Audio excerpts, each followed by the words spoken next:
Olá, olá! Chegando. Faltou o microfone. Sem microfone não vai, né? Já comecei sem computador, sem microfone. Eu tô aqui numa treta porque o evento aqui, ele não tá aparecendo. Ele tá aparecendo aqui a track do...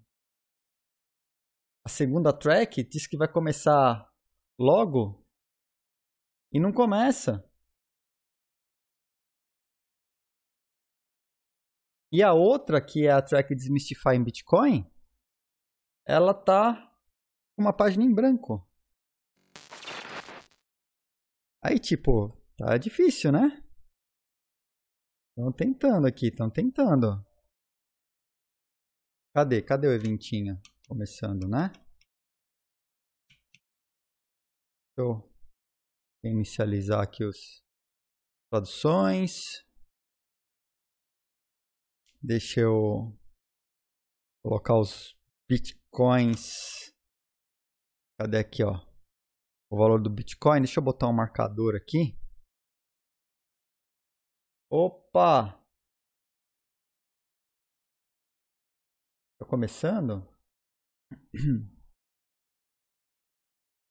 Vamos ver. Vou botar uma linha aqui, ó. Neste momento. E é começando o evento a partir daqui. Você vai fazer uma seta, né, ó. Não, tem uma seta aqui, ó. Tem uma seta melhor aqui, ó. Eu tô fazendo aqui, ó.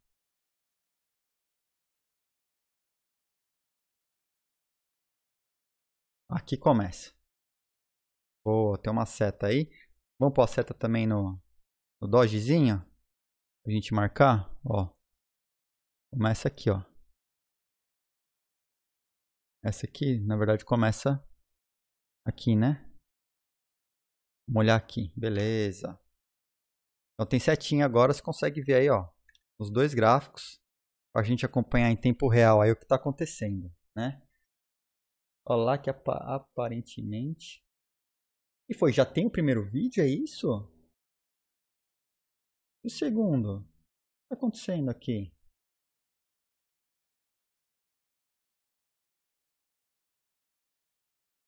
Tá dizendo 11 AM PDT. 11 AM PDT. E aí? Tô aqui, galera. Tô no, né? Tentando colocar isso no ar. Deixa eu ver aqui.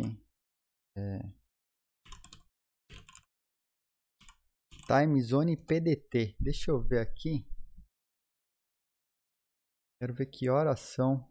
Time Zone PDT. 9h04 da manhã no Time Zone PDT. Então, essa aqui tem que estar começando agora.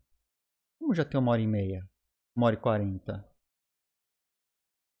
Começando às 9. Não. Bom. Olha, já está até dividido. Eles gravaram os vídeos com antecedência, foi? Ok, então soltando. Tamo junto. 9h04 PDT. É agora, não sei se é ao vivo ou não. Tamo junto, galera. Tô soltando aqui. Vamos começar então. Já, porque acabou de entrar, né?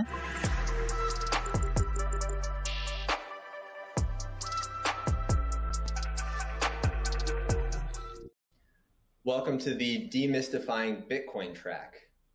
12 years into its creation, Bitcoin is just beginning to gain institutional acceptance.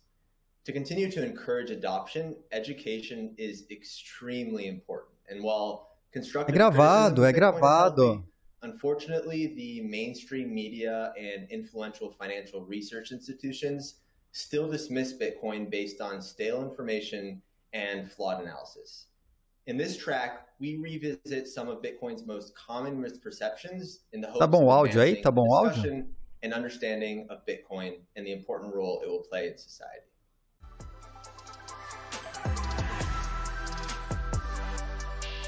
Ó, olha a tradução simultânea funcionando aí, ó.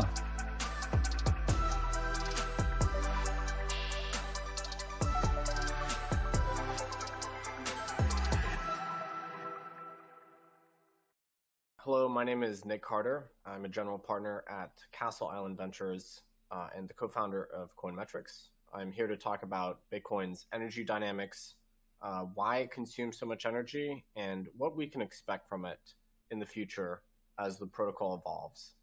This is a very contentious topic, and I think when the facts are considered, it's demystified, we can become much more comfortable with its energy usage. So that's what I'm going to talk about today. So the first thing, a key premise for this entire discussion is that Bitcoin has a claim on some of the Earth's resources. And so Bitcoin is this global, neutral monetary network. It provides the settlement of value in an apolitical sense, without regard for who is using the network. And it transacts tens of billions of dollars a day. Tá baixo o volume do vídeo, peraí que eu vou resolver isso já. Hundreds and hundreds of billions of dollars. And it's used by, we don't know exactly, but 50 to 100 million people worldwide. Não toque esse and so it provides a genuine utility to tens of millions of people. And so this is a key premise for understanding and conceptualizing any of the energy dynamics, because you have to acknowledge the validity of this network to reason about the costs. If you reject the utility of this network, then no cost, no energy outlay is going to be worth it. But this is a key premise, and of course, other speakers today will be talking about this far more in depth, so we won't go into too much. Key premise of the talk, Bitcoin has a claim on some of society's resources, the same way that gold does. Tô arrumando aqui para ver se melhora. So let's just reset and remind ourselves why Bitcoin consumes any energy at all. So there's really a number of reasons, but there's two primary ones. So the first one has to do with providing settlement assurances, effectively providing to users of the system the assurance that their transaction will settle, will have finality, and we will have a single linear history of events in the Bitcoin system. And so the miners incur this cost to create new blocks for the privilege of adding transactions to blocks. And in exchange for that, they get compensated with new units of Bitcoin and fees. And so this energy cost incurred by miners encourages them to behave honestly and to pursue a single linear history of the network, as opposed to branching it into other directions or creating these reorganizations where they change the history of the network. The users of the system, they want to have the assurances that their transactions are going to settle, that they're going to be final, and that nothing's going to be changed after the fact. And so the energy cost that accompanies transactions and that is incurred by the miners, that is what grants users of the system those strong assurances. And of course, as I said, at peak, Bitcoin will process $10 to $20 billion a day in final settlements, and it stores around $600 billion today, although of course that changes on a day-to-day basis. So it's providing a genuine monetary transactional utility in a way that's quite distinct from other transactional systems. Additionally, and this is often overlooked, Bitcoin mining is a system of distributing the new units of Bitcoin to the world at large.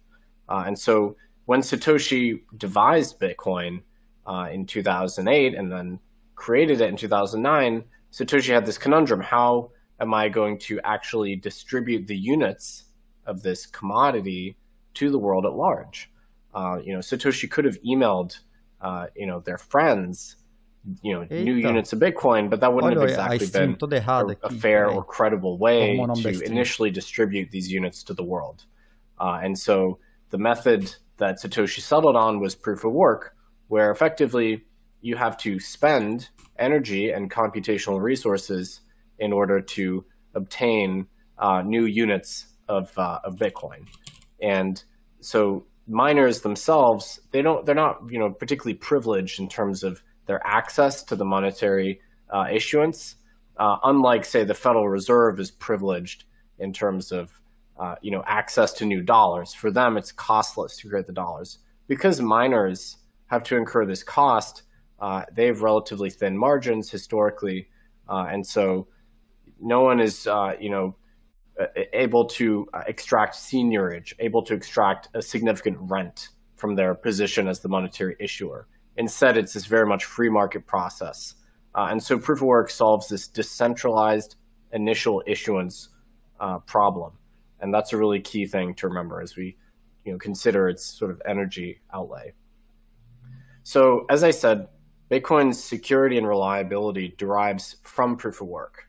And so the costliness of the ledger is what links this digital system to the physical world. The fact that there are actual physical costs associated with creating new ledger entries, that links the analog and the digital.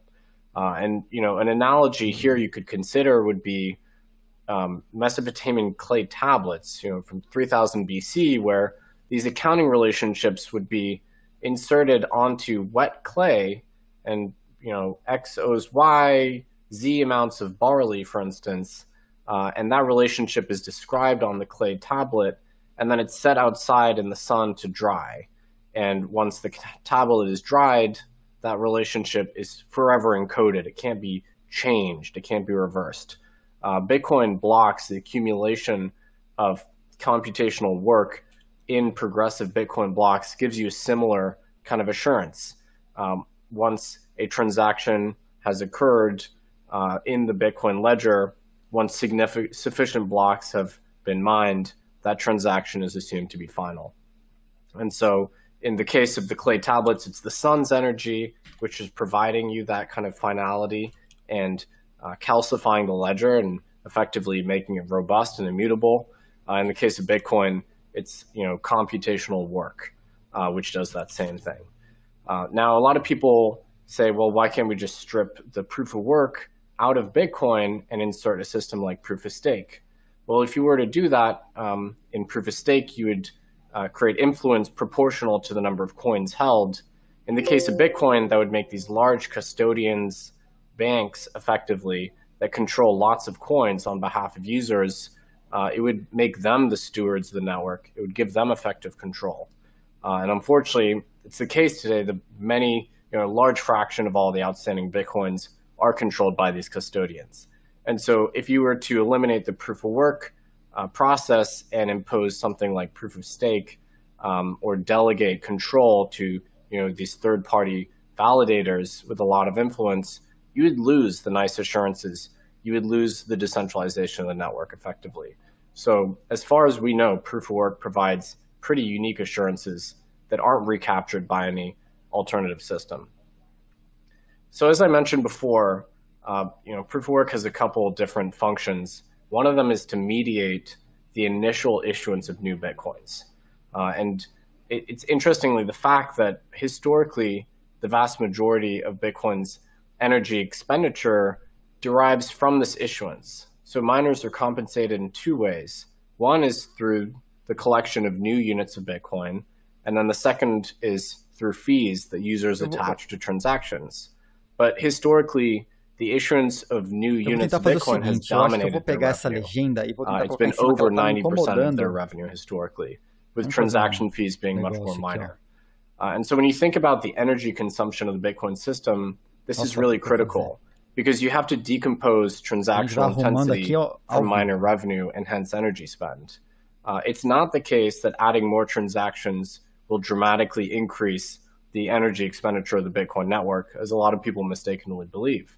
Most of the energy consumption is really a function of the price of Bitcoin and, of course, the value of that new issuance that miners are collecting. That's really what's going to drive the energy consumption over the next few years, not the number of transactions.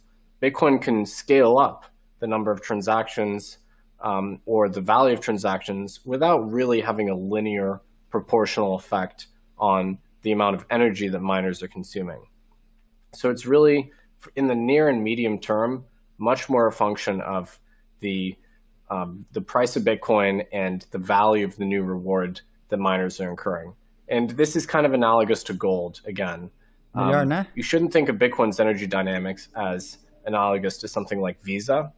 You should think of it as similar to gold, where the vast majority of the energy expended by gold by gold production, manufacturing, extraction has to do with mining the gold, pulling it out of the ground and refining it.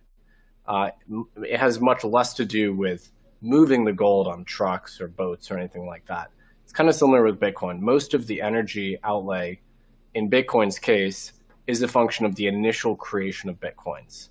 And so that's a key thing to remember, because gold is this useful commodity that people use to store their wealth outside the confines of the state. The extraction of gold is kind of tolerated, even if it's not particularly ecological. And same thing with Bitcoin.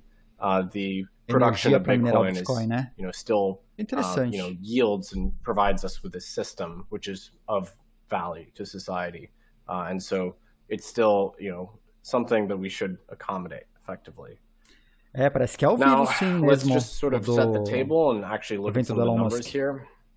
So as of today, and there is some uncertainty with all these numbers, a lot of them are estimates. We can't have perfect direct knowledge of all these things because miners are kind of hard to get data from. It's this global set of entities that we can't necessarily triangulate all of who they are. But based on the kind of state-of-the-art knowledge we have today, Bitcoin miners consume about 1/4% of all the world's electricity and about 1/10 of 1% of all the world's energy production, because the world produces a lot more energy than it does mere electricity. And so that's kind of where we are. And whether you think that's really high or really low has to do with your view of sort of the merits of Bitcoin, whether it's a worthwhile thing or not. Now, in terms of the actual composition of the energy inputs, that gets much more tricky to assess, because we have to determine whether miners are actually using renewable and non-renewable sources. It's kind of hard to know, right? It's difficult to just ask the miners.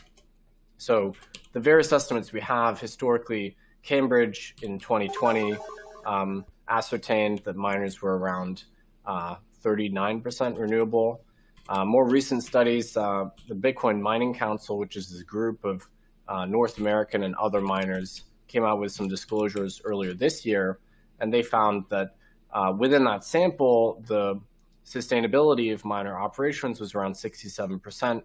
If you combine that with a conservative assumption for the default energy mix for the world for the out-of-sample data, you get a figure of around 46% sustainable.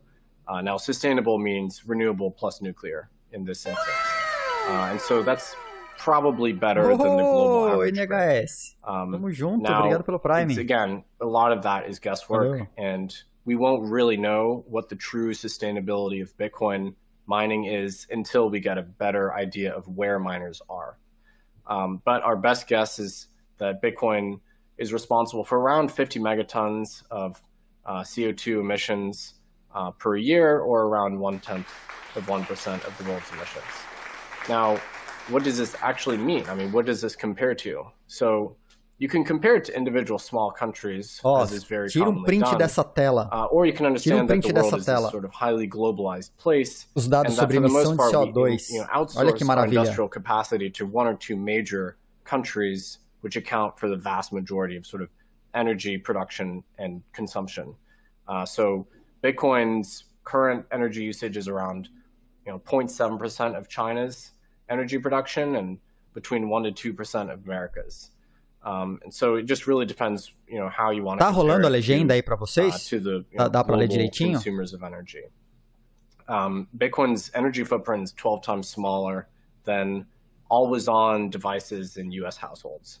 It's 15 times less than electricity lost in transit globally every year. And now, I think industry-level comparisons are much more elucidating than country levels, because Bitcoin is not a country, it's an industry, right? It's an industry that provides monetary assurances, transactions, and savings.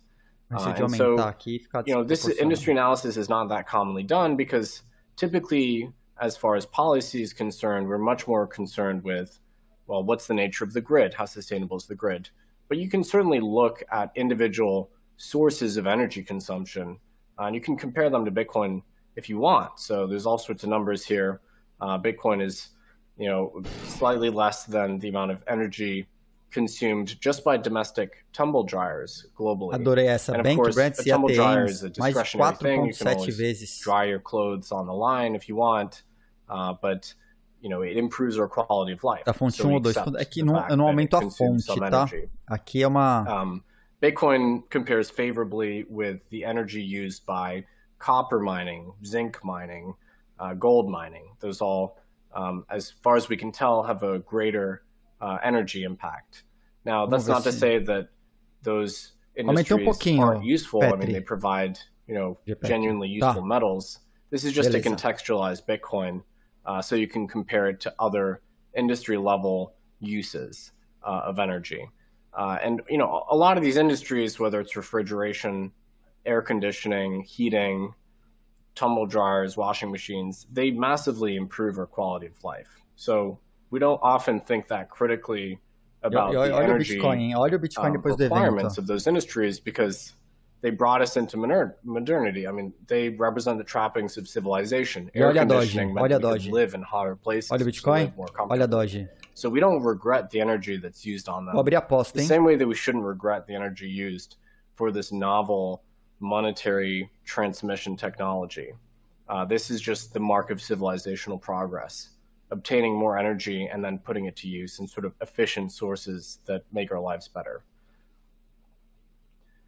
So just to summarize that section, I mean, the perceived merit of an application's energy consumption is really ultimately a function of your own subjective view of that application's utility, right? And so if you don't believe a certain application has utility, you're going to believe that the energy associated with it is a waste. And certainly a lot of people don't believe that gold is, you know, has a role in modern society. Certainly many people don't believe that Bitcoin does. But, you know, things like gold is a means of storing your wealth outside the banking system, outside the state.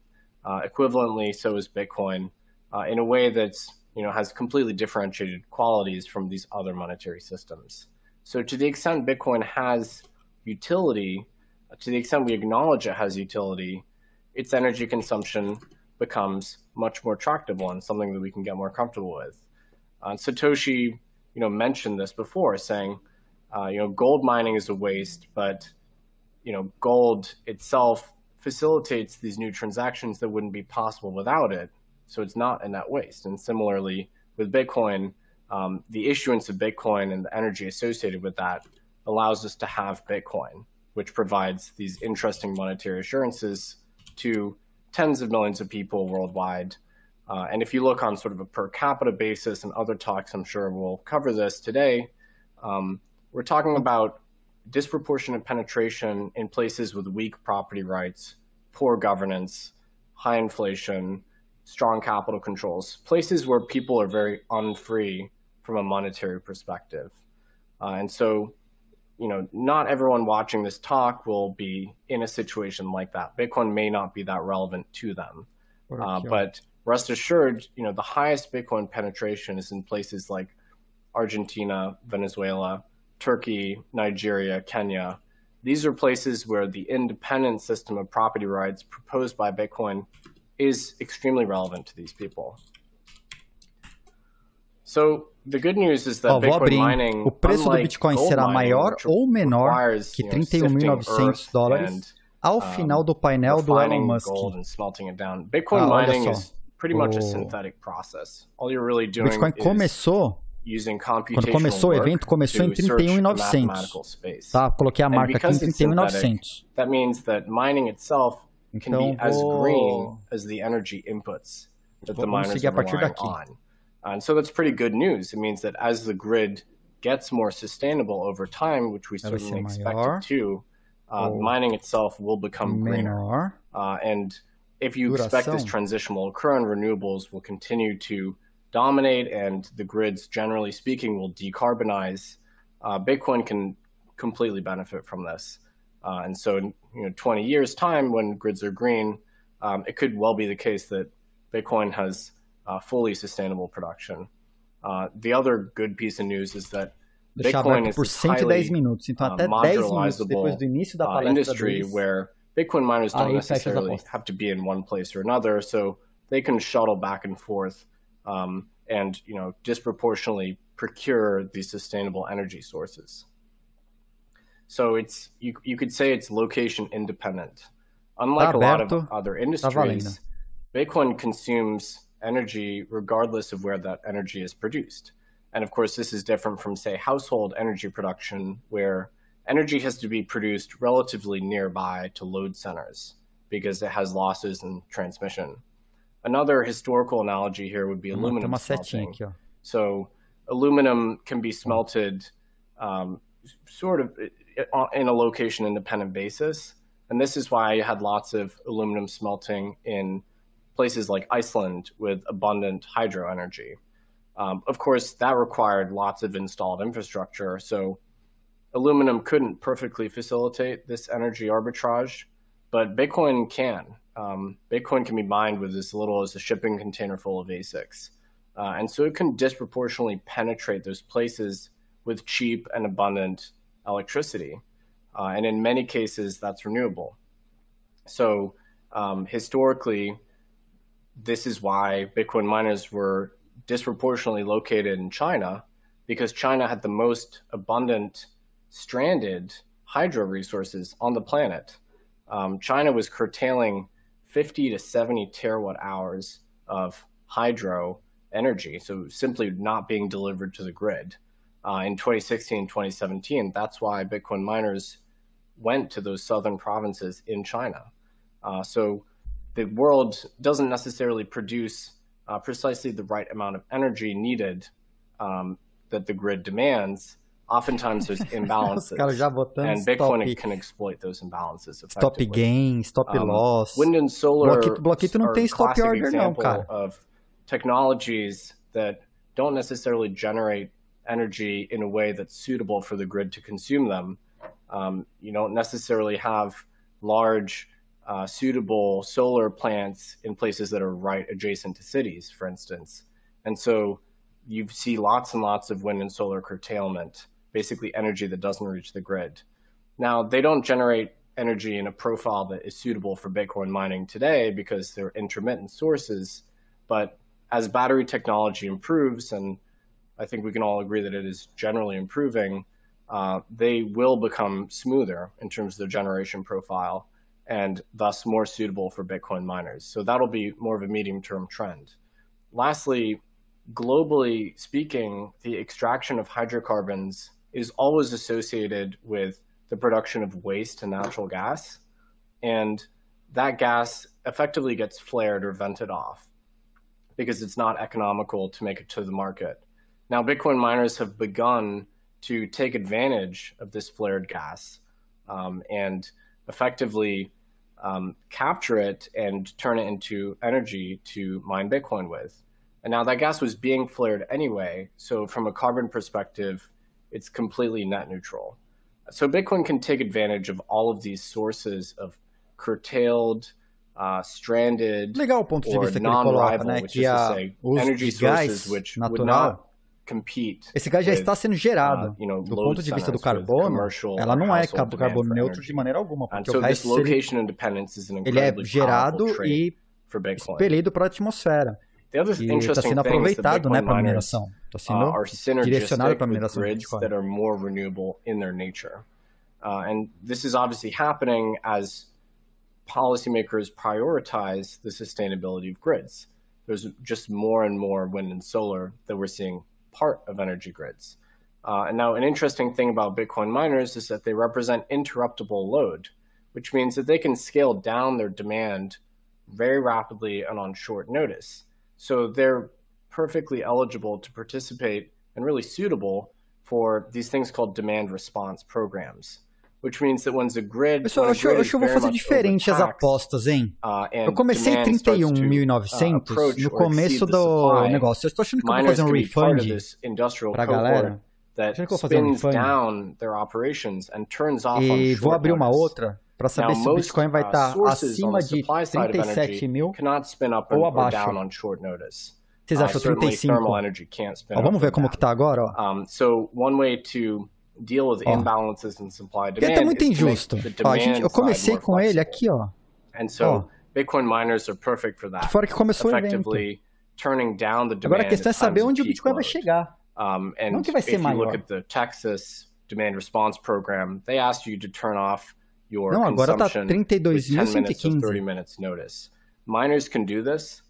Other sources of demand have a much harder time doing this. This actually is a countercyclical feature. Tá em minuto aqui, não the miners buy the diferença. energy when supply is abundant, and they stop buying the energy when households really need it, when things get extremely constrained on the grid. And so that has this net effect of actually balancing out the grid, and I'm sure we'll see much more of that as more hash rate comes online to the US. The other thing is that Bitcoin miners are a buyer of first resort for vai new subir energy bastante, projects né? Algum Discord vai fazer bet positivo, então. Connected. So if you're building a renewable project, and it's going to take some time to integrate it into the grid, e aí, miners vocês can be acham? Troca ou não troca? A gente pode fazer acima de 35, acima de 36. So a lot of people say that eu faço refund aí para vocês, tá? Eu faço refund. For renewable energy. That may or may not be the case, but certainly the presence of Bitcoin miners in a grid, especially one that's rendered more unstable by the presence of renewables, which are more intermittent in their generation profile. Pra galera votar. Vou fazer contest. Eu não consigo colocar duas. Eu vou fazer já, hein, ó. And actually enhance grid stability. So the good news again is there's been a significant focus on the sustainability of Bitcoin mining, rightfully so, but the Bitcoin mining community has absolutely reacted, and we're seeing rapid progress being made towards sustainability. There's a lot happening here. I'll summarize some of the new elements.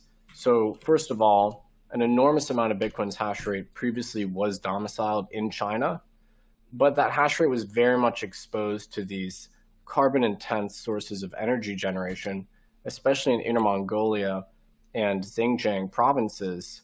In certain portions of the year, you'd get 45% of global's entire hash rate being powered by these two provinces, which were 60 to 70% coal-powered in their electricity generation. Eu não vou decidir nada, não. During those periods, almost 50% of Bitcoin's hash rate was dominated by these very much coal-powered provinces in China. Now, since May of 2021, mantém ou troca para China has for acima de effectively 35? banned Bitcoin mining in the country. And so around 50 to almost 60% of Bitcoin's hash rate has been eliminated from China. It's looking for new homes overseas. We're still in that period where those miners are looking for new hosting. But what that means is that effective reliance on coal-based generation in China has now been eliminated. And of course, there's coal production in other countries like Iran and Kazakhstan where we know mining occurs, but a lot of those miners are looking for homes in politically stable countries like the US, where the grids are much more renewable. And so the net effect of this migration from Inner Mongolia, Xinjiang, to places like Texas or the PJM grid in New York, New Jersey, or Canada, British Columbia, or Northern Europe, places where miners are already active, that's going to have the net effect of reducing the carbon intensity of that mining activity. And this was an enormous shakeup in the Bitcoin mining space. So we're seeing this migration happening. We're going to need some more time to see where the miners settle, but most likely this is going to reduce the carbon intensity of the Bitcoin network. Next up, as miners become more Western-based, as they undergo this migration, they're also more transparent. And this is a reaction to some of the media attention that we've seen on the industry. And I think it's a warranted reaction. So the Bitcoin Mining Council is just one of a number of initiatives to increase transparency around what miners are doing and where their energy is deriving from. So their first disclosure in Q2 of this year assembled 32% Ele falou, é verdade, os mineradores são ESG, sensíveis ao ESG, é do interesse dos caras reduzir and they're making quarterly disclosures on an ongoing basis. O gasto de energia, né, à toa. I'm sure that we'll see more of this. I'm very optimistic about the quality of these disclosures. And ultimately, this is just going to provide investors and onlookers and academics and policymakers more information regarding what the miners are actually doing. Of course, we can't solve this problem overnight, but simply providing people with the informational tools to understand where these miners are and what their actual energy mix is and what their associated carbon intensity is, that's going to dramatically help here. And some of these miners are actually engaging in the buying of carbon offsets as well. And that's not a perfect solution, but some of them have committed to becoming completely net neutral by pursuing as sustainable sources of energy as they can and buying offsets for the remainder. Now, this is another consequence of miners being public and being exposed to Western capital markets.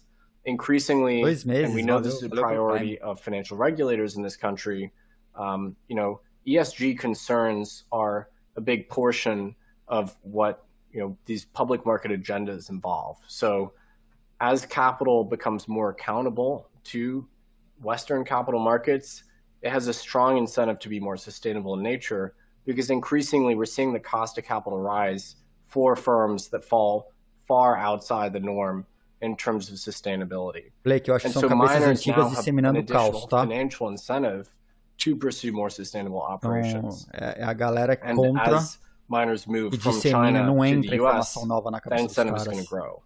Eles criaram um molde mental e mantêm esse molde mental e ignoram todo o resto. Disclosure from them and more proactivity from them. So to summarize, this migration of hash rate from east to west is leading to a more accountable, more known, more identifiable, and more sustainable body of miners. Carlos, and so, of course, it's still early days, and we don't have a complete informational picture. Olha aqui embaixo, 97. Vamos chegar a 100 hoje? Vamos? Network. But the trends aí falta só 50 para Trezor. And at the end of the day, this is an industry that provides, a significant value and utility to tens of millions of people worldwide. And so, I think the prospects for Bitcoin mining are bright. And I thank you for attending my talk and listening to my presentation.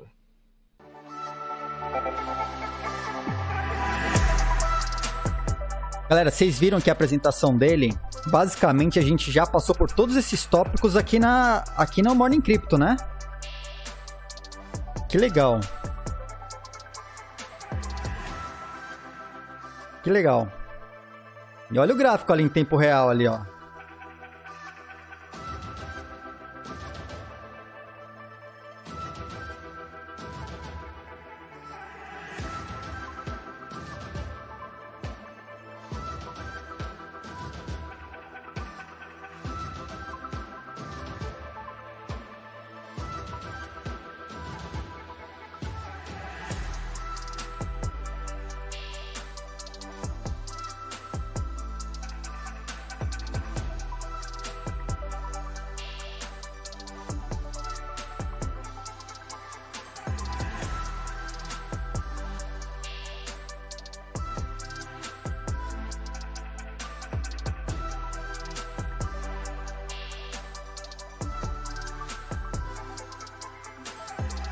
Eita, o que aconteceu aqui com o gráfico? Volta, gráfico.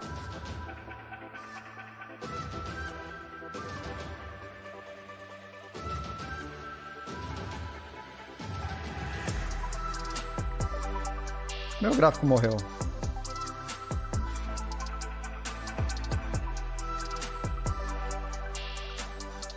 Tá de volta, tá de volta.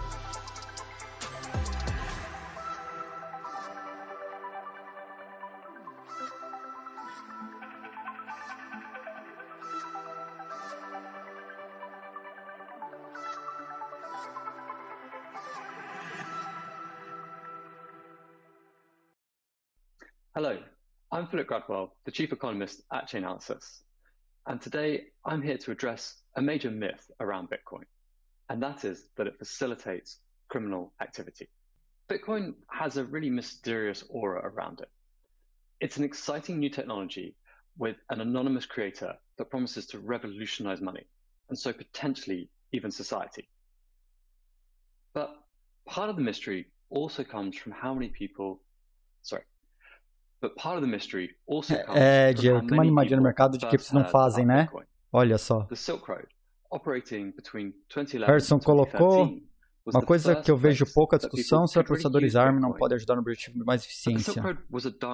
Não, não podem. Sabe por quê? Porque a mineração ela depende de um algoritmo muito exclusivo, tá? E o pessoal está desenvolvendo equipamentos específicos para fazer essa mineração com esse algoritmo específico.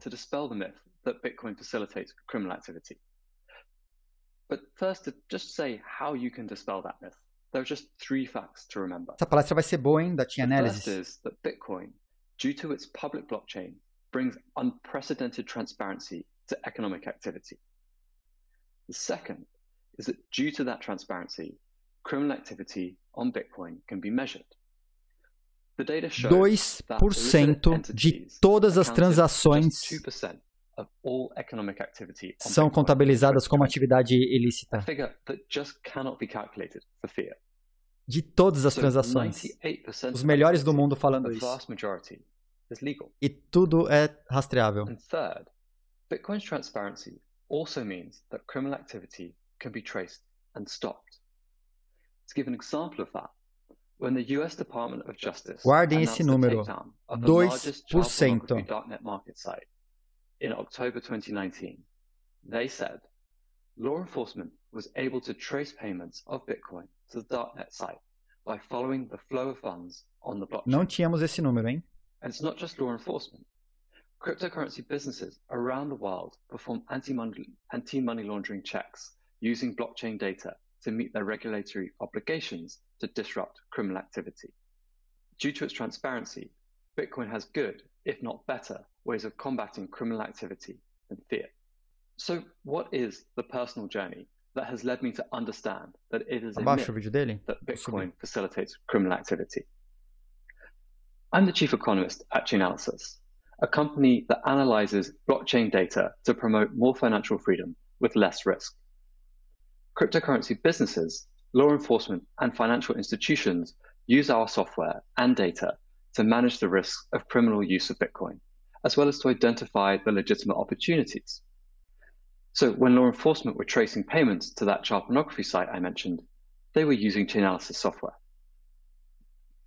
But my Bitcoin journey started with the Silk Road. Galera, vou invadir aqui, ó. Perhaps not how you might think. Ganhou, troca, tá? I'm an economist.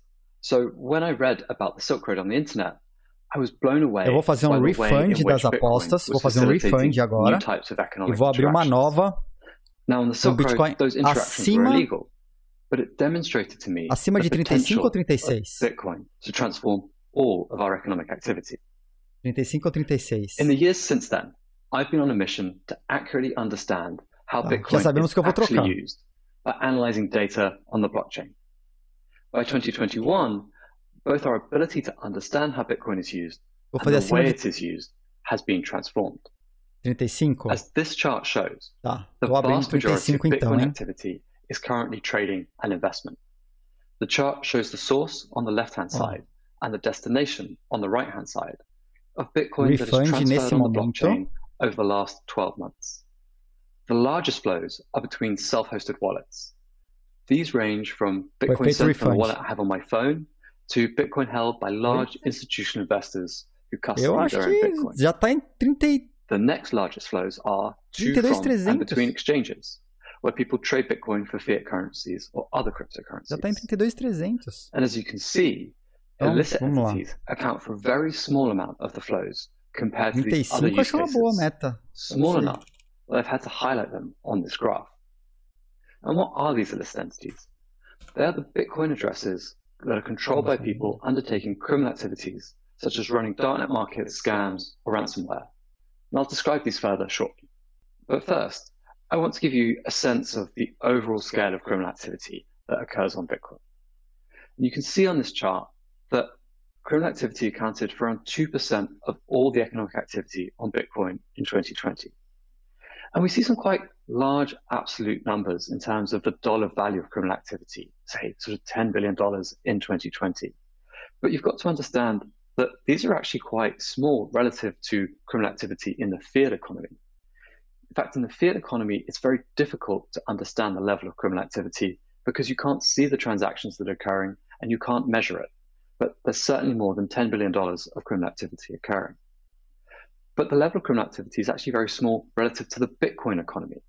As I showed on the previous chart, there's so much more use cases of Bitcoin going on than just criminal activity. And that is why the overall share of illicit activity on Bitcoin is just 2% in 2020. Now, of course, it was higher in previous years. We see that spike in 2019. And that was actually due to some scams that were particularly successful. I'm going to talk about them more shortly. It's also just important to understand that these numbers are a lower bound, and they do change over time. And that's really for two reasons. We identify more criminal activity over time, so that means the numerator gets bigger. And we also remove more noise from our estimates of economic activity on the blockchain. And so the denominator gets smaller.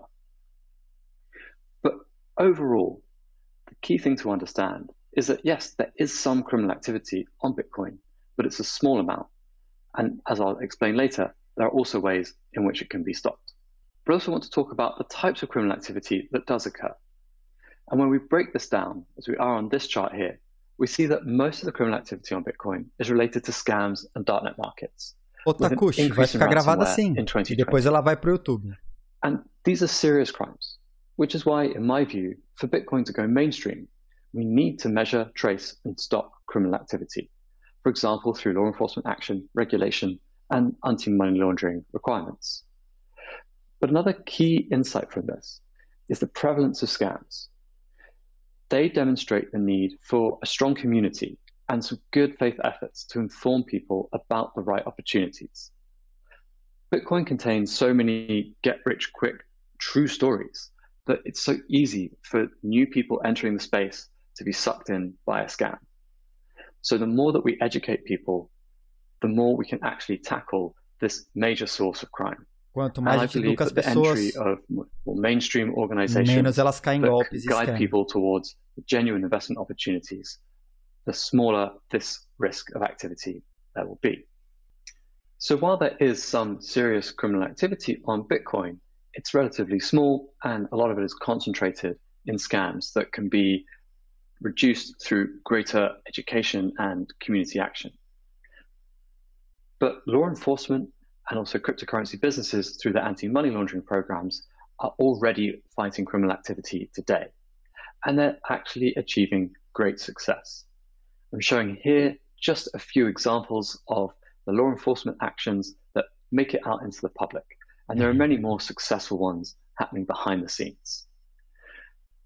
And from the perspective we've had at Chainalysis, working with our law enforcement partners, we've really understood that actually enforcing against criminal activity mas foi só falar, mas se cara, se quem apostou positivo ganhar, meu amigo, because of the quality of the data and the ability to follow the money without getting stuck in shell companies and jurisdictions that you can't access data on, as you do in the fiat world.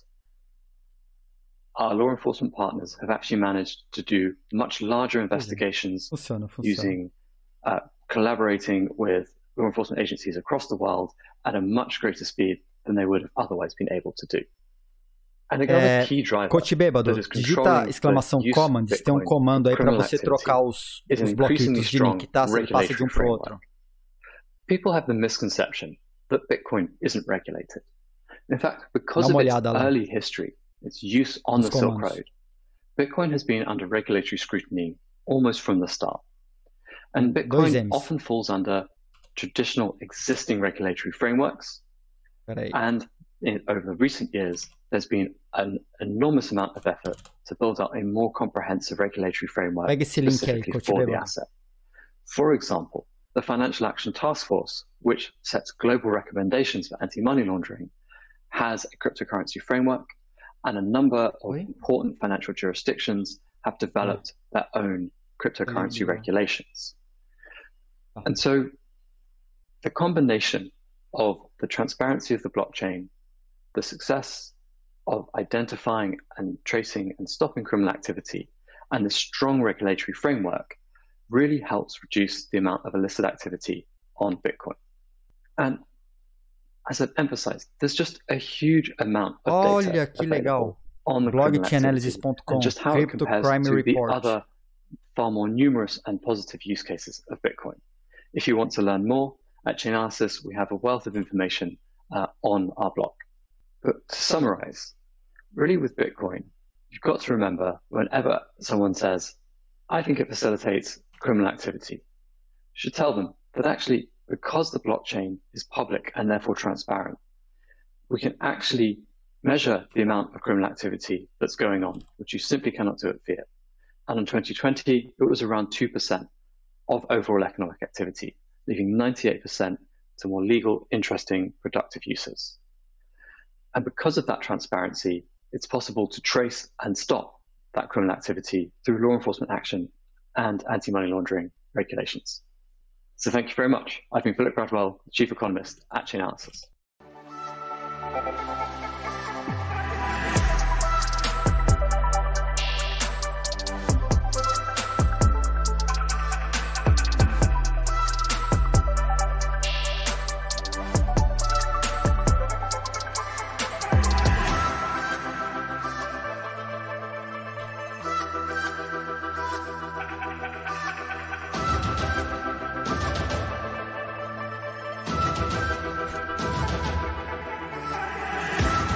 Para quem quiser o relatório anticrime, de dados de crime, tá aí o link.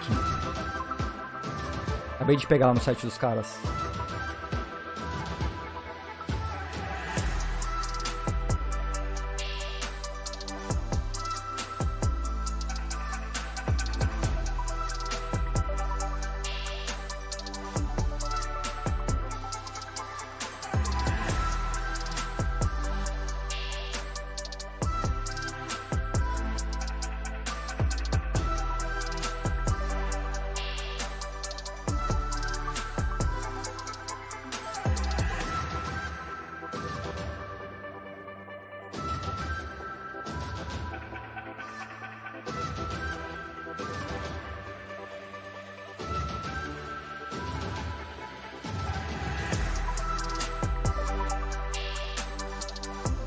Caramba, se colocar em cima.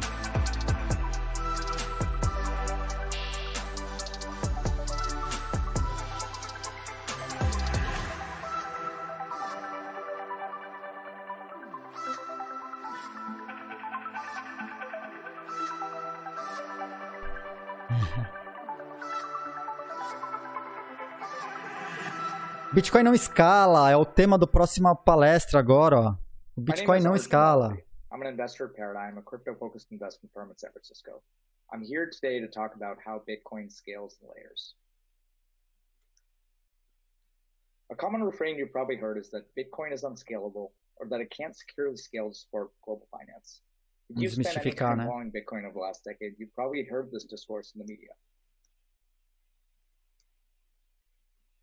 Media stories about Bitcoin often follow a similar structure, a comparison to Visa or PayPal, describing Bitcoin's transaction fees as very high, and the conclusion that Bitcoin can never scale to support global payments.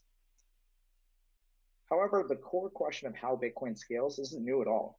It's actually one of the oldest questions in Bitcoin discourse. The very first public comment after Satoshi released a Bitcoin white paper in 2010 was from James Donald, aptly describing this constraint.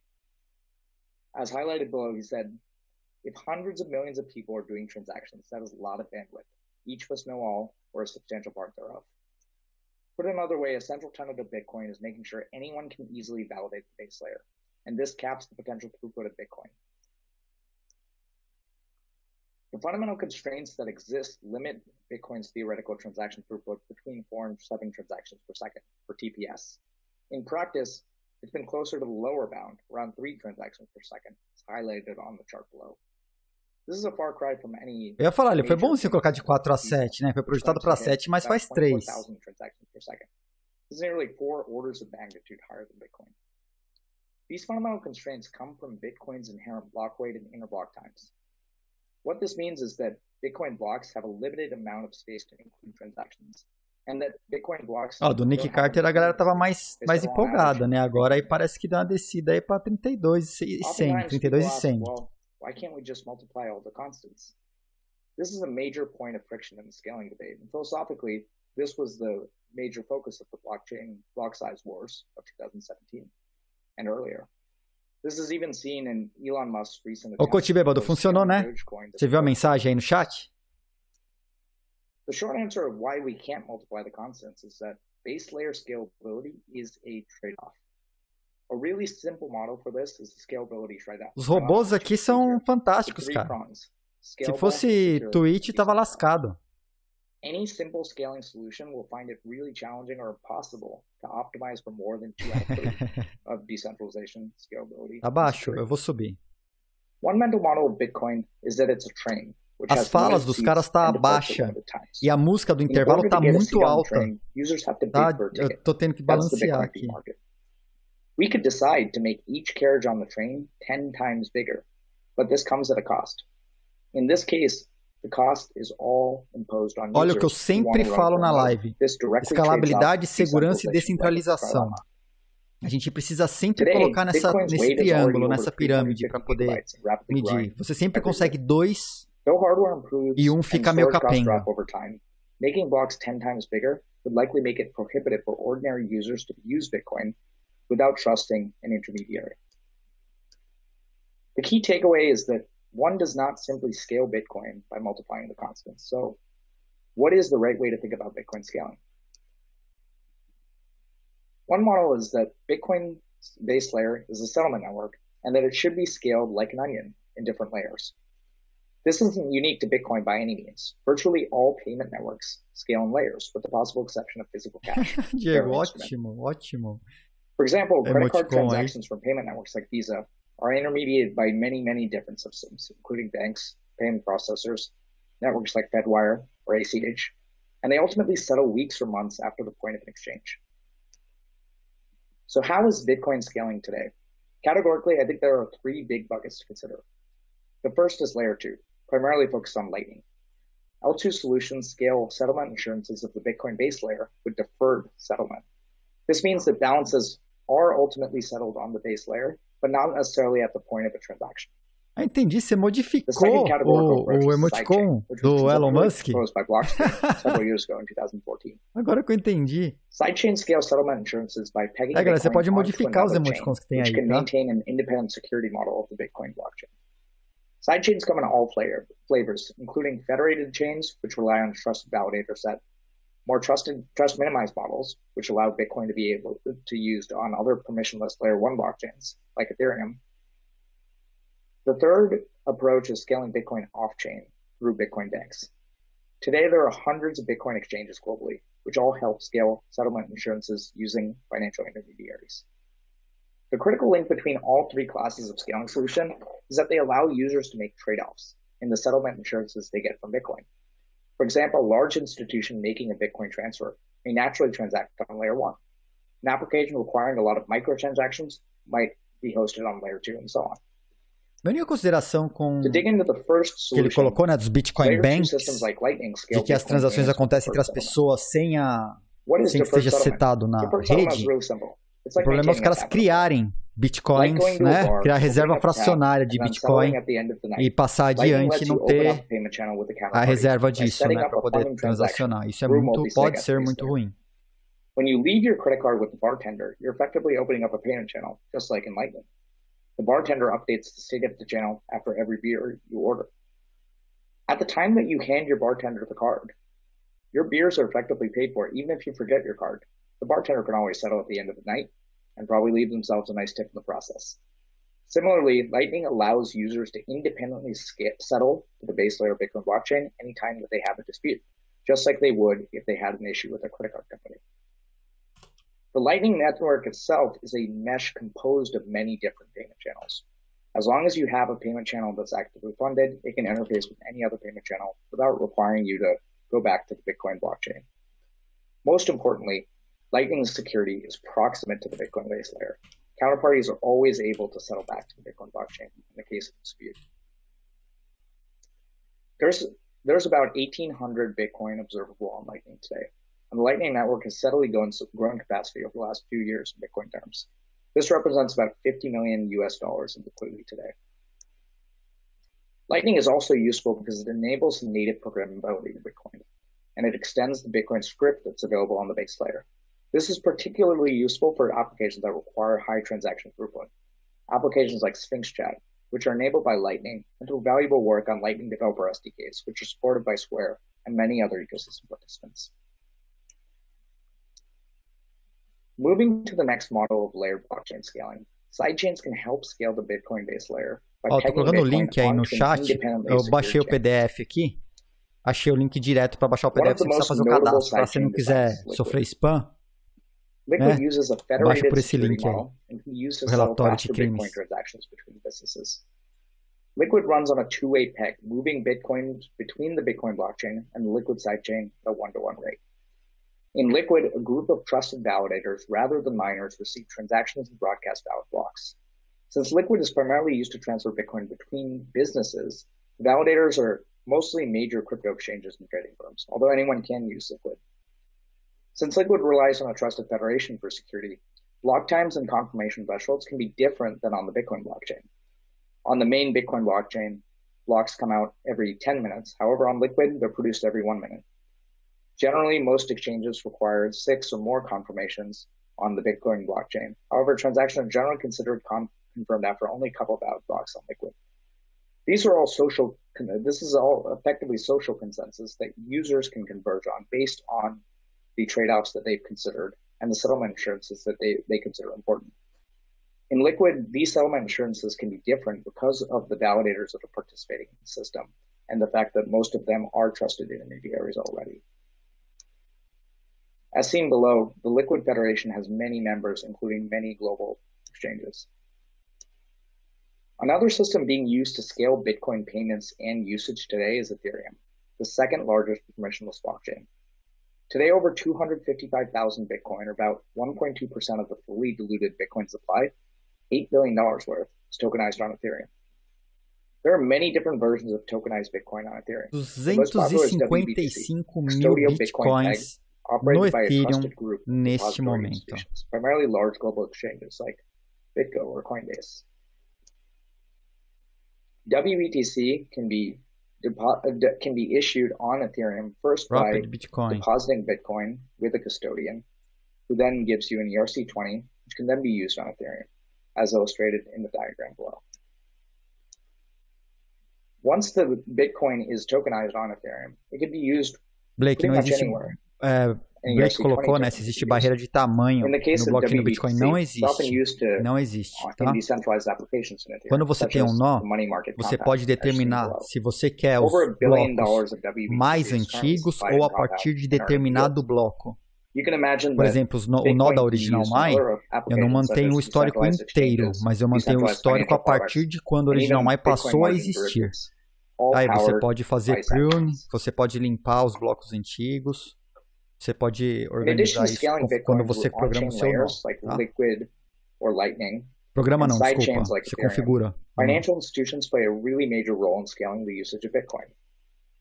While the idea of using banks to scale Bitcoin might seem counterintuitive and perhaps counter to the cypherpunk ethos that Bitcoin had to begin with, from the very beginning, Bitcoin was built with the idea that it can serve as a base layer e para não consumir banda, você pode determinar que ele só vai fazer relay de transações que tenham acima de tanto de fee.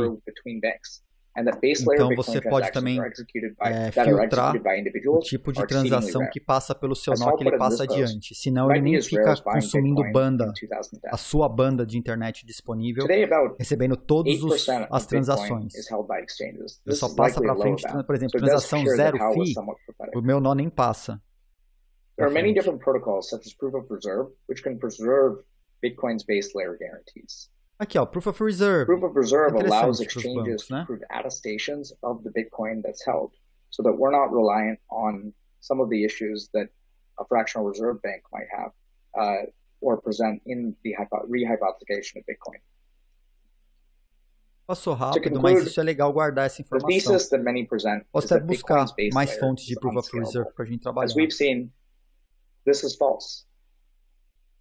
The antithesis that many present is that Bitcoin's base layer scales limitless. Proof of Reserve, todo santo stablecoin devia fazer. Many issues, including the cost, raising the cost of validating. Uma prova de reserva. In fact, the synthesis is that Bitcoin settlement assurances can securely scale in layers. That users that wish to pay higher transaction fees or deal with longer confirmation times, etc., can use the base layer of Bitcoin blockchain. This might be used for high-value transactions. Users that need, or applications that need or rely on microtransactions can transact on layer 2, such as Lightning. Still more trusted applications, which might require even more transaction throughput, or even new applications such as credit, can use sidechains like Ethereum or Liquid. And that presents a different set of settlement assurances and trade-offs that users can accept. And still, most users may end up transacting in Bitcoin through off-chain banks or off-chain solutions like Coinbase or BlockFi, or many of the large Bitcoin banks that exist today. Thank you.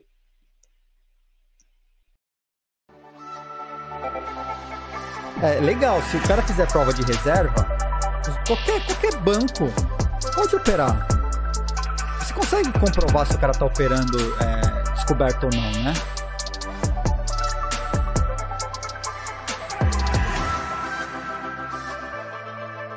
Esse gráfico aqui é um gráfico que eu estou passando de 1 minuto. Eu botei para ele correr 1 minuto, só para ter graça, né? Para não ter que ficar esperando. Então assim, óbvio que não dá pra... São 60 candles, né? Pra fechar o gráfico de 1 hora. É um gráfico pra fazer uma brincadeira aqui, mais pra criar desespero e pânico mesmo. Essa aqui é a ideia, né? Então pra gente fazer a aposta de bloquito é pra trabalhar com desespero, pânico e sangue.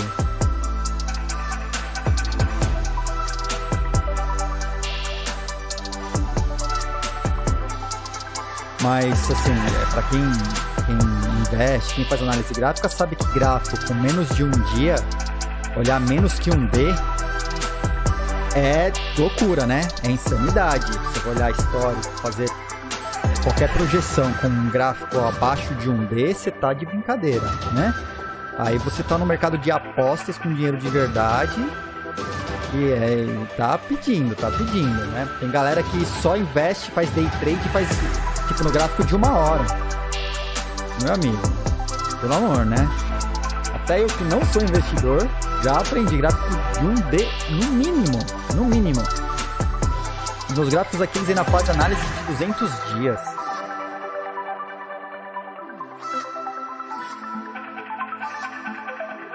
Passar de 32, 300, né, Nemo? Olha lá, então, estamos nesse momento olhando aqui do lado 31.906. 31.906.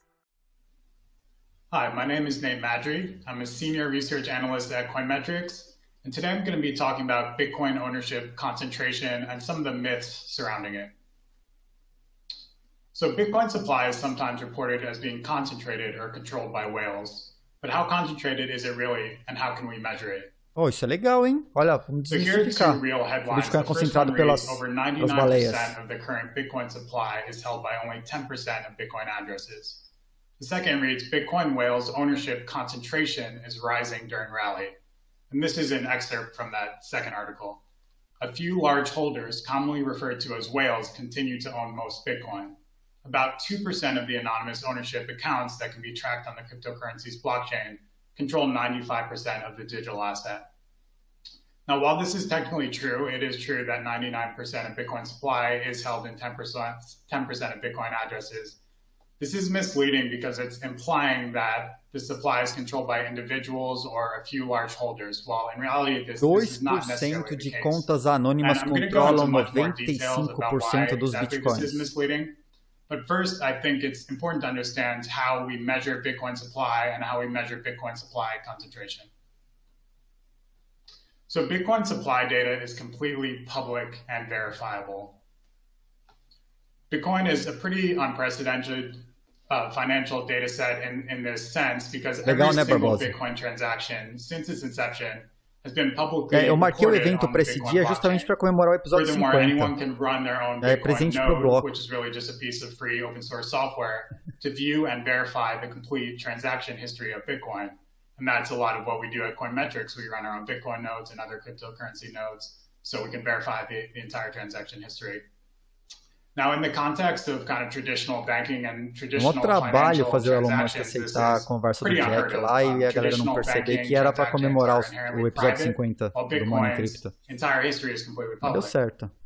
So in addition to be able to verify the supply, this also lets us be able to create metrics on top of the supply and kind of get a deeper analysis of exactly what's going on.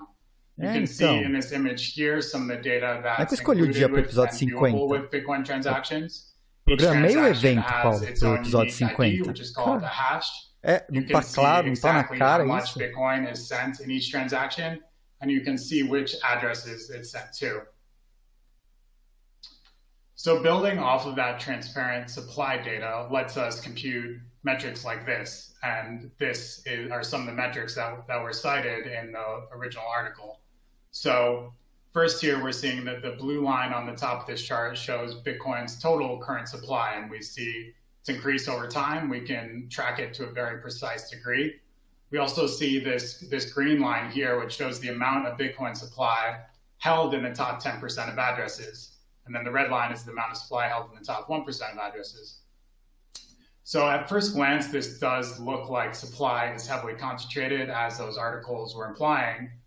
But there's a really important caveat here, and that's that this is showing the amount of Bitcoin supply controlled by the top 10% of addresses and not necessarily the top 10% of individuals. So a Bitcoin address isn't necessarily an individual. And this is a common misconception with Bitcoin and crypto addresses in general. An address can represent many individuals, and an individual can also own many addresses. So, for example, exchanges, institutions, multi-sig wallets. O que ele falou é real. Né? Para quem não sabe, não significa que cada endereço é um indivíduo. Né? O endereço pode representar muitas pessoas. E uma pessoa pode ter muitos endereços. Individual investors often will hold many different Bitcoin addresses for privacy or security purposes. Also, when a Bitcoin transaction is sent, a change address is needed. And this can sometimes make it seem like there's more than one individual, while it's really just an individual who controls all of these addresses. So this shows the amount of Bitcoin held on exchanges. And this shows most of the major crypto exchanges. It does not show all of them. There are a bunch more as well. So if anything, this is probably even underestimating the amount of Bitcoin held on exchanges. But you can see here there's at least 1.6 million Bitcoin held on exchanges, which is about 9% of total supply, and it's increased over time. 5 out of the 10 largest Bitcoin addresses belong to exchanges, including the top 2 largest addresses. O supply da Bitfinex é tão baixo assim? É isso que eu estou entendendo nesse gráfico? About 300,000 Bitcoin in a single address. And though if you're looking on chain, it may appear like these addresses are whales or large holders who are controlling a huge amount of Bitcoin. In reality, that's not the case. These exchanges are holding Bitcoin on behalf typically of thousands of customers, and each individual customer can choose when to deposit or withdraw their Bitcoin from that address. In addition to exchanges, a lot of large Bitcoin addresses are controlled by what we commonly refer to as dormant OGs. So in Bitcoin's early history, very early history, it was still an experimental network, and a lot of its earliest users amassed a large amount of Bitcoin and then either lost their keys or abandoned those addresses. And we can see 2 examples of that here. So the first address on the right here is a Bitcoin address that controls about $1 billion worth of Bitcoin. It's the 26th largest address in the Bitcoin network. But that address that's holding $1 billion has not had any transfers out since 2010. The most famous example of these kind of dormant OG addresses is Satoshi Nakamoto, who of course founded Bitcoin. And Satoshi is believed to own over 1 million Bitcoin split across various addresses. And all of that Bitcoin has not been moved after it was originally mined. So when we're thinking Bitcoin supply and we're calculating a lot of our metrics, we typically consider this type of supply to be lost, and we exclude it from free float supply, which is basically the amount of liquid Bitcoin supply that's available. Since this $1 billion or these huge amounts of Bitcoins haven't moved, a lot of these keys have probably been lost, misplaced, and a Bitcoin key is lost. There's really no way to retrieve it, so that supply essentially is gone forever. So this is another example of large addresses in the top 10%, which at first glance could seem like huge whales, but in reality, a lot of this Bitcoin probably isn't even active anymore. Lastly, investment products. So a lot of Bitcoin is increasingly being held in investment products. Grayscale is the biggest example. Grayscale's Bitcoin Trust holds about 650,000 Bitcoin, close to 3.5% of supply. Other ETFs hold over 1% of Bitcoin supply. And there's an increasing amount of wrapped Bitcoin, WBTC, which is basically a synthetic wrapper for Bitcoin that lets Bitcoin be used on por dia Ethereum 15 bi da Binance realmente. So these, again, are all examples of products that might control a small group of addresses that have a large amount of Bitcoin that look like whales, but really this Bitcoin is controlled by hundreds or thousands of other investors. Bastante 1%, On the other end of the né? spectrum, there are a Gravado no ton Ethereum. of pretty small Bitcoin Bastante. addresses. So out of the 38 million Bitcoin addresses that hold a balance, about 5.8 million hold less than $1 worth of Bitcoin. And a lot of these small addresses also don't represent individuals. They're either tiny addresses that have been abandoned, or they're addresses where a single individual will own a bunch of these smaller addresses. There are over 855,000 dust addresses on Bitcoin, and a dust address is an address that's holding such a small amount of Bitcoin that it's not even really worth transferring it out of that address because the transaction fee would be too high to make it worth it. So these smaller addresses further kind of skew this data because there's so many of these tiny addresses that also do not represent individuals, but it makes it look like supply is concentrated at the top, when really, again, these addresses aren't individuals at all. So it can be tempting to compare Bitcoin supply distribution to US wealth distribution or another fiat currency's wealth distribution.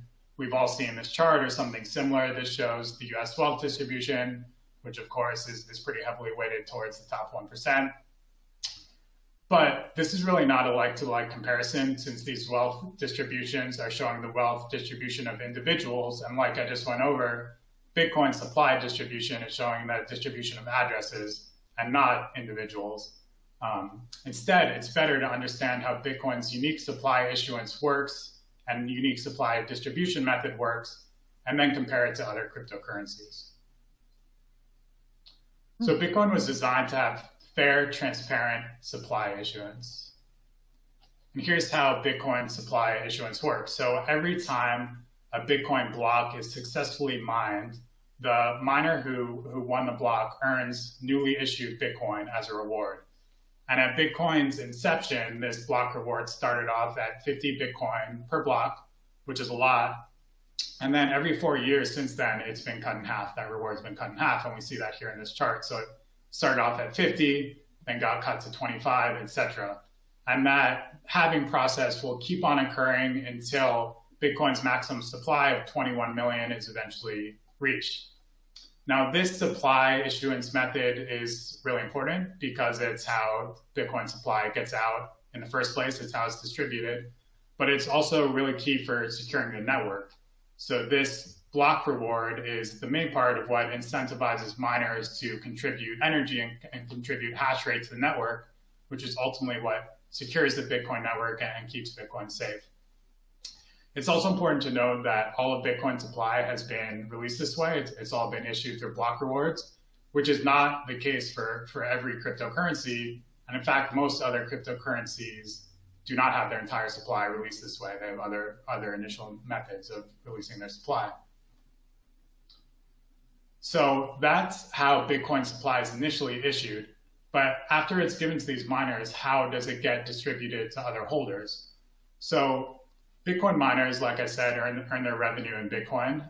Most of their revenue comes from these block rewards. They also earn transaction fees. Every time a Bitcoin transaction is sent, the sender needs to pay a fee in Bitcoin, and those fees also go to the miners. So these miners are earning all of their revenue in Bitcoin, but most of their expenses still need to be paid out in their local fiat currency. That might eventually change. They might eventually be able to pay in Bitcoin or another cryptocurrency. But today, they still mostly need to pay their expenses in fiat. And expenses are things like electricity, hardware, rent, and these things aren't typically accepting Bitcoin as payment yet. So because of this, this helps naturally distribute Bitcoin supply. If the miners want to remain profitable over the long term, they're going to have to eventually sell some of their Bitcoin. Different miners have different methods and strategies for doing this. Some just sell Bitcoin at predetermined intervals, and some hold it for longer. But again, if they want to remain profitable, they're going to have to sell some of this Bitcoin. And here, this chart is a really interesting example of that phenomenon and that distribution method. So what this is showing here is the purple. So this is the percent of total Bitcoin supply held by different groups of addresses, where each address is holding a different amount of Bitcoin. And I'll explain exactly what that means. So this purple area here shows the total percent of Bitcoin held by addresses that are each individually holding between 10 and 100 Bitcoins. So in Bitcoin's very early years, kind of 2009, 2010, we can see that pretty much 100% of supply was held in these addresses that each individually held between 10 and 100 Bitcoin. That changed over time. But the reason for that is because, as I just explained, the initial block rewards were 50 Bitcoins.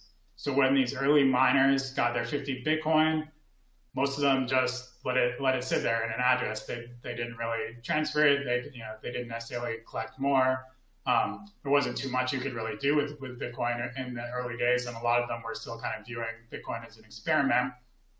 So most of the addresses were holding 50 or 100 Bitcoin in that range. We didn't really see that change until July 2010, when something... Olha, Barbosa, ó, em 30 minutos, Barbosa, começa mais ou menos 30 minutos, começa o painel ao vivo com o Elon Musk. É o que estamos todos esperando. Eu vou até parar a palestra onde estiver aqui para começar o evento do Elon Musk. But we see this blue area emerge.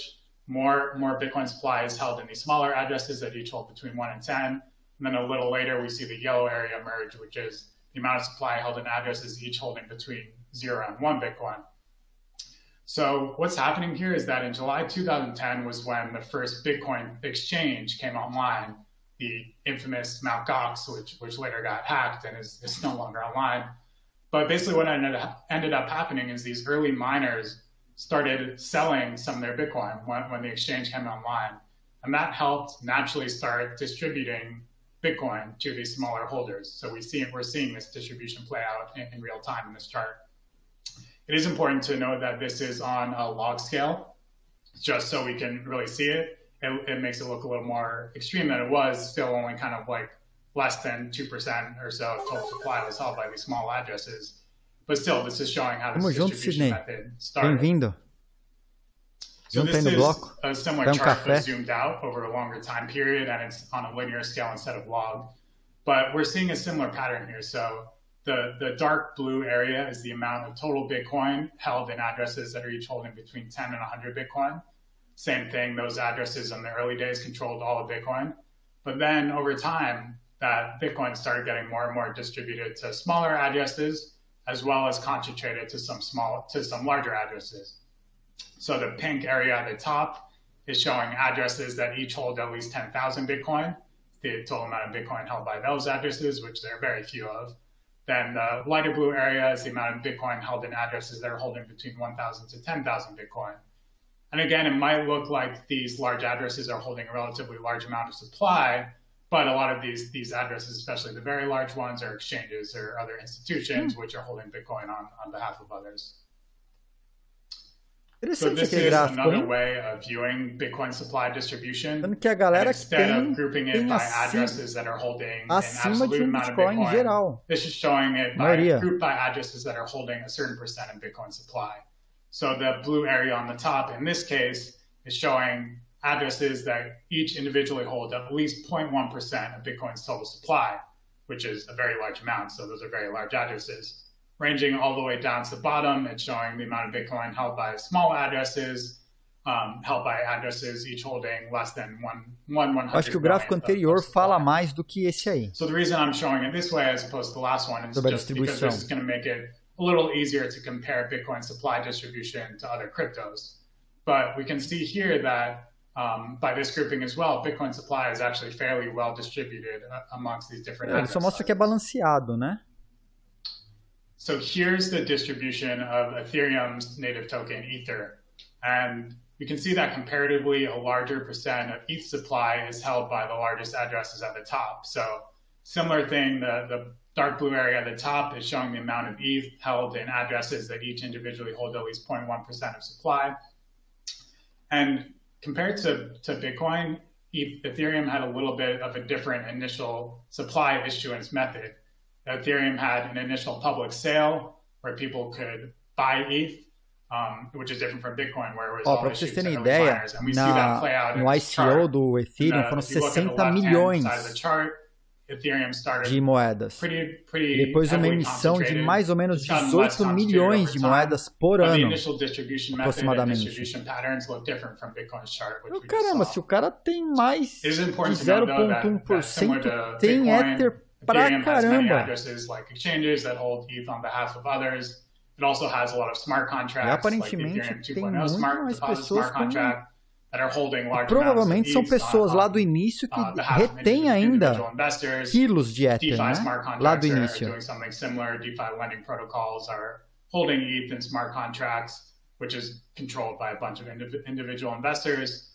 Ou do compression? Boa pergunta, hein? Olha, estamos acompanhando em tempo real aí, ó. Dogecoin is even more heavily concentrated than ETH. A gente tem aí, ó, Bitcoin e a gente tem a Doge também. E a Doge? E a Doge? Olha a Doge. Which is pretty crazy because, for context, the largest Bitcoin address, which belongs to Binance, controls about 1.6% of total supply. And again, the Doge address controls 28%. Ó a Doge, ó a Doge, olha o supply da Doge. Unlike Bitcoin and Ethereum, however, the owner of this large Doge address is not really publicly known. We can also see that Doge's supply has been getting more endereço de Doge tem 28% do supply total da Doge. Really large addresses. This metric is network distribution factor, aka NDF, which is a way to compare Bitcoin's or crypto's supply distributions a little more directly. The way that this is calculated is it's by taking a ratio of supply held by large addresses. É ele que está financiando a SpaceX com Doge. Ele tá comprando Doge há anos, vai ver, né? Aí você vai descobrir a carteira do Elon Musk. 0.0001% of supply divided by the total supply. So a low NDF indicates a relatively distributed supply. Bitcoin has a relatively low NDF of about 0.35. Bitcoin is all the way at the bottom. It's the red line there. And then we can see Ethereum or Ether, which is the kind of darkish green line in the middle, is in the middle here. Doge is orange, a little above it, so it's a little more concentrated than ETH. But then there are also cryptos that are above Doge. So at the very top, we see XLM, which is Stellar, and XRP, which are Ripple. Both of these had pre-mines or pre-sales. And they also have foundations that hold a large amount of their crypto assets. We see a couple of stable coins here. The yellow line is USDC. The kind of purplish line, purple-pink, is Tether, the Ethereum version of Tether, both of which started off almost completely concentrated and have been getting more distributed over time with natural usage. And then at the very bottom of the chart, we can see olha o XRP como é concentrado. Olha o XRP como é concentrado. That one's interesting because Bitcoin Cash literally forked from Bitcoin in 2017. And when it forked, the supply concentration was exactly the same. But over time, Bitcoin Cash has been getting more and more Bitcoin é menos concentrado. There's also a line that forks out Bitcoin Cash, which is Bitcoin SV. It's a little less concentrated than Bitcoin Cash, but it's still more concentrated than Bitcoin. O evento se chama The Big Word. É um evento para ensinar as instituições que elas não devem temer o Bitcoin, mas sim apoiar e como que elas podem apoiar, como o Bitcoin pode ser bom para elas. Então é um evento educativo, desmistificando vários mitos do Bitcoin. Vai desde a mineração, gasto energético da mineração, Bitcoin usado para crimes, distribuição e concentração do Bitcoin, não escala. Os caras estão desmistificando tópico a tópico. Muito bom. the red area on this chart. So, and again, going back to the beginning of this chart, and beginning of Bitcoin, we can see there were basically no addresses holding less than 1 Bitcoin. It's pretty remarkable how distributed this has gotten over time, and it's continuing to get distributed today. So in conclusion, despite misleading headlines, Bitcoin has a unique fair issuance mechanism, which has led to supply getting more distributed over time. And with the growth of Bitcoin payment mechanisms and services Os últimos gráficos que ele mostrou foram os mais importantes, vocês perceberam? A grade de distribuição, aquele da Ripple é fantástico. Aquela concentração lá, mais de 60% dos Ripple está em posse da fundação, né, da empresa. Tudo na mão dos caras. And that's it. Thank you very much. If you have any questions, please feel to reach out on Twitter at Coinmetrics or at Nate Madry. Thank you. Muito bom. Gostei dessa. Gostei.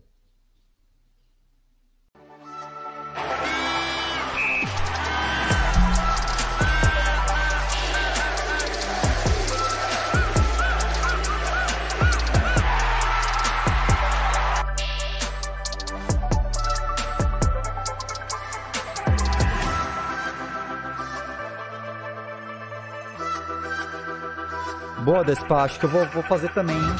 Ó, vou soltar aqui, ó. Olha as apostas como que estão, hein? O preço do Bitcoin será maior ou menor que $35 mil ao final da palestra do Elon Musk. Lembrando que as apostas, elas vão ficar abertas até no máximo 5, 10 minutos do começo do evento, tá? Ela vai fechar sozinha. No começo da palestra do Elon Musk.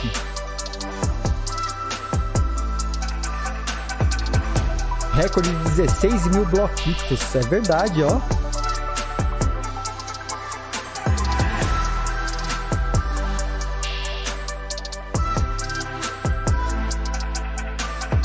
Melhor nota de ESG, né? Nota 11 para S e para G. Boa. Gostei.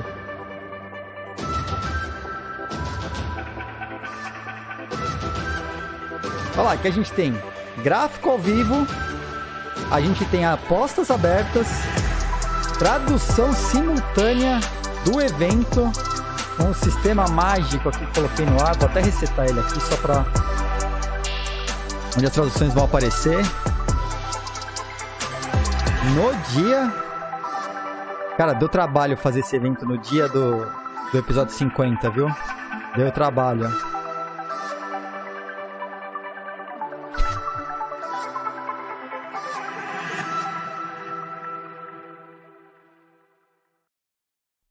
Hello, I'm Lynn Alden of Lynn Alden Investment Strategy, a firm that focuses on providing market research for institutional and retail investors about a variety of different asset classes, including digital assets. And today I'm going to talk about the misconception that Bitcoin is easy to displace. That basically the probability that another blockchain could come along and be superior to Bitcoin in most or all metrics. And so let's dive right in. O que ela vai falar agora é sobre o Bitcoin poder ser... We take a step back. Basically, when we talk about the success of cryptocurrency, it's reliant in very many ways on the network effect, which is also how protocols and social media platforms and a variety of other things derive their value. And so when it comes to blockchains, the stronger the network effect, the better the security and development enjoys, resulting in an entrenched advantage that gives it an almost insurmountable gap compared to competition. And so when we look at the history of Bitcoin, it's gone through basically 4 cycles of growth. And so far, those have correlated. People can debate how causation plays here, but they've been rather correlated to Bitcoin's halving cycle. And so every 4 years, Bitcoin is pre-programmed to change the number of new coins that are generated every 10 minutes. And so during the course of its almost 13-year history, it's gone through this period where every 4 years is a smaller number of coins generated. But when that happens, when that kind of that difficulty, that new coin generation kicks in, that generally results in basically a supply shock, you could say. Basically, the market had already settled on a certain supply-demand balance, and when that new supply gets cut in half, that has historically led to, or at least been correlated with, a price increase, and that has often resulted in periodic bubbles that capture media attention. Then there's a correction. Bitcoin frequently has been labeled dead, but then it recovers and continues on going forward. And so it's been rather volatile. But when we zoom out and look at this logarithmic view of the price, it's actually been the steady state of increases.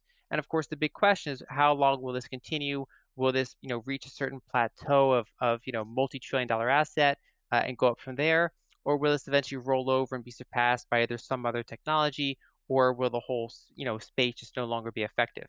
And most signs point to that the network effect continues to be extremely strong, and we're going to walk through some of the steps here.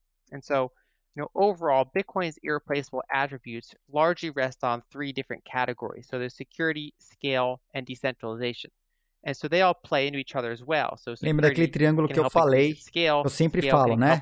Segurança, escalabilidade e descentralização. E a gente sempre vai ter dois e um vai ficar um pouco para lá, né? Mas são os três atributos que ninguém give it more assurances as a way to store value or transmit value than every other blockchain. When we look at scale, of course, Bitcoin's the largest protocol by market capitalization. It's also one of the largest protocols in terms of development network and how much value is transmitted in any given period of time.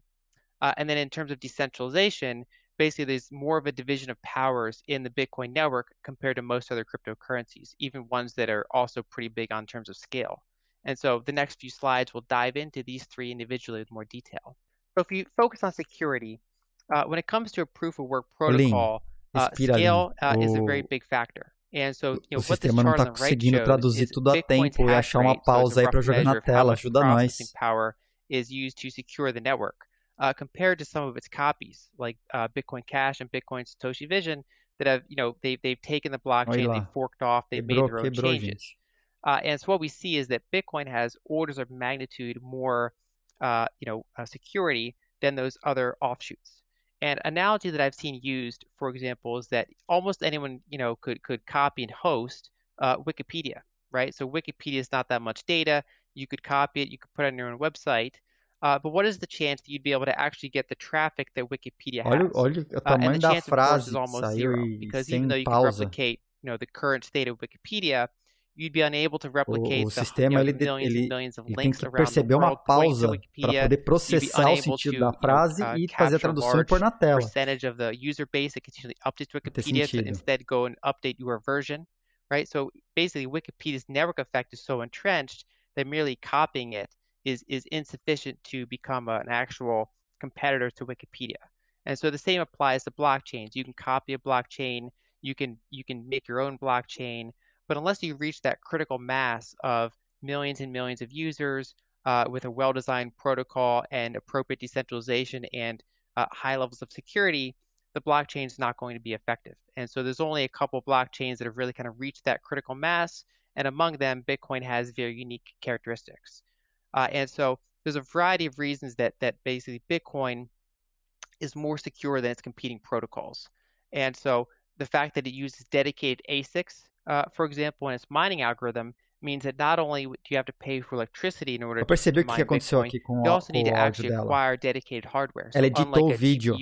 Pode ver que todas as pausas ele corta e corta o respiro. To attack the blockchain, you'd actually need to somehow acquire the majority of the over 51% of the dedicated mining hardware. And so overall, Bitcoin has had 13 years almost of uninterrupted uptime. And that's in large part based on the fact that it has a tighter and larger security network Quando respira, corta. Than every other blockchain out there. And what's often called a bug is actually a feature is the fact that Bitcoin is very simple, right? So many other blockchains try to do more on the base layer, whereas Bitcoin is purposely very simple on the base layer. That gives it fewer attack surfaces, that gives it fewer risks for bugs or unknown outcomes of different types of transactions. It's basically a very simple base layer, and then any additional complexity that the ecosystem might want can be built on top of it in additional layers or side chains, sobre a segurança, or there can be other blockchains for other purposes. Sobre segurança, but basically, o papel da mineração, Bitcoin falando sobre a segurança, que são os mineradores que fazem a parte de segurança do Bitcoin. for 13 years, that's what it's done. O resto so generally, when you hear about a blockchain that offers more capability on the base layer, or that has more transaction throughput, or whatever the case may be, it's always important to ask yourself, what are the trade-offs that blockchain is making? Because you have to realize that Bitcoin, the limitations that it has. Mostrei esse gráfico recentemente, hein? A diferença de hash rate do Bitcoin e das outras, inclusive dessas três. Será que ela assistiu a live?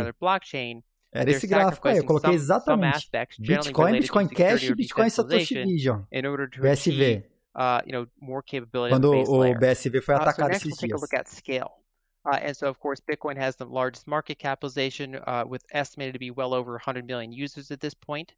And that includes on-chain users as well as users on exchanges or other providers. And so if that number is correct, and many estimates have pointed in that direction, that means Bitcoin has so far reached a higher level of adoption than the internet did by this point in its life cycle. And so it's being adopted very quickly. It's the fastest asset to touch $1 trillion market capitalization. And then, when you include not only the base layer, but also additional layers like Lightning and Liquid, as well as various side chains or other things in the ecosystem, and then all the variety of apps and hardware devices that are either Bitcoin specific or Bitcoin first, kind of focused on Bitcoin. It has, one of the largest overall networks in the blockchain space. And again, the more development that goes on, the better and better the system gets, and the bigger that gap becomes compared to the other blockchains in the ecosystem. And so when we look at, for example, hardware wallets, so there's many hardware wallets that accept multiple different coins, but then there are also hardware wallets that are Bitcoin only, that only work with Bitcoin by design to enhance their security and be more specialized. And so what that ultimately means is that, for example, Bitcoin has a greater range of hardware selection Bitcoin voltou lá para 32, other hein? coins in the space. And tá that also chegando mais perto, ó, pode ver que entrou no cone aí, hein? Bitcoin. Tá no cone. So in many ways, Bitcoin's ecosystem overlaps with the broader crypto cone space, que ele but also formou. has a very own dedicated aqui, Bitcoin-focused part of its ecosystem. And so when you include all these different layers, Bitcoin's development network is very, very big. Que ele formou. And an analogy I like to use that aí pros grafistas other great, aí, ó. Researchers in the space have used is that it's more like a protocol. Tô deixando aqui desde o início do evento. And so, often people ask themselves, okay, when is Bitcoin going to be replaced by a better competitor? It operates in technology. Tem uma setinha azul aqui, ó. See what's going to be better. Now, however, when you look at protocols in the technology realm, protocols tend to be very, very long-lasting, and that's because they achieve a certain critical mass esse desenho. That acceptance Momentos de decisão, quase 15 minutos do evento principal, ao vivo. That protocol is between 4 and 5 decades old, and it's still the backbone of the internet, and 20 years from now, it'll still be the backbone of the internet. And of course, the internet over time changes very rapidly, but that underlying foundation for how it works is actually rather static and rather consistent. And so Bitcoin, in many ways, is adopting that approach, where the base layer is this, purposely simple, robust platform for storing and transmitting value, and then all these other complexities can be added to it on top of it or alongside of it. Se esse Bitcoin passar de 35K, tem uma galera que vai ficar feliz com os bloquitos. Mas vai ter muito milionário, novo milionário de bloquito aí. And so USB at this point is almost 25 years old, and it's gone through 3 major upgrades over that time that are generally backwards compatible or can be made backwards compatible with the prior versions to get faster over time. And so, for example, if you were to come along and say, I've made a better TCP/IP, basically a better way to run the internet, or I've made a slightly better USB, you have to ask yourself, what is the chance that your protocol could catch on when those other protocols already have billions of users? And so at that point, they're not even competing purely on technology. They're competing on the fact that they're already so widely accepted that it's very, very hard to displace them as long as they continue to be a good foundation for updating over time, which again is what Bitcoin has become. So lastly, we can focus on decentralization. And this is where, for example, it's useful to compare, say, Bitcoin and Ethereum, because Ethereum is the other blockchain in the space that does have a very large market capitalization and development network as well. So that's the other blockchain that has a large network effect. But that's where that similarity ends, because they actually have very different qualities in many other areas. And one of them is decentralization. So on the right here, we see for Bitcoin and Ethereum as examples, we see how much total supply they have, and then also how much new supply is issued per year. And so with the chart of Bitcoin on top, for example, we see that its supply and its issuance rate is very algorithmic. So from inception, it had a certain pattern that it was going to do, and it's done that perfectly since inception. And that's because it would take almost unanimous consensus by the Bitcoin community in order to change that outcome, right? So you need node operators, you would need miners, and developers to basically all conspire to change Bitcoin's monetary policy. Whereas Ethereum, when we look at Ethereum at the bottom there, so Ethereum has a different design philosophy.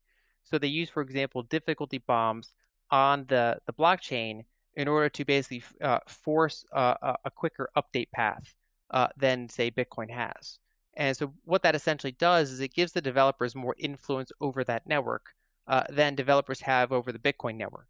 And so, for example, Ethereum's issuance rate has been more variable. The monetary policy is prone to changes.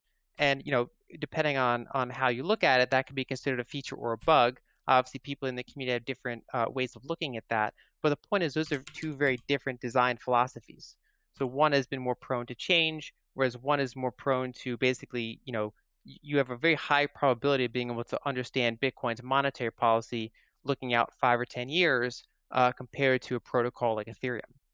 And so, when we look at this, when you look at a competing blockchain, whether it's Ethereum, whether it's one of the other protocols out there, you have to ask yourself, between the nodes, the miners, and the developers, who has the primary amount of control. And so, for example, in Bitcoin, because nodes by design are easy for someone with a basic computer and a basic internet connection to run, that means there's a very, very large number of people that store the full node, and that therefore, if miners conspire to change something about the blockchain, their ability to get past that full node network is limited, right? So the nodes essentially have a large degree of power in that network. Whereas when you look at other systems, other blockchains that, they make their base layer far more complex, it makes it very, very hard for users to run their own full node.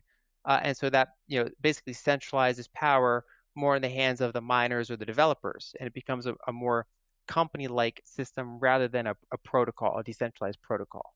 And so when we think about different types of blockchains, it's important to always be aware of the trade-offs and understand that part of what has made Bitcoin successful is that by keeping the base layer simple, by keeping the nodes small and easy to operate, it has achieved a level of decentralization that is very, very hard for other blockchains to replicate.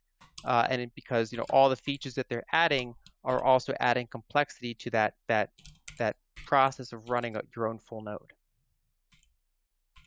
And so basically, to summarize, we can compare Bitcoin to MySpace because that's an often way of thinking about it among investors that are maybe cautious about wondering if Bitcoin is going to be displaced or not. And so MySpace, of course, is a well-known example of a social media network. It launched shortly before Facebook, but it was eventually surpassed by Facebook, a later competitor. But there are some differences to be aware of. And so, for example, Bitcoin reached a $1 trillion market capitalization and continues to be the leading cryptocurrency almost 13 years into its existence, whereas MySpace reached a peak market capitalization of about 12 billion 5 years into its existence and then was surpassed, and it quickly fell in market capitalization. And so, Bitcoin has already reached a level of scale and basically market dominance that is very different than MySpace reached, and for a longer period of time. Another difference is that, Bitcoin came after Bitgold, Hashcash, and B-Money. So it's not the first one to do what it's done. It's just the first one that put enough pieces together in order to achieve the wide success that basically paved the way for all these other cryptocurrencies. And so, so it's not necessarily the first or oldest technology. It's actually, when it came, it was actually, relying on, at that point, decades of prior work.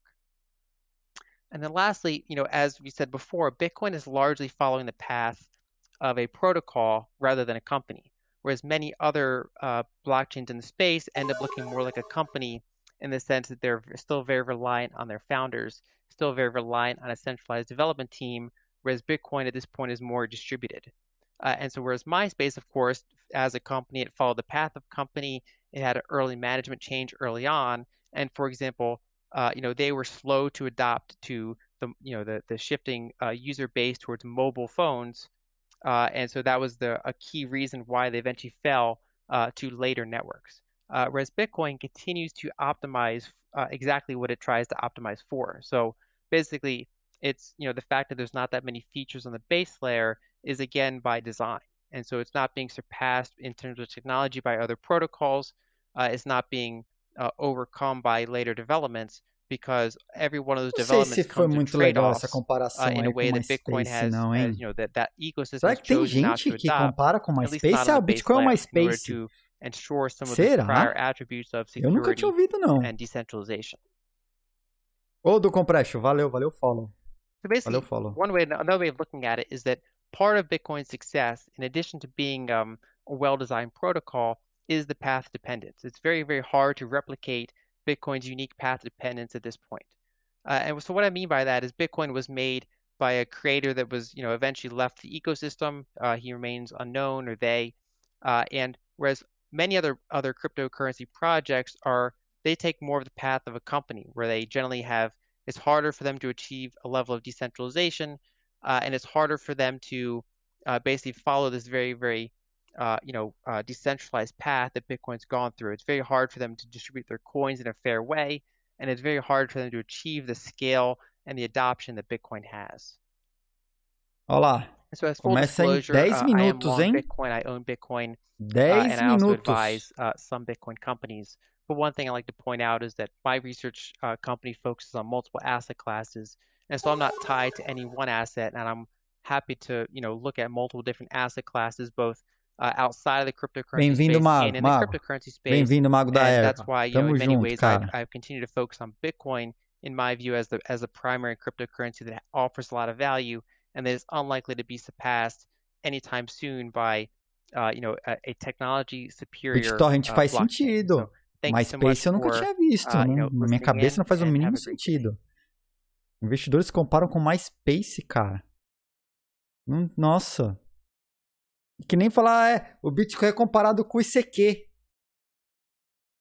Não, MySpace... Nem com o Facebook, nem que quisesse, né? Falar assim, o MySpace... Se você quiser fazer uma comparação utilizando a mesma base, Facebook e MySpace, né? Não o Bitcoin, não, como comparar? O Bitcoin tem o market cap do ICQ. O ICQ tem um market cap menor. Não faz sentido. Tá? Galera, estamos a 8 minutos do evento principal. Estamos a 8 minutos do evento principal. Tá? Eu já tô ajeitando as coisas aqui para o próximo evento. Começa em instantes. Ó, já tô com play aqui. Tá na tela. Tô resetando as traduções. Pra ficar limpinho ali. Deixa eu ver aqui mais. Tem as apostas. Ó, vamos lá. Só dar os recados, ó. Assim que chegarmos aqui a 150 inscritos, 150 novas inscrições, estamos em 97. Vai abrir o sorteio de uma Trezor One mais... Opa, tá começando. O que tá acontecendo? Peraí. Volta aqui. Aqui, ó. Tá aqui embaixo agora. De uma Trezor One mais... passou pra 10 minutos. Tudo bem, vamos voltar lá. Me cortaram. Me atrapalharam. Tá? Então, tá saindo áudio? Tá, né? Ó, eu vou deixar correndo com musiquinha aí e tudo. Vou até baixar um pouquinho só, pra não atrapalhar o que eu tô falando aqui, ó. Tá baixinho. Na hora que voltar eu aumento. Então, assim que chegar a 150, sorteio de uma Trezor One mais curso no valor de mais de R$700 para quem for inscrito no canal. Ah, mas como que eu me inscrevo no canal? Tem que pagar? Não tem. Tá? Você pode usar seu Amazon Prime gratuitamente para se inscrever no canal. Ah, mas eu não tenho Amazon Prime, vou ter que assinar Amazon Prime? Cara, no Brasil, o Amazon Prime está sendo... você pode se inscrever no Amazon Prime de graça também por 30 dias. E aí você tem acesso a livros, música, milhões de músicas, séries, vídeos, filmes, frete grátis, promoções da Amazon e ainda pode se inscrever no canal e participar dos sorteios, tá? Depois dos 30 dias, aí você pode pagar R$ 9,90 se você quiser. Se você não quiser, beleza. Mas eu aposto que você vai gostar e vai manter. Então, Amazon Prime, se inscreve no Amazon Prime, deixa seu Amazon Prime aqui no canal, que os inscritos, assim que chegar a 150, a gente vai fazer o sorteio dessa Trezor One para você guardar suas criptomoedas, tokens, NFTs. Se lembra, né? Not your keys, not your crypto. Mas não tem problema ser o Amazon Prime nos Estados Unidos. Não precisa ser Amazon Prime brasileiro. Tá, Diego? Pode ser de qualquer lugar. Basta ser Amazon Prime. Tá? Basta ser Amazon Prime. Bom, estamos também com sorteio aberto de 150 mil sats. O sorteio acontece na sexta-feira. Dia 23. Sexta-feira. Dia 23, isso, tá ali, ó. O que eu faço pra me inscrever? Você já tá inscrito até fevereiro. É verdade. Valeu, Diego. Valeu. Obrigado. Valeu. Sexta-feira, então, é o sorteio. 150 mil sats. Pra participar da promoção, 5 coisinhas, tá? Se inscreve no canal... dá follow no canal da Twitch. Não precisa se inscrever. É só dar follow, tá? Dá follow no Edios lá no Twitter. Eu vou puxar aqui. Cadê? Deixa eu... Cadê a página? Não vou conseguir, eu vou acabar substituindo ali. Deixa quieto. Vou pôr direto o... Cadê? Tô caçando aqui as regrinhas. Não vou conseguir colocar, senão eu vou ter que tirar o evento, tá? Mas é simples, ó. Segue o canal da Twitch. Segue o Edios no Twitter. Retweet no tweet pinado lá, que é o tweet da promoção. Marca um amigo e clica no link e se inscreve. Só isso para você concorrer ao sorteio de 150 mil satoshis que vai acontecer na sexta-feira, tá? Para todo mundo, vai ser auditado, tá? A produção vai auditar igual da última vez. Para poder ganhar e de repente, 150 mil satoshis, sats é coisa pra caramba, tá? É verdade, o Diego se inscreveu e deu presente, deu inscrição de presente pra galera toda. Pô, o Diego, cara, dá força pra gente que deu aqui no canal. Fortaleceu o canal animalmente, tá? Então, quem tá assistindo aí, temos sorteios, tem 2 sorteios abertos, um de 150 mil sats, vai ser na sexta-feira. O sorteio da Trezor One mais curso, que vai acontecer assim que chegarmos a 150, estamos em 97. Vamos ver se a gente chega pelo menos a 100 hoje, né? Tem as apostas abertas aí que... deixa eu abrir deixa eu pôr as apostas aqui, ó. Aqui, ó. 73% acha que o Bitcoin estará abaixo de 35 mil dólares após a palestra do Elon Musk. E 27% acha que estará acima. Se esse Bitcoin passar de 35, tem uma galera que vai ficar milionária de bloquitos. Eu tô até vendo, tá? Galera, eu vou aproveitar esses últimos 5 minutos, vou pôr na tela aqui, ó. Acabei tirando tudo, né? Besteira que eu fiz, espera aí. Será que eu quebrei o negócio inteiro? Meta de subs fica. Giveaway fica. Ok. Vamos pra lá. Então, ó, estamos a 4 minutos. Eu vou correr ali no banheiro. Vou pôr um chá pra esquentar. Eu já volto em instantes, tá? Aguenta aí que já a gente tá de volta. Tô de volta já.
Olha o Diego.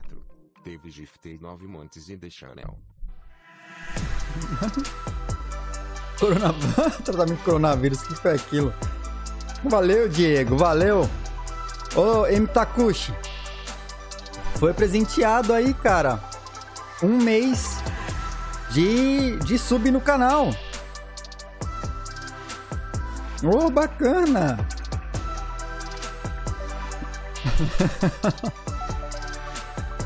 Valeu a força. Tá na hora, hein? More than 12 years after its creation, Bitcoin is just beginning to gain institutional acceptance. It's time we have an informed discussion. The B Word is a Bitcoin-focused initiative that aims to correct mainstream narratives about Bitcoin, explain how institutions can embrace it, and raise awareness around areas of the network that need support. Featuring Cathie Wood, Jack Dorsey, Elon Musk, Lynn Alden, Nick Carter, and many more. Join us in our effort to support the Bitcoin network.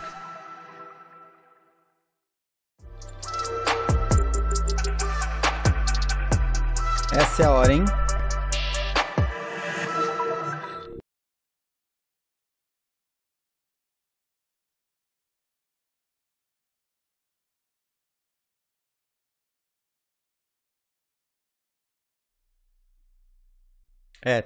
Não sei se teremos problemas ou não aí, mas tô transmitindo, né? The lead of Square Crypto, and I'm here today to moderate a discussion about Bitcoin that will span from what makes it special to its relationship with energy, the community ethos, and the future of Bitcoin. I'm joined by 3 special guests. The first is Cathie Wood, founder, CEO, and CIO of ARK Invest. Next is Elon Musk, techno king of Tesla and chief engineer of SpaceX. And finally, Jack Dorsey, CEO of Square and CEO of Twitter. So we have a lot to talk about today. So let's get to the talk and get right to it. I'm going to start off by asking each of you a question, which is what's shaped and influenced your views on Bitcoin? And let's start with Cathie. Okay, Steve, thank you. Well, the first thing was our focus on disruptive innovation. So starting in 2011, Brett Winton, our director of research, who I know will be on the program later, he started talking about this thing called Bitcoin at the time. And it was a curiosity as we were doing our brainstorms in research, but as we learned more about this open source ecosystem that might fulfill the role of the payment system that the internet neglected to build into the system, not expecting commerce, we thought, this might be something. And then I became even more interested when I realized that my economics would come into play as well here. And Art Laffer, my mentor from USC, and a monetary scholar, in 2014, I asked him if he would collaborate on a paper on Bitcoin. And he was a bit of a naysayer at first, but agreed to read the paper. He read the paper, tore it up, and from an economics point of view, really wanted to understand this. And he said, I think you got something here. This is a rules-based monetary system. I've been waiting for this for my entire career.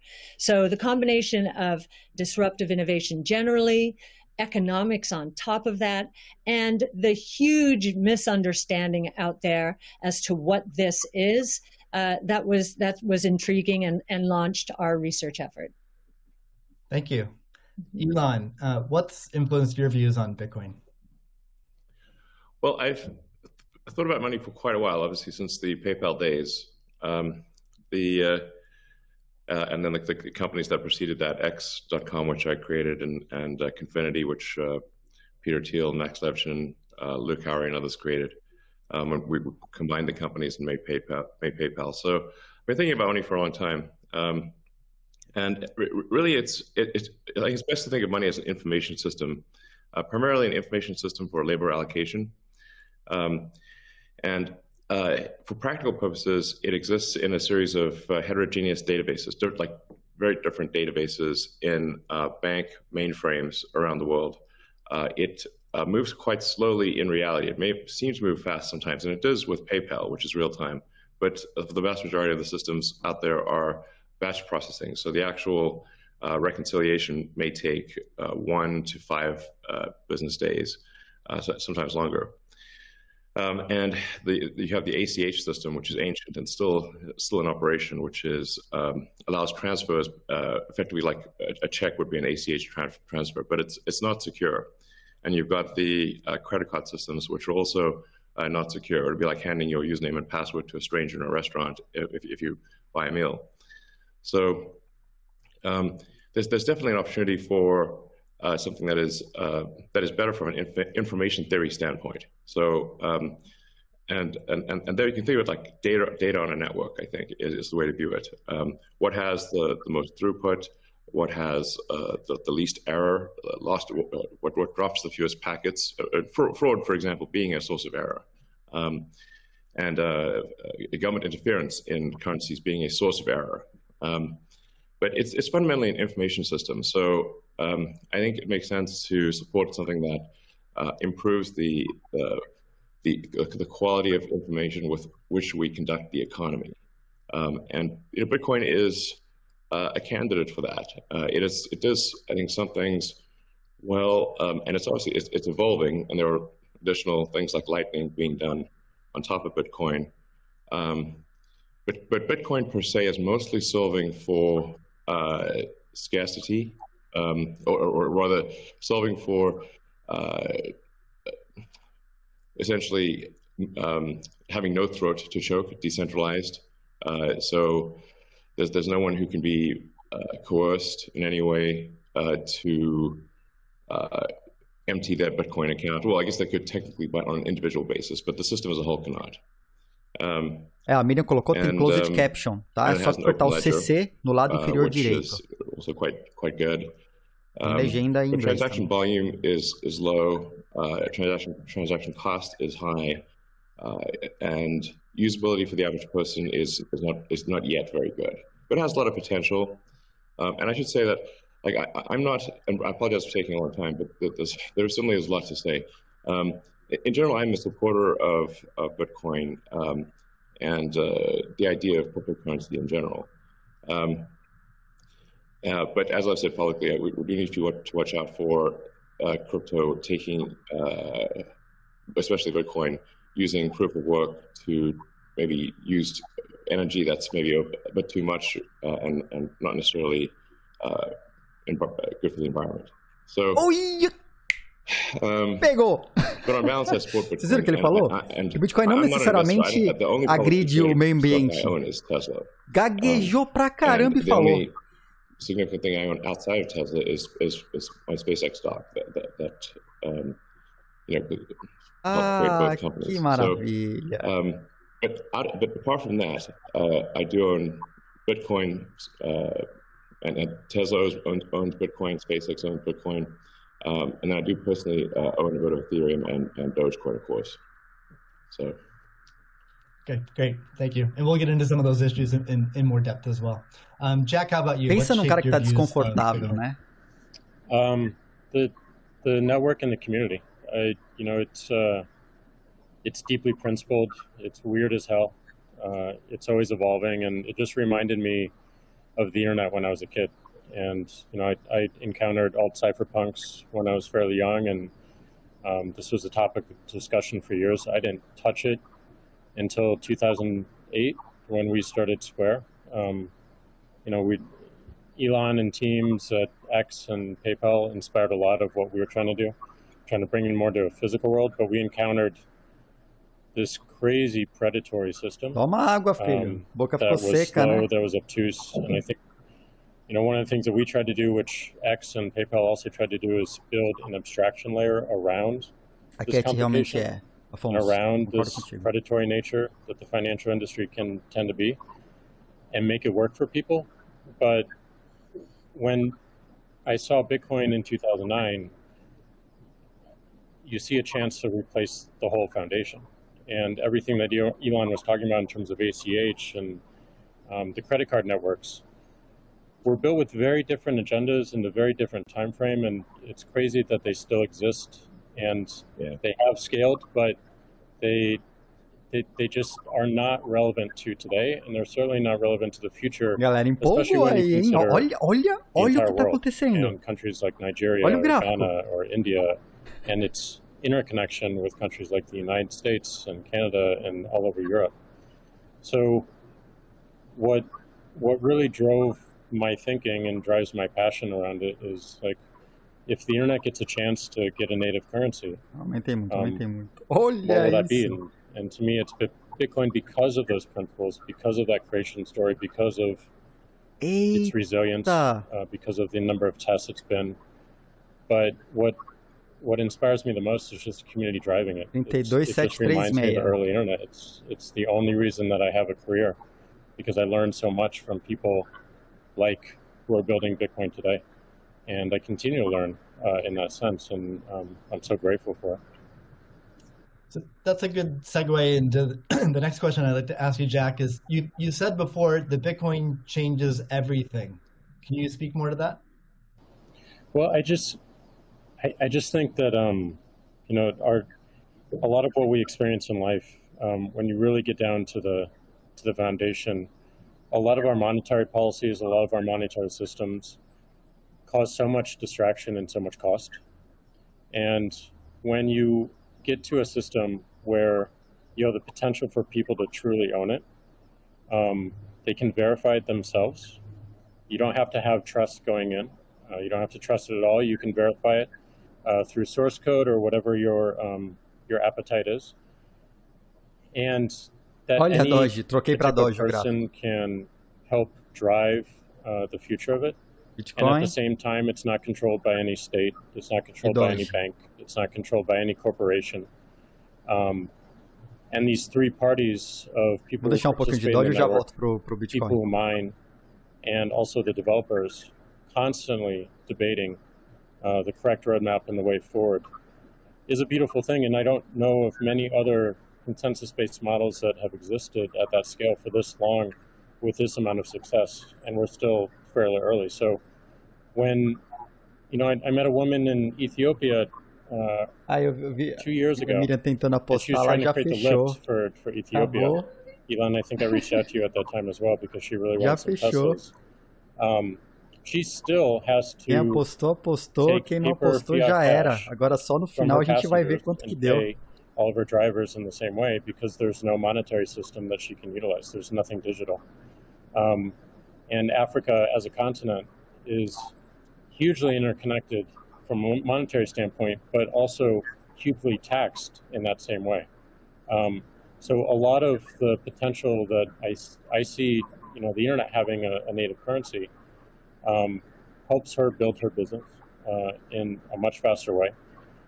And also, if you consider something like Bitcoin existing before YouTube, before Twitter, before Facebook, a lot of the business models that we have today would not be the same. We would certainly not have the dependency we have upon the advertising business model if Bitcoin existed pre-Twitter.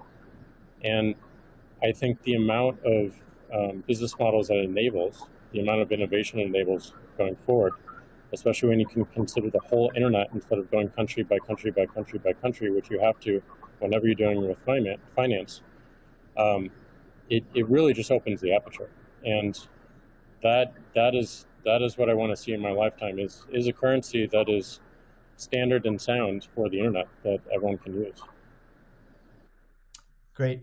A hallmark of Bitcoin is its fixed supply of 21 million coins. Elon referenced that earlier. It may be the first system that humans have created that humans cannot later change. Kathy, I'm curious, with your background in monetary history and macroeconomics, what are your thoughts on that type of system?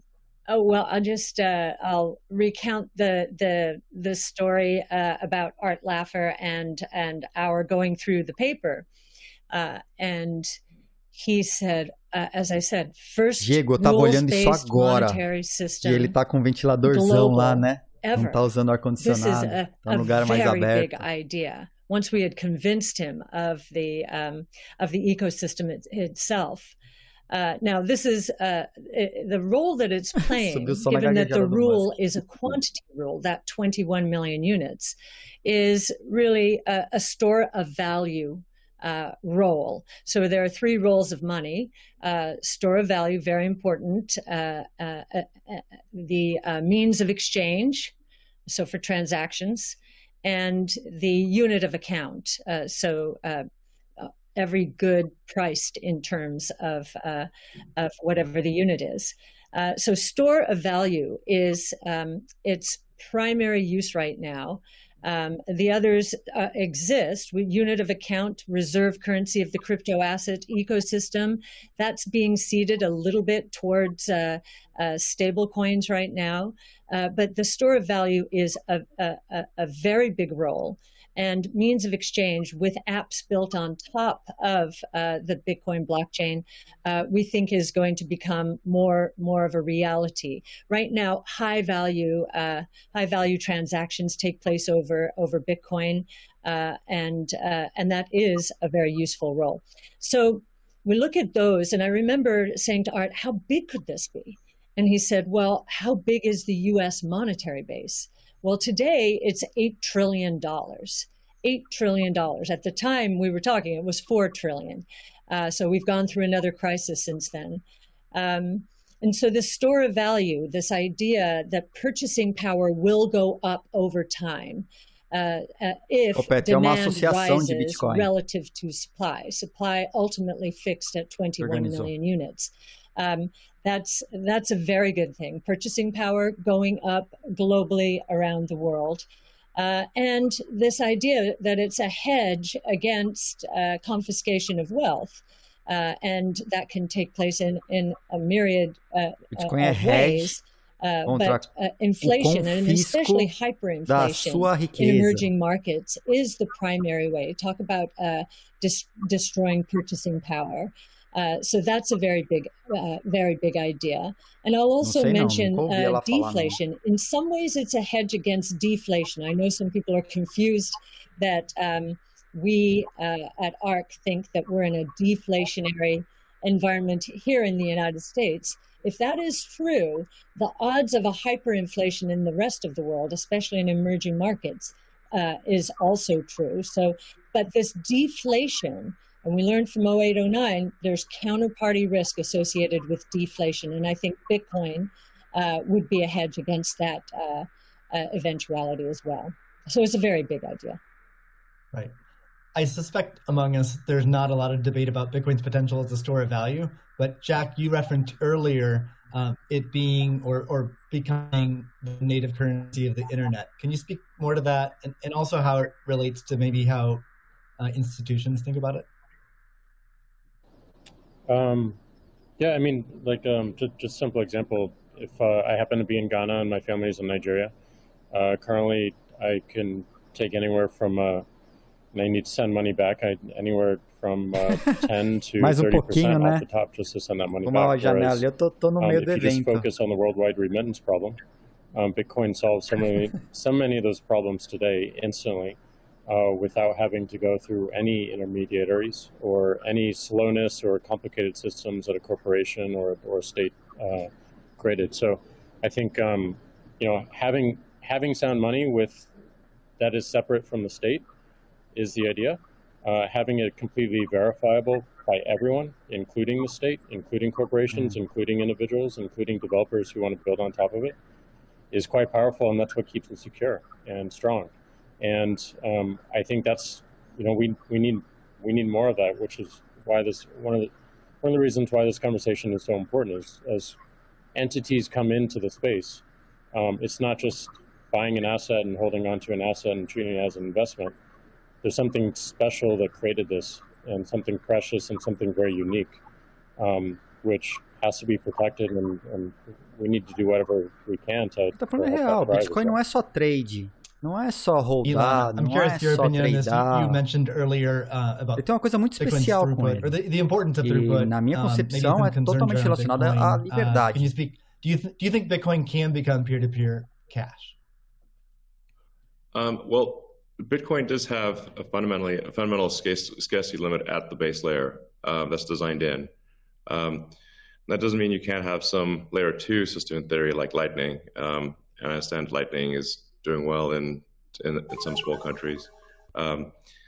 There's some question mark as to whether you need a money transfer license, just debate as to whether that's needed, given that it is not open ledger.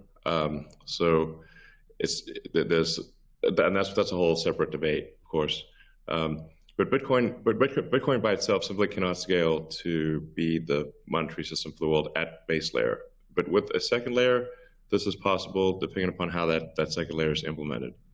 Yeah, that's part of why I think there may be some merit to something that may seem silly, like Ethereum, like Dogecoin. I think Ethereum also, like I said, the three things I own outside of SpaceX and Tesla, and also obviously it's a Neuralink and Boring Company, but of any significance are Bitcoin by far, and then some Ethereum and some Doge. So if the price of Bitcoin goes down, I lose money. I'm not sort of I might pump, but I don't dump. It's not a case of. I definitely do not believe in getting the price high and selling or anything like that. And I would like to see Bitcoin succeed. Cara, tem Bitcoin, Doge, there's some merit to. This is not a slam on Bitcoin. There's some merit to considering something that has higher max transaction rates.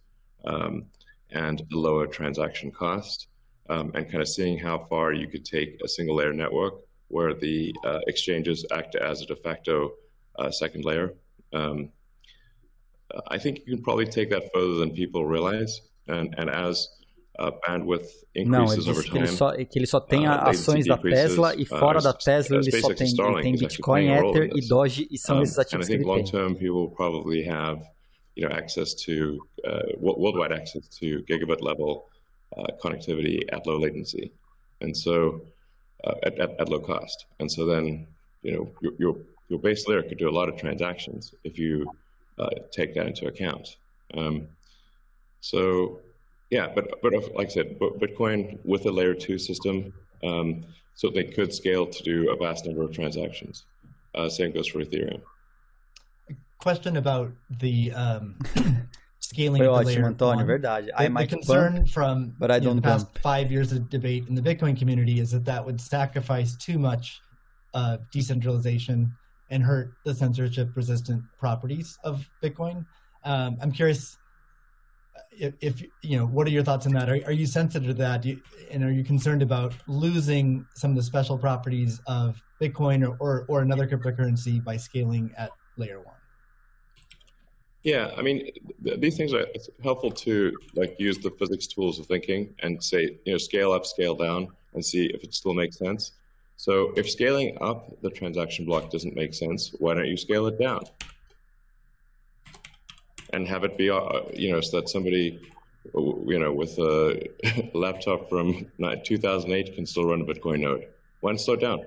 Oh, you want to slow it down? Well, maybe you're at the wrong number then. There's actually there's members in the community that do want to slow it down, but I understand your point. It's silly. The reality is the average person is not going to run a Bitcoin node. So this is and Bitcoin, it was a lot of clever ideas, but these parameters were set, I don't know, in 2008 or something, maybe 2009. And there's been some improvements since then, but not a lot. So, it's sort of like there was still in 2008 there was still a non-trivial number of people on modems. So, now it is quite common to get 100 megabit connection just for a house. Some houses have gigabit connections. So, and that trend is obviously in the direction of higher bandwidth and lower latency. And if somebody else doesn't do it, Starlink certainly will. So I have high confidence that you will be able to maintain a decentralized finance system while still having a much bigger blockchain, aka ASCII text ledger, and a hash ledger. You can make the hash ledger bigger without suffering from decentralization as the average connectivity improves, obviously.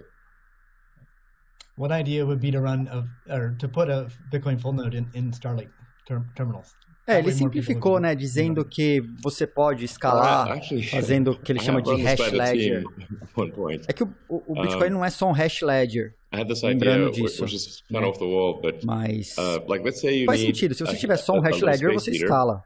And normally your space heater would just be pure entropy. But what if that space heater was also a Bitcoin, Ethereum, Doge mining node? Pick your currency. And so then you'd be heated up, and you would also mine your crypto and have connectivity in one. I love that idea. Yeah, I mean, better than running a space heater. Absolutely.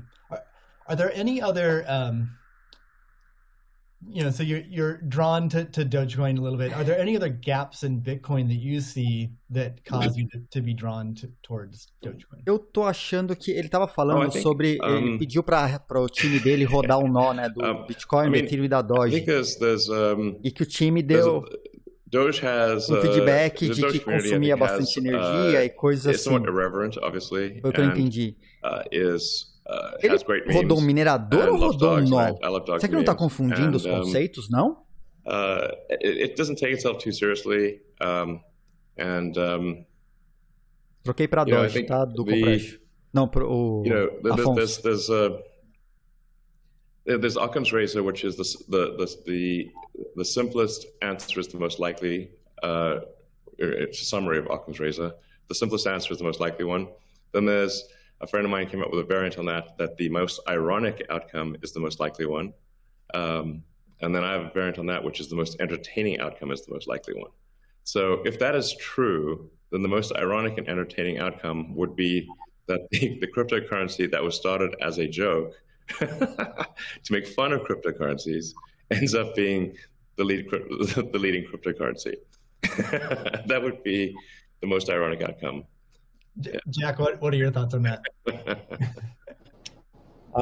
Is Bitcoin resilient enough to overcome that? I think it's resilient, but also I think you find, I mean, that's what attracts me to Bitcoin in the first place is the irreverence. A lot of that just brings it forward, and at first go it makes it a little bit inaccessible, but as people get into it, it makes it more accessible and more spreadable. And I absolutely think the resilience is there. I think it's important to have fun as well. And anyway folks can express themselves.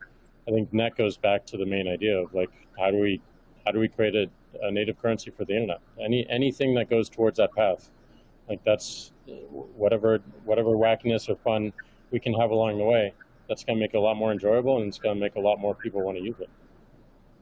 I'd also point out there's nothing stopping someone from creating a Bitcoin wallet that's fun and has memes, has dogs. That's possible as well. Great. Let's move on. Right now at this point.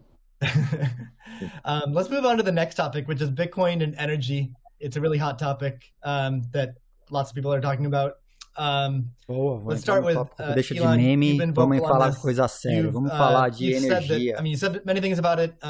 You've also said that Tesla will resume payments in Bitcoin payments if the renewable energy is approximately 50%. Deixa a Cat falar também. Looks like it's on a positive future trend. What do you think the state of things are with respect to that? Yeah, so I do think that there appears to be a positive trend in the energy usage of Bitcoin. Actually, part of this is due to the drop in Bitcoin price. So I mean, what I observed, or what I thought I was seeing, there may be some disagreements on this, but from when Tesla announced that it had acquired Bitcoin and was doing Bitcoin transactions, there was a massive run-up in the Bitcoin price, and also a massive increase in the amount of energy used to mine Bitcoin. And I think I understand renewable energy quite a bit. I mean, Tesla does solar and is não tem relação, não. Ele falou que quando ele falou que a Tesla ia receber Bitcoin, aumentou inclusive a mineração do Bitcoin. Eu precisava ver as datas, eu não acredito que isso tenha ocorrido. And there was just no way that you could basically double or triple the amount of energy in such a short period of time with renewables. You could shovel coal that fast. And so I was like, look, this is too sketchy. Tesla's mission is accelerating the advent of sustainable energy. Viola, é tu? We can't be Luiz Fernando Cadorim? That and also tamo junto, not do appropriate diligence on the energy usage of Bitcoin. Mais. So all I did was I said, look, we're going to suspend Bitcoin transactions for now. We're not selling any Bitcoin, nor am I selling anything personally, nor is SpaceX selling any Bitcoin. Again, I want to emphasize, SpaceX, Tesla, and I own Bitcoin. I also own a little bit of Ethereum and Doge, but the companies just own Bitcoin, and the Bitcoin that I own is worth much more than the Ethereum or Doge. So clearly, if I'm if these actions negatively affect me financially, if I was purely financially motivated, then I would not express this reticence. As companhias têm BTC, ele tem as outras. As companhias só têm BTC. Now, it looks like se o Bitcoin derrete, ele perde dinheiro. A lot more towards renewables, and a bunch of the heavy-duty coal plants that were being used, unequivocally being used, this is not a question mark, have been shut down, especially in China. Não está claro, Hitman. Não está claro. Ele não sabe a diferença entre nós e uma mineradora, pelo jeito. We want to do a little bit more diligence to confirm that confirm that the percentage of renewable energy usage is most likely sort of at or above 50%, and that there is a trend towards increasing that number, and if so, then Tesla will resume Bitcoin, accepting Bitcoin. So I think we want to just do a little bit more diligence, and I think, but most likely the answer is that Tesla would resume accepting Bitcoin, most likely. That's great to hear. I would agree with that. Kathy? Yeah, may I ask a question? Elon, I'm not quite sure if you saw the paper that Square and ARC did together on making Bitcoin mining a part of a utility, a broad-based utility ecosystem, whereby, the overage from sunshine or wind powers the Bitcoin mining machine, thereby enabling the proliferation of renewables to a much faster extent or at a faster rate than otherwise would be the case. What do you think of that? Well, the problem is that in order to operate so-called mining or hashing rigs, in order to operate a bunch of hashing rigs, effectively, you have to run them 24/7, which means you need base load. You can do that with solar and wind plus battery, but if you only did it based on solar wind overage, your hashing rig utilization would be much less. So you'd be at a disadvantage. Sure, it's a disadvantage. Hydro or geothermal are great as renewable means. I'm also pro-nuclear. I think modern nuclear power plants are safe, contrary to what people may think. I really think it's possible to make very, very extremely safe nuclear. I'm talking about fission. You don't need fusion. And then, of course, fusion. You just got that big fusion reactor in the sky called the sun. It comes up every day. But I think a combination of solar and wind plus stationary storage will get you that base load, so you can run hashing 24/7. Jack, I'm curious. You've stated that Bitcoin incentivizes renewable energy. Vamos ver se ele completa, porque eu não acredito. Ele falou que não tem energia natural suficiente para rodar o hash rate que o original que o Bitcoin precisa. Não faz sentido. It's also incentivizing a lot of innovation in just energy space and just like looking at unused energy. There's a company called Great American Mining that caps the methane flares on oil fields to power their rigs. And you just imagine, and you mentioned nuclear, Elon, as well, and just imagine all the unused energy that is just being wasted every single day.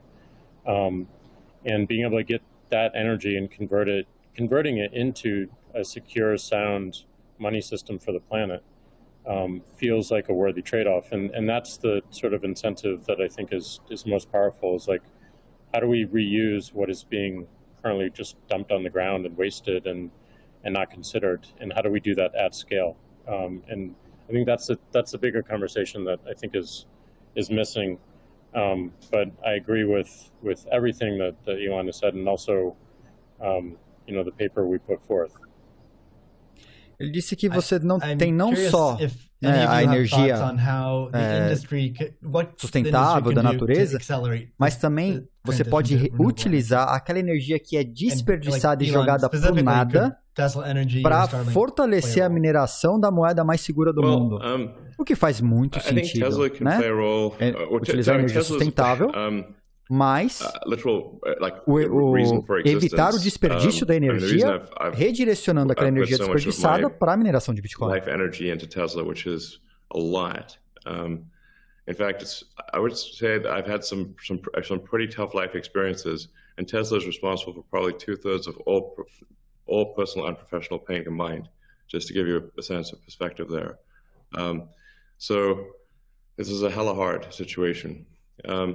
But we do solar, commercial solar, solar retrofit, as well as the solar roof, and we make consumer battery packs called Powerwall for houses and small businesses, and then the utility scale, which are gigantic. These we've done now a number of gigawatt hour installations. That's a lot. And a lot of them actually have been for load leveling the grid. Mostly they are, and combined with the first really big one we did, which is 100 megawatt installation in Australia.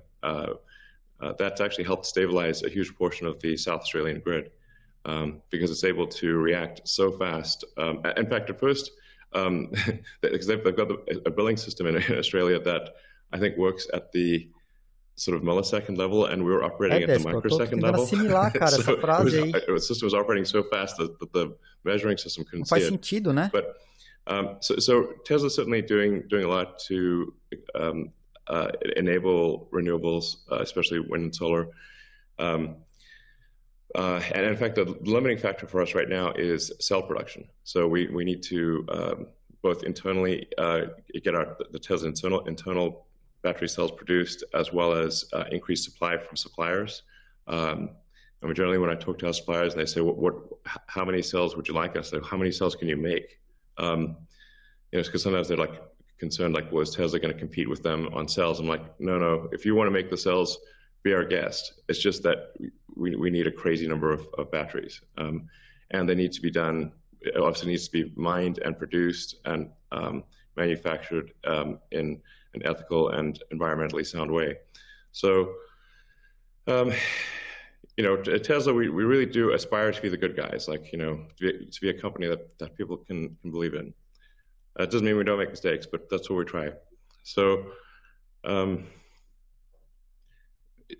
I think generally hydro, especially existing hydro, is good for mining. Geothermal, there's lots of places in the world that have geothermal energy. Like I said, nuclear is also good. I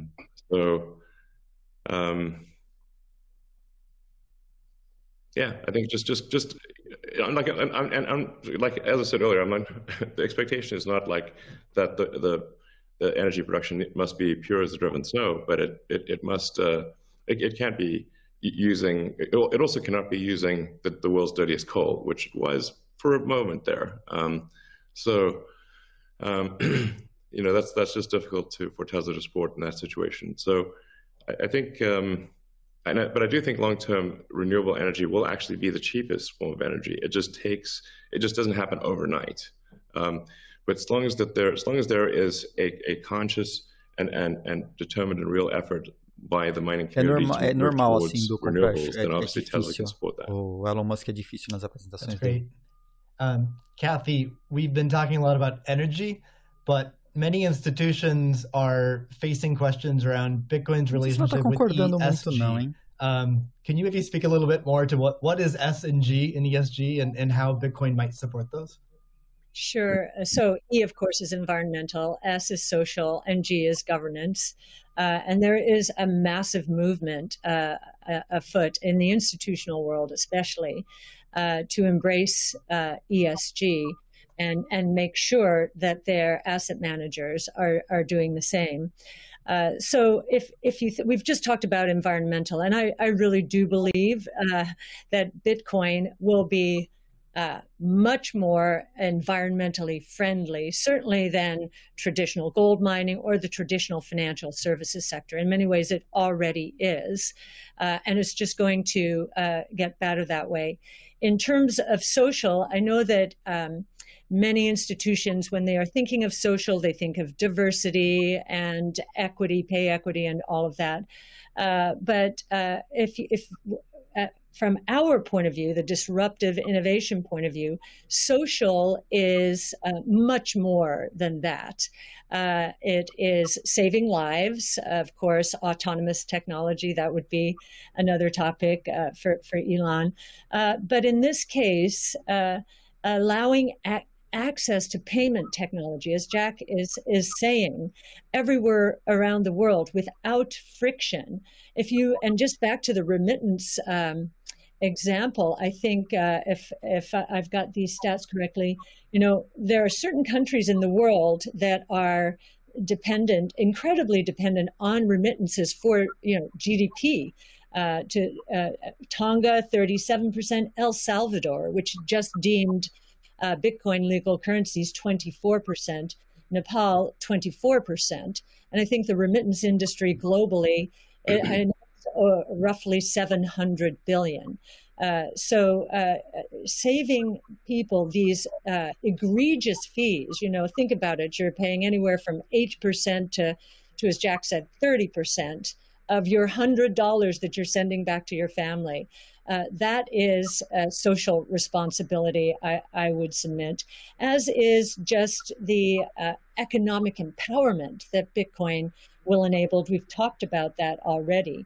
And I know that Alex Gladstein is going to be talking later about, the 4.3 billion people in the world who are hostage to authoritarian regimes, or the 1.3 billion who are living in double-digit and triple-digit a parte social do Bitcoin realmente é muito foda, porque ela falou bilhões de pessoas sob regimes totalitários, bilhões de pessoas desbancarizadas, pobres, e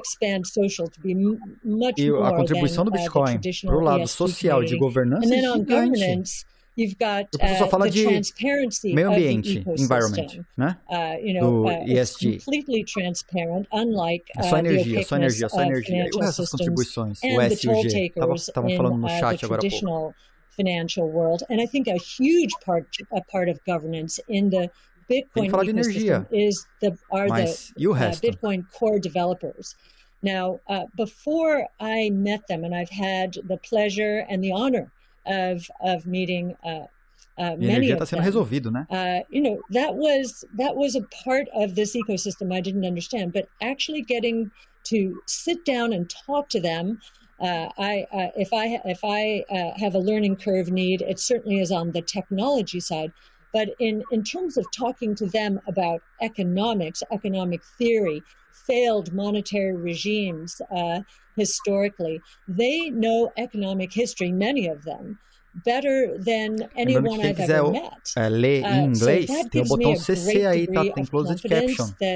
Em tempo real. They do believe they are on a noble mission. They could be paid a lot more than they're being paid right now if they worked at Google or Facebook or some of these other areas. But they've chosen, this sense of purpose for a noble goal, and they have incredibly strong technology backgrounds, as well as a good understanding of economic history, especially monetary history.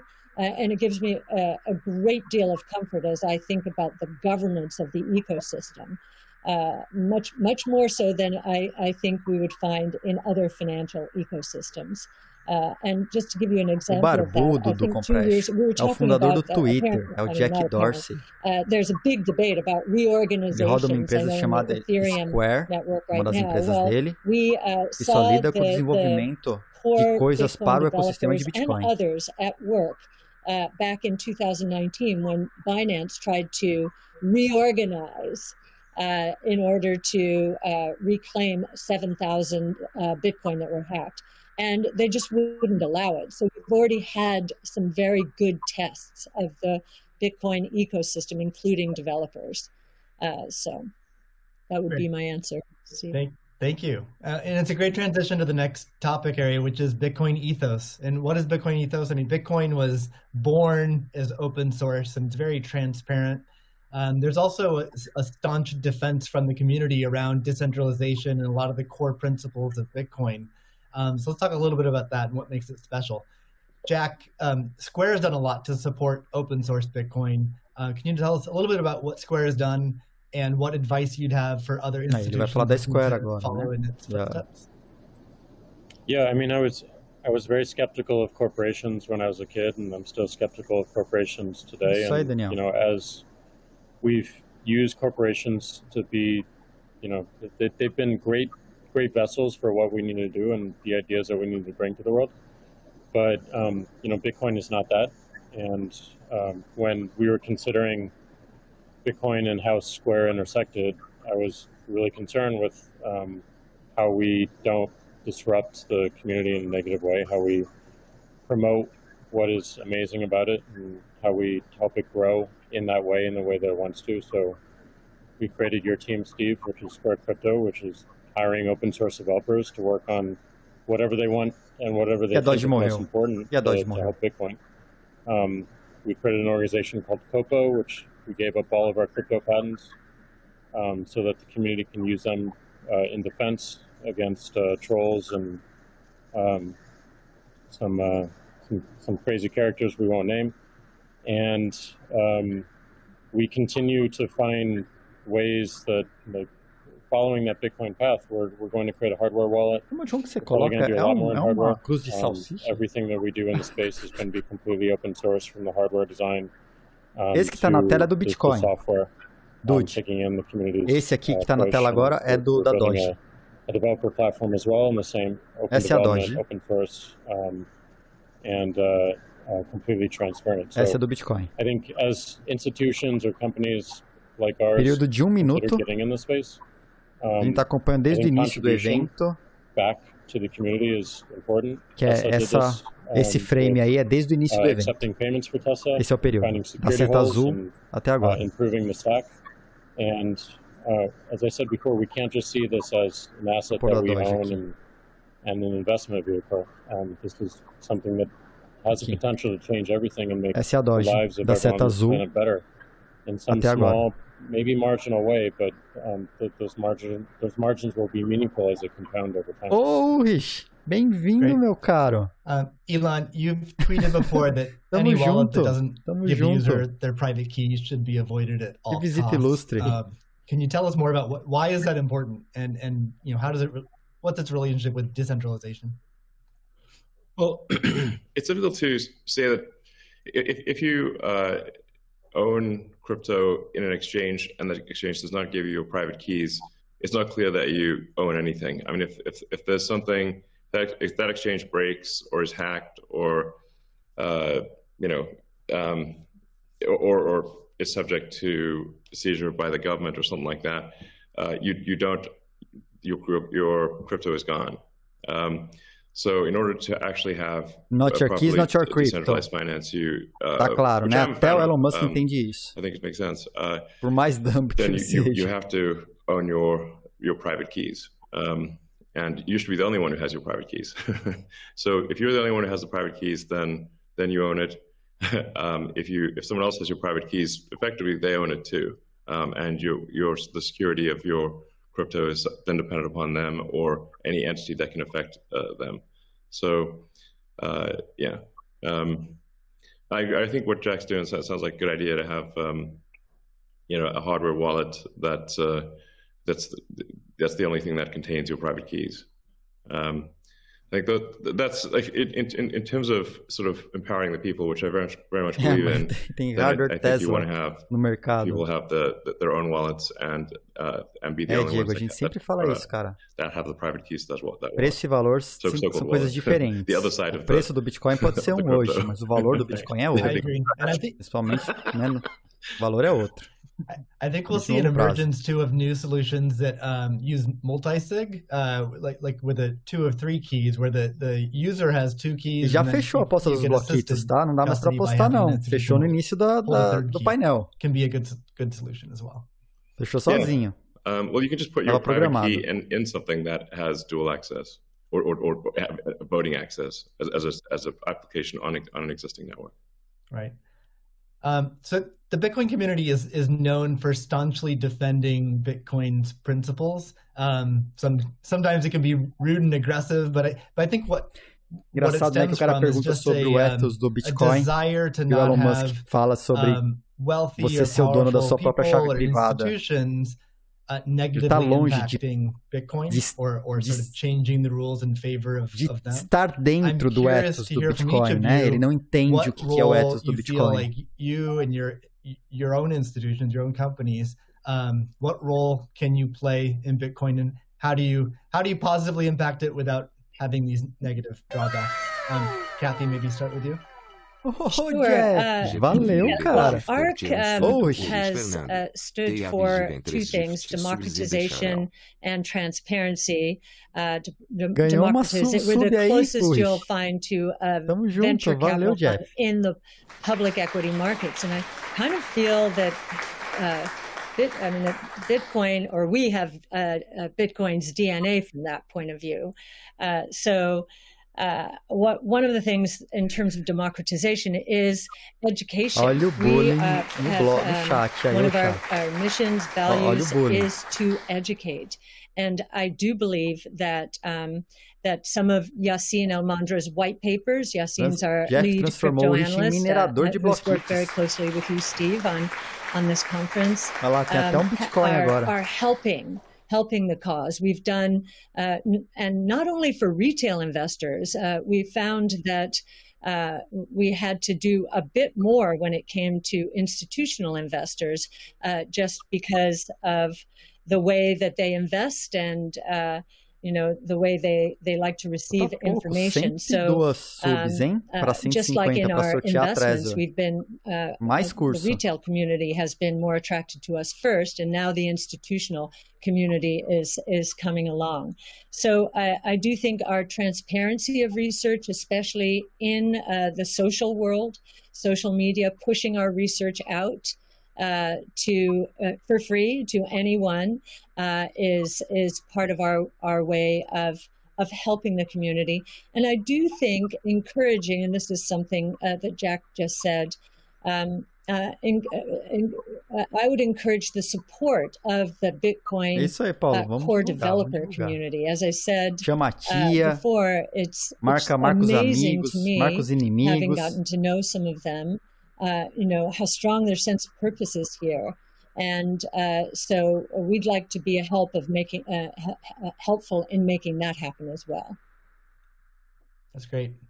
Jack, how about you? Dizendo que a ARC ela tem uma pegada muito no social, né? The companies you run. Acho que a Square também. My own personal role through the companies I run is to really push for more decentralization. Like everything that we intend to do with the wallet, being non-custodial, building a developer platform, focusing on non-custodial solutions. On the Square side is important, being completely open development and open source. But I also think it's important on the Twitter side as well. My biggest focus right now is on a decentralized social media protocol. We're calling it Blue Sky. It's super, super early, but we've learned a lot from what makes Bitcoin Bitcoin and why that's important. I've learned a lot. in that sense as well. And I think, just continuing to push on that thread and show it with our actions every single day in support of Vai sair a rede social descentralizada da Square, hein? I think will benefit so many people. That's what I'm focused on. What about letting Twitter advertisers pay in crypto? Yeah, I mean, I think enabling anyone. I mean, as you know, Elon, like if we had Bitcoin or a native currency for the internet before Twitter started, like it just creates so many different business models that we wouldn't have to be so dependent upon advertising generally. And sure. I do believe that, that we have them, any form of payment that they want to use, we should be able to take. So okay. Absolutely, but I'm more focused on like how do we create economic incentives in the network itself without having to rely on advertising. Yeah, it's just that the money has to come off of the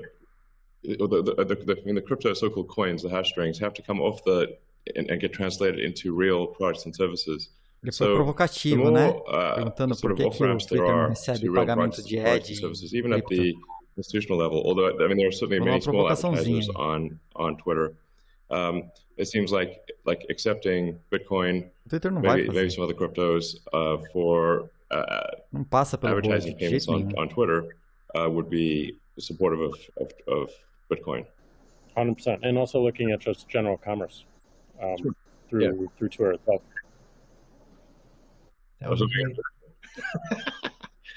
Sorry, what, Elon? I was asking Jack if he's going to do it. Can we get a product announcement today? Ele já tinha falado lá no Bitcoin 2021, né? Que não dá por isso que ele vai criar uma rede separada. Obviously, you're a big personality on Twitter. No Twitter ele não consegue fazer. What are your thoughts on your role and your company's role? Ele falou isso lá no Bitcoin 2021. In Bitcoin and sort of preserving. Como esse evento é institucional, é para instituições, eu acho que ele também mediu as palavras aí que você deu uma gaguejada, né? I generally think we should do things that benefit the people as a whole and increase the probability that the future is good. Aí morreu o Bitcoin. So, vamos ver como a Doge ficou. To me, it just seems self-evident that we should também, né? Take these set of actions most likely to make the future good. And I think probably Olha a Doge. Crypto or some of the cryptocurrencies will make the future better, most likely. It's not, I always think of these things in terms of probabilities, but I think it's probably better for there to be a prosperous Bitcoin, Ethereum, Dogecoin, maybe some others in the future. And I think it can have an empowering effect for individuals and increase the power of the individual relative to government. And really, if you think of government is just a corporation in the limit. So sometimes some people are like against corporations but for government. It's like, guys, government is just a corporation in the limit. It's the biggest corporation of all, and it's got a monopoly on violence. So if you don't like corporations, you should really hate government. There you go. All right. We got about, we'll try to wrap up in 10 minutes. So let's move on to future of Bitcoin. Foi mais ou menos, né? So Tesla and Square have both put Bitcoin on the balance sheet. Kathy, I'm curious to hear from you. What advice would you have for other institutions looking to put Bitcoin on their balance sheet? Well, I guess the first piece of advice is, just make sure, and I actually learned this after both Square and Tesla put Bitcoin on their balance sheet. The Bitcoin is being treated as an intangible asset. And so we need to get FASB to reconsider this, because with an intangible asset, if the asset goes up in price, it can't be marked up on their books. But if it goes down, it must be marked down. So, there's some asymmetry there, which is, we need to change that given what we believe Bitcoin is.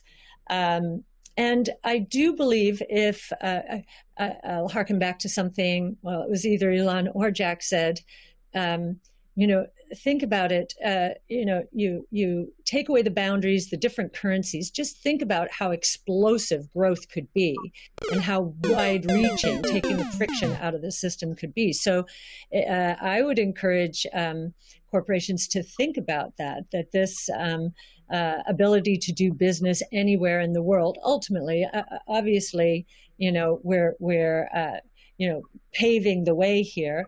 That's certainly a consideration. It also will serve as a hedge against inflation, especially, and as I mentioned earlier, there are a lot of emerging markets that are suffering from significant inflation. In other words, the purchasing power of those populations is going down. So they are going to migrate to Bitcoin and other ways to preserve purchasing power. And again, being able to sell to them in that kind of currency would be very useful. I'd also suggest, once again, this idea of deflation, I think, is going to be a real thing. There's going to be good deflation caused by innovation, so demand will boom because of that. There's going to be bad deflation because so many companies out there have not been investing enough in innovation. Their products are going to go obsolete, and they're going to be stuck trying to service the debt that they piled on because their shareholders wanted profits and wanted them now. So they leveraged up to buy back their shares and pay dividends, and so I think that's going to be the source of bad deflation and counterparty risk. And we learned from 08-09 that counterparty risk can be deflação nem sempre é boa. Almost cataclysmic. So a hedge against that as well, I think, would be another reason to do it. Great. Yeah, it's funny. Nem sempre, né? Você tem tipo ruim de deflação. In Europe have negative interest rate. It drives me crazy. Yeah. I mean, technically, if you've got like 2% inflation on 1% interest, you're technically minus 1% return. A aluna do URI. Nonetheless, it is quite annoying to just see your bank balance drop in real time in Europe. Europe has negative interest rates. This is insane. Yeah. Paying the banks to hold the bank to keep your money. I'm like, what? It is crazy. Like, what? We definitely move that into Bitcoin. I believe Ray Dalio said, "Buy Bitcoin and not bonds." So there you go. Mm-hmm. Yeah. Jack, you've talked about design being an underfunded area in Bitcoin, and Elon earlier mentioned usability could improve a lot. I don't think anyone's going to argue with that. What do you see as the future of how can design impact Bitcoin? Yeah, I mean, I think that the Bitcoin network is beautifully designed as a protocol in the way it works. I mean, it went after a single problem, and it does in an absolutely astounding way.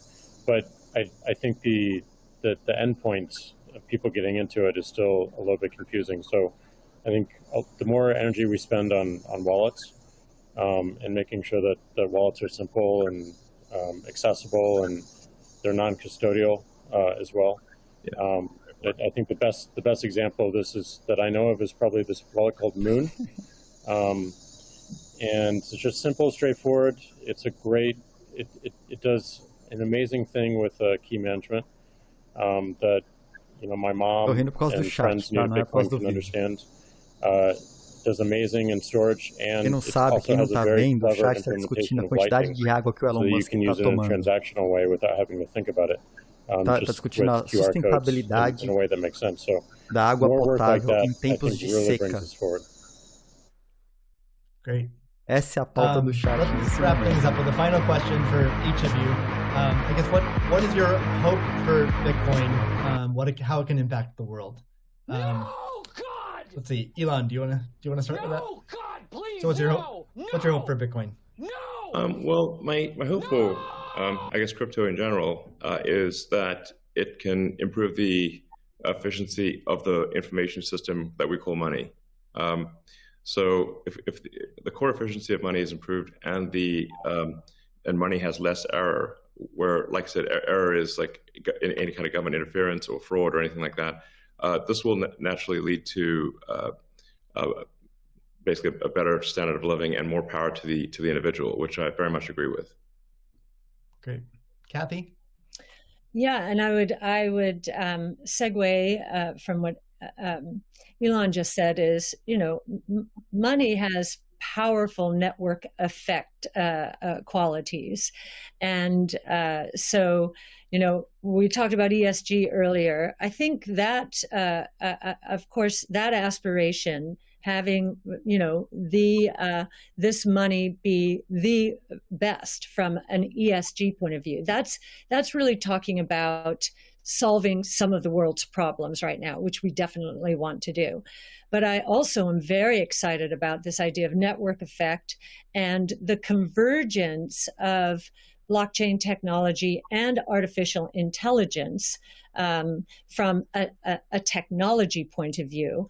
I think, think about the internet in the earliest days. We couldn't imagine what was going to happen, but the impetus to growth was pretty incredible. So I am looking at this rules-based monetary policy, making for better lives around the world, as we've just said. But I'm also looking at the technology itself and the convergence between blockchain technology and artificial intelligence, to change the world in ways that we cannot imagine right now, solving even more problems, but creating more opportunities as well, which is the history of technology and disruptive innovation. Jack, what's your hope for Bitcoin? My hope is that it creates world peace or helps create world peace. I mean, Elon said it earlier, we have all these monopolies of violence and the individual doesn't have power. And the amount of cost and distraction that comes from our monetary system today is real. And it takes away attention from the bigger problems, some of the bigger problems that Elon is trying to solve, like get us to a multi-planetary humanity. All these distractions that we have to deal with on a daily basis take away from those bigger goals that affect every single person on this planet, increasingly so. So it may sound a little bit ridiculous, but you fix that foundational level and everything above it improves in such a dramatic way. So it's going to be long term, but my hope is definitely peace. That's fantastic. Well, I'd like to thank all three of you for giving us your time today. It's been a fantastic conversation. Thank you to the audience for tuning in. The B word is not just this discussion, but we have a lineup of incredible speakers and content. So I encourage everyone to check it out. Thank you very much. All right, thanks. Thank you all.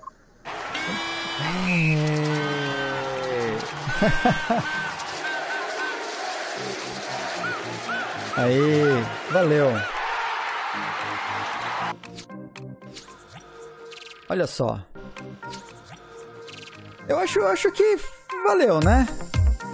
Acho que foi bacana. Gente, opa, baixei muito, né? Baixei muito. Dá pra tirar umas lições aí, né?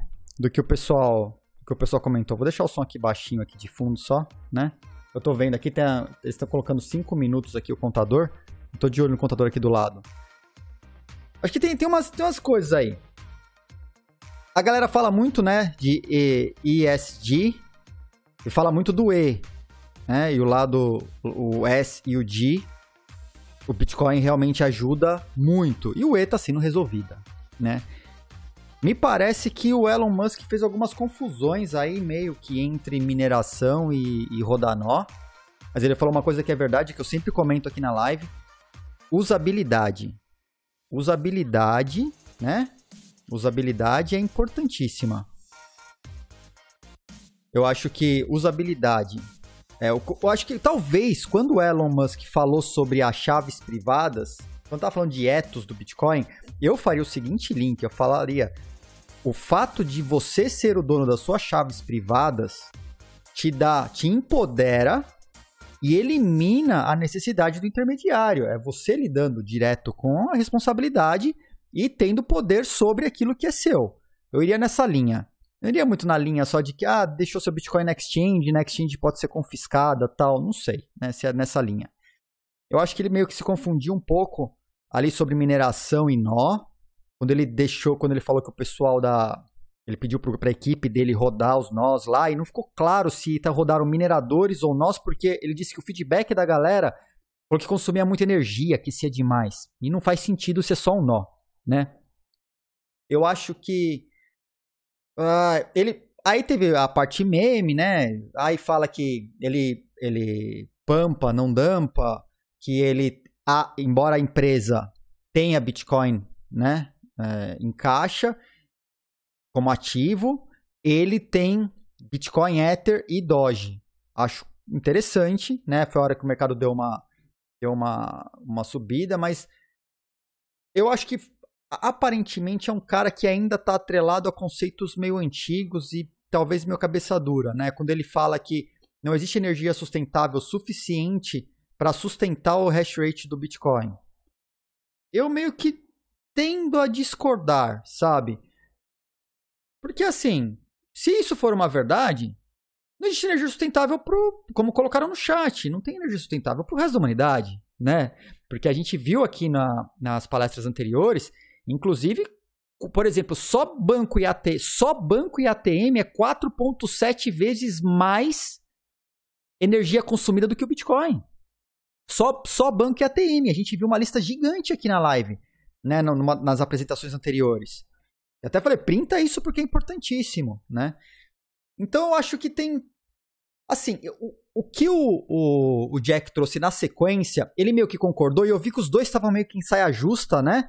Parece que como o evento é um evento para institucional, eles meio que não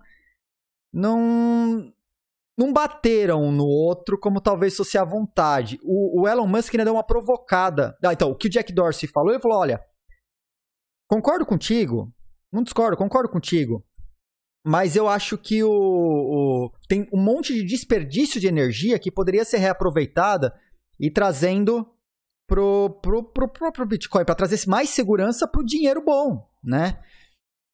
Gosto quando a Kate falou sobre nem toda deflação é boa, mas que o Bitcoin te protege contra a deflação ruim e contra a inflação. Super positivo, ela tá super correta nisso, super ponto positivo, né? Eu acho que se a gente olhar hoje, Luciano, sim, hoje, vamos fazer um recorte hoje. A energia sustentável é cara e não é abundante. Não é abundante se a gente descartar hidro e energia termal, né? Eu acho que se a gente não tá... Porque ela é limitada nesse sentido. Mas ela não é... Poderia ser melhor explorada. E eu acho que é o caminho. Ela será mais explorada. Por quê? Todo mundo quer mais energia mais barata. Isso para mim parece um fato, né? Se a gente falar só de energia. Então, eu acho que foi legal, né? Foi legal ver o Elon Musk em saia justa, um pouquinho. Ele é meio estranhão mesmo, mas todas as palestras dele são. Já assisti vários eventos. Ele sempre é assim, tá? Não é porque ele tá na saia justa que ele fala desse jeito. Ele é sempre assim. Ele sempre tá desconfortável. Achei legal a provocação com o Jack, mas o Jack já tinha explicado antes, mas talvez ele não possa ter falado isso agora, né? Porque esse evento, como eu disse, é para instituição, é para institucional. Quando o Elon Musk pergunta por que o Twitter não aceita Bitcoin para pagamento de ads, né? Não tem no caixa. Mas o problema do Twitter, ele já explicou no outro evento, que ele tem que passar pelo board, e não passa. E que por isso que ele tem a Square. E inclusive que a Square, eles estão trabalhando numa rede descentralizada como o Twitter, que vai ser open source. Tá super no início, mas que eles já acharam o caminho para fazer. Né? Na outro evento ele falou que tinham começado a testar e que agora que eles já acharam o caminho. Vai ser no blockchain do Bitcoin? Duvido. Bom, não é que eu falar duvido é difícil, né? Eu não vou marcar desse jeito. Mas eu acredito que ele possa ser usado numa sidechain do Bitcoin, não diretamente no Bitcoin, justamente para dar escala. Imagina uma rede como o Twitter, se ela traciona, né? E que ela não precisa tanto do blockchain. Você pensa numa rede social, ela não precisa tanto do blockchain. A não ser que você use o blockchain como uma camada de incentivo econômico ou para prevenir o spam ou para incentivar as pessoas a votarem no tipo de conteúdo, na reputação do conteúdo. E aí, quando a pessoa coloca a pele em risco e põe dinheiro e a reputação dela ali, ela tende a escolher melhor o conteúdo e votar melhor e pontuar melhor, recomendar o conteúdo, né? Recomendar o conteúdo e trabalhar na reputação do conteúdo de uma maneira melhor, porque ela tá pondo dinheiro naquilo. Então, acho que nessa linha pode funcionar. A Aave, eu acho que tá surfando só na onda. Tá surfando, tá? Até porque a própria Square, ela é focada no incentivo do ecossistema de Bitcoin. E só. Isso já tá muito claro para eles. Eles não trabalham com Ethereum e não vão trabalhar. Eles acham que... Eles são extremamente maximalistas e acham que você tem um mundo de coisas para construir ao redor do Bitcoin. Então, a Aave, ela tá surfando na onda. Porque eu acredito que se alguma coisa for feita, mesmo que seja para ancorar timestamp, será relacionado ao Bitcoin. Talvez não diretamente no Bitcoin, mas relacionado ao Bitcoin. Eu não vou marcar que não vai ser no Bitcoin, porque obviamente não dá. Mas porque você pode criar uma rede social sem precisar do blockchain, né? A não ser que você tenha um incentivo econômico. E aí sim, conectado numa Lightning da vida, né? Conectado num nó Lightning. E você poder pagar ads, recompensar, trabalhar com reputação, poder dar um troco pela qualidade de conteúdo para os criadores, aí a Lightning é fantástica. Aí sim pode ser no Bitcoin, mas pelo lado da recompensa, não pelo lado de usar o blockchain do Bitcoin para criar rede social, que na minha cabeça não faz muito sentido. Tá? Galera, tá interessante, né? Interessante. Eu já vou pagar, tá? Eu já vou pagar. Cadê a tela aqui, ó? Deixa eu abrir a tela aqui. Só um segundo. Cadê? Ó. Vou por aqui, ó. Tá lá na tela, ó. Opa. Errei. Tô voltando. Tá lá. Então, a nossa aposta aqui, ó, era se o Bitcoin estaria maior que $35 mil ao final do painel do Elon Musk, né? Aqui, se a gente olhar o recorte... Deixa eu pegar o recorte aqui.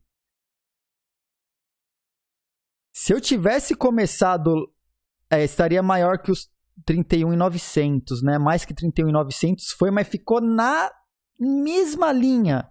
Agora tá 31.958 e a marca que eu coloquei lá era 31.900 redondo por $58.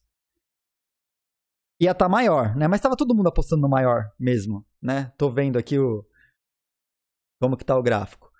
Então, peraí, vou pagar, ó. Bitcoin, né? Ficou menor que os $35 mil, não chegou aos $35 mil. A fala do Elon Musk não foi suficiente aí para dar aquela empolgada na galera, né? Nem na Doge. A Doge, peraí, antes de eu acertar aqui, deixa eu ver como tá a Doge. A Doge, nossa senhora. A Doge morreu. A Doge morreu. Ó, começou a tá na setinha azul ali, né, esse ano, ali em cima, tá na marca, e olha pra onde foi parar a Doge.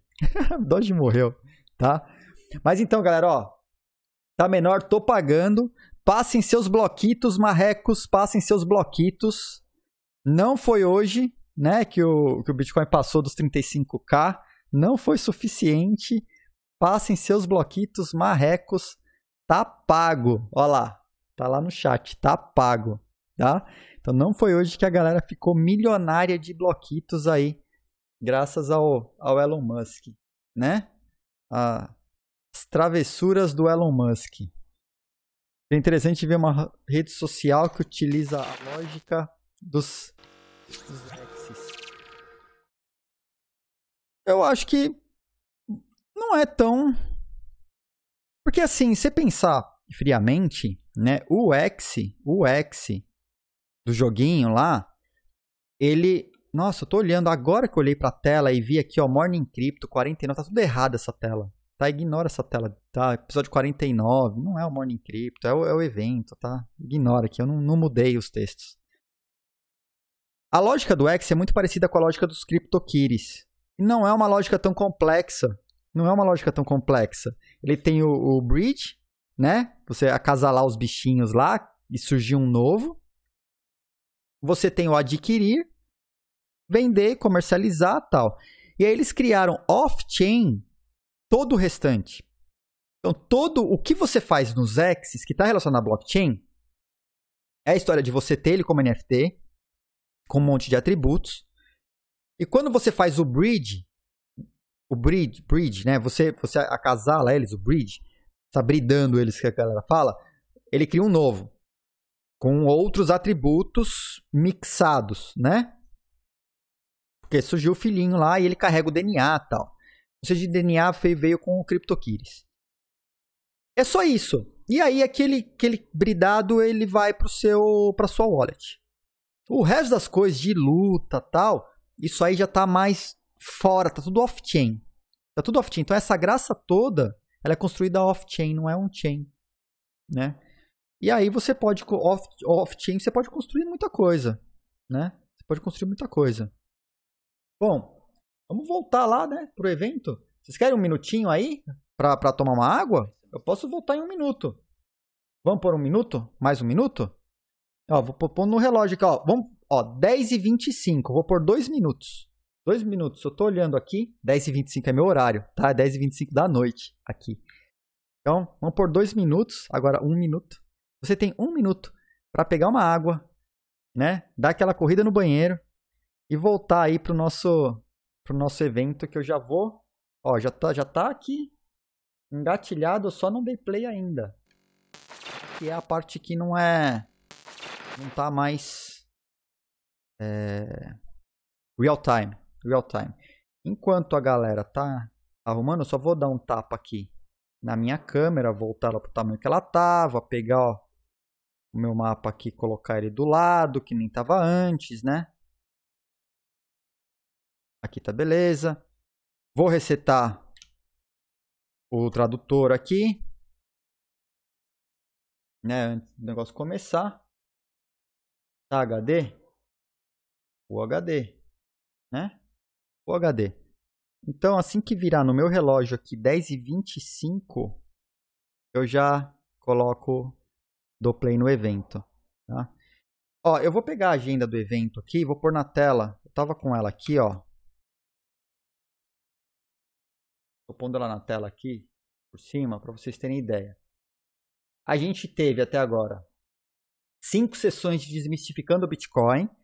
A gente viu sobre Bitcoin gasta energia, Bitcoin facilita a atividade criminal, Bitcoin não escala, Bitcoin é concentrado e o Bitcoin pode ser substituído por outra shit chain aí, né?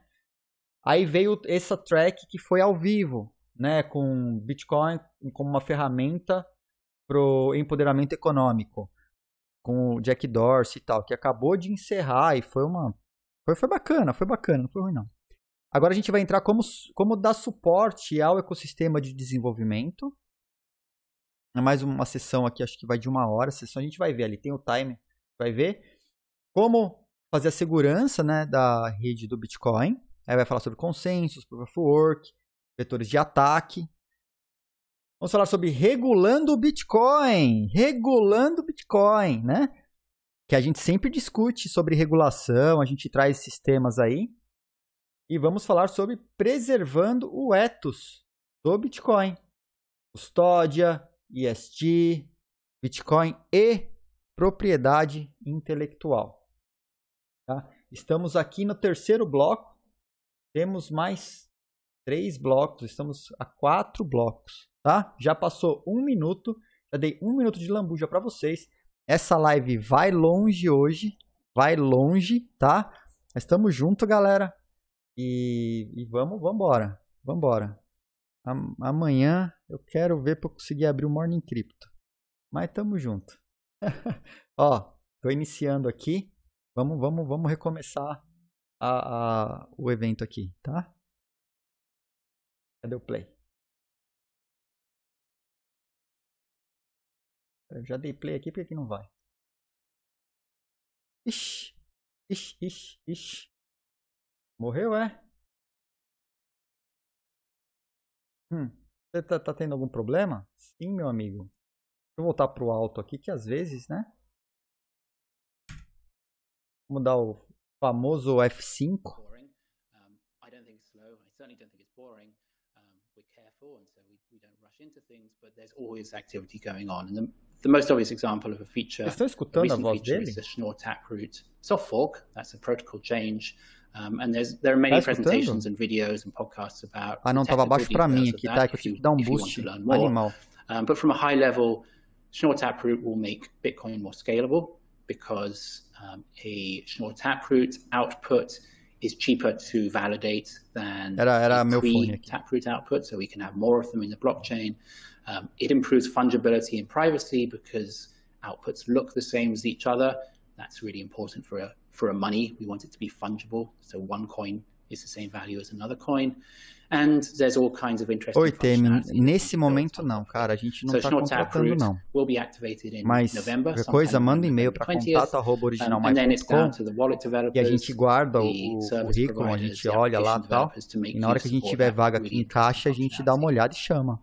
So that's very visible. That's a very user-visible change. Não. Something that's maybe a bit less visible are the improvements in the peer-to-peer network. Now, the peer-to-peer network, again, is crucial for Bitcoin's decentralization.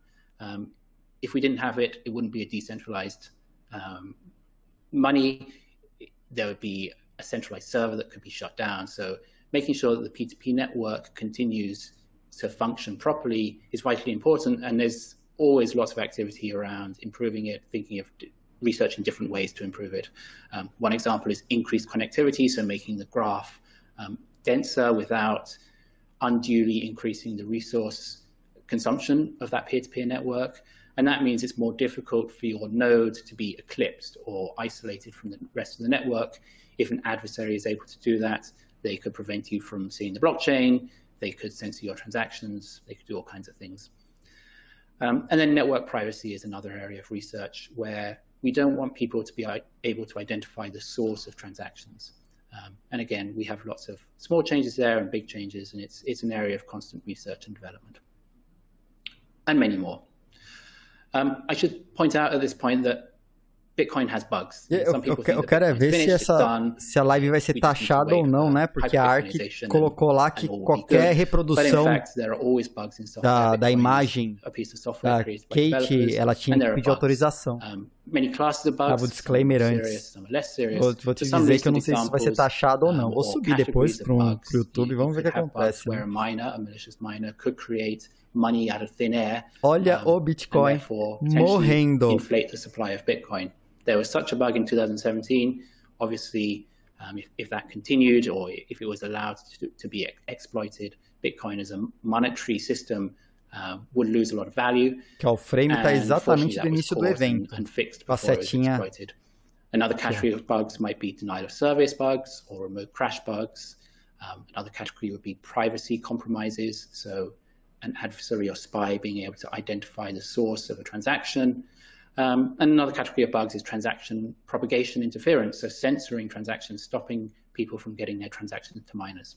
We've seen examples of all of these. They happen not all the time, but frequently enough that they need to be fixed, and we need to have developers looking at the code, fixing those bugs. So I've been talking mostly about Bitcoin Core so far, which is the most important project in Bitcoin. The name suggests it's at the core of the network, and if Bitcoin Core stopped working, then Bitcoin would stop working. So I think that's the most important project, but there are many, many other projects in this developer ecosystem. And I'll give you some examples here. One is libsecp. That is a cryptographic library that's used by Bitcoin Core for verifying and creating signatures. It's used by other projects as well for verifying and creating signatures, but it's a small project. It's developed. Quem não sabe, né, o Bitcoin Core é quem mantém but it's crucial to Bitcoin Core and it's crucial to Bitcoin.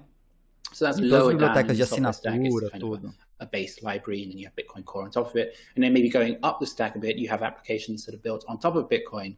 And Lightning is an example. There are various different Lightning implementations. Né? There are 4 main Lightning implementations and several other smaller ones. But the main ones are C Lightning, Eclair, LND, and then Rust Lightning or the Lightning Developer Kit. And those are all maintained and built and developed by different teams. You have various wallets. So here we can see Green Wallet, Blue Wallet, Electrum. Those are all open source and have different people working on them. Umbrel is a node in a box, essentially, where you can set up your Raspberry Pi or your server to install Bitcoin Core and various applications. And on top, again, an open source project that people are contributing to. The Bitcoin Dev Kit is a collection of tools and libraries for application developers to use to build their wallets and applications on Bitcoin Core, again, open source. And BTC Pay Server is a payment processor, again, an open source project. So there's a huge array of different projects in the Bitcoin space that are open source and people are contributing to free of charge. I'm going to switch back to Bitcoin Core now and give you a few statistics.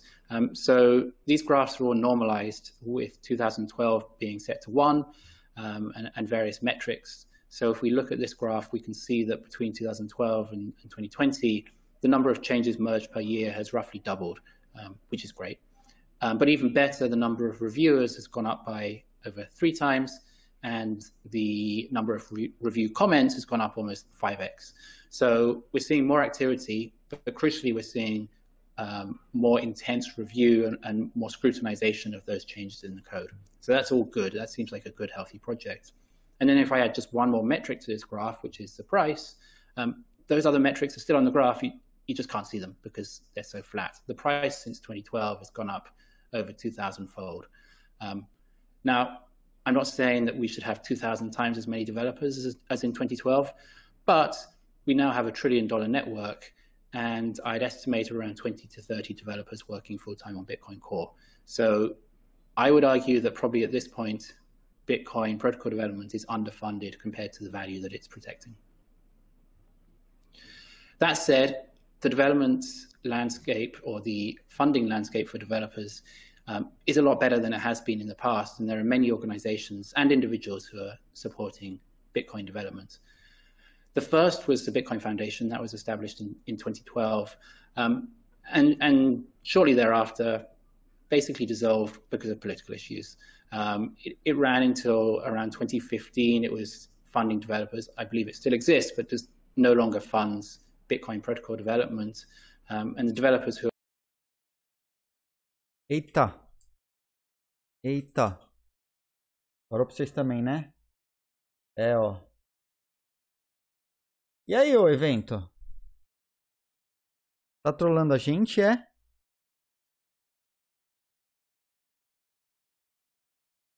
E aí?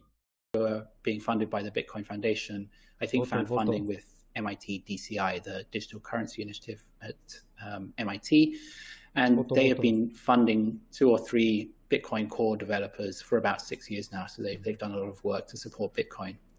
In 2014, both Chaincode Labs and Blockstream were established. Chaincode is a non-commercial private organization that funds Bitcoin developers. Blockstream is a commercial startup that nevertheless funded a lot of open source work in libsecp, in Bitcoin Core, in C Lightning, and still funds a lot of that work, as does Chaincode. In 2019, Square Crypto started. They've given out grants to many developers and designers, and also have an in-house team of developers working mostly on Rust Lightning on the LDK. And then last year, 2020, Brink was established, and we are currently funding 7 open source Bitcoin developers. As well as those organizations, we've seen several exchanges start funding Bitcoin developers, and that's great to see that they are supporting the underlying technology that makes their businesses possible. Zappo, OKCoin, BitMEX, and Gemini are amongst them, and it's great to see that.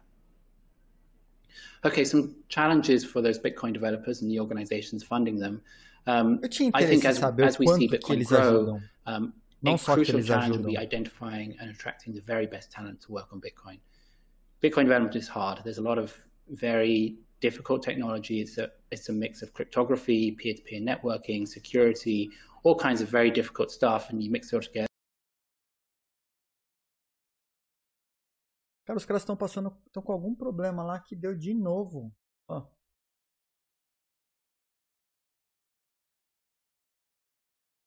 Vou dar um refresh aqui, hein?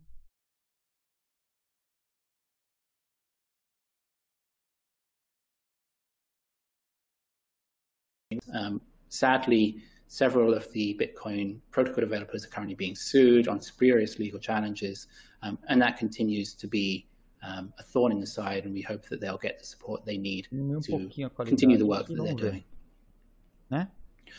Okay, so that's highlighted some of the challenges. For the rest of the day, vamos ajudar, essa parte mais importante. Às vezes tem um dev aí, o cara quer dar uma força e não sabe como, Next né? up, you'll hear from John Pfeffer, who is an investor who's been supporting Bitcoin open source development for several years. And he'll talk about why he supports Bitcoin and how he thinks about that support. After that, you'll hear a solutions panel from several of the organizations who are supporting Bitcoin developers. Lembrando, se você chegou aí agora, tem um botão CC aí do lado direito, inferior direito, que você pode ter o closed caption, suas legendas em inglês. E a gente tem as legendas automáticas lá no topo, em português, né? Que é criação do Morning Crypto. Legendas em tempo real.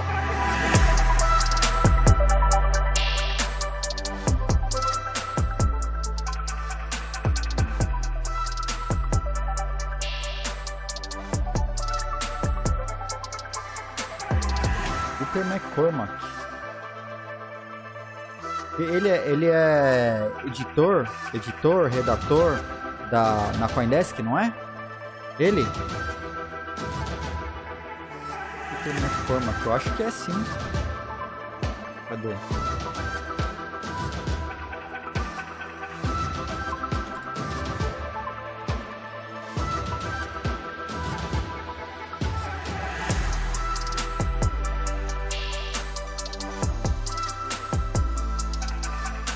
Ah, não, meu, olha que viagem. É o cara do podcast, pô. Nossa, que viagem. O cara do podcast. O cara que foi lá conversar com o presidente de El Salvador. Tirou foto, tudo. Nossa, que viagem.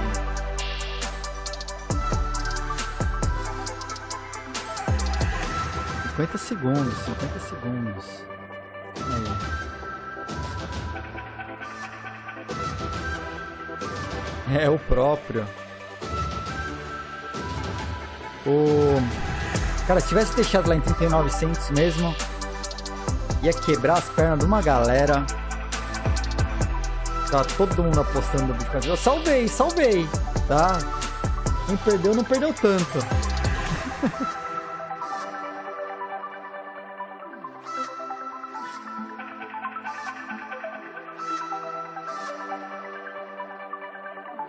$8 segundos, vamos lá.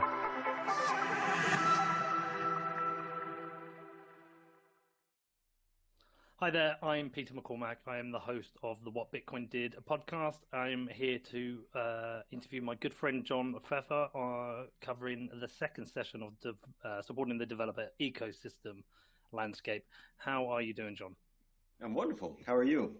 Feeling better? I'm good, buddy. Good. Yeah, feeling a lot better. Back's fixed, ready to talk to you. Everything's good, ready to do this. And do you know, I've known you for probably 3 to 4 years now. And one of the things I didn't realize about you straight away was how much support you actually give to the developer landscape to begin with. And that became more obvious later on as I got to know you more.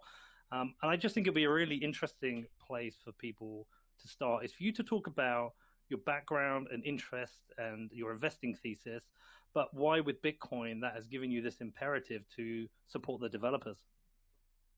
So, I'm an entrepreneur and I have built different businesses in different industries. And as the decades have gone on, we also, as a family, are more and more active investing across all kinds of risk assets globally. And when we first encountered, let's say, first encounter with Bitcoin was Doge, como começou? And frankly, it was como tá indo? Too hard for folks like us, I think, to get our heads around. But I had the good fortune of having coffee with my friend Vincent Casares in 2016, and he explained Bitcoin to me in very simple terms that I understood. It reminded me of all of our venture investments, which are, at the time, look. Money is a ledger for keeping up with what we owe each other. Bitcoin is a better technology for that ledger. It'll probably fail, but if it works, it'll be very valuable. And I said, well, that sounds like all the other venture investments we make. And that framework is enough for me. Repente o irmão mais velho, né? And we'll figure it out as we go. A diferença é que o Jack é meio ripongo, né? Meio ripão. A ready, fire, aim investment. Something that because it's liquid, you can take a position and then evolve it as you go. That was in 2016. And then if you remember it all, the whole Bitcoin and everything else started going up into 2017. And as that happened, I had to dig in and learn more because it was growing as a position, and I needed to understand what we owned and what we should do with it. And it became one of the things that hit me was, and this was probably maybe Q2 of 2017. It was that, well, this is a piece of software. This is free open source software, and that's really critical. Who's developing it? Who's writing the code? What happens? What if something goes wrong? Where is it going? And a mutual friend, organized a dinner with me, John Newberry, and Matt Corallo, both of whom are well, John is speaking in this event, and Matt works at Square now and has been a key Bitcoin developer for a long time, along with John. And I remember at the time I was coming from a business environment and saying, well, so what's the product roadmap for Bitcoin? Tell me where, I want to see the product roadmap. What are we going to, where's Bitcoin, how is it going to develop, over what time frame, who's doing what, who's responsible? And they said, no, John, you don't understand. That's not the way it works. It's open source. Everybody works on what they want to work on. It's even somewhat adversarial in terms of how changes are made. We have to get consensus. And my initial reaction, coming from a normal sort of business mindset, was, what a mess. This is not a way to get something done quickly. But then, in the summer of 2017, and then with all of sort of the last 3 quarters of 17, we got into the block size wars and the forks and everything else. And I won't sort of rehash all of that there, but it was a learning process for me to really understand. Você vai falar do Block Wars só de 2017? Esse Block Wars está acontecendo desde 2015. And how essential it is that Bitcoin development is consensus-based. Tá vazando um áudio aí, ô Peter. É deles lá que tá duplicando o áudio. Não é daqui, não. Developers, funding sources, and 17 was a pretty brutal time. Já aumentou o volume lá. December. Ele mexeu em alguma coisa. We just been through this really tumultuous year, Oh, que sacanagem. I was sitting there saying, my gosh, I really have to understand the development landscape better and the community, and make sure that it's Peter. Contribute to healthy. Meu caro. I had understood by then meant again diverse funding sources didn't get in the way of the developers, tell them what ruim, né? So forth. And Adam Back. Não dá nem para correr para frente. Suggesting the great scaling initiative. Nossa, que block size was being used very Nossa, deu ruim. Agora que o Bitcoin vai para $3.000. And it needed to be implemented. We ought to set up an initiative, get a couple of people to help educate some of the biggest users. Cara, a galera podia fazer um remix, né? On how to most optimally use block space. And I picked up and then I said, well, that sounds like really interesting. Caramba, gente. How to do it. Deixa eu ver. Eu vou dar um refresh. Mas é lá na do cara, não é aqui. Tanto é que minha voz não está sendo duplicada para vocês, né? Eu não mexi em nada, eu juro. Ixi.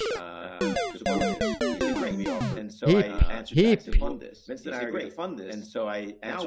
Ó, eu vou abrir tô abrindo uma janela em paralelo agora, tá? Agora pode ser que dê uma duplicada. Cadê?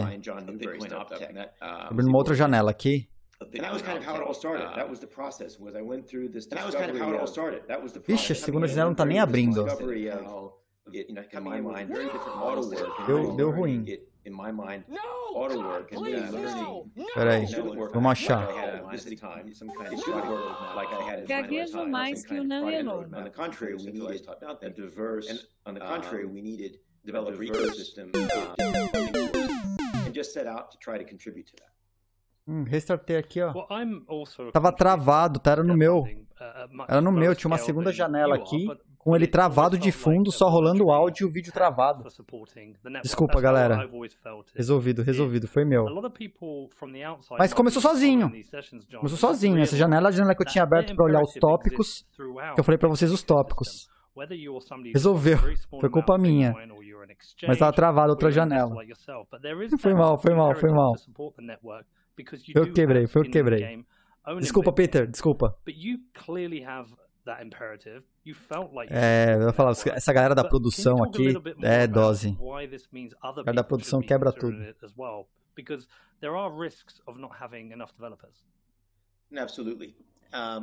Well, if you care about Bitcoin, there are different reasons to care about Bitcoin. One is because you believe in the movement. Another one is because it's an investment. Or it could be both. Tava com duas janelas abertas aqui com o evento. A outra que eu vi os tópicos, ele começou a carregar o vídeo, só que o vídeo travou e ficou só o áudio.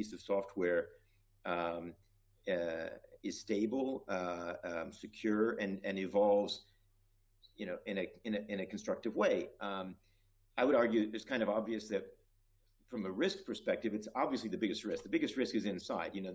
The thousands and thousands and thousands of lines of code that are being maintained and updated and so forth. God forbid something goes wrong, and you need a robust system to make sure that the way changes are made and so forth is well, again, extremely robust, and that Bitcoin moves forward, but in a very deliberate way. And I think it's inherent to Bitcoin as a store of value. Protocol stability and a very deliberate development process is essential. But it seems to me that for all those reasons, it's obvious that if you care about Bitcoin, it's in your interest to contribute. And then the question is how you want to do it. And there's so many different ways.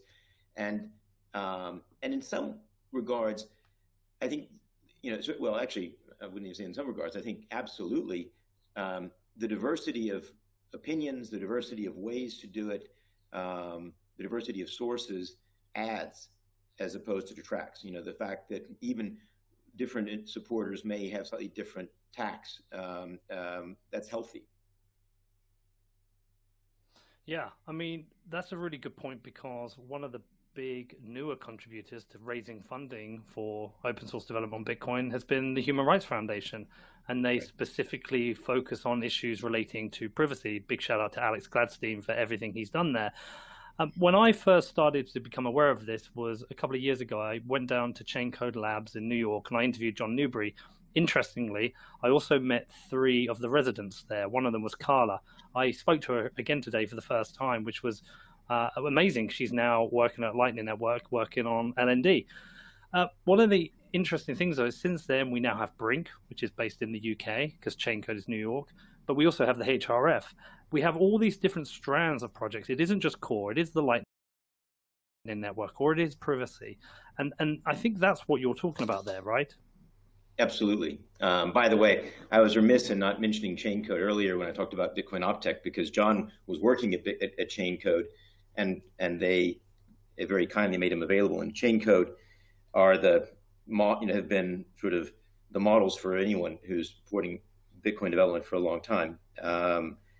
But you're absolutely right. I mean, in terms of really high impact, easy ways, I think those are some, Human Rights Foundation, and it's a charity. Anyone can contribute. Brink as well. I mean, when I say a charity, it's a U.S. registered charity for folks for whom that's relevant. Brink is also a U.S. registered charity. It's fairly straightforward. You can understand what they're doing. There are a few other organizations. There are other ways, like you can you can directly sponsor developers. We do that in a couple of cases, both on an ongoing basis or grants. That takes a little bit more.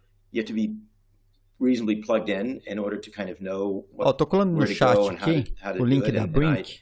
Obviously rely Se tiver on the dev network, interessado, os caras têm grant. that I built up. Yeah, I mean, I think the more approaches, the better, and the different angles. Human Rights Foundation on human rights, as you suggest, and privacy and so forth.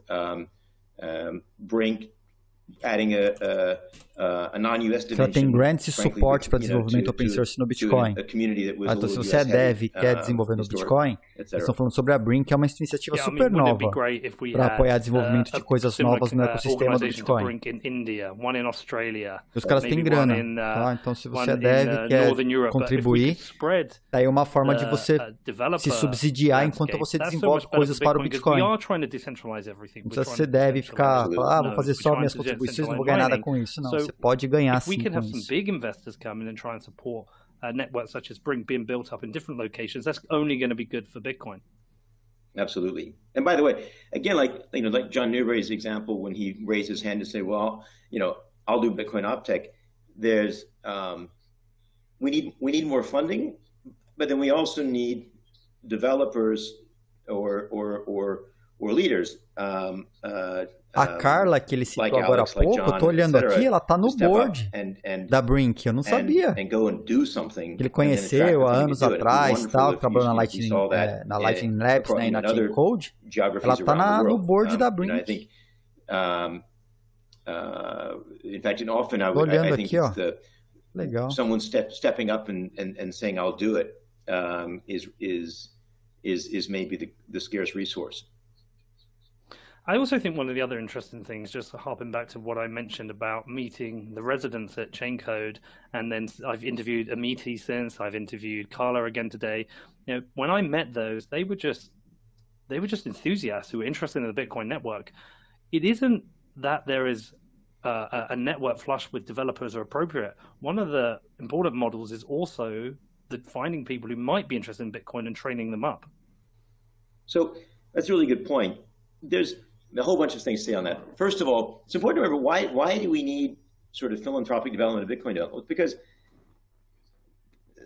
first of all, they're an incredibly talented group who have all kinds of great options, and frankly they're doing it because they're passionate about it. But they still, not all of this, some of them maybe bought some Bitcoin very early on, but o Viola mandou lá, caiu a Brasnet. Newer ones and younger ones need to pay the rent. And are willing to sacrifice, but need obviously support to meet them halfway. And I think you're touching on something that's interesting about renewal. There in a given year, there are a few hundred developers who contribute to Bitcoin in some concrete way. A few dozen, say 30, 40. Or in any given year are probably doing most of what is happening in that year, but that shifts over time. There is turnover, there is an evolution, and I think it's very healthy in that you have key developers who are involved in the project for a number of years, but there's sort of steady renewal. And that's essential. And also, as part of decentralization, is also that renewal. If you don't want to necessarily have the same people forever. One of the things that we've done in that regard, well, a couple of things. First of all, again, John Newberry at Brink deixar o gráfico aí de minuto a minuto. Menos de uma hora aí para causar mais pânico na galera. We also there's a training program that Jimmy Song did, and we funded bursary scholarships for a couple of years ago for female developers and that led to some great newcomers to the system, and that's another thing you can support is Brink is one good way to do it, or these kinds of things to train up and recruit new developers to the system. Well, that's also important, because one of the things I've learned, John, traveling the world with Bitcoin, is that sometimes you can think of Bitcoin essentially with the blinkers on, based on the geography of where you live. Me as an investor in the UK, or perhaps a US investor, thinks about Bitcoin in terms of the usage they would have. But I've traveled to many parts of South America. I've traveled out to Asia. And if you're in El Salvador, your use case for Bitcoin is going to be very different. You're going to primarily be using Bitcoin on the Lightning Network. You may have a different scenario for thinking about your own security. You perhaps can't create a multi-sig wallet and distribute keys into different locations and safety deposit boxes. By having a diversity of developers, we also get to understand about the needs of people in different locations. Absolutely. And, you know, Bitcoin, as we're seeing, for example, what's happening in El Salvador and so forth, I think is tremendously important for everyone, but important in different ways in different parts of the world based on different needs. And it's really important that the developer community reflect that. I also think it's important to start thinking about the diversity of the backers. I think for a long time, perhaps we relied primarily on chain code or the work that was being done at Blockstream, but that's very US-centric. I think we need a diversity of backers from across the ecosystem. Also, perhaps maybe one huge backer at some point would pull out, and what would the impact be on funding? And the more decentralized that the funding that comes in for developers, the better. So we don't have any of those single points of failure for the money that's coming in to support the developers. Absolutely. No, I couldn't agree more. But we're seeing, I mean, it's such a different picture than it was in 2017. We've made so much progress. But we need to keep it up. I mean, I guess that's my pitch to say, if anybody out there is holding a large amount of Bitcoin and they aren't supporting the network, it's time to get out there and write some checks and to support them, people. Another thing that might be interesting with this session, just because of the title of the session, John, there might actually be developers or people who want to be developers who are thinking, you know what, I like this Bitcoin thing. I'd like to dedicate my time to it. Yeah, I can go to Google and earn $1,000 a year, but this feels like a better project for me to get involved in, and perhaps I can stack some stats while doing it. What would your recommendation be to developers who are thinking about, look, I want to get into this, but I don't know how to pay my bills. I don't know how to pay my rent with this because I don't understand how it works. Well, so I'll answer, and I suspect my answer will be incomplete, but I'll give a few ideas. One is, it's a very welcoming community. The Bitcoin developer community is very welcoming. It is. Eu dou dica, né? Começa assistindo Morning Crypto todos os dias às 8 da manhã. An incredibly important monetary network, and it holds itself and its community members to high standards, thankfully. But it's incredibly welcoming, and so to begin with, just start interacting with the community of developers. It's an open, if you're constructive and é que ele fala, né? Você pode começar interagindo com as comunidades de desenvolvedores. Keen to be helpful. Se você está a fim de entrar na comunidade de Bitcoin desenvolvedores, procura desenvolvedores, tá? Porque as comunidades de Bitcoin, ela tem muito scammer. Então ela é extremamente receptiva. Os developers são um pouco mais céticos, tá? Mas a comunidade é receptiva em geral, sem dúvida é. Mas as que são muito receptivas normalmente são scammers. E aí o esquema não é desenvolvimento do Bitcoin, mas é a galera do ganha dinheiro fácil. Desses você tem que se afastar e fugir. One other thing that I would say, one of the great ways to contribute to Bitcoin that quer ver um tipo de contribuição que qualquer dev pode fazer? De cara, por exemplo, o Bruno, que é da comunidade brasileira, desenvolvedor brasileiro, ele começou a revisar não o código do Bitcoin, mas os testes que o pessoal faz para o Bitcoin. E ele achou um erro recentemente num teste. Aí ele foi lá, sugeriu a correção, E saiu até em post aí na Livecoins e tal, né? Porque toda contribuição é contribuição. Embora não tenha sido uma contribuição no código core e tal, ele contribuiu com um teste, e que um teste errado, ele pode quebrar várias coisas. E ele contribuiu no teste. Ele arrumou um código errado no teste. Foi lá revisar como que a coisa funcionava e tal, viu que estava errado, sugeriu a correção. E foi comitado. Tem um commit dele lá. We didn't like what did we not have? So toda contribuição é uma boa contribuição. As you pointed out, there was in terms of the major polls. Se for uma contribuição errada, os devs vão apontar que está errado e vai corrigir e você vai se tornar um dev melhor.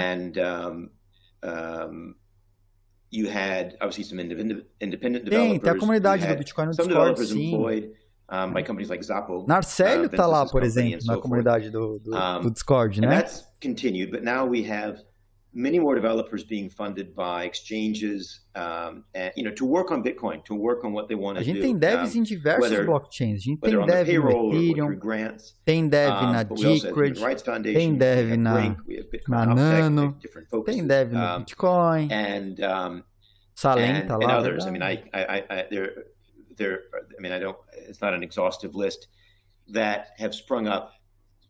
I think that combination of se fosse dar a dica para começar, não sei nada de Bitcoin, quero entrar nesse mundo, baixa o paper e lê o paper do Bitcoin. Tá? Tem poucas páginas, a leitura não é maçante, mas você, como dev, você começa a entender a lógica por trás. O paper tem a raiz de tudo, né? A gente vai ter a gênese da coisa. Obviamente, hoje ele é muito mais complexo do que está no paper, mas o paper tem a base, como vai funcionar, como vai funcionar a teoria dos jogos, como vai funcionar o economics, né? Essa base está no paper. E essa base não se perdeu. O Bitcoin obviamente se transformou. Hoje ele é muito maior do que o paper. O paper do Bitcoin não descreve o Bitcoin no todo. Inclusive tecnologias de algoritmos já mudaram e vão mudar mais, né? Mas a raiz da coisa está no paper. Entender o paper do Bitcoin é o começo para entender o que ele transforma, o que ele muda e o que ele faz. E obviamente você pode entrar nas comunidades e pedir ajuda das comunidades para compreender o paper. Interviewed John at Chainco, did a 15-minute interview with Amiti, who you probably know, Carla and Fabian, the three of them, for 15 minutes. They're all now working on Bitcoin development. So we're going to do a reunion show, and they're going to be talking about their experience. But I feel like us podcasters, the journalists, everybody in the space has a duty to cover this, to make it a topic that never leaves, that would never... Because, John, the real question is, what is the maximum amount of funding we need for developers? Wow, gosh, that's how long is a piece of string? That's a really good question. Exactly. I think, interestingly, there's probably a balance. Bitcoin, in theory, so Bitcoin, protocol stability is really important, right? I didn't mean that in that. Without a doubt, protocol stability is very important. And therefore, in theory, there is an upper bound to just how much change you want and how much time, and therefore how many different inputs, and as a consequence, maybe somewhere how much funding. I don't think we're there. I mean, I think that we're still in a place on the curve where more funding and more developers, especially more, increasingly diversity developers, geographic and otherwise, would be beneficial. But there is an upper bound. I don't think interestingly, it doesn't take crazy numbers. It's not like we need 10 times more would be my guess. I mean, I think 10 times more, I don't know. It could even be counterproductive. It's not an order of magnitude of increase, but we need to maintain what we've got, and we could probably, double it, triple it. But that's interesting, without things getting out of control. Sorry. that's interesting, because I thought you'd say there's never an amount, there's too much, but perhaps you're right. Well, and another thing I would just... Yeah. I mean, another thing I would say is interesting, just as somebody who's made small donations myself, is that it's given me an imperative to learn more about developers and development, and ultimately, therefore, increase my knowledge of Bitcoin. And I'm assuming it's done the same for you. That's, well, for sure. I mean, I've learned so much through getting to know developers and what they're working on, following their work. You know, the whole point of it is I have no influence on what they do, but I learn so much, and it gives me a chance also when I don't understand something. I know who to call. I can say, can you explain this to me? Why is this important? What does it mean? And it's incredibly enriching, and it's just fascinating. There's so many. Bitcoin is fascinating, and the more you get into the detail, actually, the more fascinating it gets. Yeah, I can agree more. The last 5 years of my life have just been the most incredible journey of learning, and I take a long time to learn these things. I also think it's quite funny after knowing you for 3 to 4 years. This is the first time I've actually interviewed you, John, which is I know hilarious. We've been talking about it. I can't believe. I know, and here we are. Well, listen, look, here we are. Finally. We're getting close to the end of close to the end of the session. If you wanted to say one last thing to, who've got skin in the game, they've got Bitcoin, they've never actually supported the ecosystem of developers yet. You want to say one last thing to them and point them in a direction? Let's do that now. Well, I would say, first of all, just like getting off zero with Bitcoin is the first step, right? That owning zero Bitcoin is the wrong answer, and then it's a question of scaling. Similarly, I think if you care about Bitcoin, whatever your focus, development is key. You should, I think, seriously consider making a contribution. If you know how to code and you're passionate about it, maybe do it as a developer. Or if you know how to code and you feel like you want to organize something, go start up a chain code or Brink India, et cetera, as you suggested. If, like me, you provide funding, get started. And I think the easiest way to do it is via the organized charities, some of which we mentioned earlier. And through that, you'll begin to learn and network and find your way around. And as you do that, I'm sure everyone will find her or his own way to focus and who they want to support and so forth. But that's probably the easiest thing to do out of the box. Cool. Well, I'll finish off a little bit more. If you've got big Bitcoin funds, especially if you're a company in the Bitcoin space and you're not sponsoring developers, you really need to pull your finger out. If I'm giving more money than you, then that's an embarrassment. Pull your finger out, support developers. And I also think, look, check out Brink because they are newer. Check out a Human Rights Foundation, Alex Gladstein, because they're also newer. They're doing some great work. John, always love seeing you. Hopefully I'll see you again in person. Qual a primeira dica que vocês vão dar para quem quer começar no dev, quer começar no Bitcoin? Appreciate you, man. And thank you for all you're doing. 10 minutinhos de pull. Thanks, brother. Cheers. Bye. Thanks, everyone. Bye. Cheers.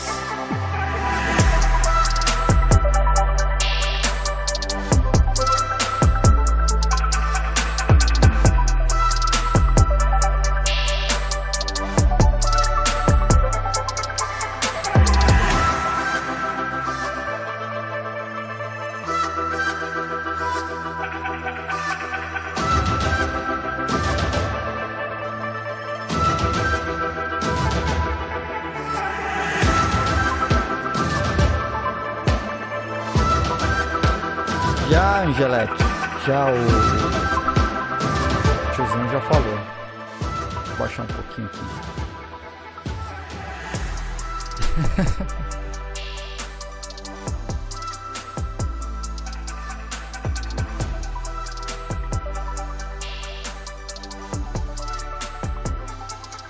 Do próximo painel agora eu não conheço ninguém. Não tenho ideia quem são.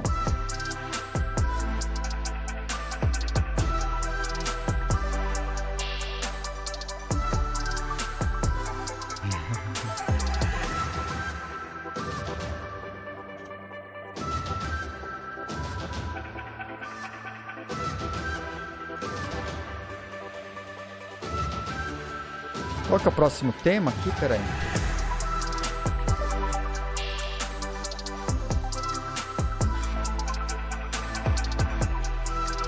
Não vou clicar aqui para não travar o negócio de novo. É um painel esse, é um painel. Soluções e um call to action.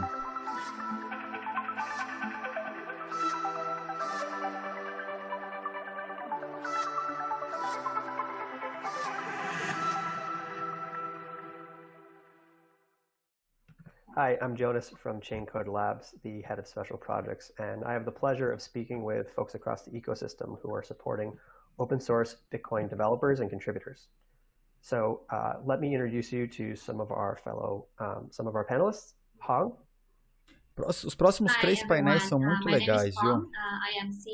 Securing, Regulating e Preserving. And Beth? Esse é suporte, Hi, né, Beth Curtison here, tem mais esse Managing Director at e mais um a Call to Action. And Connor. Próximo painel. Hello, I'm Connor Okas, Product Manager at vai liberar às 2h25. Great. So we have a lot to 3h25 get no to Brasil, in né? a short period of time. So let's start with Hong. Isso. And as the CEO of a global exchange, you have a ton on your plate. And yet, whenever I see you making an appearance, you're talking about the importance of Bitcoin developer funding. And so given your previous experience in traditional finance, and more specifically Goldman Sachs, I guess I'm wondering where you got that passion to support this ecosystem and support open source Bitcoin developers. Yeah. So for us, Bitcoin, investing in Bitcoin open source development is investing in the future of the industry. At OKCoin, we try to build. Ela é a CEO da OKCoin. Buy and sell crypto. But by the end of the day, falou Bitcoin dela, is ela the estava lá no first Bitcoin money of 2021, freedom não that we have ever vacilei seen com o in nome our dela. history of humanity. A Hong é And for that famosíssima. money to be free, it is super important and critical to keep the code free, i.e., not free at no charge, but free as open to everyone. Ela é muito being fofa. Transparent, encourage the free communication and exchanges of ideas, being transparent to everyone, being open to everyone for audit. So, for us to be able to invest in that foundation of our industry is critical. We are a participant in the industry. We are benefiting from the growth of the industry. We think that it's important investing in it and supporting the growth long term. Wonderful. And Connor, you were a recipient of a grant from Steve Lee and the team at Square Crypto not that long ago, and now you've been tasked to take the reins of that very same program. So could you describe what it was like going through that process a little bit, and also how you see the program remaining the same or possibly changing on your direction? Yeah, sure. So, like you mentioned, I was a recipient of a Square Crypto grant. So initially, I was kind of just volunteering in the Bitcoin space, helping to organize a conference in London, volunteering to help sort of educate newbies about Bitcoin. And I have a software engineering background. And so I've been working at kind of startups and large corporations, but I wanted to always kind of transition to working on Bitcoin full time. As you do, you kind of go down the rabbit hole and you get very passionate and you kind of look for ways to work on Bitcoin full time. And so the Bitcoin design community came about, and I kind of wanted to use my skills and the knowledge that I was building up over the last few years to just try and contribute as positively as I could. And so the opportunity arose for me to kind of put a proposal forward in terms of what I would want to contribute to the space. And so I worked on a whole host of different projects, from contributing to the Bitcoin design guide to contributing to a developer library to help make private key management easier, podcasting, an educational platform called Hello Bitcoin to help educate newbies. So a whole host of different things.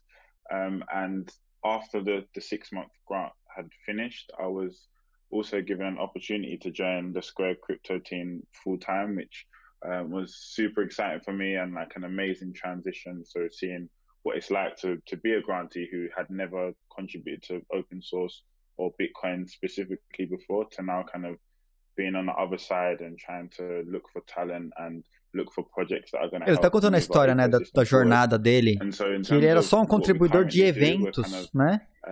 E o cara hoje trabalha na Square, um produto na Square. É muito legal. Something that we're super proud about and something we want to continue, but we also see the opportunity to fund projects and developers in perhaps underserved regions of the world, and perhaps regions that we haven't quite paid as much attention to, as well as those opportunities to help fund projects that are trying to educate the next set of designers and developers and kind of help build a pipeline for the ecosystem going forward as well. Very nice. And Beth, I don't think people quite realize like how much you've seen in and around Bitcoin over the last few years. Could you give us a little bit of your Bitcoin history, and then maybe you could describe what the Gemini Opportunity Fund is and why you took the job to lead it? Sure. There's a lot of great content in Ben Mesrick's Bitcoin Billionaires, but and there's a lot we could talk about. But I joined Winklevoss Capital in February of 2013. At that time, I think Bitcoin was worth $15. Ela trabalha com os Winklevoss. I was getting my blockchain.info wallet set up because it was the only wallet, that you could use at the time, or one of few options at the time. And this was pre-Gemini. So today, fast forward 2021, we have 500 plus employees. I joined Cameron and Tyler in the early days. 400 funcionários trabalhando com os Winklevoss na Gemini. And recently, they were on the podcast with Peter McCormick, where he inquired, hey, what's Gemini doing to support this ecosystem? And that was kind of the birthing moment of Gemini Opportunity Fund, which has been a great opportunity for me to run at. Being that I worked so closely with Cameron and Tyler in those early days, I often get tapped for some of these special projects that don't fall under one team or one division at the company. So it's been a true pleasure to run at this, and we've now funded over $1.5 million worth of projects or developers directly. So it's a donor advised fund where we donate to nonprofits or directly to developers and grant specific projects as well. Great. And Hong, maybe you can tell us a little bit about the criteria or framework that you use to choose which projects to support or which people to support? Sure, yeah. So the way we think about our developer program, the number one principle is that we want to make sure our developer program is independent, i.e. whenever we provide that support to either individuals or protocol or project, those support comes with no strings attached. We want to make sure that any sponsorship out there has no corporate agenda attached. I think that is the foremost important thing when it comes to supporting Bitcoin developer. Internally, when we think about where to put our resources, there are three key things that we are looking for in terms of investment. Number one is, we tend to like either projects or individual developers who contribute to the protocol, i.e. building privacy, contributing to security, which we think are super important long-term for a Bitcoin ecosystem.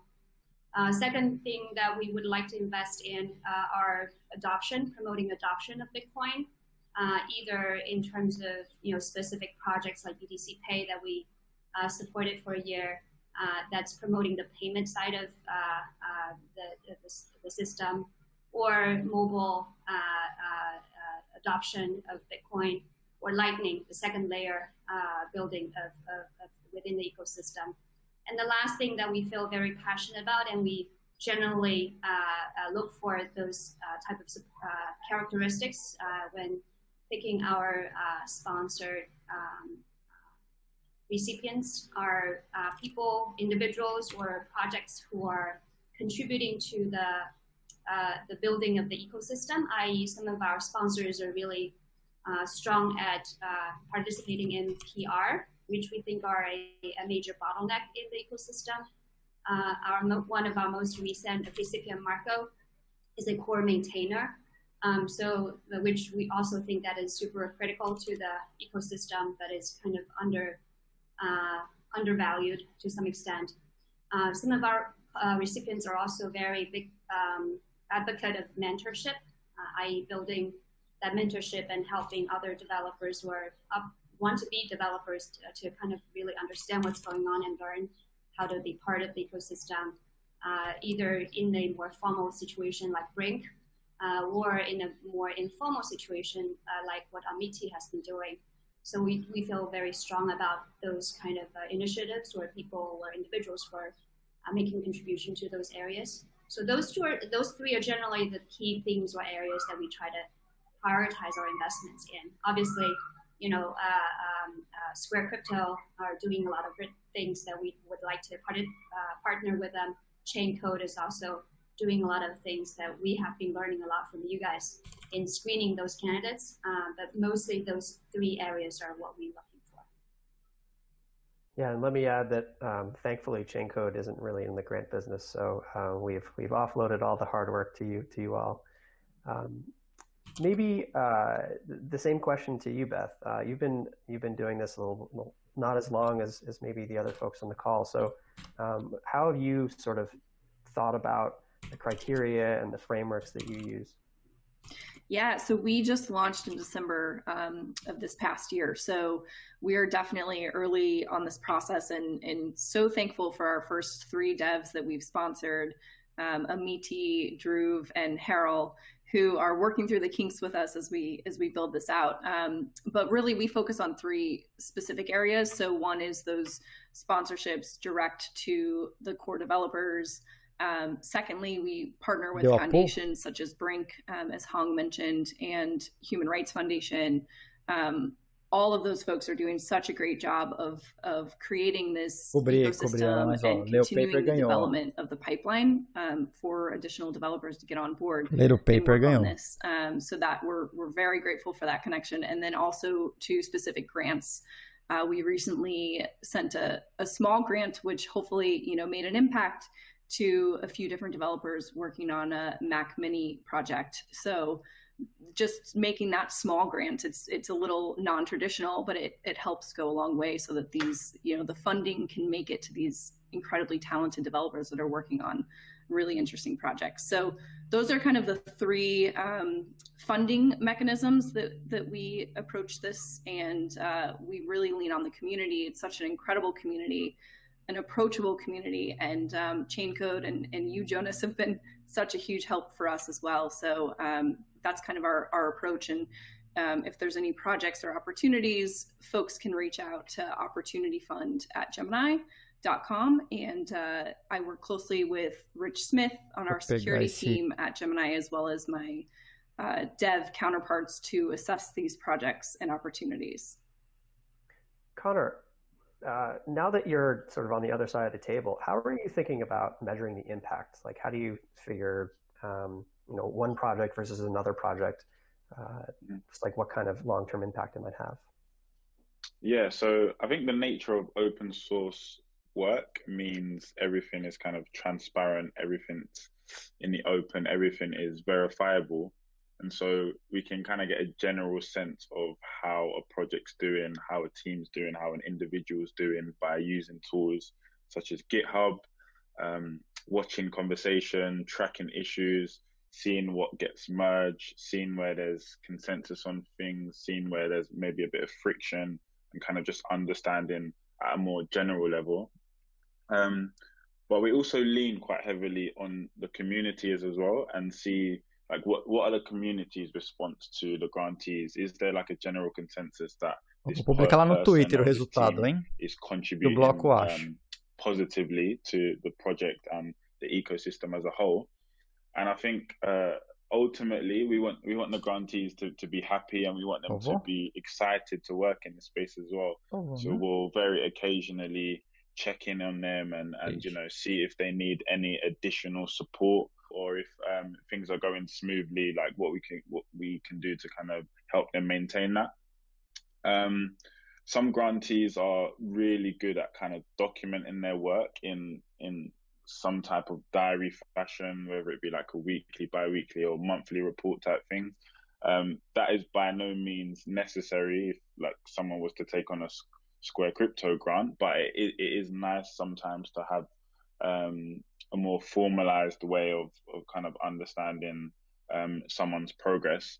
But I think it's a combination of all of those things that I've described to kind of get a nice overview of how a project's going and how it's sort of moving forward. Great. I guess I have the question of giving grants is just not normal for a for-profit company. And so maybe for Hong and Beth, like how do you get this through legal? Like how do you convince an organization that this is something that you can, that is worth doing, and sort of how do you actually make a company understand this? There is no legal process or any other internal. I'm talking about what we have been through at OKCoin, and not trying to speak for Beth. Beth will obviously have her perspective. It's not something that we went through a process for because there's no ROI that we're solving for here that is related to a corporate agenda. We know that we need to do this. We want to do this.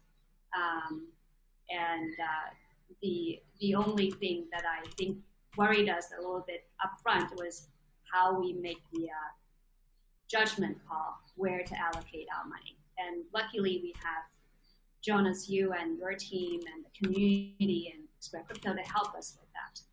As long as we figure that out, we feel pretty comfortable. And I think when we think about ROI, it's more about making sure that there are actually more than us, more than who has already been in the space to support it, because we know it's important, it's critical. Well, let me change the question a little bit for you then. How do you budget this?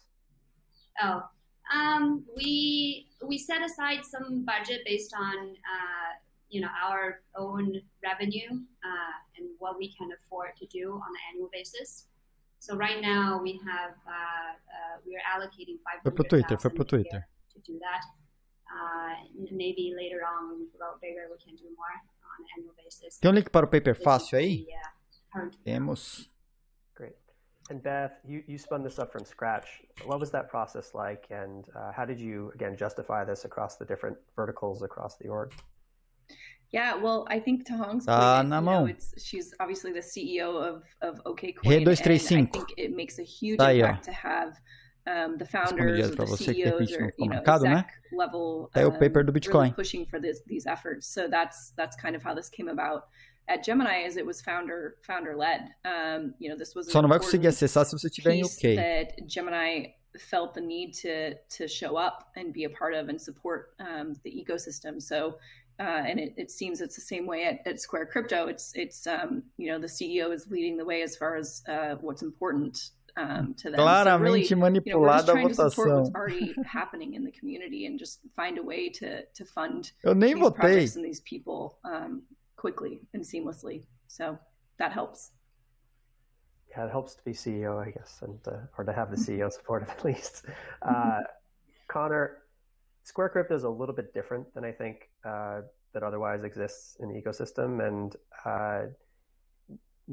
Hong and Beth are looking for folks to fund externally, but Square Crypto has this internal team and somewhat of a partition team from Square itself. Could you tell us a little bit about that structure and maybe I think there's some obvious advantages there, but just sort of articulate sort of how it works. Yeah, sure. Ixi, deu possível no nosso site. Speaking of CEOs, there's Você no tá em secret OK? that Jack Dorsey is a big advocate of Bitcoin. And so around 2 years ago, felt the need to give back and contribute back to this platform that we're all building on, and recruited a full-time team to work on open source Bitcoin projects. So the team is made up of 4 developers, two, 3 Deixa eu achar outra fonte. Peraí. The focus is ultimately just to improve the Bitcoin Peraí, eu vou pôr no IPFS and aqui e já help to compartilho. Segundo. empower individuals economically. And so it's just a way to give back to the open source community, and aqui. it's very much aligned with a kind of Square's larger goals of being interested in a more accessible global financial system for all. And so the way we kind of help to improve the Bitcoin ecosystem is through our own work. and the support in the work of others, which I mentioned previously through the grant program. So our own work includes building out the LDK, the Lightning Development Kit, which is a tool designed to help applications easily integrate Lightning. We deem Lightning to be the preferred method of scaling for Bitcoin and how we're going to make it become more accessible to everyone all over the planet, and hopefully a global currency for everyone to use on a day-to-day basis. And so we have 4 developers primarily contributing. Acabei de subir no IPFS. Já deve estar disponível para baixar. Esse vai, certeza. Different types of projects and individuals. But we're very much focused on mass adoption and Bitcoin becoming a global currency for all. But I'm sure there's institutions and there's companies that are going to be watching this where perhaps like a store of value proposition is more in line with their business interest. And so perhaps funding projects that are more focused on security, for example, might align more with what that institution is doing. And so regardless, it's just important to kind of get involved, lean on the kind of companies that have already found their mark in contributing in this way in the space, and ultimately just help improve and move the ecosystem forward as a community. Beth, has there been anything that's been really surprising from the last few months of spinning up this program and then getting to know the ecosystem?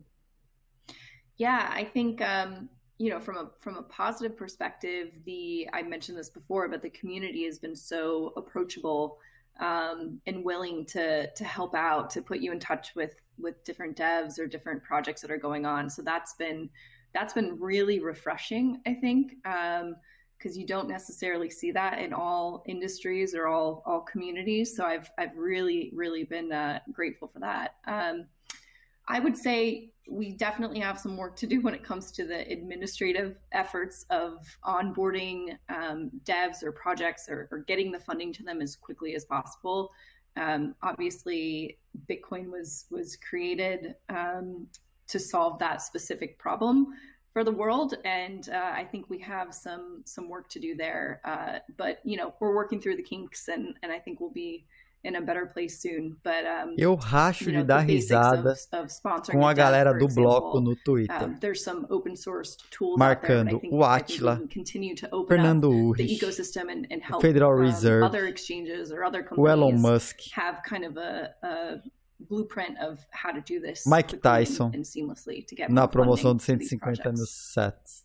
And Hong, as a global leader for an exchange, what's sort of the most misunderstood aspect of supporting this free open source Bitcoin development? I mean, do you get questions from other leaders who are interested? Like, how do you sort of speak with them about it? Yeah, I think the two takeaways that we've got over the last 2 years are, number one, when we support individual developers and projects, we also realize that those efforts are extremely hard to scale because finding those individuals and projects take time and take a lot of community input.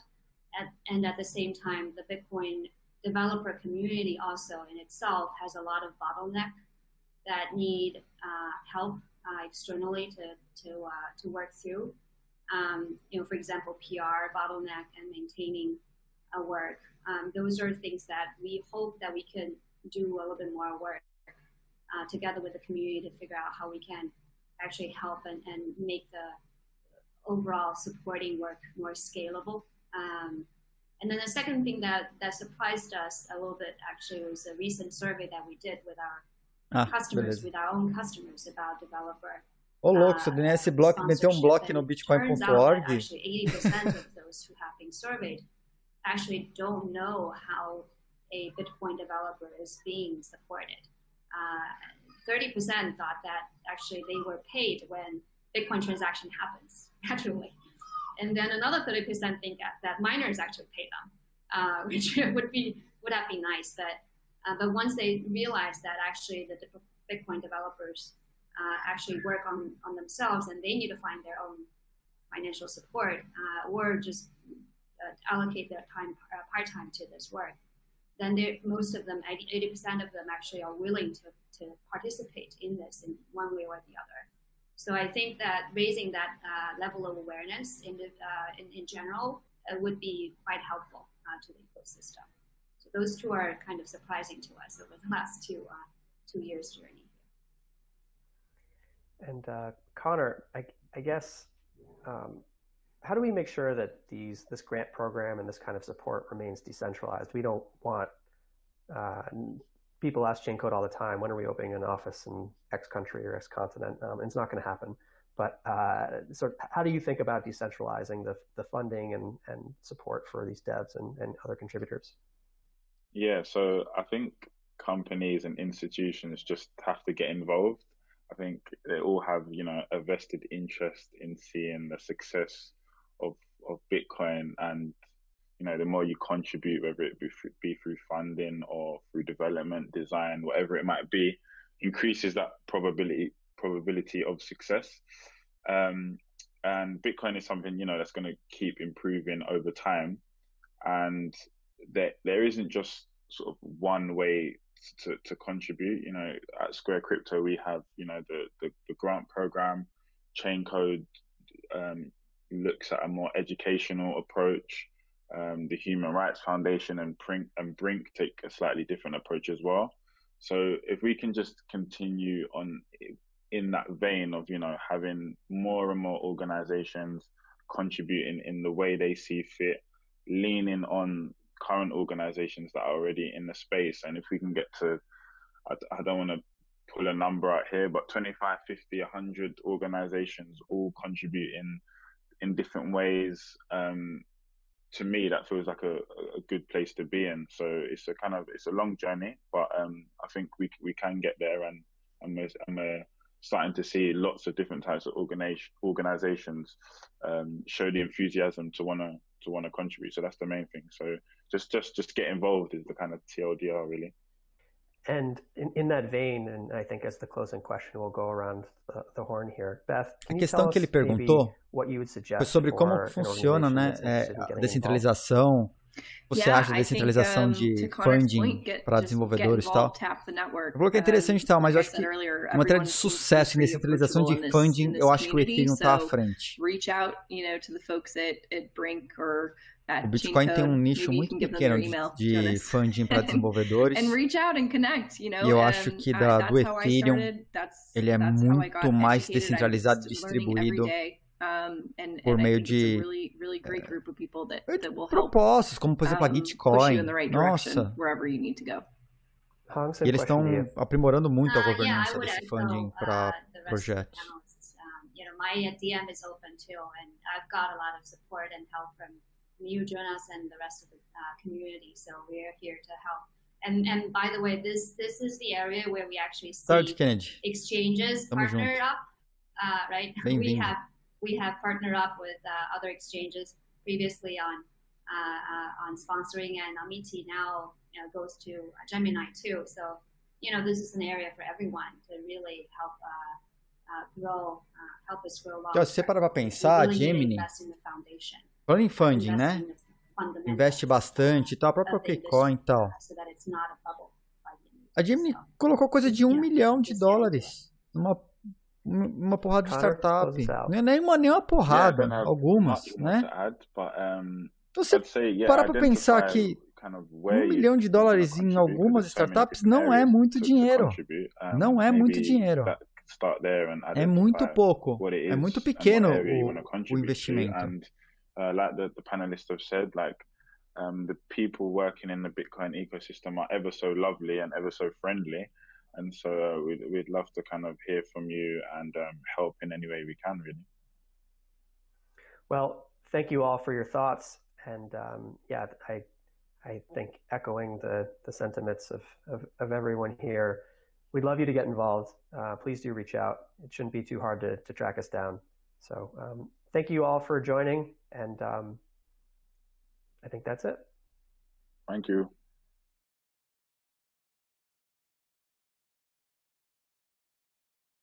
Eu quero ver a próxima, né? A próxima é mais técnica, a próxima fala sobre fundamentos, né?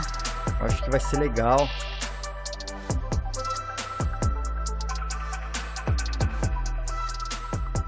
Ô, Léo Lima, valeu a força, cara. Obrigado por estar aí com a gente. Ó, já estamos em 4 horas e 42 minutos de live ininterrupta. Tamo junto, cara. Valeu pela força. Eu acho que vai dar uma melhorada, assim, tem essa última do Call to Action. Ah, é verdade, ó. Falou aqui, ó. Salve, manda um salve aí pra sua esposa, Léo Lima. Poxa, ela tá em si, né? Ela deve ter perguntado, deve estar achando estranho. Você fala, olha, você agora tá na live junto aqui, ó. Né? Pegando informação boa da fonte, dos devs, quem tá envolvido, quem tá investindo, né? Então, salve esposa do Léo Lima. Salve esposa do Léo Lima. Deixa ele assistir a live. Tá levantando informação raiz aí, ó. Informação boa de quem tá fazendo coisas. Salve, ó. O bloco manda um salve aí pra esposa do Léo Lima.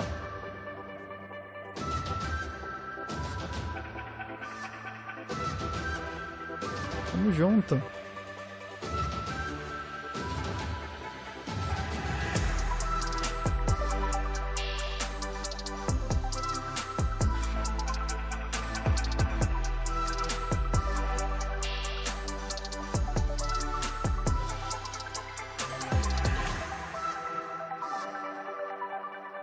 Vamos lá, 15 segundos.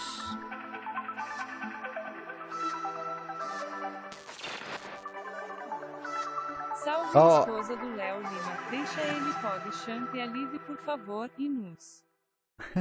Boa, salve esposa do Léo Lima. My name is Yassine. I cover Deixa a live. cryptocurrencies at ARK Invest. And I have the pleasure of introducing the call to action panel of the Supporting the Developer Ecosystem. So in this track, we've laid out the developer landscape, we've explained why funding Bitcoin is a challenging task, and highlighted what individuals and organizations are doing to support the ecosystem. To wrap it up, we're going to hear from 3 initiatives actively supporting the developer ecosystem.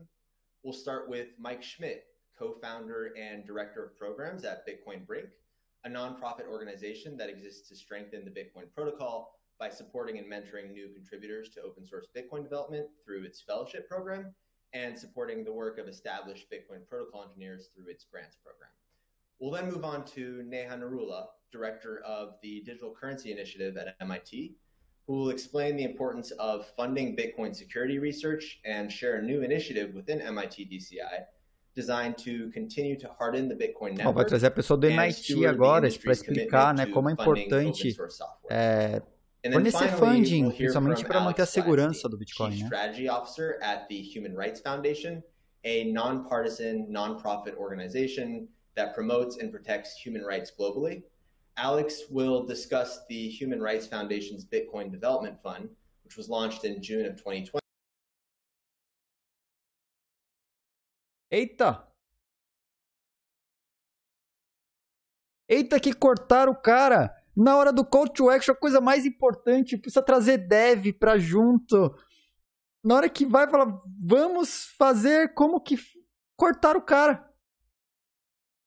Tá de brincadeira comigo, evento. Nossa. Giving developer funding the attention that we think it deserves. My name is Mike Schmidt. I'm co-founder at Brink. Brink is a not-for-profit we formed in 2020, and our explicit goal is to support the Bitcoin developer community through funding, education, and mentoring. We have 2 different programs. We have a traditional grant-style program where we fund existing Bitcoin developers. And we also have a more novel fellowship program that is a 1-year in-person training program to onboard new Bitcoin developers. As everybody knows, Bitcoin development is notoriously difficult and development talent is scarce. And so this fellowship program, we think, will help onboard new promising developers to the projects. So why Brink? Well, we're a 501c3 organization, which means all donations to Brink are tax deductible. Eita. que aconteceu aqui, meus queridos? Deu pane de novo? Vou dar um F5 aqui, hein? Vamos ver se volta o cara falando. We're funded entirely from individuals and organizations that are looking to support the ecosystem. Voltou. The service that we provide our partners and our sponsors are turnkey in that Brink finds, vets, and mentors developers. We also handle all of the administration, the legal, the visa, and other requirements for donations, and also any sort of travel logistics or travel-related expenses in getting fellows to our office in London. And we're exclusively focused on the Bitcoin and Lightning ecosystems. We have a strong track record in terms of individuals on our team. We have hands-on Bitcoin core development experience in-house. And we also have years of mentorship, training, workshop, and educational resources, specifically in the Bitcoin space. A little bit more about our team and our backgrounds. So my co-founder, John Newberry, he's a core contributor since 2016. He also co-founded Bitcoin Optech, which is an educational resource for developers and folks in the ecosystem. He started the chain, he worked on the chain code residency. He founded the Bitcoin Devs Meetup in New York, and he's also the PR Review Club organizer. Myself, I'm a contributor to the Optech newsletter, and I also organize and present at various workshops and events in the ecosystem. Anthony Hodge has worked since 2014 at cryptocurrency nonprofits, and she heads up our operations efforts. And on the board, we have Dave Harding. Dave's a prolific Bitcoin technical writer and educator. He co-wrote the Bitcoin.org developer documentation back in 2014 and 2015, and he's also the principal author of the Bitcoin Optech newsletter. Jerry Burrito is executive director of Coin Center, and he's testified several times in Congress, and he's been published in the Harvard Journal of Law and Public Policy, Stanford Technology Law Review, as well as Wall Street Journal and the New York Times. And Carla is a software engineer at Lightning Labs, and she works on the LND Lightning Network implementation and also associated infrastructure projects. She was a resident at the Chain Code 2019 residency, and she brings Lightning expertise to our board. So along with myself and John, Dave, Jerry, and Carla make up the Brink board. So with our strong team that we've put together, also a stellar grants program. Our grants program is targeted to be long-term.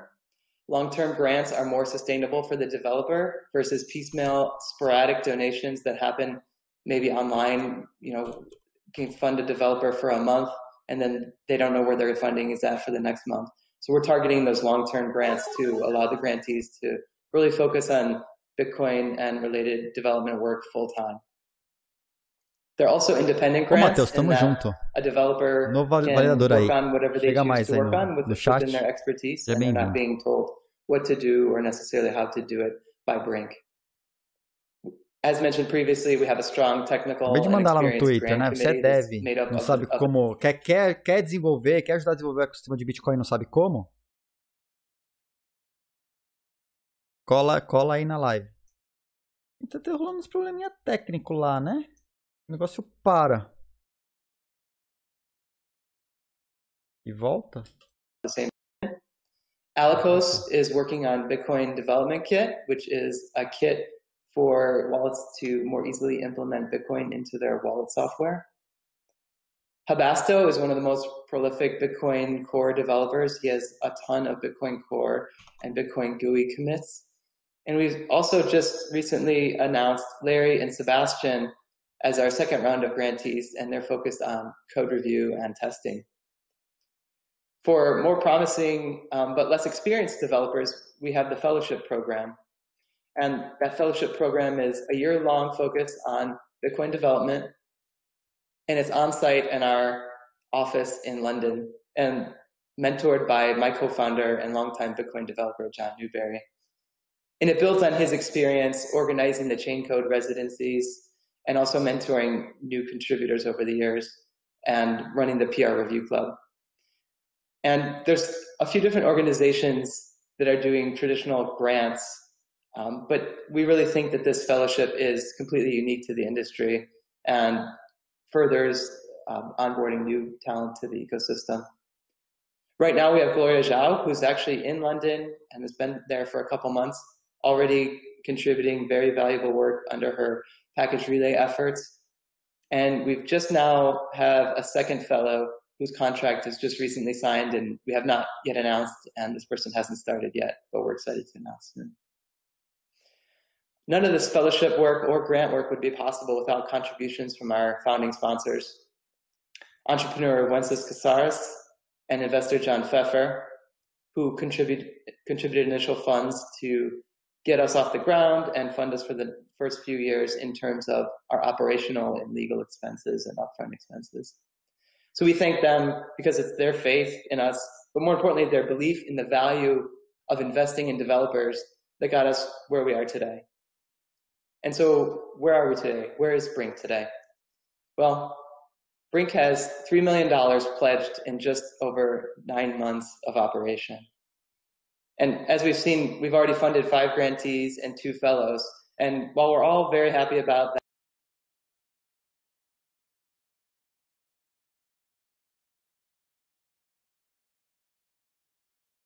our grants and our fellowship programs. Concordo, Tuco. In addition to these names Eu that you acho see on the que screen, o cara tem que we ter also have donations negócio from smaller organizations and individuals who have donated as well.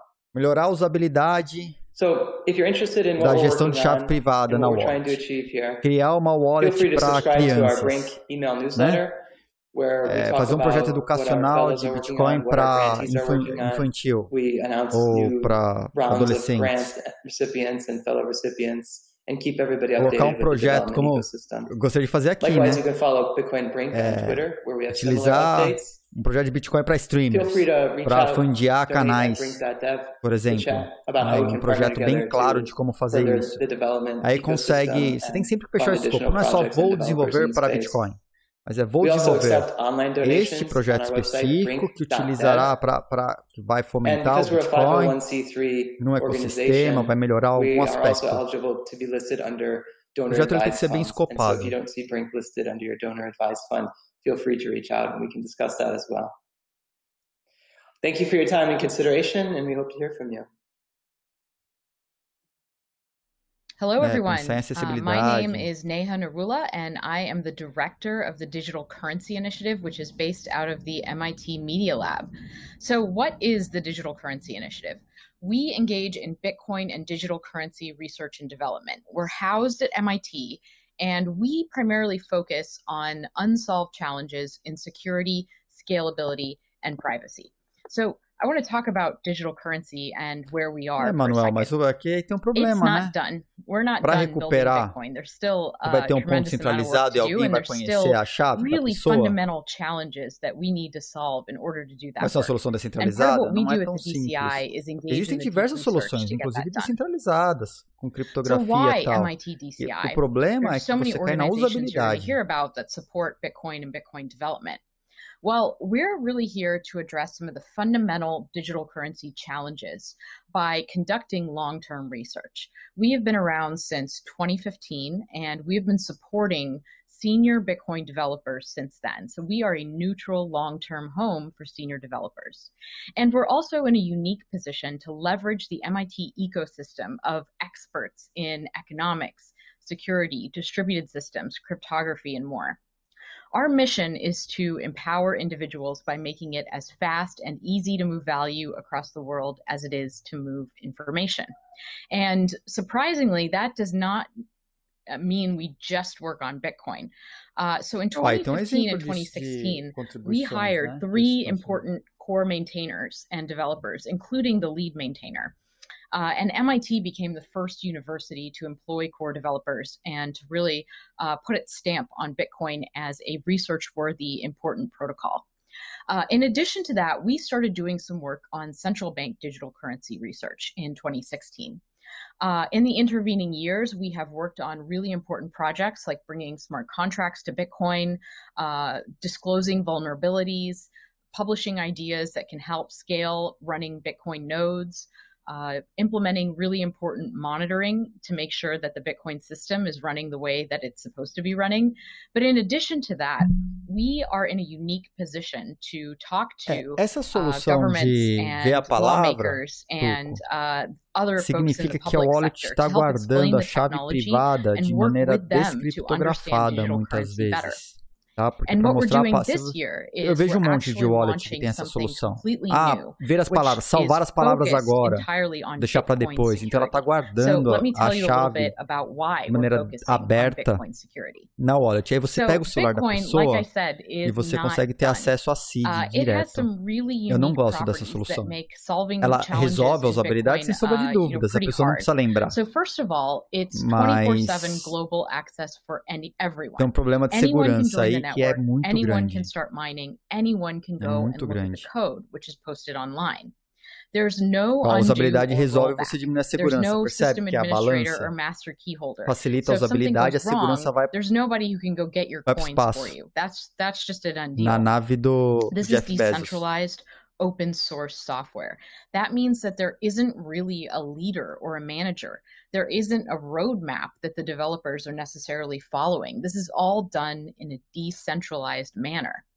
And then to add to that, attacks are easily monetizable. So attackers can almost anonymously make off with a lot of value in certain situations. So when you put all four of these things together, you are in an incredibly challenging adversarial environment. And that's the environment that developers are working in. And that's the environment where we need to address issues like privacy, security, and scalability. And what we're seeing now is that Bitcoin is entering a new era, an entirely new era. It recently surpassed $1 trillion market cap before coming back down. There's a very big upcoming shift that's going to happen in a few months and years, which is going to be a big change in the network security and economics around Bitcoin. That's the transition from block rewards to transaction fees as the primary way of rewarding miners. In addition to that, we have a very passionate group of volunteer developers and distributed organizations which fund full-time developers, and we have a really healthy grants ecosystem, which is fantastic. But I would argue that that's not going to get us where we need to go. We really need to think about implementing long-term processes and long-term thinking and long-term homes. It almost requires the amount of time it takes to get a PhD to get really up to speed. Aí ela faz hash da There are very seed few people e around the usa o world hash who are able to que é o correto, do né? Que todo solid code sistema review and faz. to really Então understand ele all armazena o the hash da intricacies of the seed e não a network. seed. And we need to think about putting processes in place to Como que você continue to build recupera? that capacity Apresenta a and create seed, more ele of these refaz o people and hash make sure that they e have a consegue home. utilizar esse hash de novo So that's como why chave we privada. are starting this security Mas initiative. ele não We armazena have a the seed. following goals. First of all, we want to maintain a long-term senior team. So we're trying to build out Porque a é o senior que ela team usa no of final das developers contas. O and problema é research armazenar a scientists seed. and provide a Concordo, long-term tem home monte de for these wallet que people. depois já tem In monte de addition wallet to que that, depois we que want você to anotou a focus seed, on work ela that is really going exclui. to find and prevent layer 1 bugs. So things like removing risky code dependencies Mas não é and toda a wallet researching que safer implementa dessa programming maneira. languages. Um monte de wallet We guarda want a to seed. investigate, E aí ela monitor, faz and em tempo deter. real, ela So converte a that seed para involves hash things e usa like o hash como conducting chave code privada. audits and researching the Então, long-term né? economic Armazena direto o security hash. of Bitcoin. E aí And você não tem finally, o problema we da need to seed. improve automation. We need to Ideal. decrease reliance Armazena o on hash de scarce maneira experts and also criptografada, com identify and algum circulate PIN que a best pessoa practices. possa So these four things utilizar are para a big part desbloquear, of para the security descriptografar initiative that we e are utilizar. launching at MIT. We already have a lot of really great contributors, but we are looking for more. So this is an excellent opportunity if you want to make an investment in the long-term success of Bitcoin.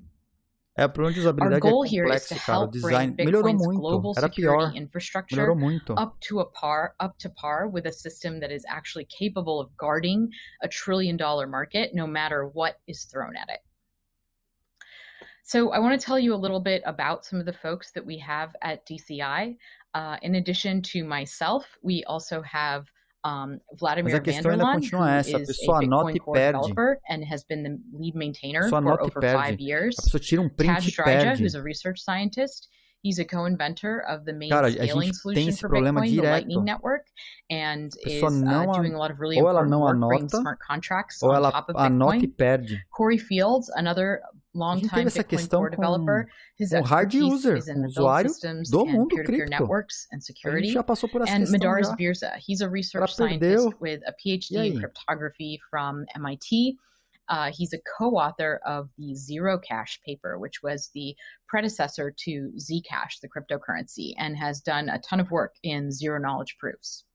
So that's the current DCI technical team. We're looking to expand this team to build out the security initiative. But being at MIT, it's not just technical leaders. André, we also have an amazing group of advisors drawing on the MIT ecosystem.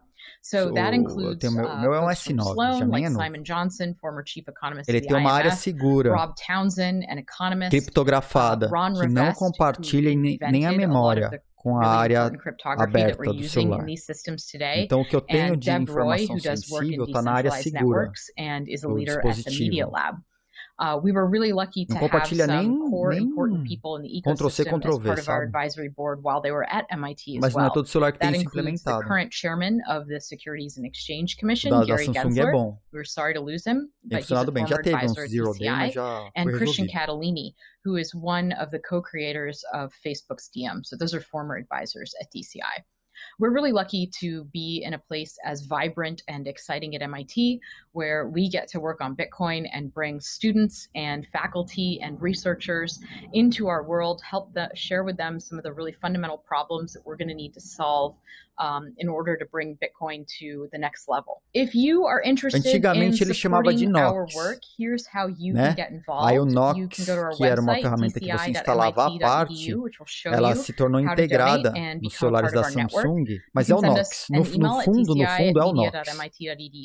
Agora ele é integrado direto numa área realmente segura, é baseada na tecnologia do Nox, mas agora ela é integrada. Está integrada no Android da Samsung em nível de kernel. Hey everyone, my name is Alex Gladstein. Não é só uma I'm the Chief aplicação Strategy por Officer cima of the Human Rights Foundation. Very happy to be with you today and want to take a moment to talk a little bit about our Bitcoin development fund and how we can help push for more open source development and creativity and innovation in the Bitcoin space. Não compartilha nem the Human Rights Foundation is a nonprofit based in New York City, founded in 2005. Quebraram Our lá goal is atrás to promote civil liberties and political rights around the world, especially for people who live under authoritarian regimes. E a galera fica Today, about desesperada quando tem 4.3 billion informação people na área, across 95 na pasta countries segura live under da different Samsung. kinds of authoritarian regimes where they don't have the same rights and privileges that we may depois have que eles in a country passaram a like implementar America. isso, tem chip And separado at que HRF, our trabalha programs toda a range parte from legal defense and criptografada. advocacy for political A storage prisoners é to separada, conferences like the Oslo Freedom separada. Forum that bring dissidents Muito boa. and journalists and activists together with people from Não que não different será industries quebrado to dia, make a bigger né? Não dent sabemos. Mas in the hoje fight for freedom, é o que há em matéria to de technology segurança programs like flash no drives for Android. freedom, which actually help A melhor outside tecnologia até information get agora into closed societies foi desenvolvida pela like Samsung. North Korea, where people don't have access to the internet.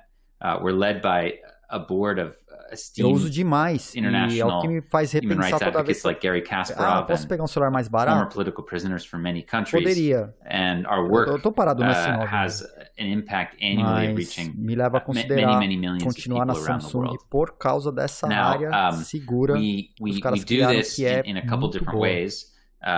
First of all, we have this idea of partnering directly with activists on the ground, so that we're basically supporting innovators who kind of E a pasta indigenously know segura what você até oculta ela, não aparece se você desabilitar. Depois você habilita, usa PIN, usa senha, usa geometria tal para acessar, e ele abre. Ó, tô dando F5 aqui que tá dando uns perhaps aqui, né? Eita! what works best in different places, and then support that from however we can. And we've always had a strategy of relying on technology to do so, whether it be training activists on how to stay safe online, or as we'll get into, learning about the power of Bitcoin. The important thing to understand is that Bitcoin is very closely tied to human rights. Hundreds of millions of people around the world suffer from closed bank accounts, devaluation, demonetization, censored payments, financial isolation, broken infrastructure. They don't have a lot of the fintech that we have. They don't have a lot of the rights and abilities that we have, and it's often hard for them to actually store their value and time and money in a money. Até VPN lá dentro. Para vocês terem ideia, so Bitcoin's a game changer. Se você rodar VPN dentro da área segura, ele não compartilha o IP e a rede com a rede que o resto do celular utiliza. Até a rede passa por um layer separado. And this is just so important for like, the billions of people who live under authoritarian regimes. E o resto do celular não vê o que está trafegando para dentro da área segura. 1.2 billion people who live under memória, storage, nível de rede, tudo separado. Já testei, inclusive, tentar compartilhar informação a nível de protocolo e não compartilhar. So the question is, how do we inclusive de VPN. Right? Well, we've chosen to focus on three areas at the Human Rights Foundation. First of all, public education. So we do a lot of talks like these. We do a lot of writing. We do a lot of podcasts. We do a lot of presentations at conferences. We try to really get the word out about, this sort of the human rights implication of Bitcoin. The second thing we do are trainings. So we will actually run, whether they be virtual or in person, workshops and academies to help activists learn about Bitcoin if they wish. Of course, it's a voluntary system, but if they need it, we want them to understand how to use this tool because it can be very powerful. And the third thing that we do is most relevant to us today, and that's support the open source Bitcoin ecosystem. And then we do that through the Bitcoin Development Fund, which we launched about a year ago in June of 2020, mainly to do what we can from our side to contribute to Bitcoin to make it a better tool for human rights activists. I mean, that is our primary goal. We want to make this thing more usable, more private, more decentralized, more accessible. We've given out a bunch of grants so far, totaling north of $750,000 over the last year. Some of the recipients are working on Bitcoin Core, like Gloria Zhao, for example. Some of them are working on new privacy implementations, like Chris Belcher.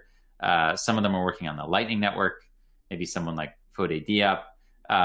Some of them are doing translation into different languages. O NetGuard é uma ferramenta, uma espécie de firewall. Eita, tá ruim a coisa aqui. É uma espécie de firewall. Nível de processo e nível de rede. Então, se você não habilitar que um programa pode navegar na internet, ele não deixa o programa navegar na internet. Então, como eu não confio nos softwares que estão sendo instalados, se ele instalar um software sozinho, eu tenho uma espécie de firewall interno que não deixa o aplicativo navegar. Custodial wallet built by a team in Argentina that we're very, very happy to support. We've also done some internships with Blockchain Commons so that college students can contribute to Bitcoin and actually help onboard activists, which we think is quite exciting. Né? And again, just with our global focus and our background, we feel like we want to give back, especially to societies that are facing a struggle right now when it comes to civil and political rights. So we're delighted to support core developers like Abu Bakr in Nigeria and Dhruv, who's from India. Our future plans are to continue doing this, probably this year with a heavy focus on UX and on Lightning. I mean, we really believe that the Lightning Network is really going to be a game changer for people living under authoritarian societies worldwide or in difficult currency situations. A lot of folks need to make small payments. I mean, they need to make a $5 payment, a $10 payment. So in the future, that just won't really be that feasible on chain. No caso do iPhone, so it's very important that we have easy onboarding to Lightning. E aí tudo que está na imagem, você procura pelas strings e aí você captura o que estaria na memória, o que estaria na storage e tal. Porque não está criptografado.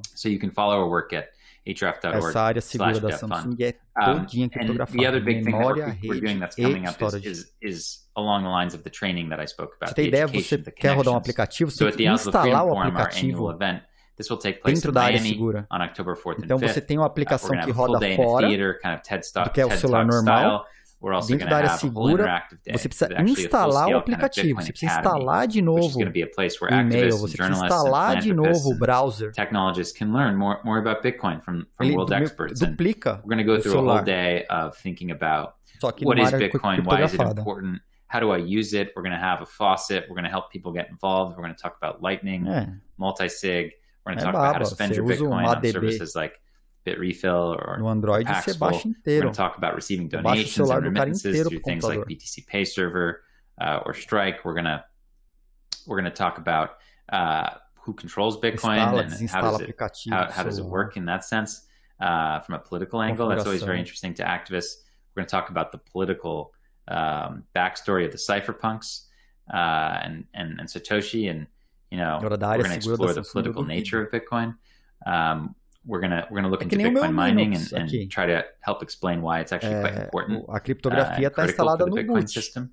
And we're also going to talk about building communities. We're going to have folks from Bitcoin Beach come and talk about what they did down there in El Salvador, which is obviously so world changing. So we're excited. These are some of the educators and stakeholders and developers that are going to join us. Some of the teams that'll be down there. I think it's going to be a great program. So you can learn more at oslofreedomforum.com and to apply to join us today. Thanks very much. I appreciate your time. We are excited to contribute to Bitcoin from the human rights angle. We realize we're probably the first human rights group to do this. We want to see a lot more human rights groups get involved because ultimately that's what this thing is. It's a powerful tool for human rights. And thanks again. O meu Android tem.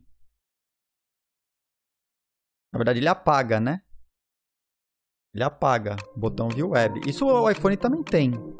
Tá? Você pode pedir pro celular destruir o software que tá lá dentro inteiro. Apaga tudo, reseta. Queimar o hardware seria melhor, né? Mas você pode...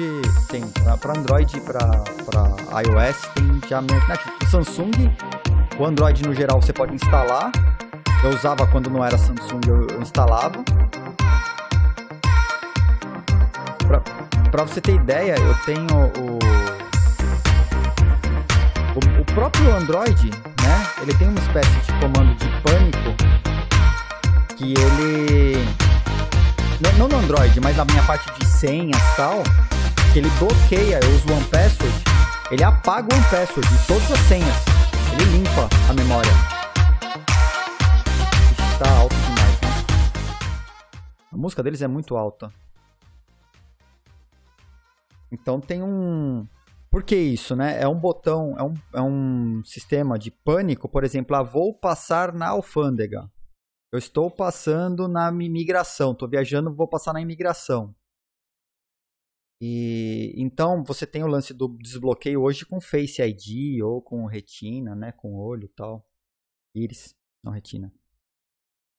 E aí você tem um comando no Android, ele bloqueia e volta só por senha. Se você não quiser desligar o dispositivo, né? Você tem um comandinho lá, você desbloqueia isso. E para iPhone também. Tá? E se você desligar o celular, ele vai pedir uma senha. Aí não desbloqueia com a íris, né? Então não tem risco do cara pegar só pôr o celular na tua cara e desbloquear o celular. Você teria que pôr uma senha. Aí você pode se recusar. Ideal é você desligar o dispositivo. E no OnePassword, ele tem um comando de pânico que ele apaga todas as senhas imediatamente que estão no OnePassword. Então, se seu celular estiver sendo coagido, tiver que entregar tal, você pode dar um comandinho lá e ele apaga todas as senhas. Super útil.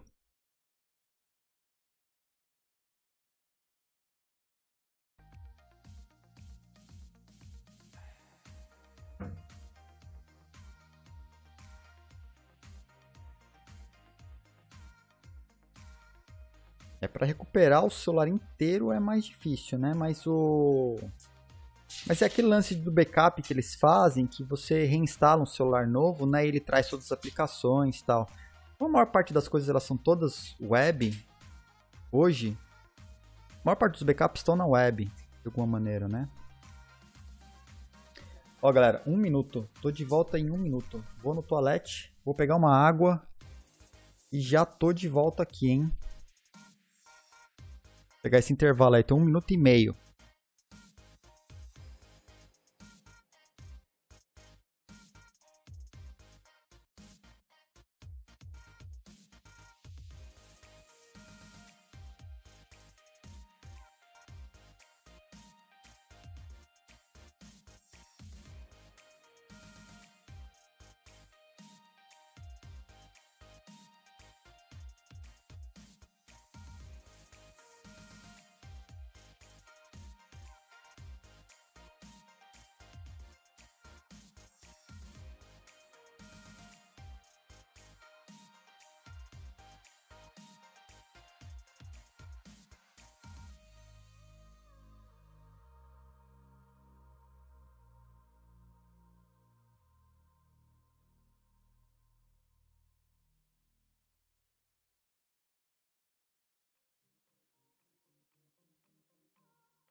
Bitcoin track.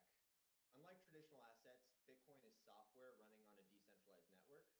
This means that its security is predicated on the accuracy and robustness of the software and hardware running it, and the actions of those participating in the network. As the use of Bitcoin grows and as it becomes more deeply embedded into society, the security of the network must grow and strengthen alongside it. This is software. Bugs exist. Some are more serious than others. Moving into the future, strategically supporting the development of Bitcoin will require understanding and proactively addressing its security risks. In this track, we're going to hear from world-class Bitcoin security experts and cryptographers who will be discussing what makes Bitcoin Bitcoin, how upgrades to Bitcoin happen, the merits of Bitcoin's security model, and some of Bitcoin's attack vectors.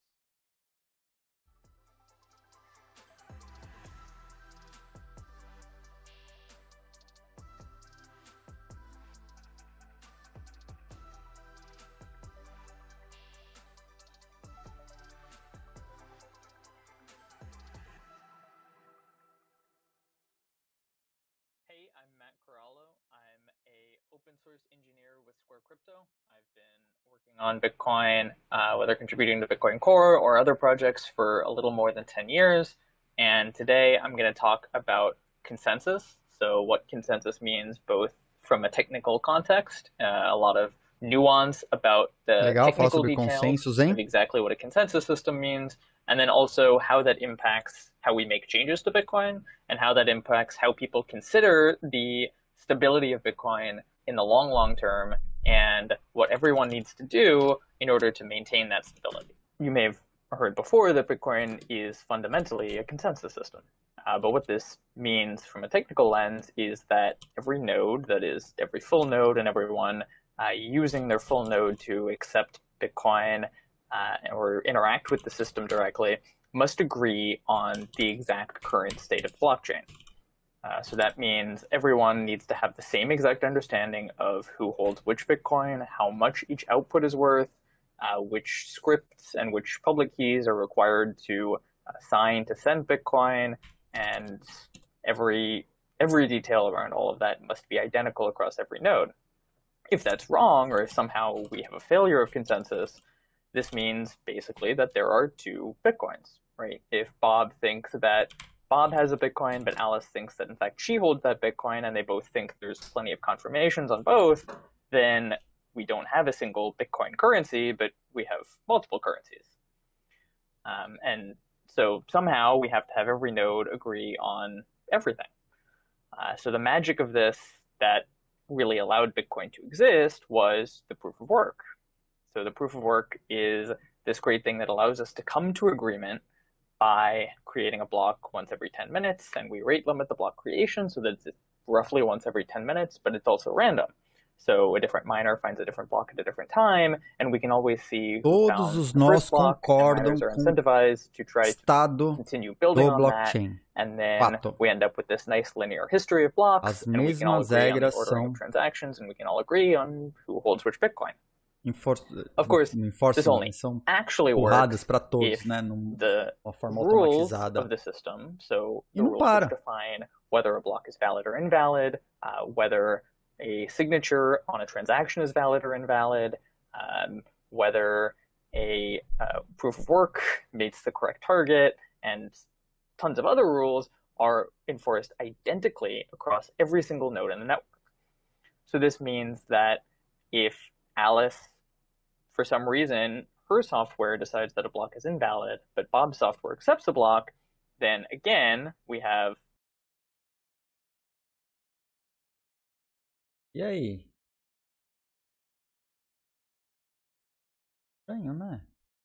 Challenging computer science problem. This is a somewhat new requirement in terms of computer science. It's not something we've had in past distributed consensus systems, where instead of simply forming agreement with some majority of nodes or assuming that nodes are going to only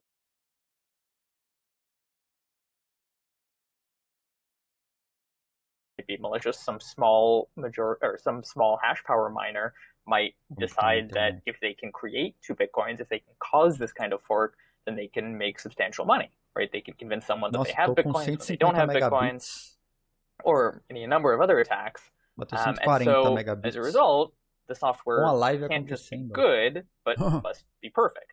And that everyone must have identical software, or at least software that implements the consensus rules, which is the rules as to whether or not a block is invalid, correctly and identically. Today, that basically means everyone runs Bitcoin Core. In practice, it seems fairly likely that it's not really all that practical to ever have more than one implementation of the consensus rules. We've seen this in other cryptocurrencies where you'll have 2 implementations, and the majority maybe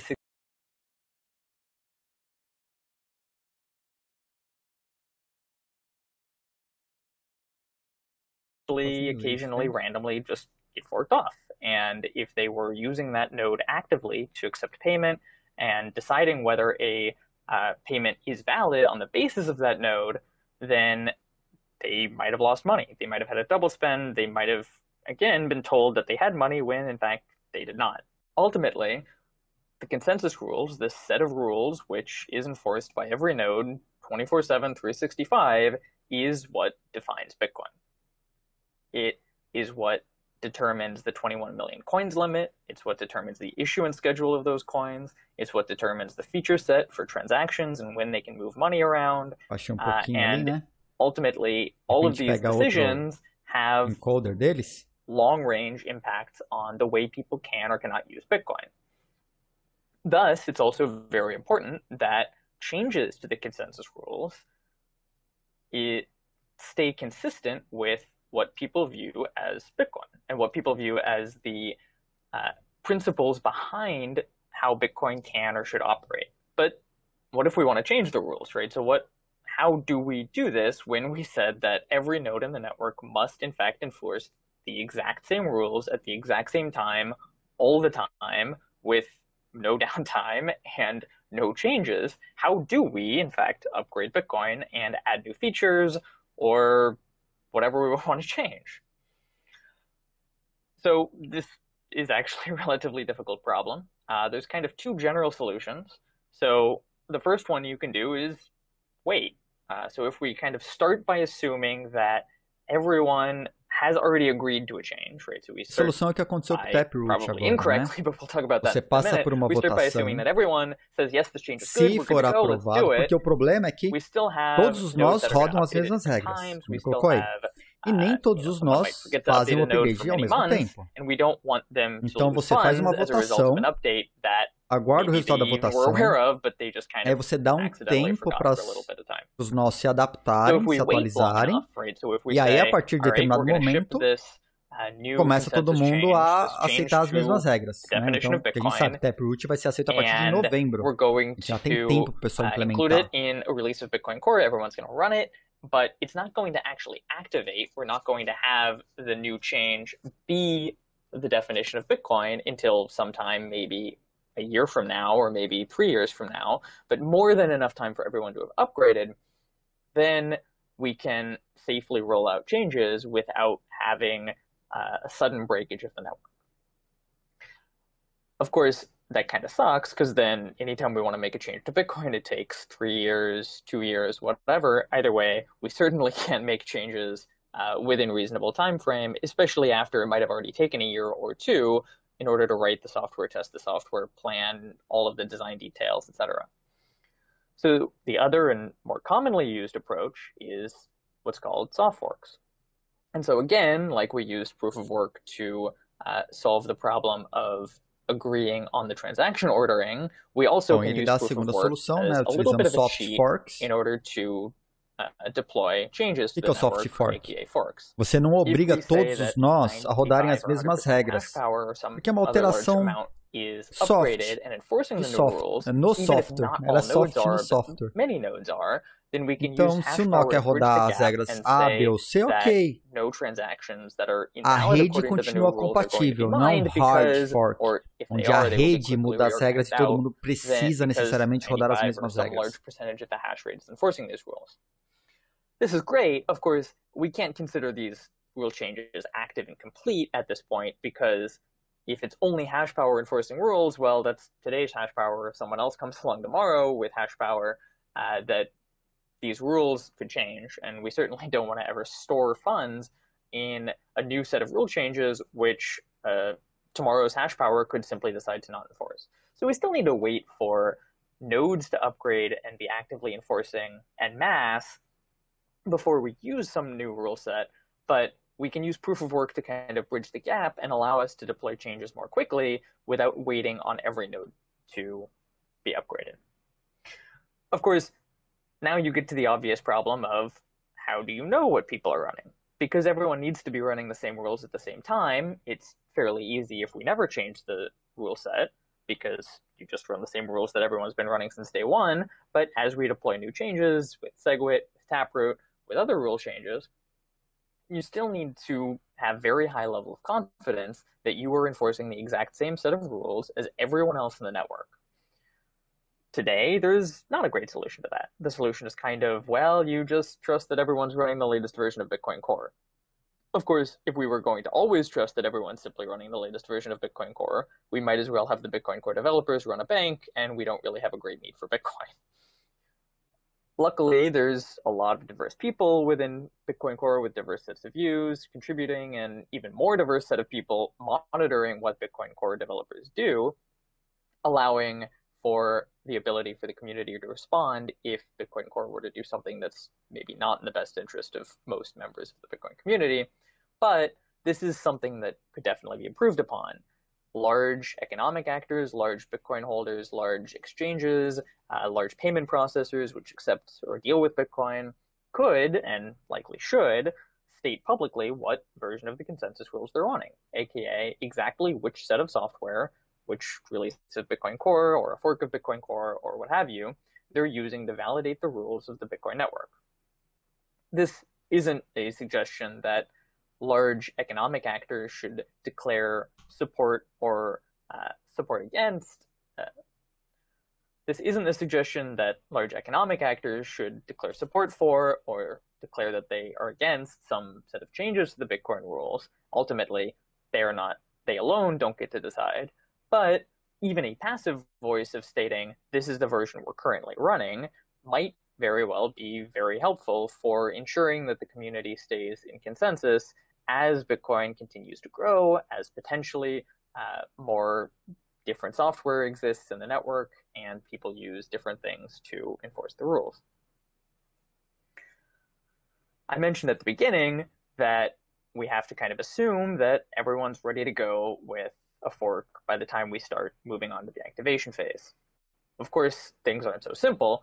How do we, in some way, as a community of Bitcoin users, as large entities using Bitcoin, and as individuals holding Bitcoin or using Bitcoin, agree on a set of changes to, again, the rules which ultimately define what Bitcoin Número fixo de moedas.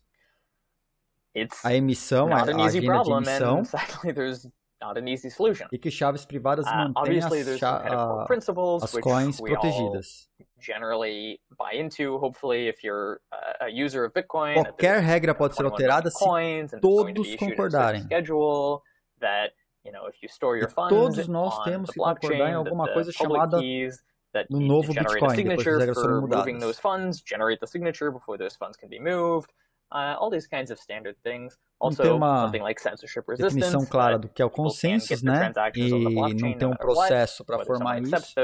Por isso que para isso é 80% de consensus, para outra coisa 90% de consensus, como foi a Taproot, por exemplo. Ultimately, of course, all of these principles are only true if e essa dificuldade para chegar nesse acordo é boa. E quando chega no acordo, ninguém discute. Né? Então, o consenso é muito melhor do que uma democracia. Imagina se fosse só 50%, mais da metade. Você vai ter 49% de gente pá, né? Pé da vida porque não concordou. Então, o consenso faz com que todo mundo concorde. Tem muita discussão até você atingir o consenso. E depois que o consenso é atingido, não se discute mais. Por isso que você usa um consenso na governança e não uma democracia. Certainly is a positive for some people and not a negative for anyone, then we should simply all agree that that new system is simply Bitcoin. ignoring the old system and letting it basically fall by the wayside. A gente tem regra de consenso, não é democracia. This is largely a differentiator muitas decisões que a gente tomou, eu mesmo tinha uma opinião contrária, mas houve consenso na empresa em fazer uma coisa de determinada forma. E foi aplicada de acordo com o consenso da empresa. A gente chega, quando você entra em consenso, você negocia muito mais. Então você faz suas concessões, outra parte faz as concessões, até que fica bom para todo mundo e ninguém mais reclama. But for purely social difference, stated largely that, if the developers, 5, 10, whatever, people get together and say that a certain change is going to be made, the community simply accepts it. And that as the new version of the software that powers those networks is deployed, people simply automatically update to that new software, e ele vai mostrar uma direção do consenso. O consenso na ISO é uma direção, uma direção mais forte para onde caminharia a opinião é considerada como consenso para a adoção daquela regra ou não. Cryptocurrency that has that quando vai para votação, você não fica discutindo com não. Já foi definido, já foram as reuniões todas. Vai para votação na plenária. E aí você tem uma direção do consenso, é uma forma de consenso diferente. All of these important properties of Bitcoin only remain true as long as the culture remains true, that the community carefully weighs not just the changes as they are directly stated, but also the impact they will have on things like censorship resistance. I mentioned censorship resistance as a core principle, but it's, of course, not a consensus rule itself. You can't require that miners include every transaction that exists. There is no way because of general relativity, in fact, there is no way, you can't require that censorship resistance remains in effect. There is no way, because of relativity, for you to require that miners include every transaction that exists in their blocks. Instead, we can only consider the impact, the indirect impact that changes to Bitcoin will have on the censorship resistance property. If we all believe that Bitcoin is fairly censorship resistant today, we should not make changes that might impact the ability of, for example, miners to run a full node, small scale miners to exist. Even if they don't have a lot of hash power, they might still be able to mine an otherwise censored transaction once a day, which can have very important impacts. All possible properties of Bitcoin, whether it's the issuance schedule or the requirement that signatures exist, could be changed in a fork. Of course, this again requires that every single Bitcoin user agrees that this new system is Bitcoin. And so this gives largely every single Bitcoin user a very strong voice in the upgrade process of Bitcoin, because a very small minority of Bitcoin users could simply say, no, that new proposed change is not Bitcoin, or is not, in my view, Bitcoin, and I will simply stick with the existing network. And this would cause, to some extent, havoc, but also would create two networks and force everyone to decide which one they should call Bitcoin. While this sounds somewhat like the Wild West and a little bit scary and kind of who knows what could happen, there's some really good history around how Bitcoin has evolved over time that gives, hopefully, really positive view on how these kinds of upgrades can happen in the future, and gives us a lot of confidence that changes won't in the future be made without very strong consensus among a large group of Bitcoin users. So the best case study is, in fact, a number of forks, a number of proposed forks, and ultimately one fork that did activate around the block size increase. So for many years, the Bitcoin block size was fixed at 1 megabyte. Se você tentar fazer fork e não tiver consenso, você destrói ambas as moedas, as duas redes que ficaram. A number of largely businesses which were worried about their ability to scale their business, were worried about the Bitcoin block size and wanted it to be increased. At times wanted it to be increased rather significantly, and more often than not wanted it to be increased in often a rather naive way. Now, esse caso é muito clássico, é o que aconteceu e virou Bitcoin Cash. Different interests who wanted this increase would sign letters indicating that, this new version of Bitcoin, whether it was Bitcoin Unlimited or Bitcoin Classic or Bitcoin, there were many of them, is now going to be Bitcoin, and they're all going to switch to running that, and that is going to be what they call Bitcoin, and either people take it or they leave it, but that's Bitcoin. Time and time again, however, and in fact, none of these ever actually activated. So while people can sign letters all day long, there was a real concern among all of these folks that if they were to split off and they're not in the supermajority, then they would at least harm Bitcoin, but more likely just kind of be on their own little fork and be running something that is, according to the rest of the world, not Bitcoin, right? Because the network effect of the Bitcoin community is incredibly powerful. And if you're talking about losing either a large number of users, a large number of people holding Bitcoin, a large number of exchanges, a large number of businesses, a large number of miners, whatever it is, if you're talking about losing a large portion of the community, you might in fact lose a lot of the value of Bitcoin. And that a split that has material size on both sides of the split, that where you have Bitcoin 1 and Bitcoin 2, and they're both fairly large, might damage the value, whether from network effects or whether from loss of confidence or what have you. And so no one was really quite willing to commit entirely to going their own way and running some alternative set of consensus rules. And thus nothing ever really came of it for a number of years. Eventually, a proposal was made called SegWit, which was a much less naive increase in the block size, basically. A significant, but not nearly as much as others were seeking, increase in the block size, almost doubling. And while largely most people were fine with it, you know, there wasn't a lot of disagreement about SegWit itself, there was a lot of disagreement about whether SegWit was enough, right? That a lot of people wanted significantly more, and so basically the take was that SegWit by itself was not good because it simply was not enough. Eventually, this led to an attempt at compromise called SegWit 2x. So SegWit 2x was a proposal that proposed both the SegWit software, which could be deployed onde a gente explicou a diferença entre todas elas. Lembra? Tem uma live que a gente só fala de SegWit. Só fala, né? Tem todos os assuntos e a gente fala sobre SegWit, hard fork, toda essa história do aumento de bloco do Bitcoin. Então a gente esmiuçou bastante esse assunto naquela live.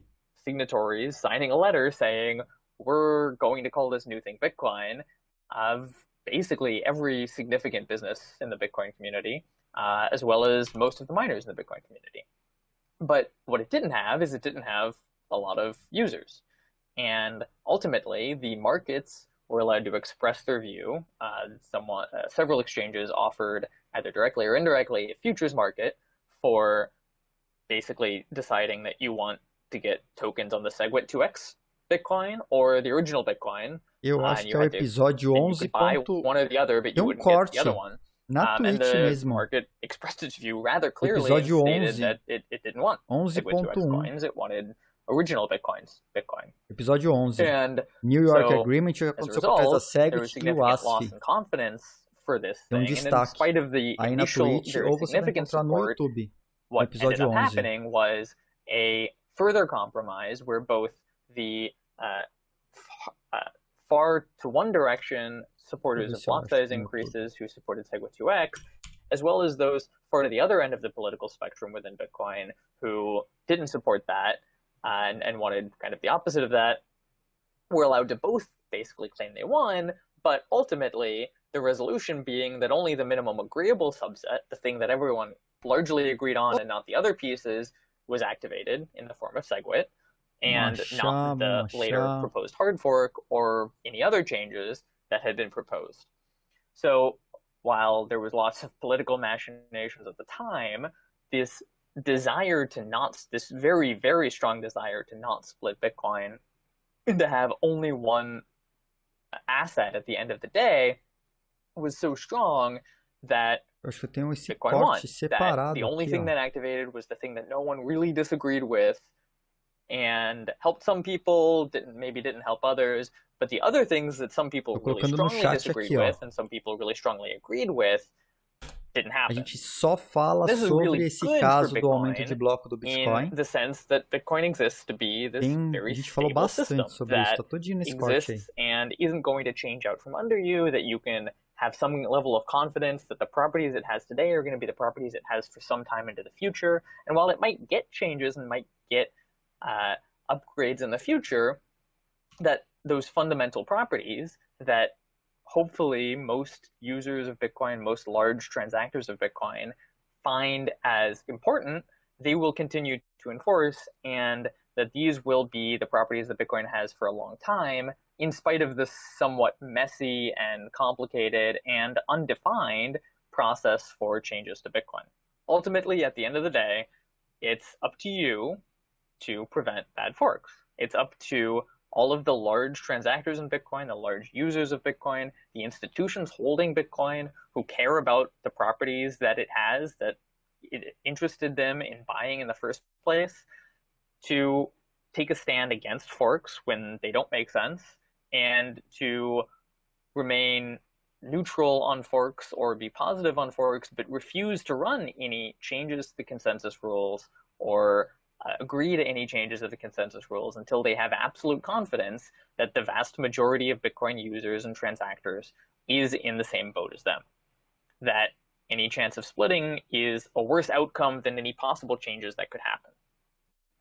Of course, there's lots and lots and lots of dubious claims around Bitcoin and cryptocurrency communities on the internet. Even many of the mainstream, quote-unquote, publications within the cryptocurrency community are dubious technical quality sometimes. So, at the end of the day, it's up to you to hire a Bitcoin protocol engineer, fund a Bitcoin protocol engineer, or at least ask a Bitcoin protocol engineer. Find someone who contributes to Bitcoin Core. Ask them what the details are of different proposed forks. Ask them what the trade-offs are. People generally are very responsive, and there's a lot of folks who contribute to Bitcoin Core with very different views, allowing a lot of different takes. Urgency when someone shows up and says that some change needs to happen immediately is probably a good sign that that change shouldn't happen at all. There's been many times where changes have been proposed, where people have been very committed to them, and advocates for the change have indicated that they think it's ready and that it needs to happen immediately to solve some perceived problem with Bitcoin, some perceived fundamental problem with Bitcoin. And time again, we found that they just didn't make sense, and had we deployed them, it would have been a very serious problem. So thank you for your time today, and I hope you will prevent bad forks.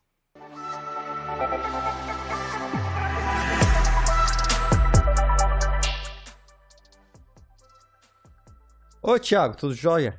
Tamo junto. Criptonheiro, tamo junto. Até que enfim, Morning Crypto. um Morning Crypto à tarde, né? Não é tão morning assim.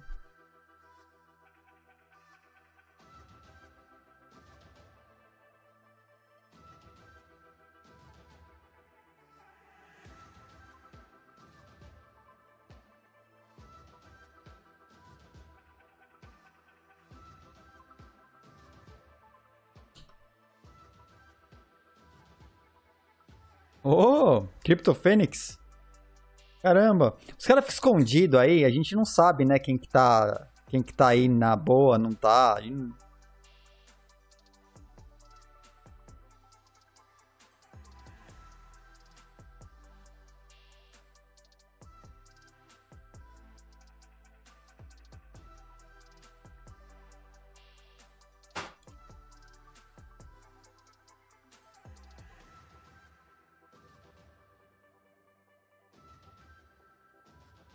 Tô arrumando aqui.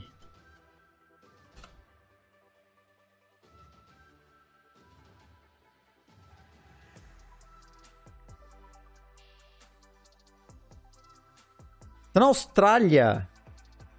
Minha nossa. 7h46 da manhã. Caramba. A live tá longa hoje, hein? A gente já tá com 5h47 de live. Já vai bater 6 horas de live. Vamos tentar acompanhar até onde der aqui, né? Os assuntos estão bons. A gente vai entrar agora em... Proof of Work. Eita, pera aí que eu fiz besteira. O Adam Beck, ele é core dev do Bitcoin e fundador da Blockstream. Ah, deixa eu ligar minerando blockits para assistir o vídeo depois. Olha essa galera. É isso aí.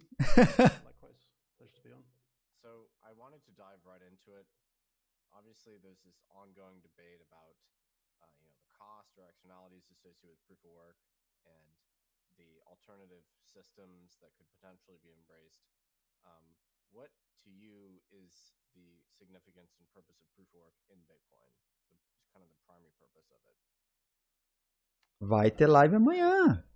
Vai ter live amanhã. Teremos a live número 50. Amanhã sim.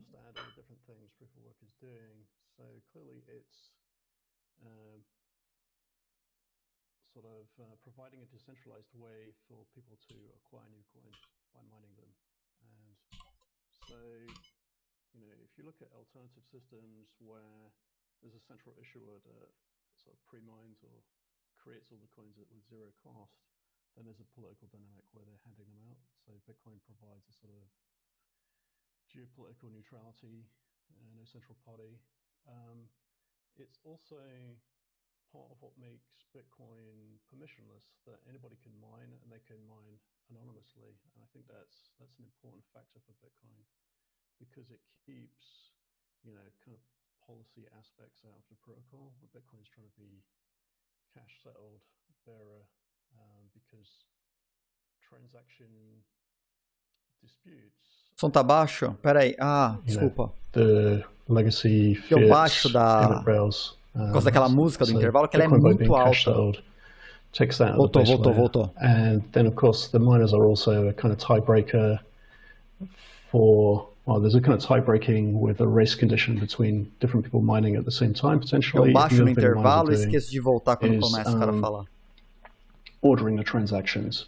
So in particular, there's actually very little trust placed in miners because almost every major economic player in the system, power users, exchanges, wallets, don't trust, verify. Are verifying everything for themselves. And so miners, you know, they could mine something incorrect and it wouldn't really cause a problem.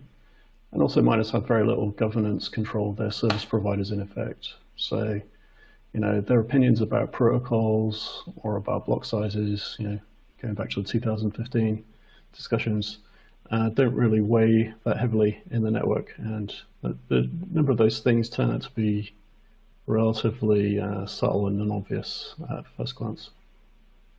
Some people like to characterize mining as, you know, providing security for the Bitcoin system. I think the message I'm getting from you is that it's slightly more nuanced than that, and that miners are just one kind of set of stakeholders, and they provide, you know, this pretty ultimately limited service of transaction ordering and converging to, you know, a single unified history of transactions. How do you think about this notion of mining securing Bitcoin? Is that the way that you describe it? Yeah, I think that's definitely a key part as well, which I didn't talk about there, which is the providing the finality. So, and some kind of economic incentive.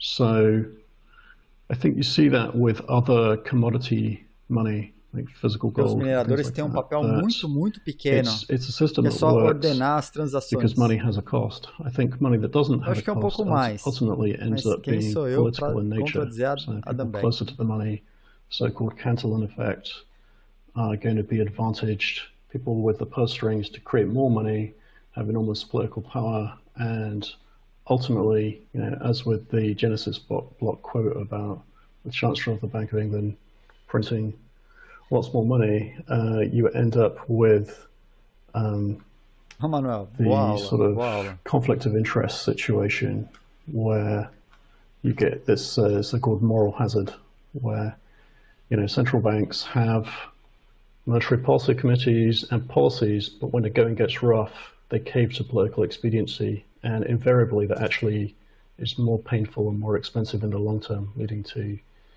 you know, kind of inflationary periods in currencies that are hard to depend on.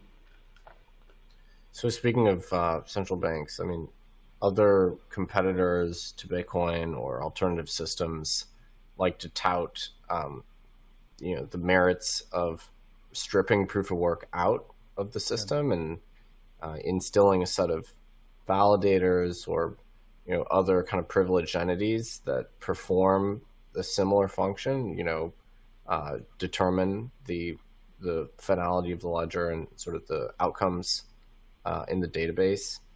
How do you think about this notion of stripping proof of work out of a cryptocurrency and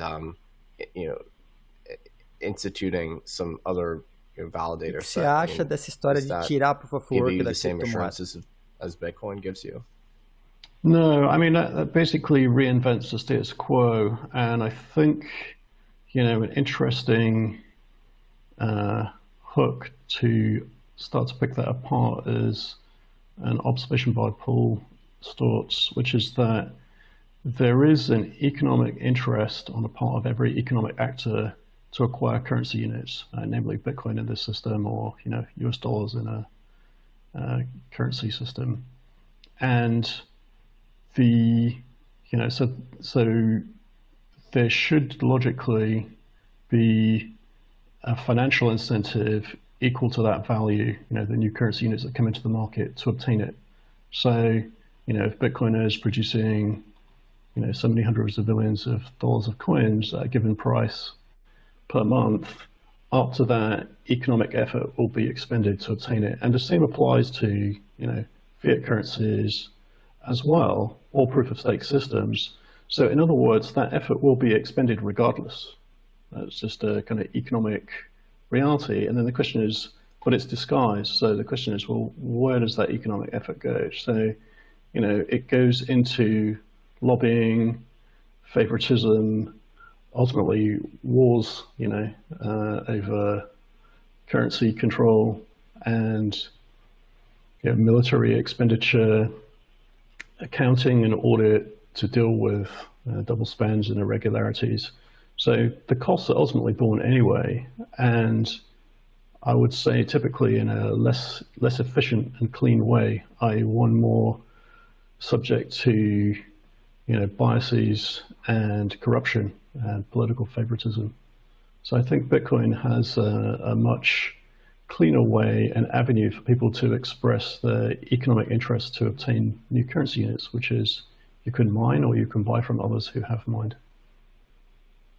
Yeah, I think that's an incredibly astute observation that Bitcoin renders transparent the competition associated with obtaining new units of currency and alternative systems where it's not this open free market competition.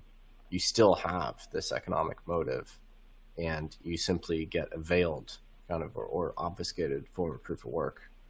When we think about the comparison of Bitcoin and other commodities, Satoshi was very fond of comparing it to gold and gold mining. And Satoshi has this sort of infamous quote about gold mining. Gold mining is a waste, but that waste is far less than the utility of having gold available as a medium of exchange. Do you align with this? I mean, does describing mining as a waste, which is merited due to the qualities of the system, the utility you get from the system, is that kind of your view on this as well? Well, I mean, it's a way to express the value achieved, right? That you end up with a valuable currency and it only has to be mined once, effectively, right? But I think beyond that, as we were just discussing, that actually that effort will be expended anyway in any monetary system. And I think another interesting people typically miss second order effects because money is hard to think about social construct.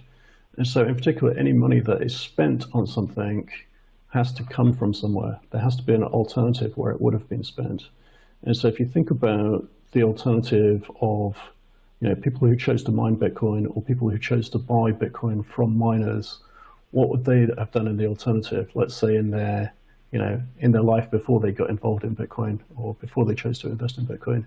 And typically people who invest in Bitcoin start to get more interested in long-term thinking, long-term investment, and kind of a less consumerist behavior. So typically, there are many people who have not previously invested or did, put less of their disposable income into savings. Importante, né? Dizendo que depois que a pessoa começa a entrar no mundo de Bitcoin, começa a aprofundar, ela deixa o consumerismo muito de lado, assim, começa a pensar mais a longo prazo, começa a entender o que é um pensamento de longo prazo.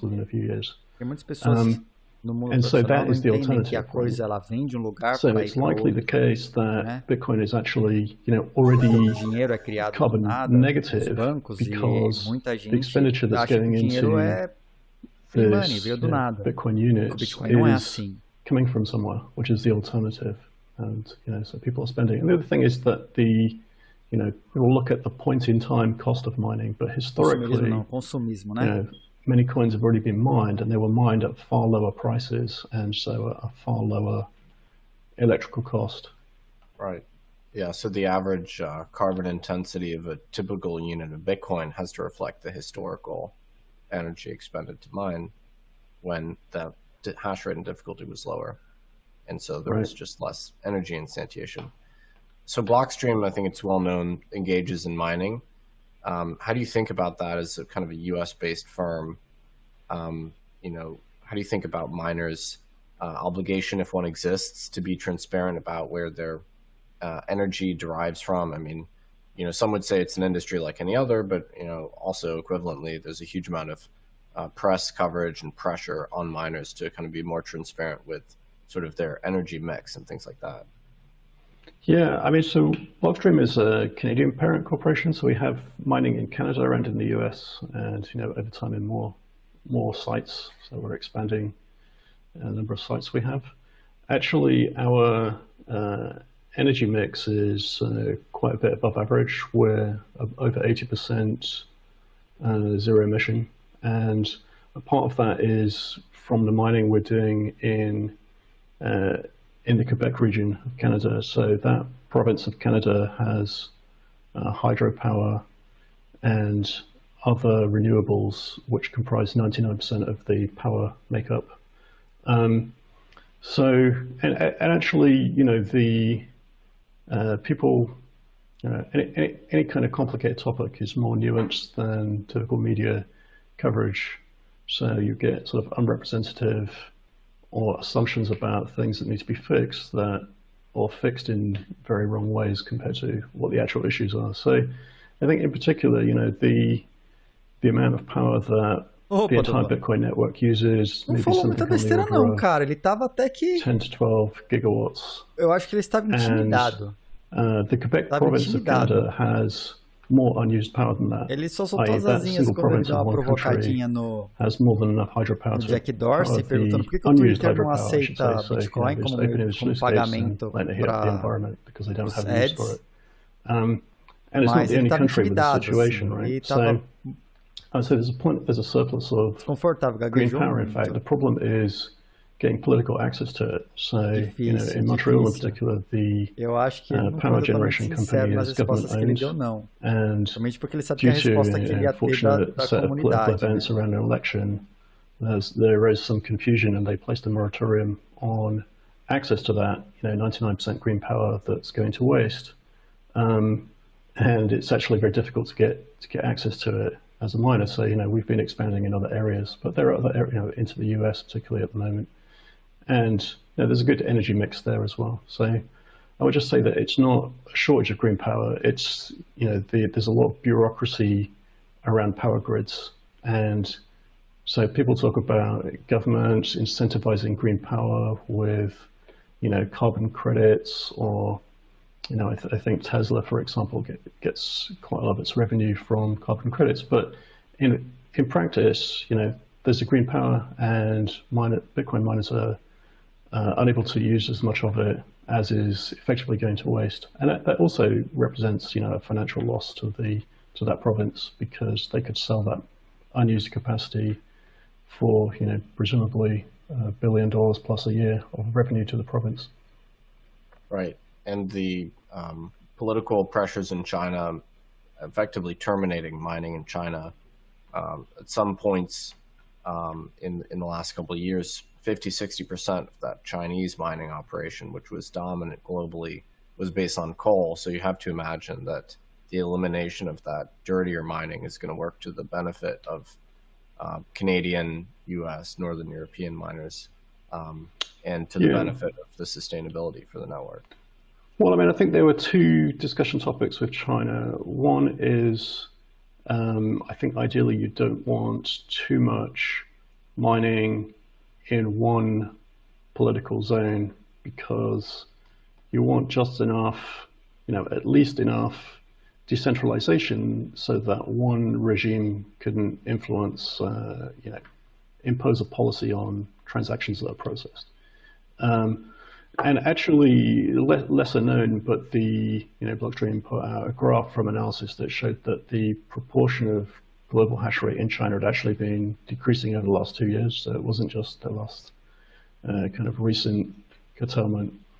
It had already fallen below 50%, in the previous year, by the previous year. And so I think the other thing is, the power makeup in China is mixed. So there is a lot of hydropower in China, which is now, like the Canadian power, being even more underused than it was before, because the miners have been asked to stop. And China has a lot of kind of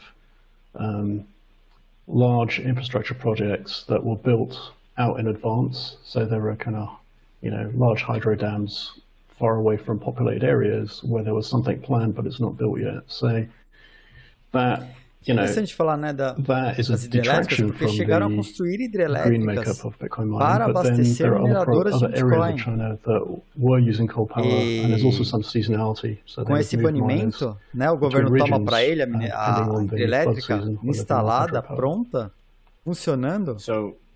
I think you're really the perfect person to cover a discussion of proof of work because you're so central in the origins of the notion of proof of work itself. I mean, that's the citation in the Bitcoin white paper is your 2002 paper. And in that paper, you mentioned that you weren't aware of some people trace the history of this notion of proof of work back to Dworkin Naor, I don't know if I'm pronouncing that correctly, in 1992. You suggested that you weren't aware of that paper. So if that is the case, how did you yourself come to this idea of using hash collisions to derive a sort of economic cost? Yeah, I mean, actually, there are some related works going all the way back to the invention of public key cryptography. So one of the first kind of rudimentary public key crypto systems dates back to, I think, 78, and that also involves something like a proof of work, but a sort of expensive decryption. Yeah, I wasn't aware of Dworkin Naor, and actually the Dworkin Naor proof of work is quite different to Hashcash. So there are 3 variants in the paper, and 2 of them certainly are not possible to use for proof of work, and the 3rd is probably impractical or may have shortcuts. So you need a particular set of properties for proof of work. You need it to be have a level playing field effect where one guy with one miner, who comprises 0.001% of the network can get 0.001% of the expected reward, and those other proof of works don't have that property, are much larger, and so on. So, but actually, how I ended up thinking about proof of work was Adam Beck é o criador do tragedy of the commons que é o algoritmo de proof of work que o Bitcoin utiliza, spam, Esse cara é o pai da criança. Denial of service attacks against remailers, which I was an operator of. So it's a way to get privacy for internet discussion forums, and it seemed that people would spam through them. And typically anti-spam systems involve trying to blacklist identities and IP addresses and servers and things like that. But because it was, by design, an anonymous system for having online communications, there's no identity Esse cara é o pai do algoritmo do Hashcash, as a design que foi utilizado no Bitcoin como proof of work. When I was facing this problem along with other remailer operators, it caused me to think about the problem in a different way, because you couldn't do what everybody else was doing. And so I thought about the root of the problem, which is, well, basically there's almost no cost. So what you really want to do is be able to charge for mail, ideally with the recipient receiving the money, so they're compensated in some small way. But that's complicated to do, so you need a whole electronic payment system. So I found a way instead to at least impose a cost. And that in itself changes the economics. Even though the recipient doesn't monetarily benefit, they benefit in the sense of there having been a sort of postage stamp cost imposed on the sender. It means that you get less time wasted on spam, basically. So it's a kind of economic cost mechanism. And of course it's scalable. So you could spend a few seconds on a CPU, and today's Bitcoin mining is, vastly more, trillions of times more work per stamp or coin or block than was used for the postage stamp scheme back then. Plus, of course, processors have become faster. So I find the history so fascinating because you describe it in the paper as a kind of a digital postage, metering or imposing this cost on mail. So, in theory, the mail you get is more legitimate because it becomes expensive to do spam. You also call it hash cash. And in the paper, you also say it could be a possible minting mechanism for Weidai's B-money, which was, sort of Bitcoin-like system that was proposed back in the day. So you were clearly already thinking about it as potentially being a monetary unit in its own right, even back then. Is that right? Yeah, so there's some context, which is there was a lot of interest to see a bearer electronic cash with privacy and bearer properties for the internet, and on the cryptography and particularly the cypherpunks list, that was a kind of central applied R&D question: how could this be achieved? And there'd been a previous system, shortly before Hashcash, called DigiCash, and it had it had very good privacy properties, so it was effectively bearer. However, it had a centralized double spend database, and that proved to be its undoing because it was operated by central point of failure, that startup, and it ultimately failed financially.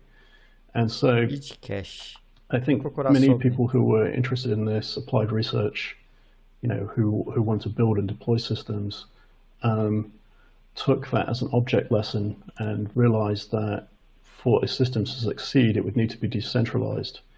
And so, when I published the Hashcash kind of reference code and started discussing, there was some discussions on the cypherpunks list. This was actually before the paper. The paper came 5 years later. So this was in '97. It seemed that multiple people independently made the observation that, the proof of work to create these stamps was somehow like digital gold or digital scarcity, and that ended up starting a multi-year discussion about how to control inflation in a system like that. Because if you have a mechanism to print money and computers get faster, there needs to be something to automatically govern in a decentralized way, the supply of coins, basically. And so it took until Satoshi to actually finally solve that problem. It's the Bitcoin solution looks elegant in hindsight, but back then nobody quite found a solution. So the discussions about this topic in '97, and by '98, basically all of the distributed electronic cash systems after that were proposing to use Hashcash for mining, following on from these early discussions. So in 1998, Weidai with B-money proposed using Hashcash, and Nick Szabo with BitGold also, and a 2004 paper 2004 deployed system. Those were just blog post articles, but Hal Finney actually built RPAL, reusable proof of work. It was centralized, but it had privacy and some auditability, which was a new twist on the DigiCash system, and Hashcash proof of work to get coins. DigiCash, the original DigiCash system was envisaged to be like a stablecoin. It would work in partnership with a bank, also another bootstrap problem. So Weidai had made the comment that, one of the advantages of using proof of work to mine the coins is you could have an electronic cash system without an interface to banks. Yeah, that I mean, is the key merit, is creating something of economic value without having to rely on, commercial bank dollars or anything like that, in originating this value into existence. It is incredible to me that it seems like all the pieces were there. Foi o primeiro a utilizar o Hashcash como Proof of Work. In the right way, and then paired with this notion of the difficulty adjustment. E ele falou do DigiCash, que é predecessor que tentou fazer transações financeiras sem que o sistema conseguisse identificá-las, né, para manter a privacidade e tal. Proof of work, I mean, is there any way, could Bitcoin have possibly existed without proof of work, or is it just ultimately completely intrinsic? Links no chat. I mean, it does seem difficult to have it be as economically aligned and robustly decentralized without that sort of economic force.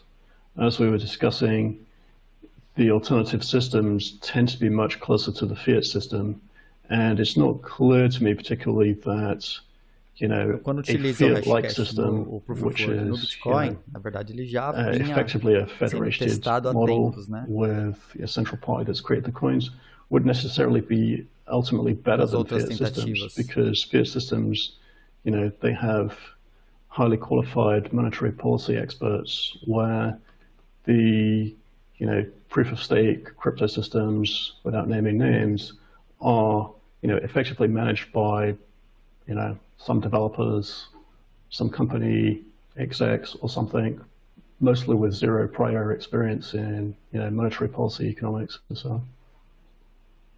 Well, I think we're at time, Adam, but this has been absolutely fascinating. Thanks for the conversation today. Thank you. It's an interesting conversation always.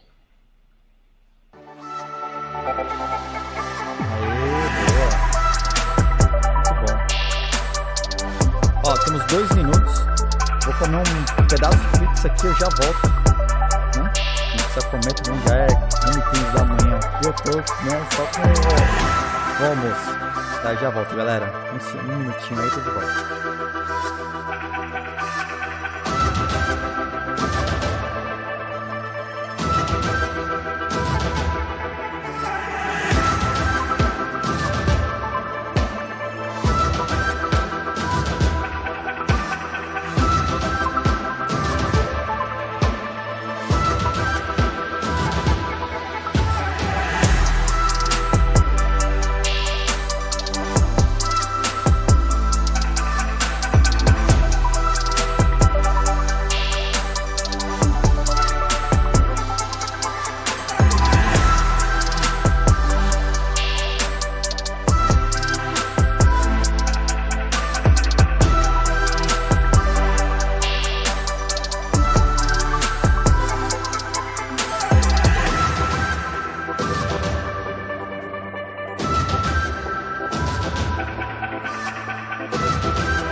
Hello, everyone. Thank you for joining us today. This is the Securing Bitcoin Attack Vectors panel. My name is Neha Narula, and I am the director of the Digital Currency Initiative at MIT. Now I'm going to go ahead and let the panelists introduce themselves, starting with Corey. Hi, I'm Corey Fields. I work with Neha at the Digital Currency Initiative at MIT. I'm a software developer there. AJ. Hey, I'm AJ Anthony Towns. I work on Bitcoin and sometimes Lightning stuff for Paradigm. And Andrew. Hey, I'm Andrew Polstra. I'm the Director of Research for Blockstream out of California. Great. Thank you guys so much for being here today. So I think a pretty common thing that I hear is, Bitcoin's been around for more than 12 years now, and nothing's happened. Everything's going great. It's super secure. We have nothing to worry about, and basically the system just runs itself. So I think, given that this is something that we hear a lot, it'd be pretty fun to talk about reasons why you think that might or might not be true. I certainly don't think it's true. So the way I want to start is with setting some context about security. I'd love it if everyone could kind of share their most interesting historical bug or attack or situation or near miss that's happened with Bitcoin. And this is not just to scare everybody out there, but I think it's really interesting to hear about the things you might not know have happened in Bitcoin's history. So who wants to start? Corey, you had a pretty interesting run-in that maybe wasn't exactly Bitcoin, but maybe you want to talk about that. Sure. It wasn't Bitcoin, but it was the Bitcoin code base. So it's kind of close. So in 2018, I discovered a bug in Bitcoin Cash, which was it's a currency that was a fork of Bitcoin and like I said, shared most of the same code base. And because so many of these currencies share the same code base, it's useful to audit other code bases as well as Bitcoin's to see if maybe fixes have been discovered or optimizations have gone into those other code bases that the Bitcoin core software can adopt.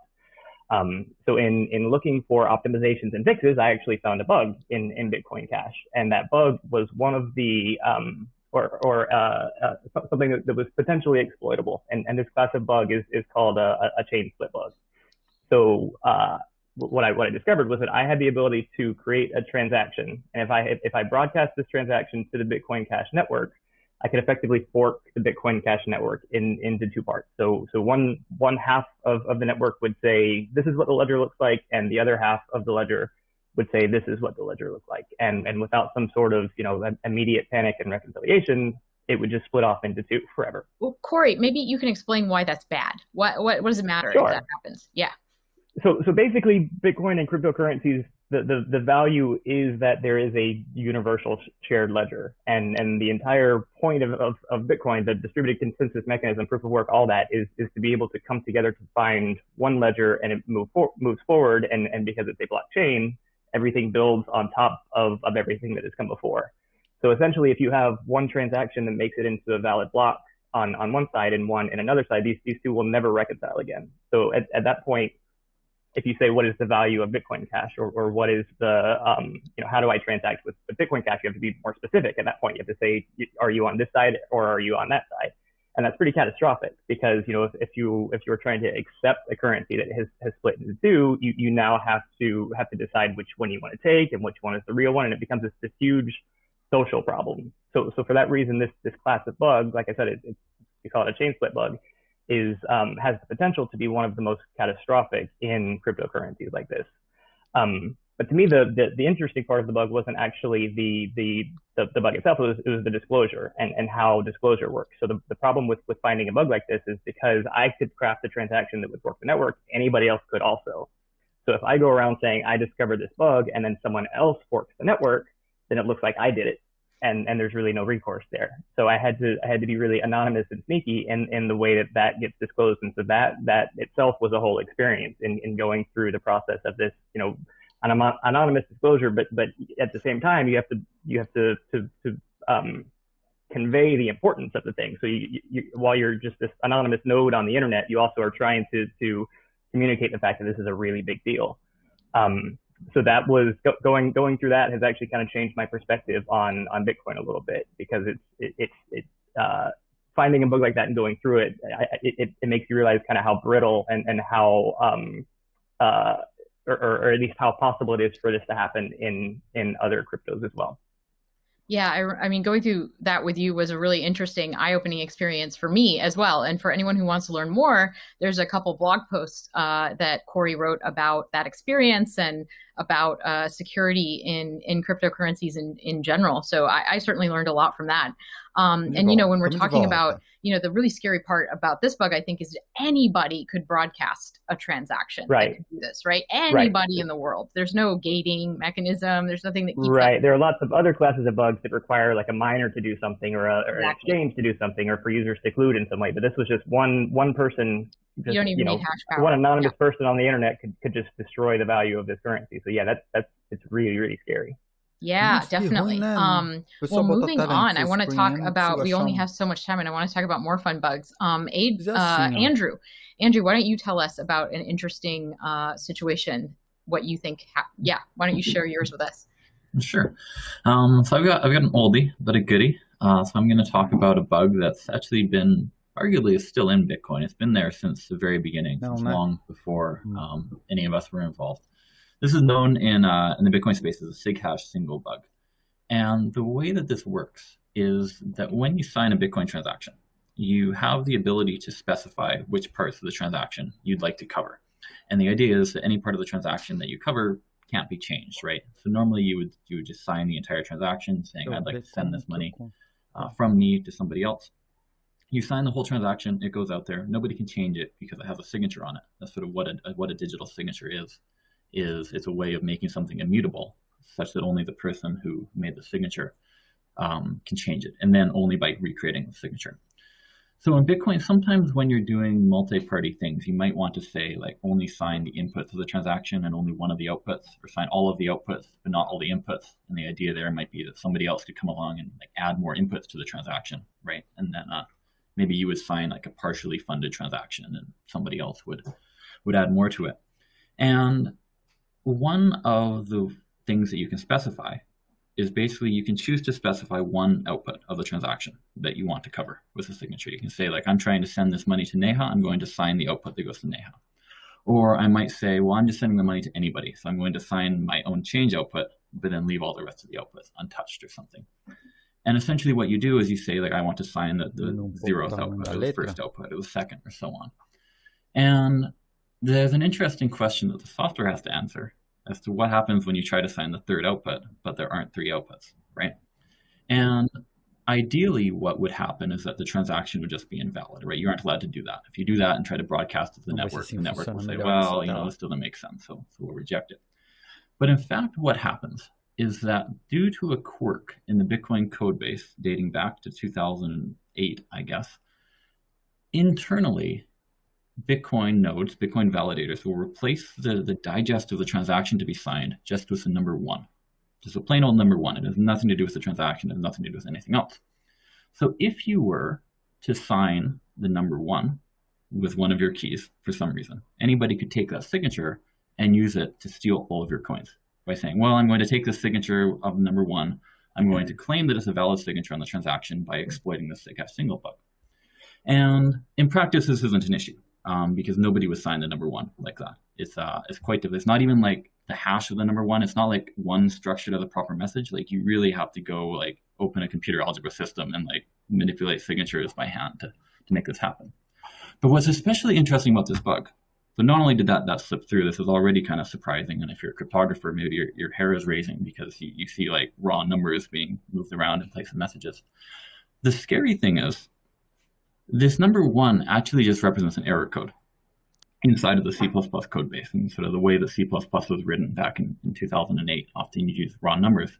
And half the times when you're doing this, you use the number 1, and half the time when you're doing this, you use the number 0, and nobody really agrees on which one means error and which one doesn't. And had Satoshi used the number 0, it would not require you to sign the number 1 for anyone to take your coins. As it turns out, the way that the arithmetic of digital signatures work, or the way the arithmetic of ECDSA works, is that anybody can produce a signature of the value 0 with any public key that's laying around.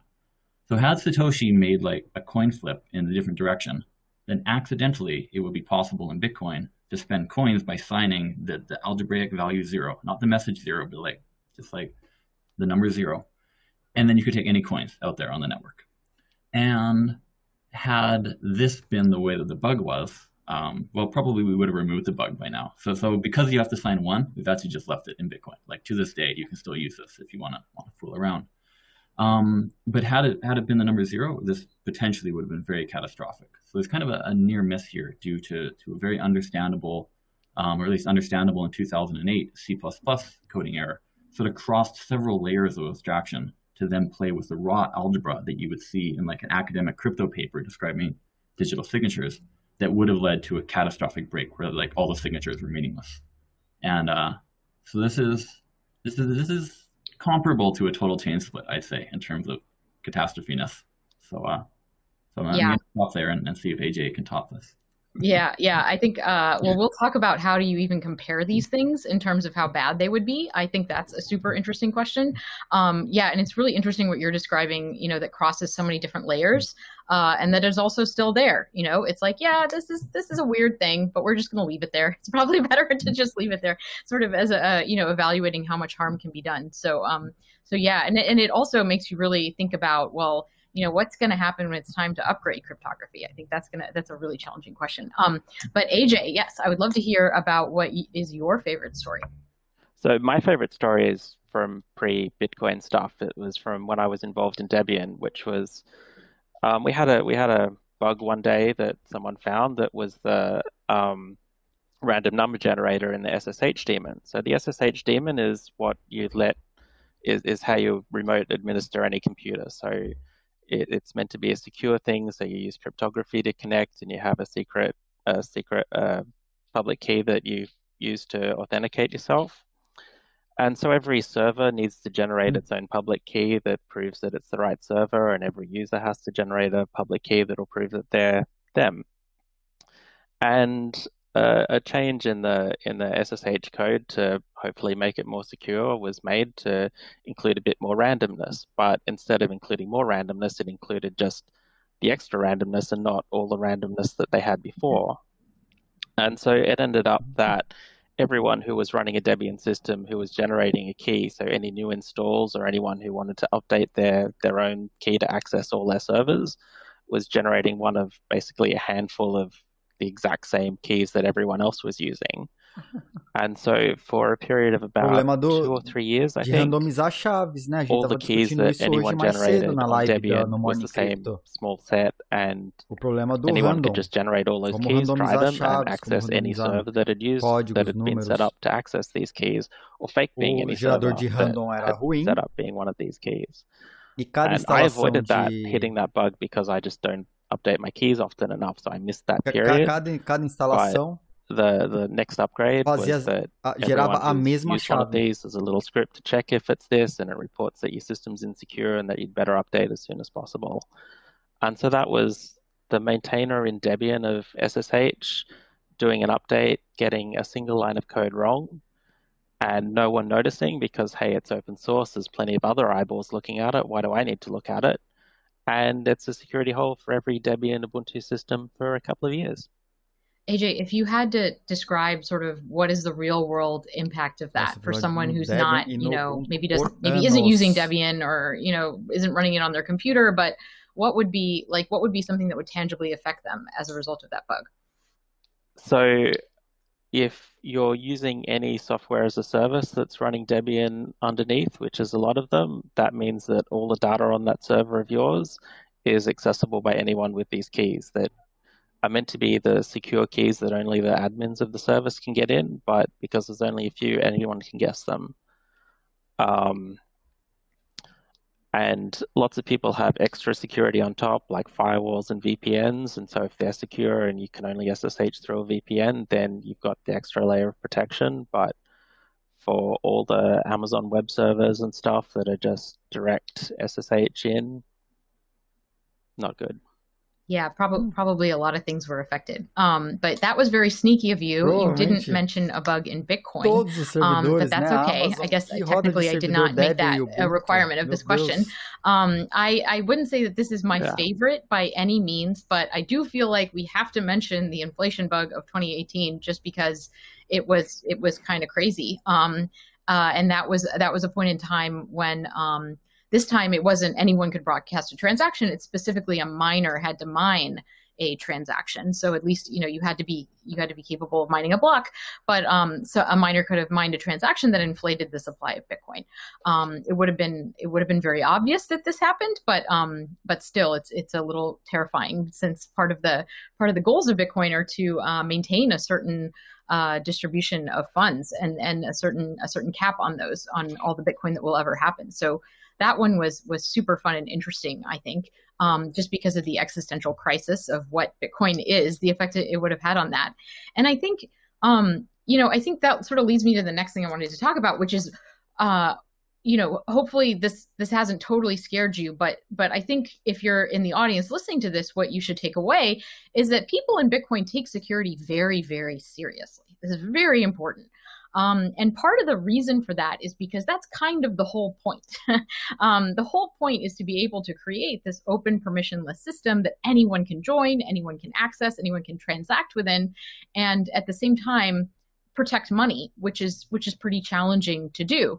So, I think people might all have different ideas about what Bitcoin is and what Bitcoin is for, but certainly, hopefully, you can agree that the whole point is to maintain it as a decentralized system. And I think that probably means that the people who work on Bitcoin and contribute to it have a certain set of priorities when it comes to how they think about security and how they might weigh security against features, for example. So Andrew, let's go to you first. Maybe you could tell us a little bit about that. What is it that people are trying to balance, and why is it the case that people aren't running around and implementing tons of features in Bitcoin all the time? Yeah, it's a good question. And I work a lot on Bitcoin and on Bitcoin Core. And my job is more or less to worry about bugs like the one I described, the sig hash single bug, right? Where there are like weird interactions between the code, but ultimately somewhere the logic went wrong.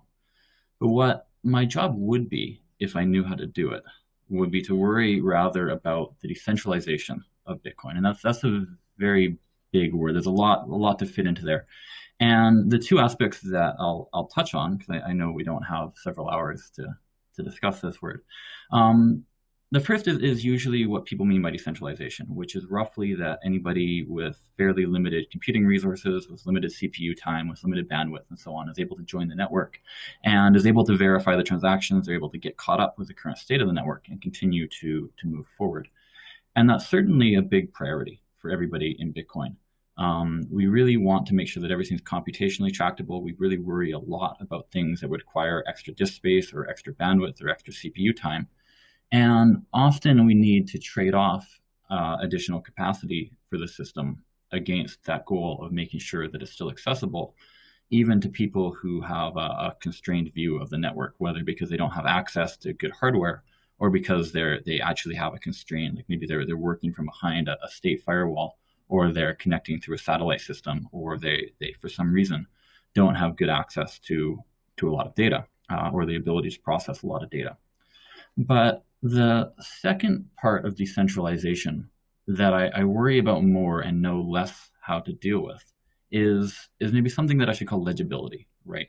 And the idea here is that everybody ideally should be able to understand what they're getting into when they work with Bitcoin. They could understand the rules of the system, like ultimately, technically, what's going on when a transaction is being created. They would understand what the rules are like in terms of the supply, how are new Bitcoins issued, how do they move, when they move, what's involved with that. You create digital signatures. Okay, well, what's a digital signature? There are keys, there are secret keys. How do you keep track of these keys? Can you keep that on a hardware wallet? What if you want multiple people to sign off on a transaction?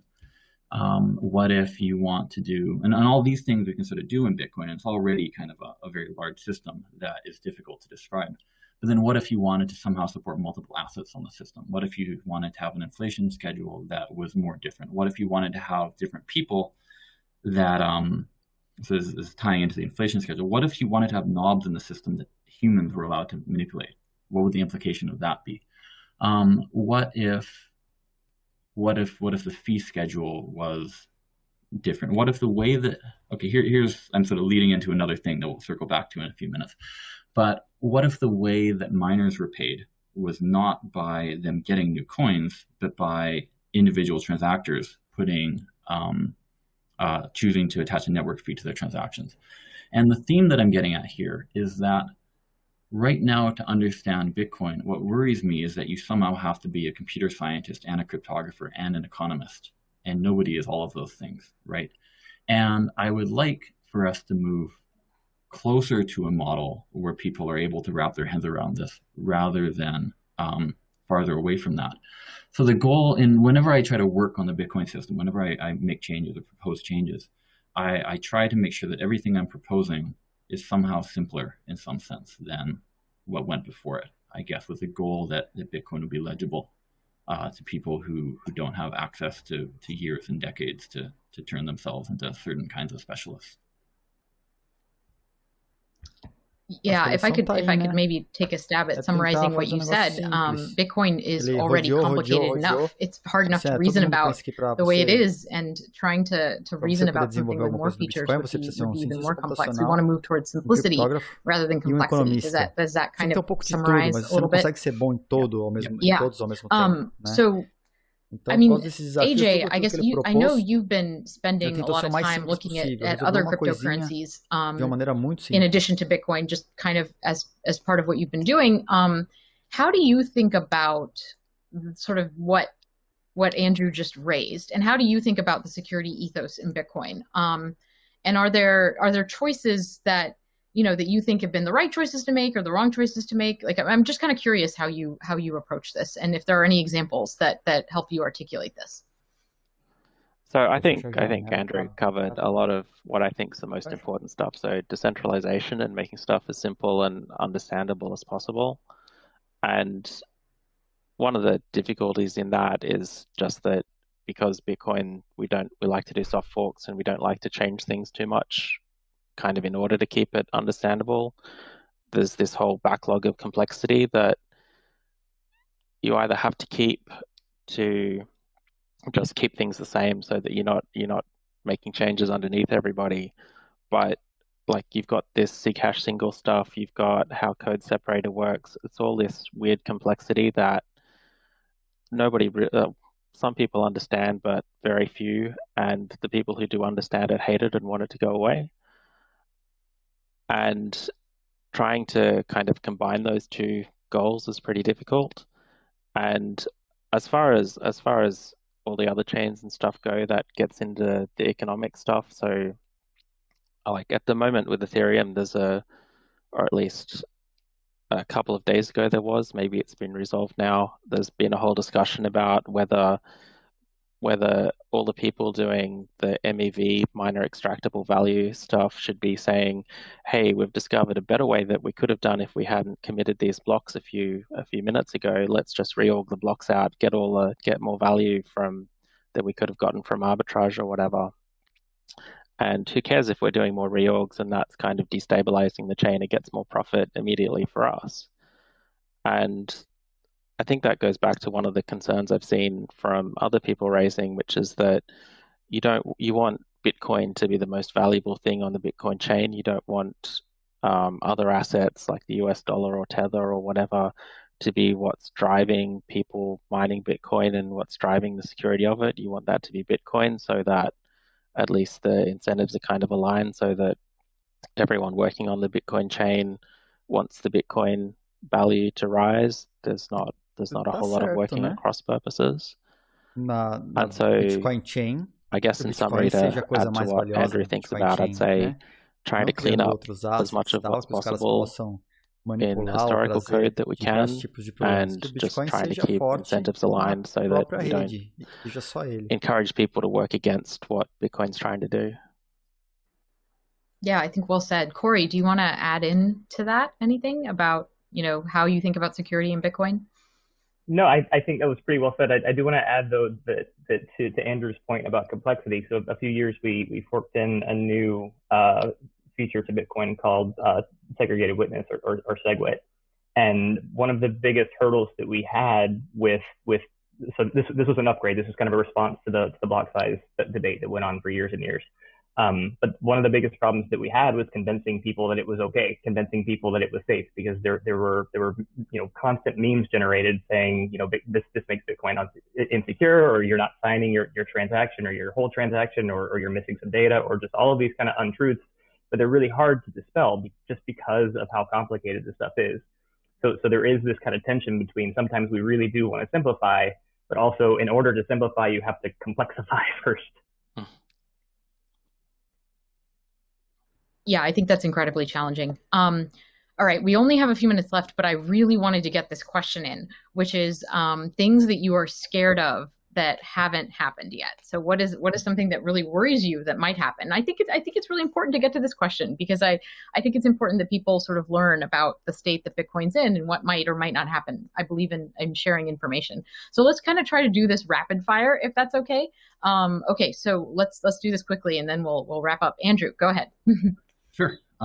So right now in Bitcoin, miners produce blocks. The majority of the money that they're paid for producing these blocks comes from what's called the block subsidy. It's just like a free 6 1/4 Bitcoin that they receive every single block. They receive that 6 1/4, and then in addition to that, they receive network fees, which right now account for maybe 1/4 of the total reward that they receive for every block. The subsidy goes down by half every 4 years, meaning it becomes smaller and smaller and smaller, and the value of the network historically has gone up every year, meaning that the value of the fees goes higher and higher and higher. And so what's going to happen soon is that there will be sort of a phase shift where the majority of miner rewards actually come from transaction fees rather than this free subsidy. And what that means is that miners, rather than being rewarded just for being on the right chain, they'll be rewarded for being on the right chain and for the set of transactions that they're including in their block. And that may mean in some cases that they want to go back a block and kind of steal transactions from the previous block or something like that. So basically what we'll have is an economic phase shift. And that's something that hasn't happened in the history of the network. And it scares me because I'm not an economist. I don't know how to think about that. I don't know. It's just, whoops. All right, AJ, what's yours?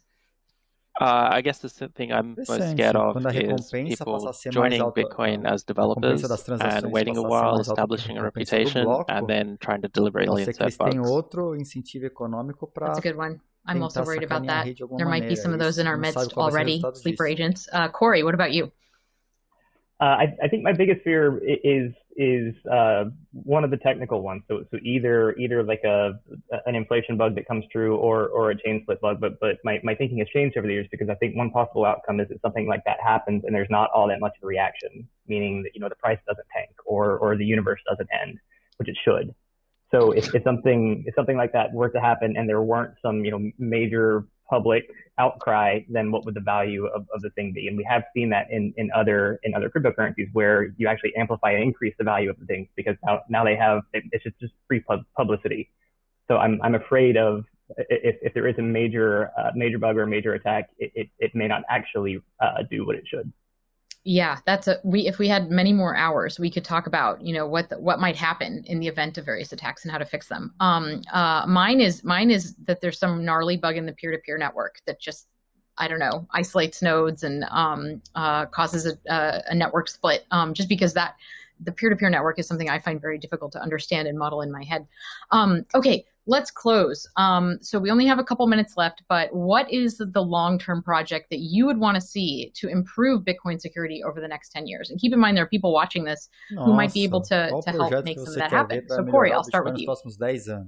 I think Andrew kind of hinted at what I would like to do earlier when he described it as legibility. So Bitcoin is not all that legible, and one of the toughest things is that people are reading and writing by hand. So I would love to see lots more auto-generated stuff that can be analyzed in much deeper ways than what we have now. AJ, how about you? I'd like to see, we've got a bunch of people working on developing Bitcoin. I'd like to see a bunch of people dedicated to testing Bitcoin. I think that's a good one. Andrew?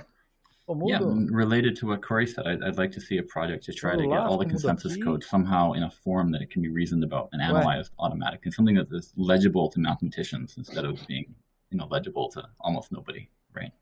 And in general, making the way the rules of the system amenable to making strong statements that it's not going to blow up unexpectedly.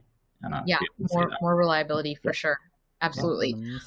Yeah, I would love to see some longer term thinking in that realm about, whether it's programming languages or it's incentives or it's formalizations, what can we do to really to think about how to long term, are there ideas we can apply to make things more secure for everyone, and processes that we can put in place to do that too. Well, we've reached the end of our time. I want to thank the panelists and thank you all in the audience for joining us today. If you are watching this, hopefully you've learned a little bit more about Bitcoin as a system and its technology and some of the risks, but some of the interesting problems as well. We hope that you enjoy the rest of this conference. And if you want to get involved in helping support Bitcoin development, there will be many other panels and ways that you can reach out to do that as well. So thank you all for being here.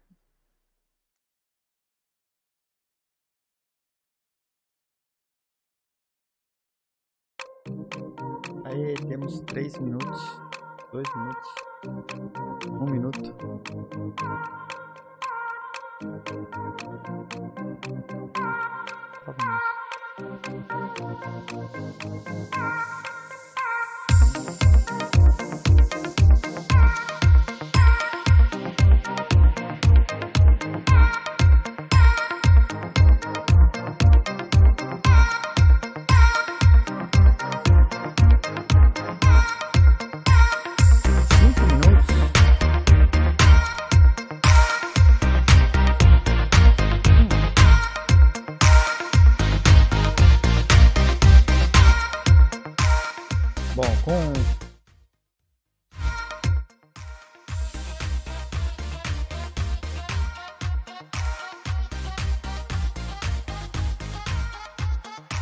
Com 5 minutos eu vou ali comer um outro pedacinho de pizza, né?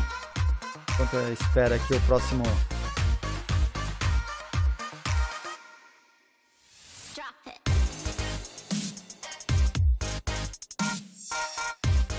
Já volto.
Welcome to the Regulating Bitcoin track.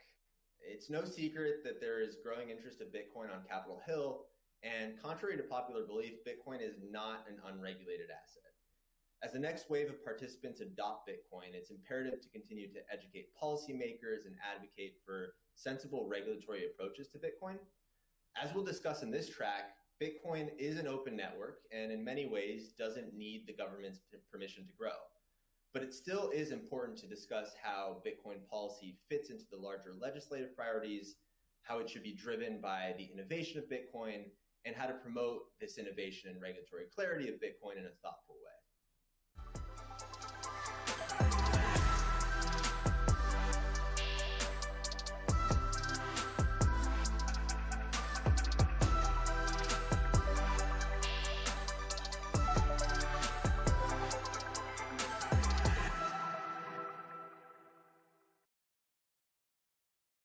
Hello, everyone. I'm here with SEC Commissioner Hester Peirce. Thank you so much for joining us for this. Pomp, it's great to be here. I have to, of course, start with my disclaimer that the views that I represent are my own views, not necessarily those of the SEC or my fellow commissioners. Awesome. Well, I appreciate your views. You've been very vocal about some of your views around crypto. And I think one of the big questions that everyone has right now is crypto is one of many things that a regulator like the SEC is focused on. Can you help us just get kind of a level set in terms of the importance of crypto in the body of work that you and your fellow commissioners do on a day-to-day basis, and kind of how you view, the maybe crypto versus traditional financial markets or anything else you may be focused on? So, I mean, that's a great question to start with, just because I think sometimes people in the crypto space think that we spend all of our time thinking about crypto. In reality, it's a quite small sliver of what we do. I mean, regulating the capital, we're one of two regulators of the capital markets at the federal level in the United States. And so you've got a huge swath of things to spend time on. Now, that said, I think as crypto has gotten more attention from retail investors and institutional investors, and just from the mainstream media and from politicians, we're spending more time thinking about it. And I would argue we're probably spending a disproportionate amount of time given the size of the asset class. Although, that said, I think there's some unique and interesting regulatory issues that we do have to get worked out, and it would be better to do that earlier rather than later. Now, our new chair Gensler, has come in, and I think when any new chairman comes into the SEC, he brings a big package of agenda items that he wants to work out and work on, have the staff work on. So he's, working on getting that agenda going. I think crypto will be part of it, but it was not part of the initial regulatory agenda that his office put out, that the SEC put out earlier this year. So I'm hopeful that we can get crypto onto that agenda. Got it. And so would it be fair to read into the idea that not having crypto on the agenda means that it's just not a focus? Or is there some other way for us to kind of look at whether it is listed or it's not listed on that agenda? How should people kind of take away how the SEC or some of the individual commissioners view crypto as an industry compared to those other things that you guys are focused on? Well, I think one thing to bear in mind is that the regulatory agenda really does deal with rules. So it's a question of are we working on a rule that relates directly to crypto? And it wasn't on the list of rules. That doesn't mean that there's not work going on in other parts of the commission. So, of course, in enforcement, there could well be work going on related to crypto. There certainly has been in the past. And then we also have a FinHub, which is an office that deals with innovation of all kinds, financial technology of all kinds. And the staff in that office are spending quite a bit of their time dealing with crypto issues and working with international regulators and other regulators at the federal level here in the United States, and trying to do outreach with innovators themselves who are working in crypto. So there's a lot going on there.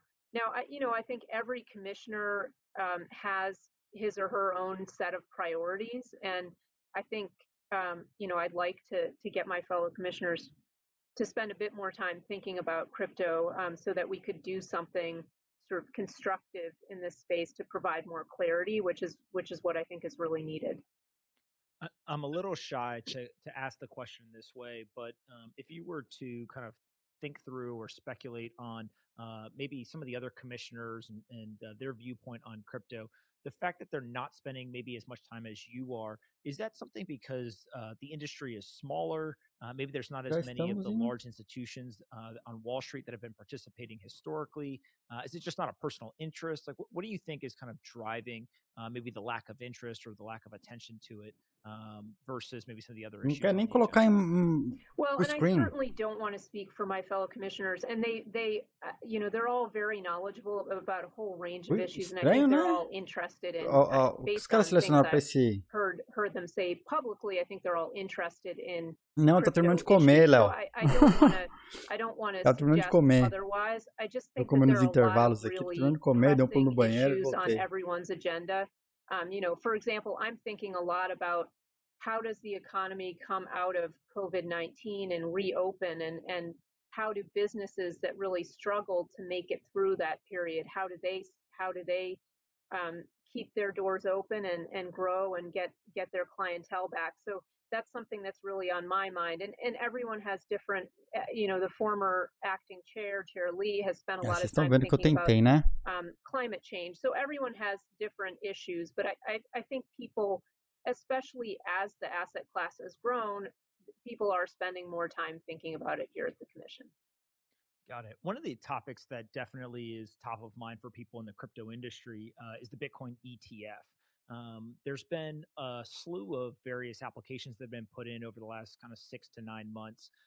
And the SEC has continued to kind of push forward those applications and kind of not make a decision or delay the decisions or outright reject some of them.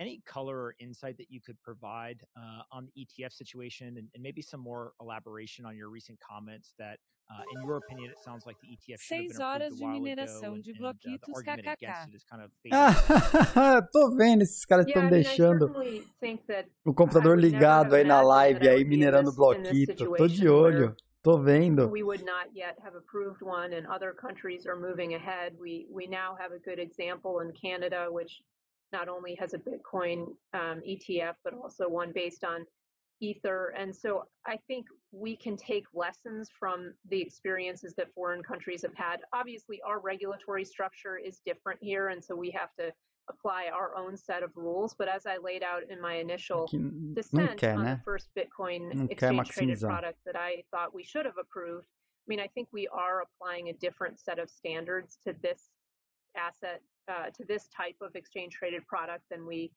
have to other similar types of exchange-traded products. I think the staff is, they've laid out in their disapprovals some of the things. Ele tá tão bagunçado que o tema agora é regulando o Bitcoin, não é mais Securing Bitcoin Network. E ele não atualizou. They're sorting through data and looking at the data from derruba lá e volta para derrubar só se deixar ligado, né, Léo?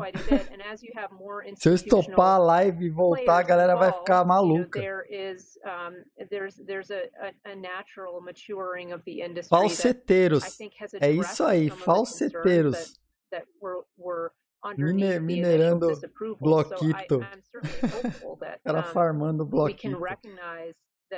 There is that maturity there, and also the fact that there's a lot happening. People are looking for other ways to get access to Bitcoin, and my question is, wouldn't we rather have an option for people to access it through our regulated markets? I think a lot of people in the Bitcoin world might prefer that we didn't, but I think it's typical for us to at least want to have that option out there for people, if people want it, and then the products can survive or not survive depending on whether there's investor demand. Yeah, I've always been very interested how much it matters the investors that are seeking exposure to Bitcoin via maybe other listed or traded products. So there's some other trust type products out there. There's public companies now that are starting to put on their balance sheet, and some investors are buying the stocks it appears for exposure there. Does that have any kind of play into the decisions that are made internally at the regulatory body? Or how should people think about seeing an increase in what appears to be demand for exposure to the asset and the ETF decision? Is there any relationship there? Well, it's certainly a relationship that I see, and I think we have to ask that question: Are retail investors being served well by not having this option? But I think one of the problems with the way the SEC operates is it sometimes thinks in a very and this isn't limited just to crypto, but it sometimes thinks in a very one-off way. And so, when I'm thinking about should a product, we're not a merit regulator, so we shouldn't be in the business of deciding whether something is good or bad. But an investor is thinking of the investor's entire portfolio, and sometimes we're thinking just in one-off terms, a particular product standing on its own. And we forget that people, are building portfolios. And so that, I think, sometimes makes it harder for us to look outside of the application that we're looking at and to see what else is going on.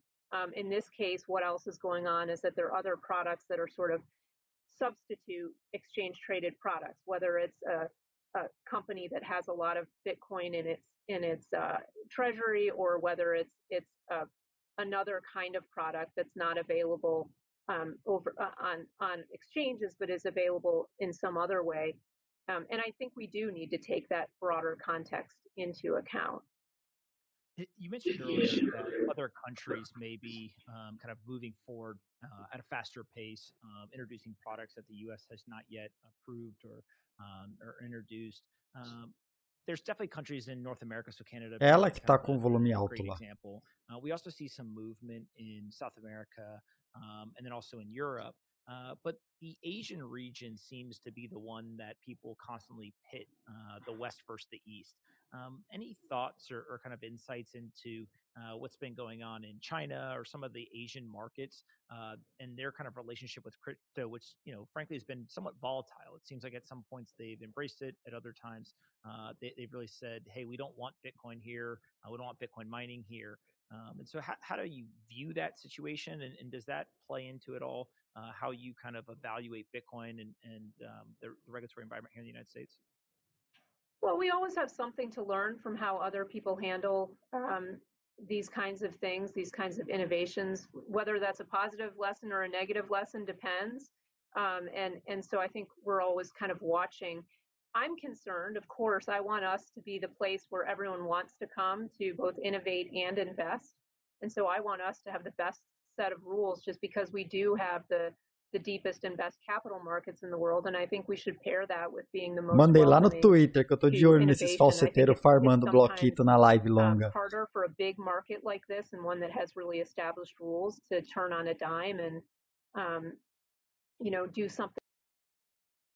Do something new, but we certainly have something to learn from places like Singapore, I think, that have been a bit more forward thinking, and as you mentioned, Europe, I think, has been more forward thinking in some ways as well. I think what a lot of people are asking me for is just clarity. Give us clarity around what we can and can't do, whether that's around custody or around exchange traded products or around a regulação para ela é só, eu só quero clareza no que eu posso ou não posso fazer, né? Tem que ficar de olho, tem que regular, porque a gente precisa de clareza e tal.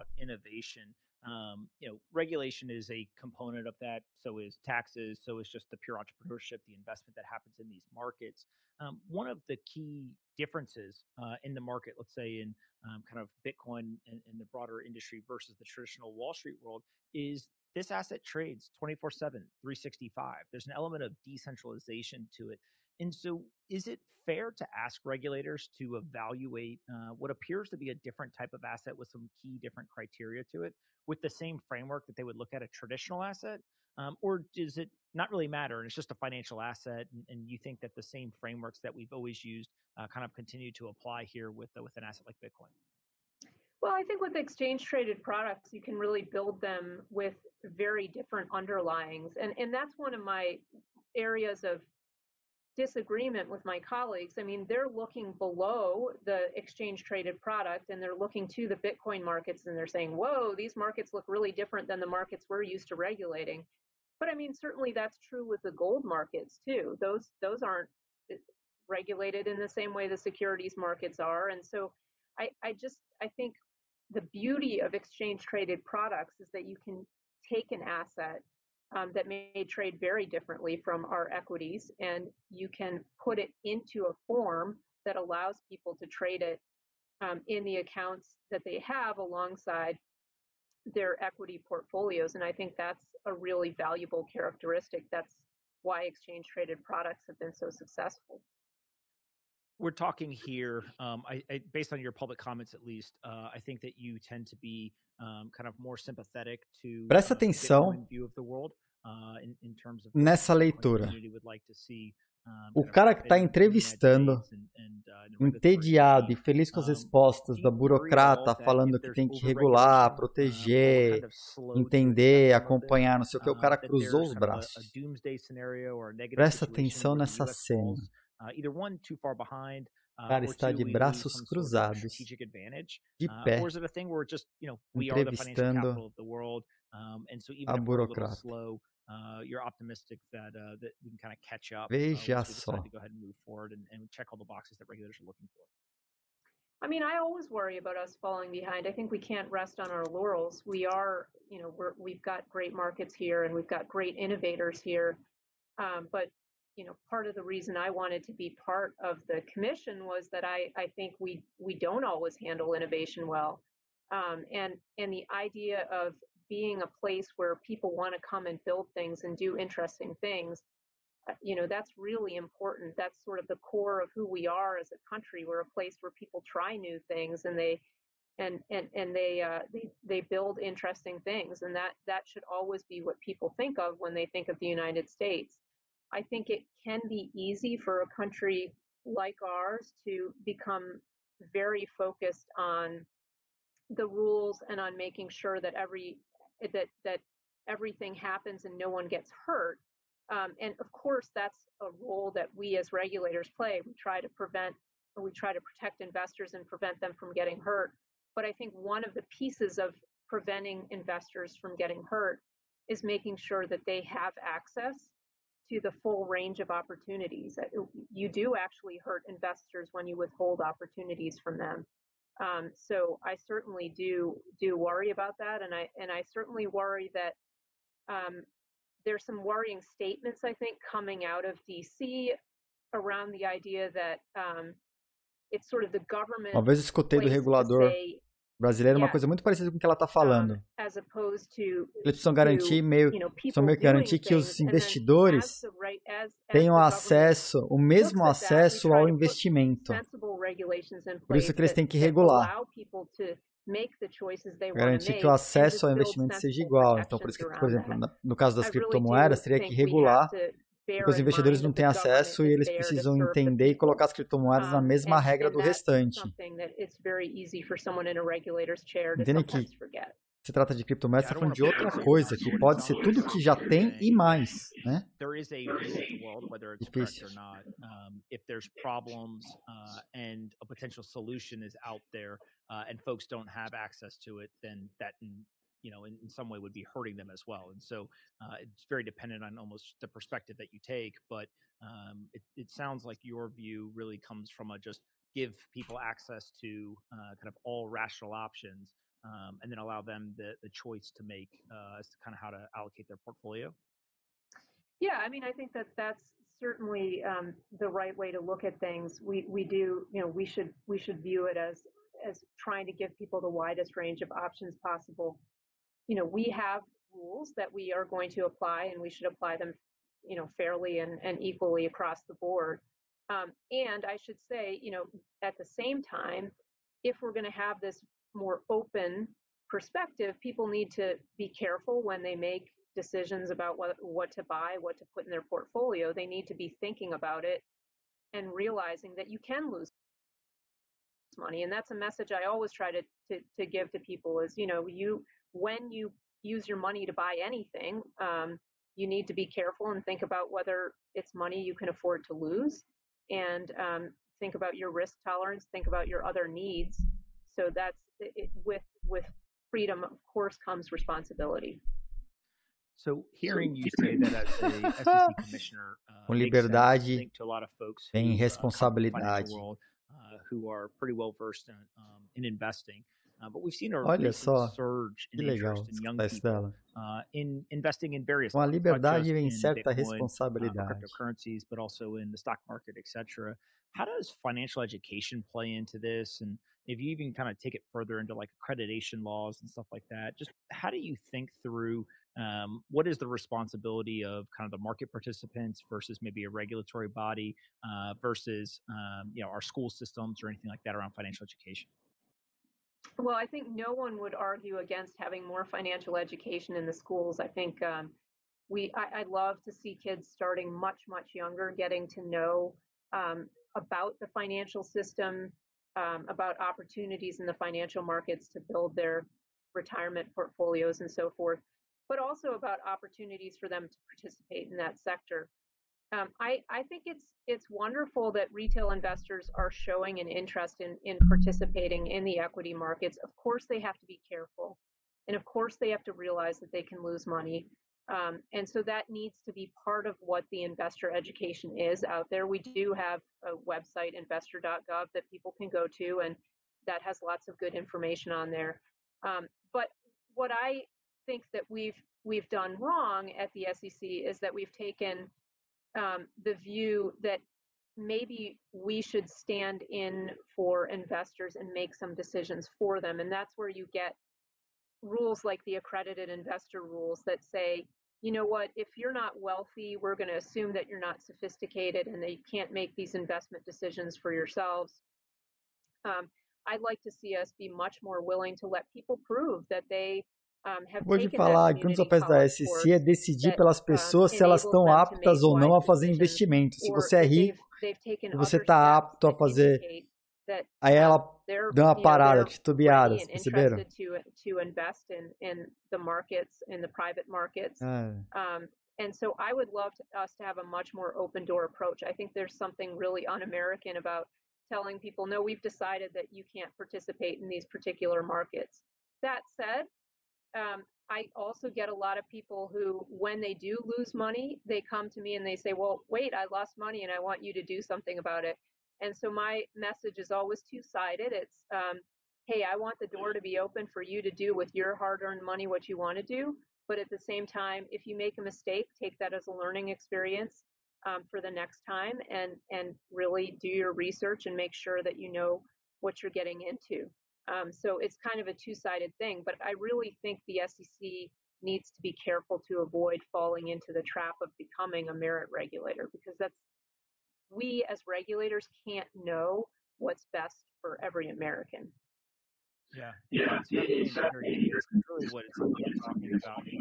Você vê como a conversa com a SEC, né, meu? O cara começa a falar, o demônio começa a falar junto com o cara. Sabe por quê?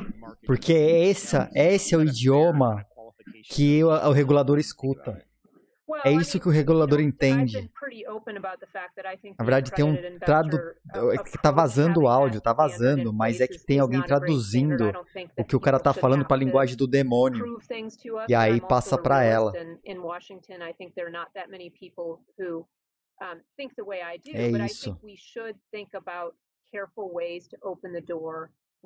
would not only be good from my perspective, but I think would be acceptable to other regulators in DC, to say, look, we understand you have these investor protection concerns, and so here's a way we can address those concerns. I tend to be much more of the view that, people should be able to make their own decisions with their hard-earned money, but I don't think we're likely to go there anytime soon. I unfortunately agree with you. We were talking earlier about kind of the individual investor or the retail market and their relationship with Bitcoin. Vazou, gente. Tá vazando. Obviously, corporations that have started to enter into the space, and some of them are building products in the Bitcoin market and kind of driving revenue through it. Others are creating financial products that folks can invest into, but some of them are just buying Bitcoin themselves and putting it in their treasury. How do you think about kind of the actual purchasing of Bitcoin by corporations and putting that on their treasury? That's something that 12 months ago, if we were having this conversation, hadn't happened yet in the public market. É o som que tá chegando para ela, que é o que ela entende lá. Is looking at, does that seem to be just kind of a normal practice of companies being able to put whatever they want in their treasury around financial assets, or just how do you see that? Well, I'm going to fall back on what I was saying before. I'm not a believer in merit regulation, and so I don't think we should tell companies how to run themselves. I do think that we have a role to play in making sure that investors are getting good disclosures, and so making sure that companies are telling investors Pode prestar what atenção que they're tá vazando doing. de fundo também a tradução so da voz dela to porque me, chega na that's what it gente. really comes Olha, down to. Are presta you atenção no being fundo. upfront with investors about what your plan is and Olha lá, what you're dá para doing? escutar.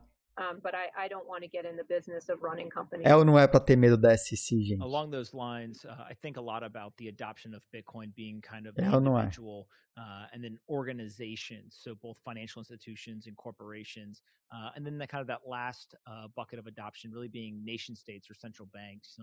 A few weeks ago, obviously, El Salvador came out and spoke about making Bitcoin legal tender. Not necessarily what is your thought in terms of that country's decision, but how do you see just nation states in general, kind of these larger bodies or larger organizations starting to play in the market? Does that change the way that a regulatory body inside the United States looks at the asset?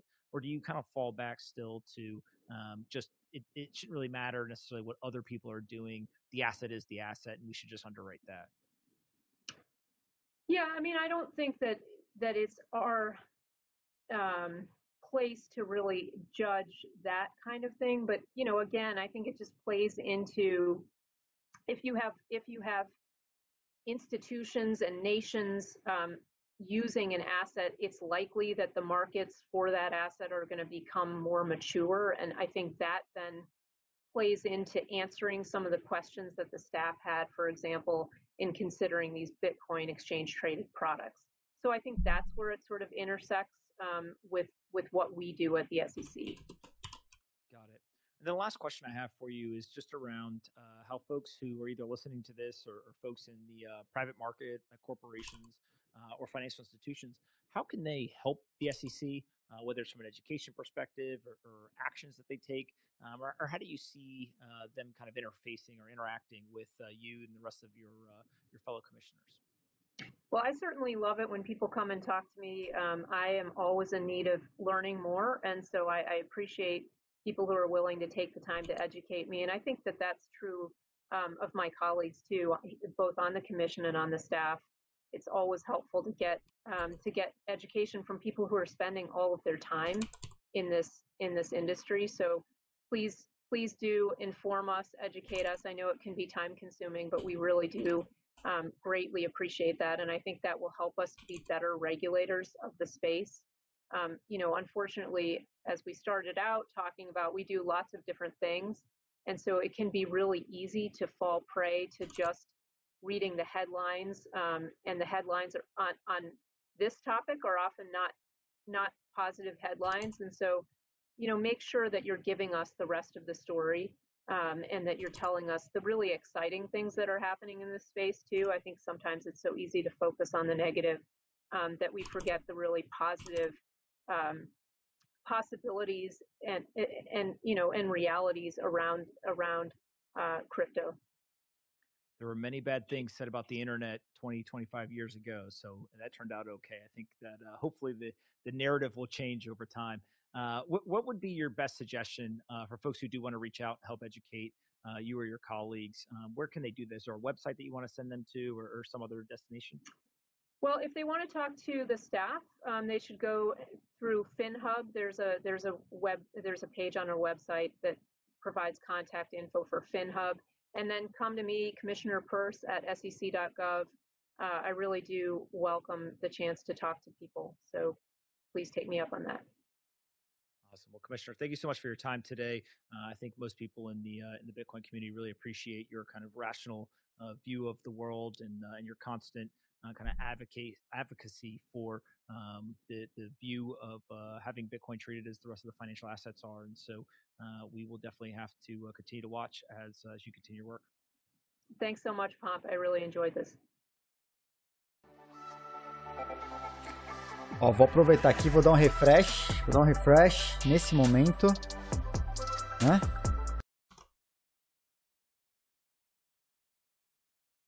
Deu refresh. Vamos dar o play de novo.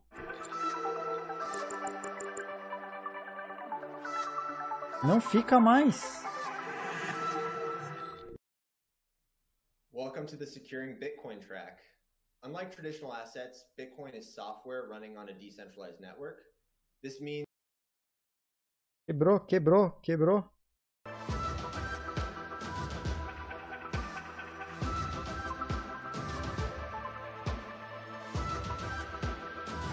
Agora foi. Você lembra Bitcoin AML? Deixa eu checar aqui na agenda. Pra ver se não perdemos, né? Ixi, quebrou tudo aqui também pra mim.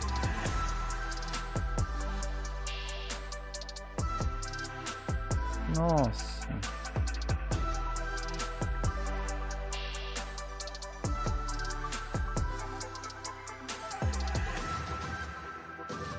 Bitcoin AML. É essa aí, tamo na agenda,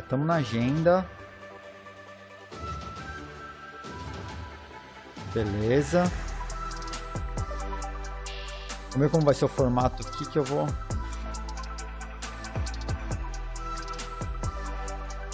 Resetei aqui.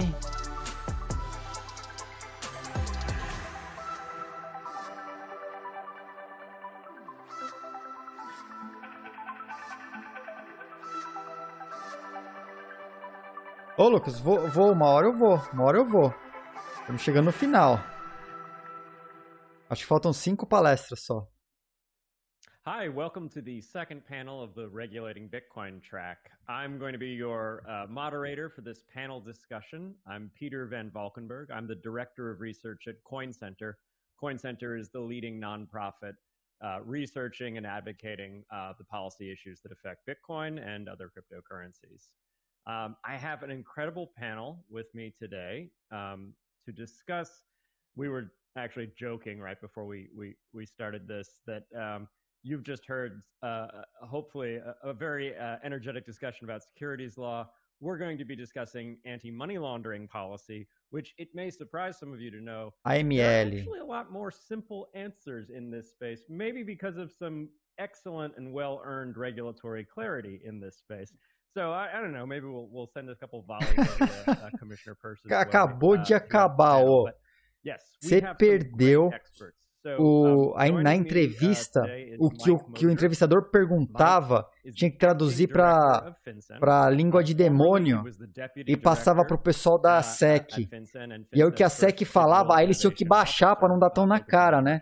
E aí o que a pessoa da SEC falava também tinha a voz de demônio lá no fundo e traduzia para a gente conseguir entender. O chat está de prova. O chat está de prova. O Léo estava vendo, a Miriam estava vendo isso. Traduzia para demônio. E aí passava para a pessoa em língua de demônio.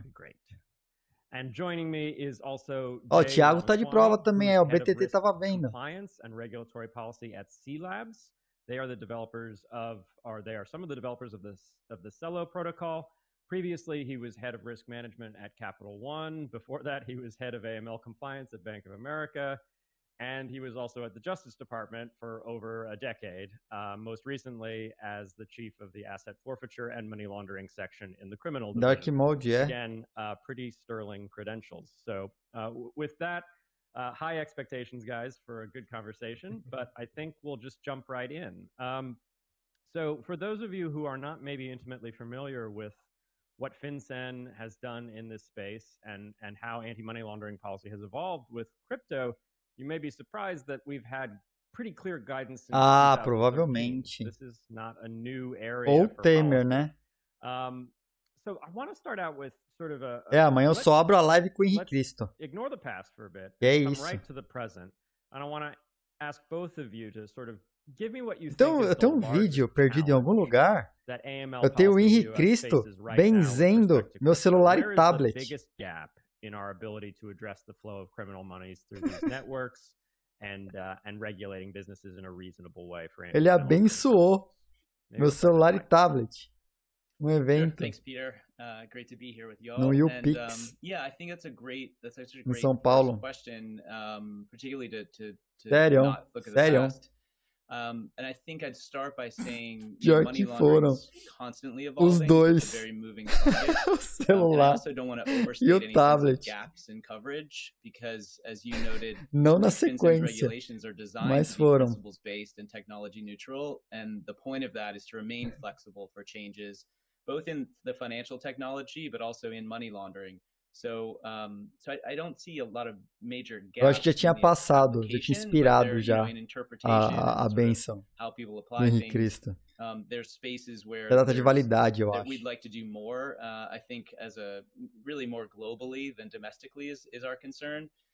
So I think to that, our biggest concern right now is really with poorly regulated foreign exchanges that allow for the cash out of illicitly obtained cryptocurrencies.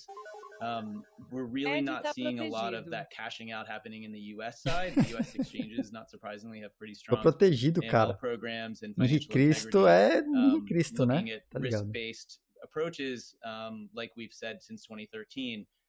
But what we see is, and this happens in the ransomware space, which is getting a lot of attention right now, is that the AML implementation globally is pretty uneven. There's regulatory arbitrage, and so it allows for that cash out of illicitly obtained crypto. And I think folks will some point will point to disintermediation as sort of the other potential or emerging gap. I think from what we're seeing, that's still not the illicit finance risk that maybe it will. Eita, vai começar de novo? Deixa eu baixar a qualidade aqui. 19 guidance that software developers, if they're not transmitting value, are not money transmitters, and that's not that's not sort of the risk that we're seeing just yet. Right. So it's not so much. Aí você pausa, despausa e volta. A problem where we're seeing a lot of internet aqui tá boa, use não tá of, say, ruim. DeFi or things like that. The key issue seems to be these non-compliant foreign exchanges. Do American laws apply to these foreign entities? Well, that's a jurisdictional question, and I'll defer to the chief of the money laundering section, Jay, and judges. But certainly personal and commercial jurisdiction for purposely availing yourselves of the U.S. jurisdiction, there's certainly applicability to there. Yeah. Jay, do you want to riff on that? Sure. Look, it's really a pleasure to be on the panel, especially with Michael, who I've known for years and a real star in this area. And it's great to hear Michael's perspective on where U.S. regulation is, and I would sort of second what he said. Obviously, he has more authority than I do in this space, but FinCEN's approach of financial intermediary regulation has been the approach that both the U.S. and global standard-setting bodies have taken for years. It seems to be the right approach here, and I think the gaps are inconsistent application across the globe. And so, how do we attach that? I'll just make a quick comment. I'm no longer chief of the asset forfeiture money laundering section, but as you can imagine, with most financial transactions have a dollar nexus of some sort. And so the jurisdiction that U.S. enforcers have globally under the anti-money laundering laws is very, and money laundering laws directly, is substantial. The jurisdiction over also potential asset forfeiture matters is, so when they want to recover assets, is pretty broad. And so what I would say is that you've seen examples of U.S. authorities exercising extraterritorial jurisdiction pretty aggressively and being supported by the courts. So I wouldn't take any comfort. Se você estiver trabalhando com cripto, ela estiver pegada a dólar de alguma maneira, os Estados Unidos vão atrás e tem histórico da SEC forçando em cima de exchanges e tal, a lei mesmo fora do território americano. Yeah, I believe it was. Por isso que as exchanges centralizadas, elas têm um problema sério. Running this exchange that was usually the final destination for ransomware payments at the time, and that was a pretty successful. Não precisa estar só dentro dos Estados Unidos. Tem histórico do regulador americano agir de maneira muito forte fora do território americano, em outros países. The custodial exchanges in the U.S. who are regulated. And as I said, we've had clear guidance about this question, like what are your obligations as a custodial exchange?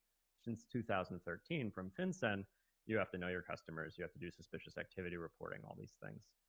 Are we at a good place right now with the particular AML requirements that we're putting on custodial exchanges? Or do we need more information?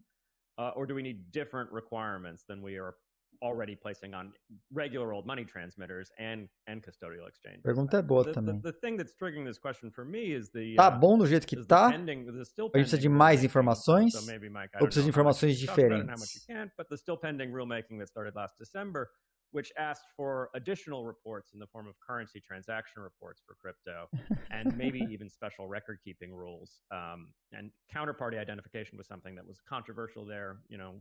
Coin Center filed multiple. Cara. But the process has been, to my mind, actually very. Você viu a foto do CEO da FTX? And the comment period was extended. Dá uma olhada. Where are we? Do we get the information we need from exchanges, Mike? Aquela foto dele tá boa. Well, I think first of all, like you noted, I think you're referencing an open rulemaking that was driven by former Secretary Mnuchin on currency transaction report-like requirements, and those are requirements that already apply to the fiat world. They just have not applied to cryptocurrency. So to some degree, there is a gap there that's been identified, and I think it doesn't make it automatic that the gap has to be closed or it has to be done so in a particular way. But it is worth, I think, upfront acknowledging the gap, and then also that I have to be very careful. I don't want to get ahead of a deliberative process on an open rulemaking. But just to say that I think in general, and speaking about these, there was nothing automatic about it, and that's why there were multiple extensions of time for notice and comment to hear from the public, both about the costs and benefits of it, but also potential other ways of addressing the risks that were articulated. And we've actively welcomed, including in lots of different engagements, other ways to address the risks that were articulated. And that might include technical solutions that would reduce or even possibly obviate the need for additional regulation. I think part of the appeal of this innovation of cryptocurrency is making the most of the transparency of it, and that also protects privacy. And so, it's not just slotting everything into the fiat world, but I think, even with the departure of Secretary Mnuchin, there's a risk articulated that folks want to be addressing. And so I think the idea is to be working with industry in a very principles-driven way, and making the most of the sort of innovation here, and address those risks before there's some sort of high-impact event that suddenly calls Congress or others to sort of call for really broad, rushed action. But we want to keep everything as flexible as possible that's going to allow for the innovative resilience of the U.S. system, for sure. And Jay, you've written about how these technologies behave. They behave rather like cash, and we should maybe treat them like cash. How do you feel about Acho que esse mês sai a Trezor. Olha lá, estamos com 102, 68%. Acho, chegando a 150 tem sorteio da Trezor. 102 já. Hoje a galera deu uma pampada nas subs aí. Teve um monte de gift. Bem legal. Do you think that this is a sensible requirement? And what are the risks? And also to Mike's point, can we do something different and better instead of maybe having just mass reporting of customer information to the government? Cara, olha quem apareceu. Olha quem apareceu no chat. You have to always look at the attributes of the specific channel that you're talking about in trying to figure out what the most effective. E aí, Pump, bem-vindo, cara. Money laundering is. And at the Só essa live aqui a gente já tá 7 horas e 40 no ar praticamente, né? Neck deep in right now through the AMLA. Hoje já foram 9 horas e meia de live. We don't want indiscriminate reporting over useless information that just creates problems. Law enforcement doesn't want it. FinCEN doesn't want it. Nobody wants it. And so the question is, how do you get effective information? Você foi lembrado, viu, Pump? Você foi lembrado durante a semana. And lead to better outcomes. And so I start from that premise. And if you do start from that premise, where we stand today, most of the fields that would be obtainable through a CTR are available on. E o pior é que o Pump perdeu a semana com as lives mais longas, né? Só teve live de 1h30 e 2 horas desde a semana passada. Agora, a partir da semana que vem, eu começo live de 30 minutos. Through the existing financial intermediary regulation and then what's available publicly on the blockchain. That's a striking statement. Sorry to interrupt, but if all of that information is publicly available, isn't that actually kind of a problem with the way these technologies are built? That information is pretty private and sensitive, and we were asking banks to, privately report that to government. The fact that it's publicly displayed actually seems more like a consumer privacy issue than a boon to anti-money laundering policy. Yeah, and look, I think this is a tension that we're going to see more and more of as we move to central bank digital currencies, the digital dollar discussions of what the right architecture for our future financial system should be. Olha lá, já voltou já, ó. The world we used to live in was a world of siloed data and a default of privacy. Whether that was privacy through internal controls at financial institutions or other mechanisms, the default was privacy, not transparency. Right. When you move to a world where the default is transparency, the risks change in some senses, and you have to start recalibrating what are the cybersecurity risks, what are the risks from competition and Ô, Pump, você ficou fora, não sei se você tá por dentro, tá rolando uma promoção aí, 150 mil sats, tá? Lá no Twitter você vai encontrar, tá pinado lá no meu perfil. É aquele de sempre. Seguir o tweet e isso. Tá lá no Twitter, perde não. Sexta-feira é o sorteio. Use a block explorer, can figure out your net worth and everything else that you have there. And that's kind of dangerous. And so you have a push, if you will, a demand side. O cara puxou um fio interessante, né? Você tem o banco tem que reportar coisas para o governo. Só que as informações das pessoas são das pessoas. E os bancos estão reportando informações sensíveis para o governo sem ter o controle de como que o governo vai lidar com essas informações. E aí? Advantage of some of the unique attributes of cryptographic technology, whether it's homomorphic encryption, zero knowledge proofs, to maybe square this circle and do it in a better way so that we're not relying solely on the controls that exist within an institution. Já marcaram Elon, pode marcar de novo. Marcaram até o Mike Tyson nessa. Marcaram até o Federal Reserve, até o Fed. Really smart companies working on this right now, and to have regulatory certainty about which of these solutions would be permissible under for a financial institution to use under existing regulations would go a long way in incentivizing the creation of innovative technologies. Jack, não sei o que você está falando não, cara. So we've always focused on the, at least in Ethereum-based systems, they're smart contract and arguably in potentially layer 2 solutions as well elsewhere. But we've always focused on the commercial applications, and I think there's room here for regulatory applications of smart contract technology. But there needs to be, I think, a little bit more development. Então, não sei. Acho que não. Acho que não marcaram nem o Jeff. Jeff Bezos. Acho que não. I think you're right.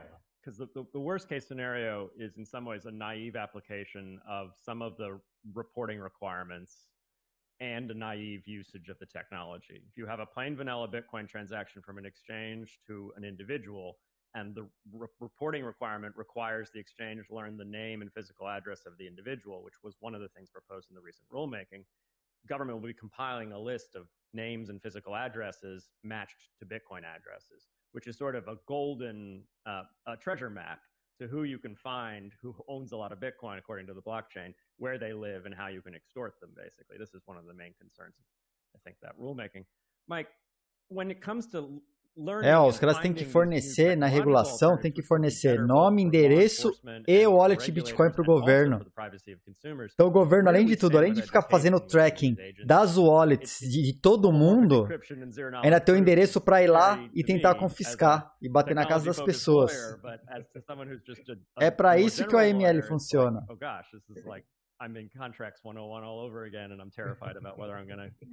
É brincadeira, viu? We'll get you consideration, Peter. Meeting of the minds, cryptographically. Yeah, it's actually one of the most fun parts of the job right now is the ability to gather people and have these conversations. In fact, one of the things I did recently that you were a part of, and others, and lots of others have been a part of, is bringing people in to educate. Jay's talked to us a lot of different times too. I mean, he bridges all these worlds.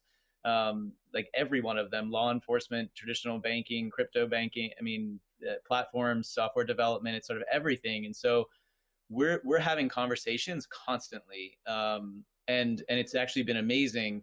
And I think there's a couple points on that. One, the turnout has been phenomenal, all the way across, not just FinCEN, but Treasury, including the White House, people that would come in for these conversations, because I think people see we've been struggling with policy issues for decades, and now there's this technology that has a social component and a privacy component, but also a computational component that may be able to address so many different things. And so there's actually a lot of excitement there.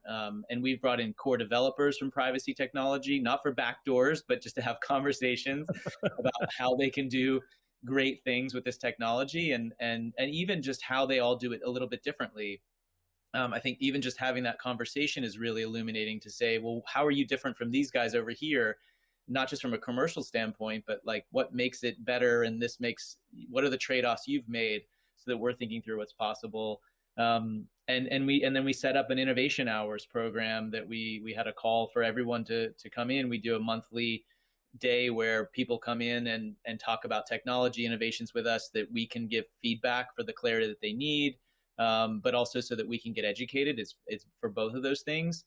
And we set one up specifically on privacy technology to encourage people who are building privacy principles into their AML thinking to come in, and we'll talk through exactly what you mentioned, Peter and Jay, both, like that you need a measure of certainty that this is going to work, and this is what people are looking for, because we know people aren't going to adopt it.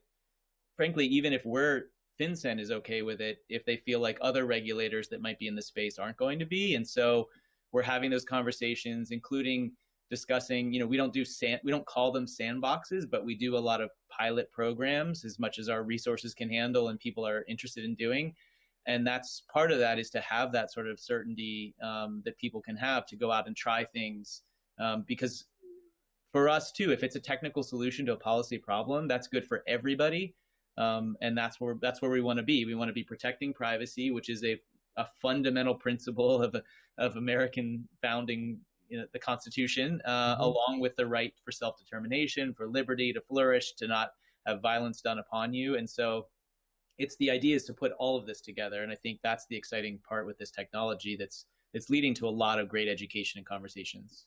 And I will say that when we've participated in those conversations, which for some of them we have, they've been remarkably two-sided conversations, which is not always the case when you go meet with a person in a position of power in the government from a regulatory standpoint. It's often you're saying a lot and there's sort of just a lot of listening going on the other side, which starts to make you feel uneasy after a while. But in this case, that has not been our experience. At least we're really grateful that FinCEN has taken such an approach where they want to learn, but they also want to share their perspective. Maybe that's my one volley against Hester Peirce. There is. No, I'm not going to say anything. So with the last 10 minutes or so, I want to turn to international policy. And, you know, this is a hard area because we've got all these sovereign nations that have different anti-money laundering rules. And we try to reach for harmony, both in the interest of businesses that are global by default, because it's the internet, of course, being able to operate without having 25 different standards or 250 different standards. And also in the interests of tracking down, you know, money laundering, which is, of course, more often than not, I'd say, a global phenomena. There is this organization that some of the listeners may have heard of. Of course, both of you know it fairly well, the Financial Action Task Force, which plays a sort of a role of congregating money laundering authorities from various countries and getting them to reach consensus over what should be general standards for all the member nations. FATF, I think, had really good guidance on this stuff back in 2019, and I don't think it's any surprise that the US had the presidency back then, and the FATF guidance mirrored a lot of the good policy that was developed at FinCEN at that point. There's new draft guidance that's been proposed as of last spring, and I know Coin Center has some concerns, but I want to let you guys talk about where you see you know, things that might be good or things that might be bad in that new draft guidance. Maybe because we've been starting with Mike most times, we'll start with Jay. Passei hoje, tá no link da descrição lá. Look, I think it's always good to start with positive nome do cara, esqueci o nome do cara. And so the positive thing of the porque o principal arquivo que tem descrição, aponta para as imagens, tudo isso, né, que tem as informações internas do NFT, está armazenado num servidor centralizado, num web server, onde qualquer pessoa com acesso ao web server vai lá e pode alterar o documento. Alterou o documento, altera o que vai aparecer no NFT da wallet, nas galerias, tudo. É isso. Basicamente é isso. Hats off to them for putting together something that's trying to address a real problem that we discussed, I think, in the first question you asked around regulatory arbitrage. Where I think that the guidance, the recent guidance, the proposed guidance, I should say, went off, I think, on a tangent a little bit was in coming up with a definition of a financial intermediary, a VASP. Ele quer armazenar num IPFS, e o endereço desse IPFS está dentro do smart contract. Porque no IPFS você não consegue alterar. Se você alterar, ele quebra o hash e não é mais o mesmo arquivo. Então não dá para alterar no IPFS. E com o endereço no smart contract, se alterassem o endereço no smart contract, também fica visível quem alterou e quando foi alterado. E se está dentro do web server, o cara vai lá no arquivo, é que nem se abre um arquivo de texto, troca o texto e salva o arquivo de novo. Ninguém viu. E mudou. Aí você muda as imagens, muda o descritivo. É o que eu falei, coloca lá o áudio, né? Do gemidão do Zap com a imagem do foguete do Jeff Bezos. E aí o cara vai mostrar isso no celular na galeria, é o que vai aparecer no celular dele, na galeria, onde tiver, o que vai estar dentro, é o que o NFT vai mostrar. Rather than trying to make everybody a financial intermediary, which is it's a crude way of putting it, probably unfair, but it's kind of what happens in the FATF guidance. We need to start thinking differently about the specific risks associated with the technology. Ele armazenar o arquivo no IPFS e o endereço do arquivo no smart contract. Eles armazenaram o arquivo no web server e o endereço do web server dentro do smart contract. Tudo errado. And the guidance didn't do this, but it sort of gave cover to countries that might pagaram uma milha. Ban or prohibit the technology, which is really not feasibly possible. Probably counterproductive, right? You know. It's counterproductive most certainly, but it's also probably not possible because it's open source technology, and so all you do is drive it to the shadows. And so I think FATF has also been open to an incredibly constructive dialogue, and I hope they're open to more of a dialogue on this. All the national delegations have been open to it. But having said that, you see different jurisdictions taking pretty draconian steps in terms of trying to divorce, if you will, crypto from the financial system, whether it's Nigeria, whether it's more recently in China. There's some rumors out of Europe as to what the new AML law is going to be coming out of Europe and might ban certain types of anonymous transactions. And so there is a push to do this. And in reality, money laundering is going to be better served when there is more connectivity between peer-to-peer transactions and centralized transactions. There's more visibility. There's a cultural push to compliance when that happens. You divorce these two worlds and you push it into the shadows, and you're more likely to get the rise of the equivalent of the black market peso exchange, the equivalent of hawalas. I want to get to Mike, because we're coming up towards the end of the half hour. So Mike, I feel like U.S. anti-money laundering policy grew up in the shadow of the Fourth Amendment and the First Amendment of our Constitution, and it got internationalized by organizations like FATF in a large part. But now FATF might be driven by nations that don't have those kinds of constitutional limitations, and they might want to extend these rule sets to people who aren't intermediaries, to people who might have a vested right of privacy. How does FinCEN play this role between an international organization and their obligations under the Constitution?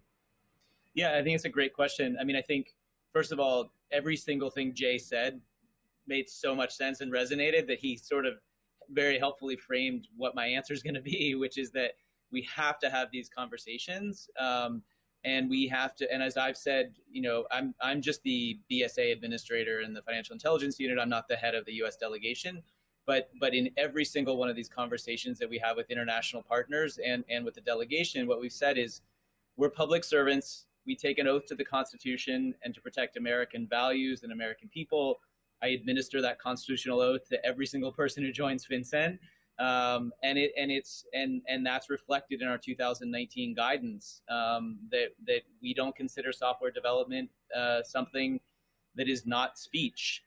You know, there are all kinds of exceptions if you're transmitting value, but we have to reflect U.S. values and constitutional protections, and that has to be factored into any implementation of guidance. And we're not going to go contrary to American values for that or American law.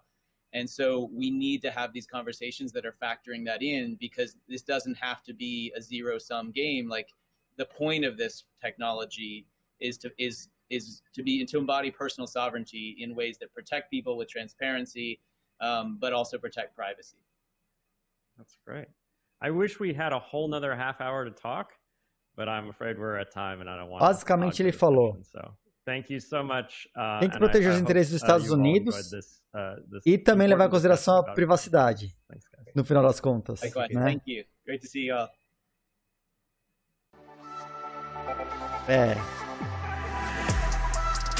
Primeiro, né, o interesse do Estado. Depois a privacidade, se sobrar tempo, né?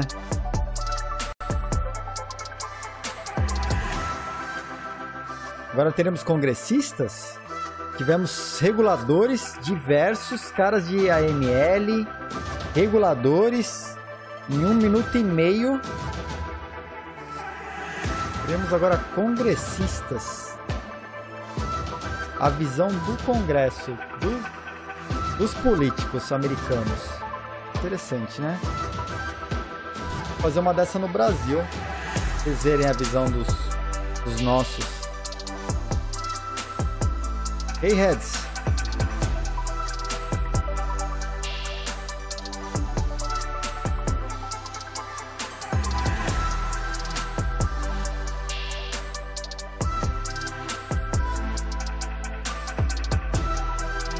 Oxe, não tava olhando aqui, olha. Deixa eu voltar. Olha o gráfico do Bitcoin, pra onde tá indo? O que aconteceu aqui, minha gente? 32.144. Folgou, foi? Olha o dia de hoje. Esse foi o dia de hoje.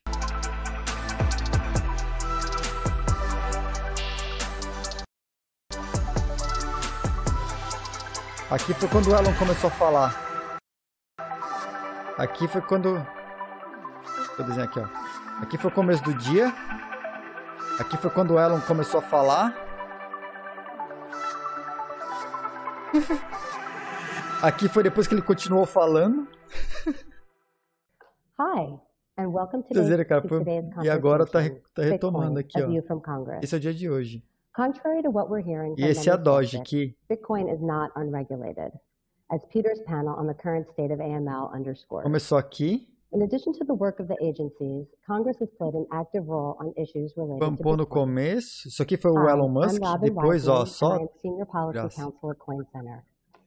For those of you who don't know, Coin Center is an independent, nonprofit advocacy organization focused on the public policy issues around decentralized cryptocurrencies like Bitcoin. We do not represent anyone or any specific company, just the interests of the technology itself and its availability to individual users whose lives it can improve. Our mission is to build a better understanding of these technologies and to promote a regulatory climate that helps policymakers meet their ends while preserving the freedom to innovate using blockchain technologies. We do this by educating policymakers about blockchain technology, producing and publishing policy research from respected academics and experts, and by engaging in advocacy. In addition to the agencies involved, we work with members of Congress and their staff to help develop legislative solutions to areas where existing laws could use greater clarity. And today, we're joined by three of the leading staff on our issues, and they are a bipartisan, bicameral group whose bosses sit on three key congressional committees. So I'm pleased to welcome Paul Belgrano, who's a senior professional staff member to the House Agriculture Committee, which oversees the Commodities and Futures Trading Commission. We also have with us Bill Rockwood, who's counsel to Representative Darren Soto, who sits on the House Energy and Commerce Committee and is a co-chair of the Congressional Blockchain Caucus. Bill is also executive director of the Future Forum, a caucus comprised of young members of Congress focused on the issues affecting and of interest to younger Americans.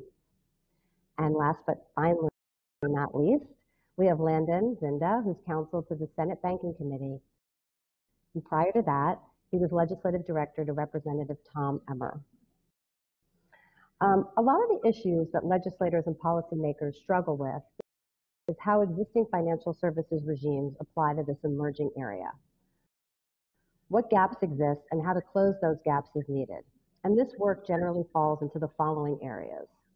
One, asset clarity for smooth and functioning markets. Two, consumer and investor protection. Three, clarity around tax treatment. And four, promoting innovation. It's such a privilege to be joined by the three of you today. And I think a great place to start this conversation would be for each of you to provide a brief overview of the work that you've been doing in this area. So I think with that, I'll kick it over to Paul, just give us a little overview of what you've been working on. Well, thanks, Robin. I appreciate it, and thank you for having me. It's great to be here. So at the House Agriculture Committee, we've been working on a few things. Maybe first is trying to help people understand why the Agriculture Committee is talking about Bitcoin. And it flows from, as you mentioned, our jurisdiction of the Commodity Futures Trading Commission and their jurisdiction over commodity markets. And Bitcoin's a commodity, and so we spend a lot of time thinking about how the Commission oversees these new and emerging markets. As we do that, I think one of the things we're thinking a lot about is market integrity and how do we make sure that spot markets and the places where people buy and sell Bitcoin and other digital assets, digital commodities are safe, and how to protect customers who are trading and buying and selling there, and then importantly, how to promote innovation. Last Congress, we had several members that worked together to produce a bill called the Digital Commodity Exchange Act, which would have created a framework for the regulation of certain spot markets. And this year, our work continues to get feedback on that bill and to think about ways in which we can promote the ideas around that bill of protecting customers, promoting innovation, and as you mentioned, trying to find clarity around asset types. Thanks. Excellent. Bill, over to you. Thanks, Robin. I'm Bill Rockwood, and I work for Congressman Darren Soto, and he is one of the co-chairs of the Congressional Blockchain Caucus. So I'll first mention some of the work of the Blockchain Caucus and then what our individual office is doing. The Blockchain Caucus is a group of about 25 members, a bipartisan group of members that are interested in the technology generally. And it's important for folks out there to know because it's largely an educational body. They believe in the technology generally and want greater understanding and adoption in Congress, but it's really just to help educate members of Congress that are both curious or to push the conversation forward on the policy front. So, and then some of the individual work our office is doing, again, focuses around individual or clarity of digital assets, and I'm happy to announce that 2 of our bills passed the House of Representatives earlier this year, the Digital Taxonomy Act and the Blockchain Innovation Act. These are both study bills because we're still in a learning phase with a lot of this stuff, both on the agency and congressional side. So they ask for agencies to give their recommendations on both the current state of regulation and if anything or additional resources are needed. And finally, just as kind of a secret sauce that a lot of folks may not pay attention to is the role of Congress in its appropriations process. So I wanted to flag one specific thing we helped get passed was to help urge the IRS to update their crypto guidance. So there's also a role that Congress can help urge. Olha lá, o regulador começou a falar, olha só que desgraceira. Tava indo tão bem, né? The oversight function of Congress and sort of how that works, plays out through the legislative process could be something we talk about a little bit in the back half of this session. So Landon, would you like to talk about what you're working on in the Senate? Sure. Thank you to the hosts and Robin for having me. Thank you to Bitcoin Senator. I work for Senator Pat Toomey from Pennsylvania.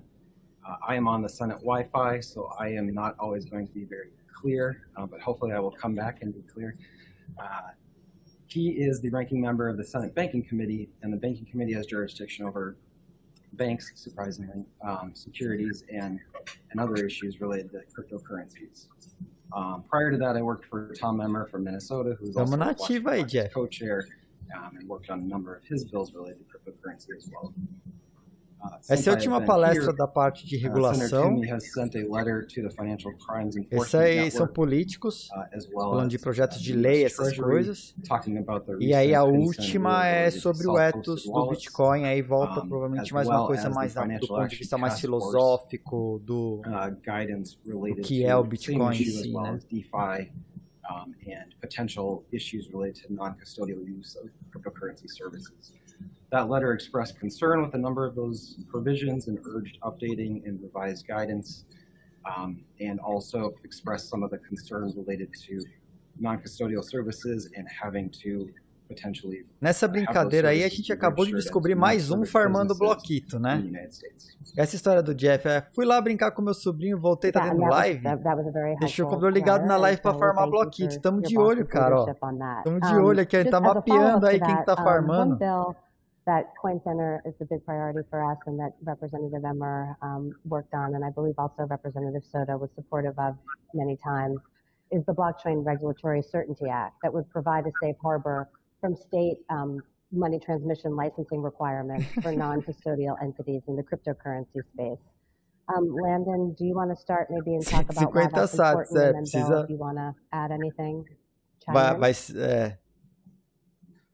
Comprar mais ticket, né? Para comprar mais ticket precisa de bloquito aí, né?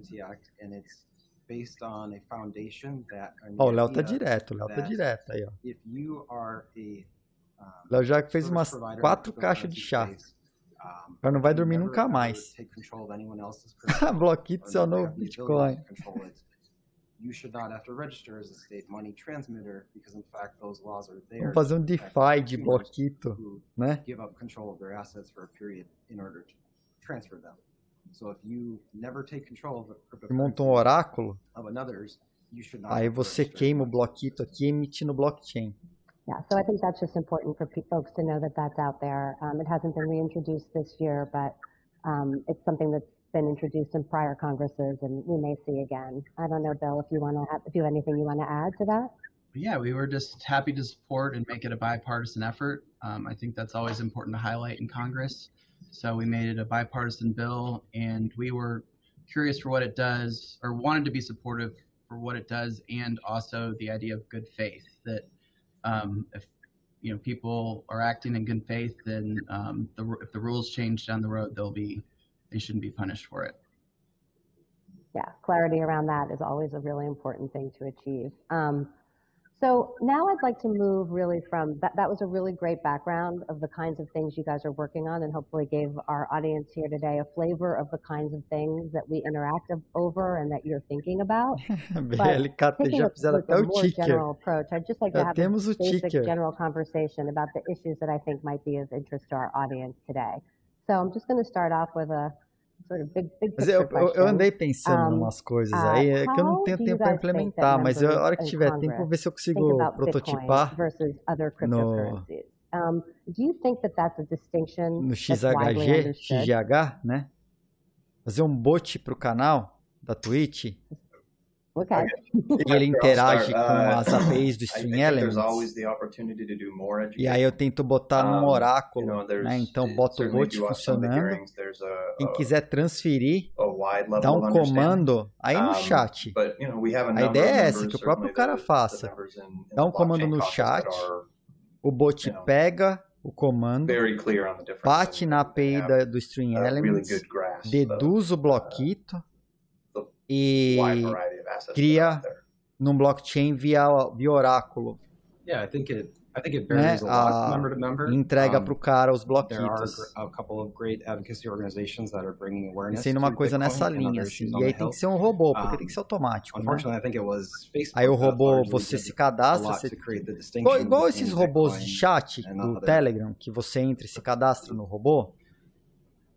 Você dá um comando aí pro robô, passa a sua wallet pro robô. O robô associa a sua wallet à sua conta, né, da Twitch. Aí ele queima seu bloquito de um lado e emite do outro, via oráculo. Aí pode funcionar. Eu só tenho que pensar direito em algumas coisas aí em relação ao bloquito, do econômico do bloquito, mas pode funcionar. A ideia é mesmo que seja um robô pro chat. Aí você dá o comando no chat, se loga, associa a sua wallet com um robô. Eu não quero ficar, não vou ter trabalho manual, imagina.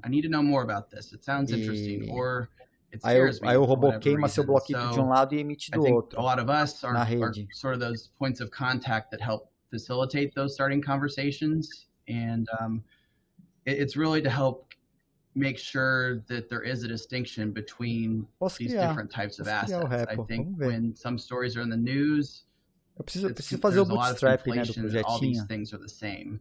That Bitcoin and energy, or Bitcoin and another crypto get conflated. So a lot of our jobs just starting in conversation and making sure these nuances are added. Então, mas é que eu penso não só no bloquito. Yeah, and I mean, I would say that porque assim, o bloquito ele vai acabar sendo a moeda, né? Mas eu queria uma coisa para governança também. Eu quero fazer uma DAO mesmo. Então é ter um token paralelo para governança, para a comunidade poder votar pauta, votar as coisas. E eu tô pensando, né? Poderia ser, só uma moeda já funciona. A outra moeda pode até ser implementada depois, né? Não tem, como ela é desvinculada, não precisa ser implementada tudo junto. Mas com uma moeda só já dá para fazer. Vai ser uma DAO, vai ser uma DAO de fato. Eu quero fazer direito. Quero fazer um negócio que possa ser feito para outros também, né? And how news stories tend to drive legislative interest sometimes. It seems like there's been a big surge E aí, de forma que dê para usar o bloquito de volta depois, né? Bom, primeiro a gente tem que tirar e transformar em bloquito, né? Depois a gente arruma as coisas para trazer o bloquito de volta e poder ser usado pela galera. Tanto para votar, o que a gente já faz, né? Sort of focusing their attention on these issues and the price. Vamos ver, vamos ver. And I guess I'm looking at you. Mas eu acho que esse caminho pelo post do chat já resolve. I think it's hard to ignore when, you know, associa o bot no seu canal. A galera que quiser queimar $2 trillion in less than 6 months. So I think that's certainly a driving force that quiser, né, queimar o bloquito centralizado para emitir descentralizado, usa pelo usa o bot. And, you know, you get both positive and negative stories that I think there was interest in the big run-up, and, you know, there were some tweets about crypto and energy and, you know, money laundering, and sometimes the conversation doesn't always start in a great place. But I think if I were to say 2-3 years ago, we had to kind of start these conversations ourselves, whereas in the last year, people are coming to us and asking these questions. So I think there is a sea change in this kind of second big run-up in price. Well, that's an interesting perspective. I don't know if Landon or Paul, you have anything to add? Yeah, I definitely have noticed that more people come up to us and let us know where Bitcoin is at that day. I think the broader acceptance will happen on the Hill and in Congress when we're not necessarily watching that price every single day. A gente viu a palestra mais cedo aqui, o relatório da Chainlink. 2% das criptomoedas, de todas as transações são usadas para ilícito. É bullshitagem quando os caras têm que ir à regulação por causa de lavagem de dinheiro. É a AML por causa de lavagem de dinheiro. Lavagem de dinheiro, cara, já foi desmistificado já. Até isso caiu. You know, at some point we're going to treat Bitcoin as not being novel. And you know, it'll be a thing that's there that people use, and we don't check the price every day, and you know, that'll be the day that it is, I guess, fully accepted. Então, o criptoeiro, fazer um vídeo, né, Jeff? Fazer um vídeo, curso. Mas, por exemplo, eu vou ter que aprender a fazer um bot para Twitch. Né? Eu sou bom, assim, eu já fiz muito bot para muita coisa. E aí é fazer mais um bot, né? Você tem que entender qual é que é da Twitch para registrar e tal. Mas aí eu preciso entender um pouquinho quais são as APIs do Stream Elements para poder registrar o bot, né? Na API do Stream Elements. Para poder ter acesso a manipular os bloquitos da galera. E eu tenho que dar acesso para o bot fazer isso, né? Então eu preciso dar uma olhada, mas eu acho que esse é o caminho. Eu andei olhando um pouquinho, tem coisa que dá para fazer. Porque a ideia, no final das contas, é você poder usar o bloquito para mandar mensagem para o canal, né? Fazer donation, poder mandar mensagem para o canal usando o bloquito descentralizado. Porque aí você tira o bloquito daqui e não consegue participar da aposta mais. Ou participar do sorteio. Aí é bad, né? O negócio é você poder usar o bloquito de volta. E o bloquito vai ser Ethereum puro? Ou vamos colocar esse bloquito já numa Polygon ou na Matic? Para ser quase zero fee. Porque aí sim, né? Vira jogo. Tem que ser um bloquito aí que você não vai gastar nada para transacionar, né? Tem que ser zero fee ou próximo de zero fee. No Ethereum a gente já sabe que não dá. Então precisa ser um smart contract numa dessas redes, preparar o oráculo e tal. Mas eu posso preparar, o que eu posso desenhar é o roadmap. Posso ir mais longe, desenhar o roadmap e, de repente, preparar um paper, né? Para levantar um recurso para fazer isso. Preciso de tempo para fazer. Eu estou falando aqui, eu sei o que precisa ser feito, eu só não tenho tempo para botar a mão na massa e fazer. Mas eu acredito que esse seja o caminho. Na minha cabeça é o caminho viável. Pelo que eu andei estudando. I just wanted to say briefly, like, E para fazer o curso eu tenho que saber como faz primeiro, né? Eu sei o que tem que fazer. Como fazer é outros 500. Eu preciso olhar a documentação, preciso... privacy are two important aspects that Bitcoin also very well fits into. And when you have something that is free of government control and Concordo that contigo. Preparar a documentação de onboarding é essencial. Vai ter Morning Crypto, pô. It's going to capital formation and support Bitcoin. Now back to Bill.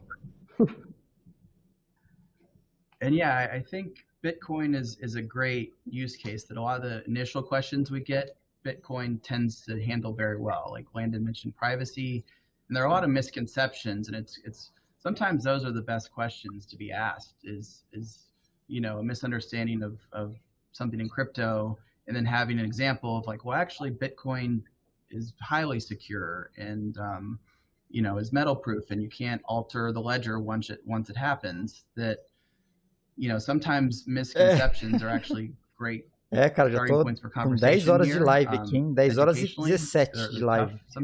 Foram 2 horas de Morning Crypto, mais 8 horas e 17 agora dessa live aqui.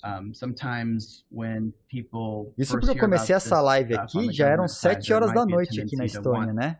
Overregulate or do too much. Começo a trampar às 9 da manhã. And it's always striking the balance of making sure we have that às 9, aí eu às 11 começo a trabalhar às 9, minha rotina é às 11, entre 11 e 11 e meia eu começo a separar material, agora são 3 e 18, 3 e 20. Então entre 11 e 11 e meia eu começo a separar material. Eu tenho que conseguir ler documentação, estudar, definir roteiro, pauta, essas coisas. Até no máximo 1h20, porque 1h30 eu tenho que começar a botar a live de pé. Porque eu tenho um checklist, tem uma porrada de coisa pra fazer, botar live de pé para começar a live às 2 da tarde. Aí a live tá indo das 2 agora às 4, né? Aí eu volto a trabalhar. Normalmente aí eu vou até tarde da noite trabalhando, né, dia a dia. Mas hoje eu parei, aí às 7 tive umas reuniões, e às 7 eu comecei essa live. So I don't e já são 3h20. They're at odds, right? I mean, I think we're talking about customer protection because we're talking about innovation, right? Like people are doing innovative things, and that is a good thing. And we want people to be able to continue to do that. And I think, especially in the crypto space, where I don't want to pick on anything particular, right? But there's já been tá fraud quase and claro bad já. actors that já have happened the same as have happened in financial markets forever. Mas já tá amanhecendo já. But when you have those things, right, you chase people out of marketplaces and you chase people away from innovation because mas já começou a cair já. Não é antes, já 1h da manhã, 1h30 tava dia. Essa hora agora, 3h20 já era dia. Agora tá amanhecendo. And give folks especially when it comes to intermediaries, right? I think that's what we think about at the committee is tamo junto, 103. Chegou a 103, olha lá, ó. 69%. How do we make sure that those 69 é 70, né? 69 é 70. Good, capable actors that aren't taking advantage of people. And vamos chegar a 150. We're talking about that because people are being innovative. And o sorteio aí da Trezor, né? They're really two sides of the same coin. So to speak. Yeah. Cara, meu relógio biológico já é muito bugado já. Eu não durmo antes das 2.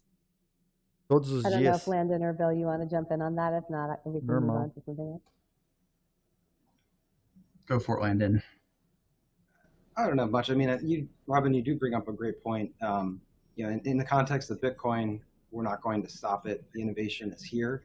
And I think you make a good point that innovation can lead to increased consumer protection, and we can tem nível de complexidade, mas é fazível. Podemos dizer que é fazível.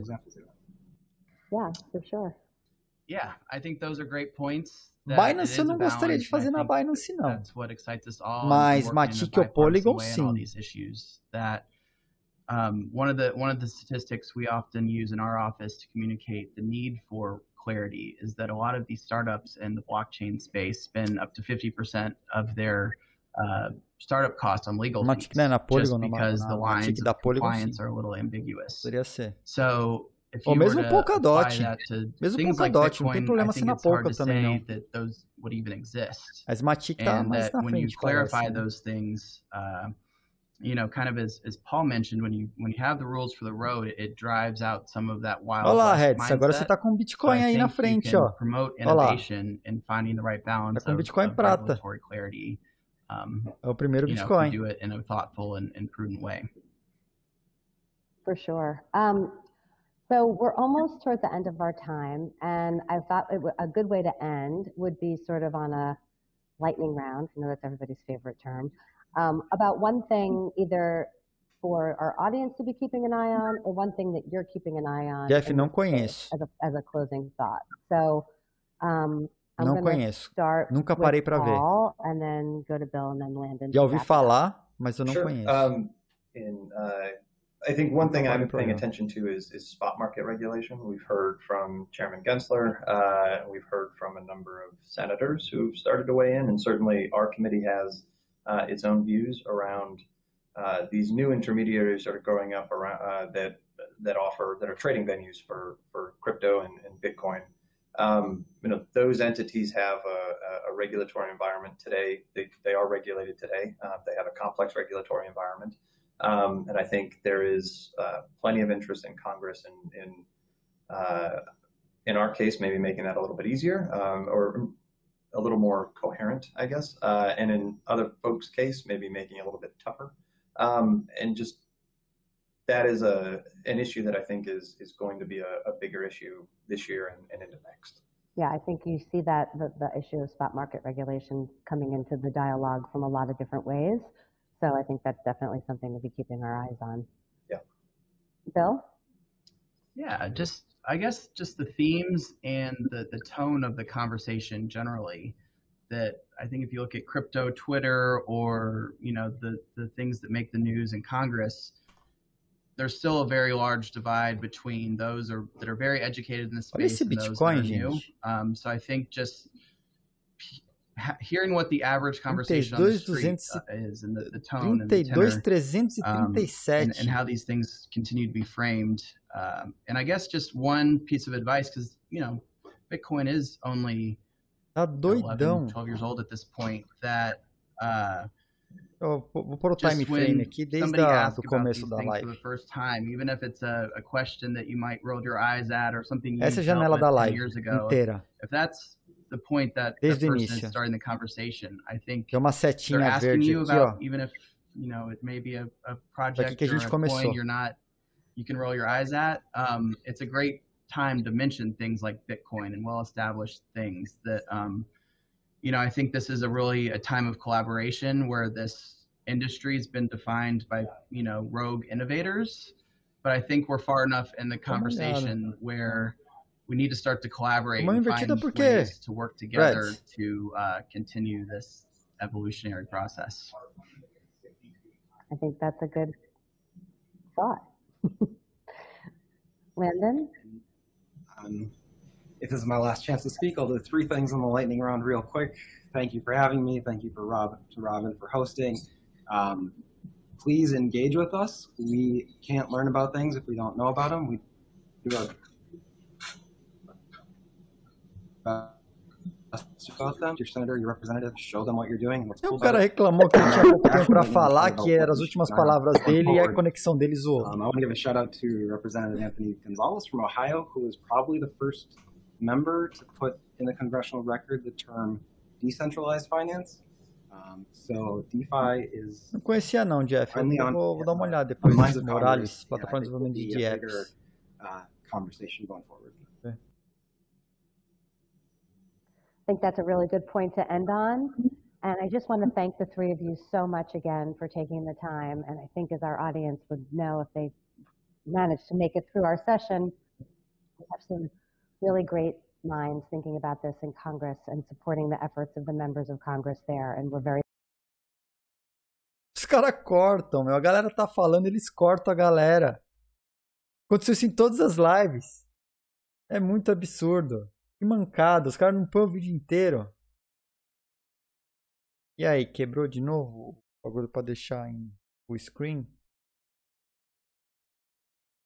Vou dar um F5 aqui, vamos ver qual é que é.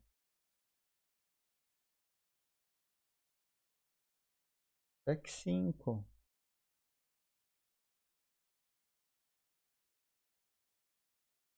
Ué, mano.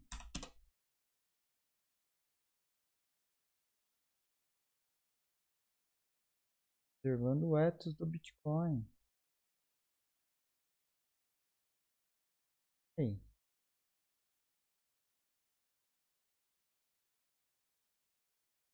Você tá me zoando que vai começar em 23 minutos. Aí você me quebra. Como assim, cara? Estamos no horário aqui. Eles cortaram a palestra do outro lá e vai começar a ter 20 minutos. Solta a palestra aí, filho.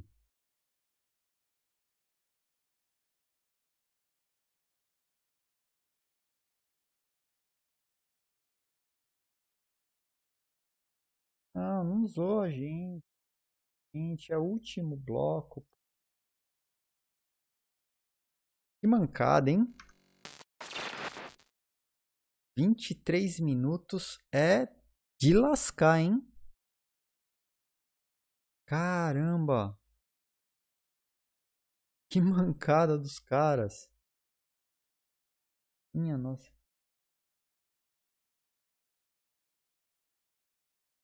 Essa lâmpada, peraí. Vou ligar o iluminador aqui.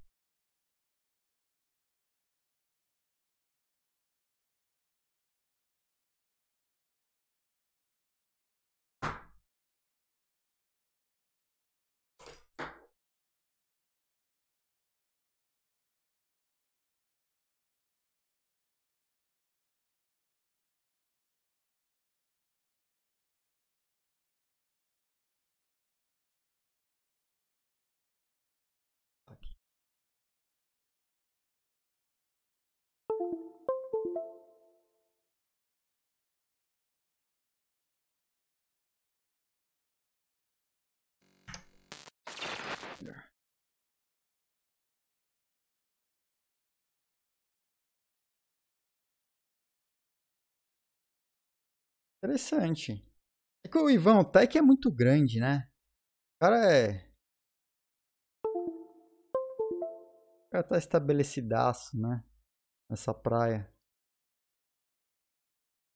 O cara consegue ter um canal só pra plataforma de DeFi dele, né?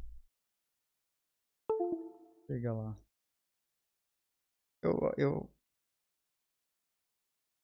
Que são 20 minutos pra quem transmite 8 horas e meia de live? Eu só tenho que resolver uma coisa aqui. Eu tô ligando o iluminador e ele tá desligando o meu teclado e meu mouse. Não é um bom.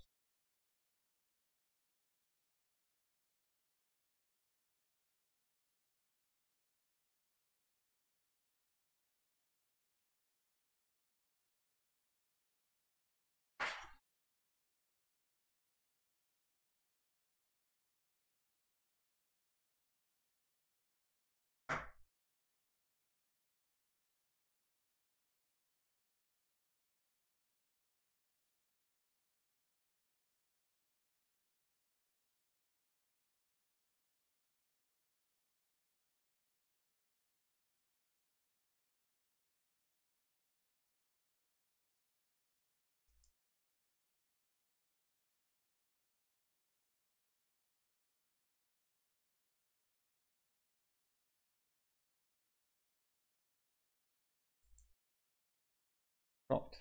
Agora eu tô satisfeito. Iluminador USB. Esses de anel, sabe? Comprei lá na China, né? Antes da era do Yuan digital. Vou chegar na época da era do Yuan digital, sim, pra trazer as coisas de lá ainda, hein? Vou usar. Mas ele tá ligado no US. O que acontece? Eu tenho uma plataforma pro laptop que tem umas ventoinhas, né? Porque esquenta pra caramba o laptop. Então tem essa plataforma com as ventoinhas. E ela é USB, então você liga ela no computador. E ela já é um hub USB. Então tá ligado nessa plataforma, aqui, nesse suporte, tá ligado teclado e mouse. E o meu teclado, ele tem 2 cabos USB. Um para fazer bridge de um USB que tem no teclado e outro que é o de dados, né, do teclado mesmo. E aí eu liguei o iluminador junto. Só que eu não tinha usado o iluminador, porque como eu tô fazendo live todo dia de dia, e é dia o tempo todo aqui praticamente, então mesmo que era tarde da noite, até 10 da noite, é todo dia, né? Aqui agora tá amanhecendo, mas é 3:30 da manhã. E quando eu coloquei a tela cheia, aí deu ISO. Eu falei, pô, ISO é ruim, né? Deixa eu ligar o iluminador, porque deu ISO, não gosto. No que eu liguei o iluminador, desligou o teclado e o mouse. Começou a piscar o USB e o teclado e o mouse. E sabe aquele barulho do Windows de desconexão? Começou a pingar a desconexão. Eu falei, ixi, vai dar ruim, né? Aí eu tirei de lá e liguei no outro USB do outro lado. Onde tá ligado... Tá ligado ali? Sei lá, cara, eu tenho eu tenho 3 hub USB ligado no computador. Eu não sei nem como que não queima. Quer dizer, espero que não, né? Tava no limite da tensão, sim, certeza. Lá. Esse hub do suporte é mó vagabundo. É mó vagabundo, né? E é USB 2 ainda. Agora o outro aqui, eu liguei ele agora que tá ligado num USB-C. Tem mais 2 coisas ligadas lá que eu tô olhando aqui. O que é? Mas eu tenho a impressão que é a minha webcam. Ah, achei. É o webcam e o microfone. O microfone é USB também. Então é o webcam e o microfone aqui. Ah, cara, se não saiu fumaça esses dias que tava batendo aqui, eu tava fazendo live a 30, 32 graus. Eu sou uma piada pra você? É por aí. É por aí. O Hub tá xingando até a 10ª geração. Aí eu fui lá, tirei de um e botei no outro. É porque esse Hub aqui ele tinha 2 portas livres, porque tava só a webcam e o microfone. Eu fui ligar o iluminador junto. Até agora não tem nada desconectando. O microfone parece que tá funcionando ainda. Né? E a webcam também não desligou. Então, vai ficar nessa aí por enquanto. O USB-C deve passar um pouco antes. É que o outro hub é muito vagabundo. É muito zoado. Essa aqui, agora tá beleza. O maior kit aqui, Viola. Tô com o maior kit. Você tá ligado que eu curto, né? Som, curto estúdio e tal. E tô com... Agora tá legal, cara. Aqui. Tá legal. Então, até dá pra fazer. Mas é que o carregador de celular tá longe. Agora. Tá longe. Aí tem que ligar lá embaixo. Se não queimar hoje, aí eu faço amanhã. Aí beleza. Não, vai, tu me convenceu. Deixa eu pegar um carregador de celular. Deixa eu pôr esse troço direito aí que eu... Tô até vendo aqui, ó. Já achei um carregador ali da Samsung que tá com o fio que tá desconectado. Things I see happening in the world. It's a meaningful part, a very deliberate investment these people are making. Se liga. And a big part of why they're making is O because negócio voltou sozinho. properties that other asset classes don't have. O mic, cara, é um mic que só tem aqui dessas bandas aqui. Ele chama... About their ownership and the inability for that ownership to be taken away from them, to be diluted. That's a big part of why they're buying it. And so then the idea of buying this asset Eu esqueci, cara, é uma marca que tem aqui nas Rússia da vida. Doesn't really ring true with them. Peraí, eu vou ligar o negócio lá, já vou. Bitcoin in safe ways at massive scales that institutions and family offices and some of the folks that we work with, are going to be operating at. But there are ways, and companies like ours here on this panel today specialize in those areas, and we're making it easier all the time. We're collaborating with folks in the open source space to make it easier.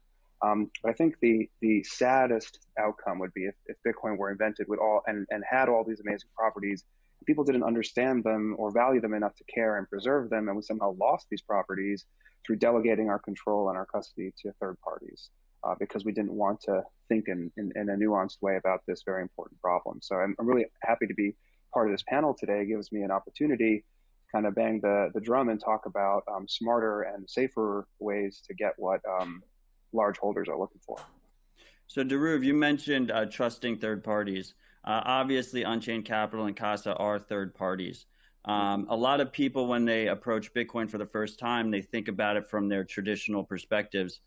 They think there's only two options. You have the option of you holding your own Bitcoin yourself and all the responsibilities on yourself, or your third party, a broker or someone, a custodian that you hire to hold it for you. But that's not the case, right? There is this middle ground where you have this concept called collaborative custody. Would you like to dive into that? Yeah, sure. I think, we do sometimes a disservice when we describe Bitcoin as digital gold. It kind of is. It kind of gets people on board and thinking about what might be useful or interesting about Bitcoin. But it's more than that, as we all know. There's a programmability to this digital gold that we've created. And I think I'm definitely of the tribe that believes that too much programmability ruins the money. But a certain amount is really useful. In particular, it allows for instructions that arrange it so it's not just one party or one entity that controls the Bitcoin. We can decide we want to build configurations in which some number of people together out of some larger number, typically we call it M out of N, signers can get together to move Bitcoin around. We can make that idea more complex by adding things like time locks. There's a lot of options here. What we think Unchained has really been pushing, and folks like Casa as well, is that this flexibility isn't just intended for you to that for a while, multi-sig was thought of as something a company like Unchained might do internally to protect their own funds in a better way. Companies like Coinbase are very famous for using multi-sig internally to protect their own funds.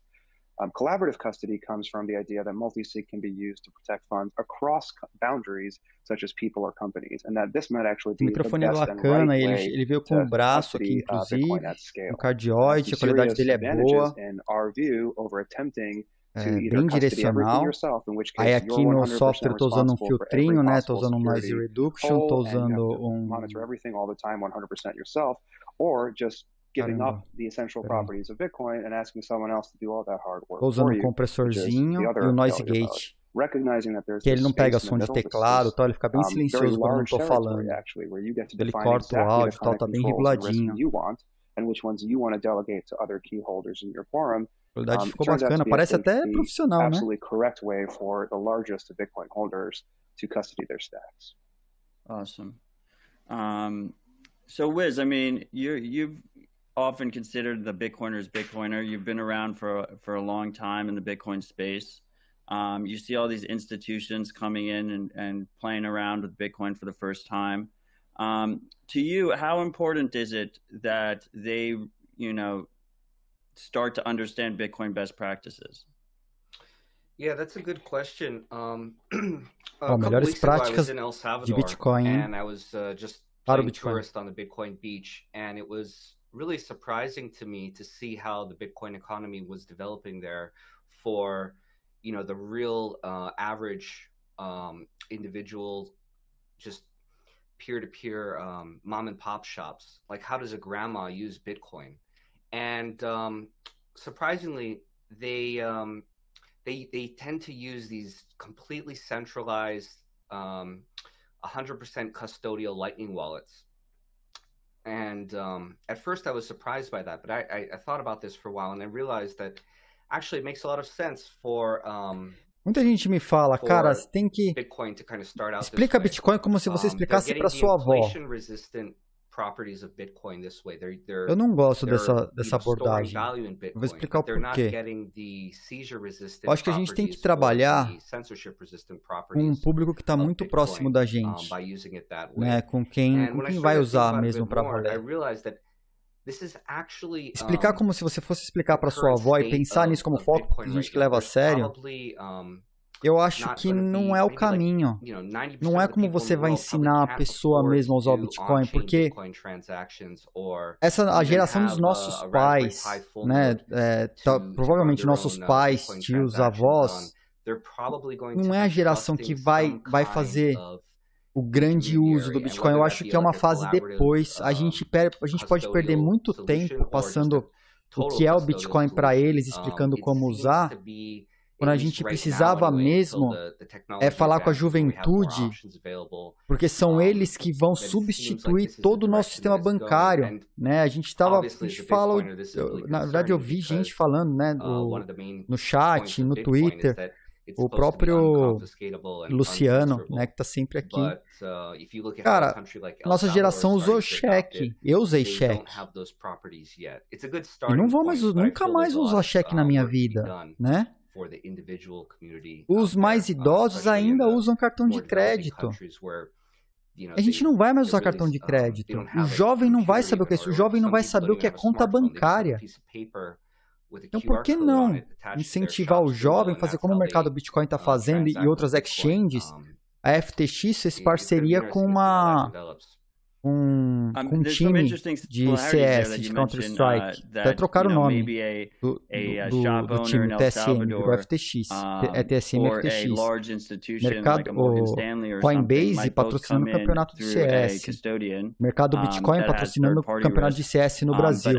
Esses caras entenderam com quem que você tem que falar e explicar Bitcoin? Para esses caras, para a molecada, para a juventude, que não vai querer saber de pôr o pé num banco, de abrir uma conta no banco. Então a nossa preocupação tem que ser com a adoção dessa geração, porque a outra geração provavelmente não vai ser hard user. A gente não tem que ficar perdendo tempo e esforço, tanto, obviamente, ensinar sempre é bom, mas tem tempo, esforço e energia numa geração que não vai absorver do que se trata. Eu acho que é um passo depois.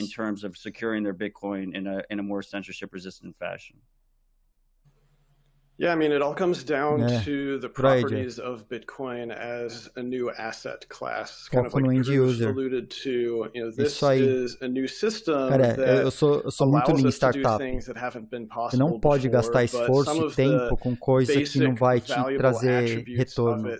These things we talk about, censorship resistance and whatnot, they have trade-offs, and one of those trade-offs is there are no takebacks. If you make a mistake, if you lose the keys, if the funds are stolen from you, if anything goes wrong, there is no authority to cry out to try to revert your mistake. Now, the flip side of that is that there is no authority who can stop you from using the protocol and the network as long as you're following the rules cara que tá falando, agreed to. So, ele é grande desenvolvedor do Bitcoin, tá? 12-year or so history of Bitcoin, there have been a lot of mistakes. Some of them have been catastrophic, of gigantic proportions, hundreds of millions of dollars instantly disappearing, or in many cases, having been lost over a long period of time and not realized. A geração que talvez possa ficar nesse limbo é a nossa. Que ela está indecisa se ela se liberta do governo ou se ela abraça o governo. Não sabe o que quer porque está no meio do caminho. A nossa geração é fácil de ligar. A gente já consegue entender como falar a língua da nossa geração. Any large custodian who is holding onto funds on behalf of many other people in the system, they have to realize that they're a honeypot, they're accruing a lot of value, and therefore the risk against themselves and the funds that they're custodying is much higher, and they have to take a much greater care and due diligence to ensure that they're working inside of a security model that is using Bitcoin to its fullest extent that's possible. And so that's why we especially want institutions to be looking into some sort of distributed key sharing setup. Essentially what we want is for them to eliminate any single points of failure so that they don't have a catastrophe and we don't have, once again, great waves of despair and people wondering whether or not this system is actually going to work for people in the long run. Awesome. I mean, you made an interesting point there that I feel like it tends. We've seen trends throughout Bitcoin's history, esse cara que acabou de falar, it seems like it constantly repeats. Ele desapareceu. Ele desapareceu do sistema. E faz uns anos que ele veio trabalhando. Eu estou colando um link no chat para vocês lerem. É uma das trajetórias mais fantásticas de uma pessoa que conseguiu desaparecer dos sistemas do governo. Ninguém sabe onde esse cara mora. Ninguém sabe o que esse cara faz. Ele só trabalha com Bitcoin, recebe Bitcoin ao redor do mundo. E ele montou uma estratégia para simplesmente desaparecer e não conseguir chegar a nenhuma correspondência para ele. O governo não sabe onde esse cara está dentro dos Estados Unidos. É genial. Tá aí, ó. Como desaparecer do Estado. Melhor que Daniel Fraga. É que o Daniel Fraga desapareceu e não dá, cara. Olha só, o cara tá dando uma entrevista aí, meu. Ele chegou a comprar uma casa só para ter um endereço, para registrar um carro. A casa é um buraco. E poder receber uma correspondência numa caixa postal. Para não mostrar onde que ele mora, do governo. Uma casa que nunca vai ter ninguém. Isso é uma das coisas que o cara fez. Tá aí o link, é genial isso aí, de 2019. I'm usually of the mind that the giant honeypot that everyone else is in is usually not the right place to be, but that's a cultivated response. I think for most people who don't have skin in the game, it's better to say I made the obvious recommendation than it is to make the right recommendation when that comes with job risk for yourself, for saying something that is maybe unusual. And you're right, collaborative custody, the way that we practice it at Casa and at Unchained is extremely unintuitive. It's because there are very few asset classes that can be held in such a collaborative structure. We're used to the idea of like, well, I'm maybe going to step beyond my bounds, but I presume that in the world of law, there are ways to build structures in which multiple parties have certain rights over certain things at certain times. And I'm sure it's very different depending on the particular arena or product or asset class that you're talking about. But we're not used to that being programmable. We're not used to that being verifiable by all parties, except for at the great expense of many, many, many lawyers and much time. Collaborative custody makes the claim that Bitcoin, being a digital thing, can be held in programmable escrow, and that those programs can be written, inspected, passed around, verified, validated by all participants. And that means we can build the programs we want to build that provide exactly the structures that we want. Você quer falar com um cara sobre privacidade? Segue esse cara. E lê esse artigo, pra você ver o que ele aprontou para sumir do Estado. Era um gênio. As it first came on the scene, right? When in the earliest days of Bitcoin, there was no option but to hold it yourself because no one else would hold it for you. O Fraga tem todo o mérito do mundo pelo que ele fez. Mas não dá para comparar assim, sabe? Companies like ours come around that say, hey, there's a middle ground, and it's actually some of the most powerful middle ground because it involves some of the more complex contracts that we can build to delineate and expose and talk to everybody about this this kind of custodial risk. I think it ultimately boils down to an attitude, which is that, which is the better security posture? Is it homogeneity or heterogeneity? And in our view, heterogeneity para quem não sabe aí do bloco, o LF Cadorim, né, eu chamo ele de Viola, ele me conhece como Angel. A gente era OP do canal Sampa, do IRC, lá no final dos anos 90, na Brasnet. A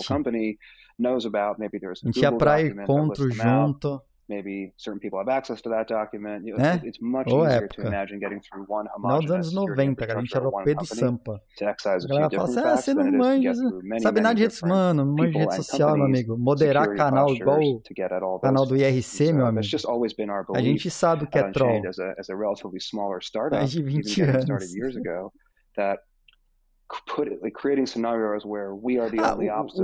O Viola vai lembrar que tinha um bot Na época, Muriel, que a galera achava que era uma pessoa de verdade no canal.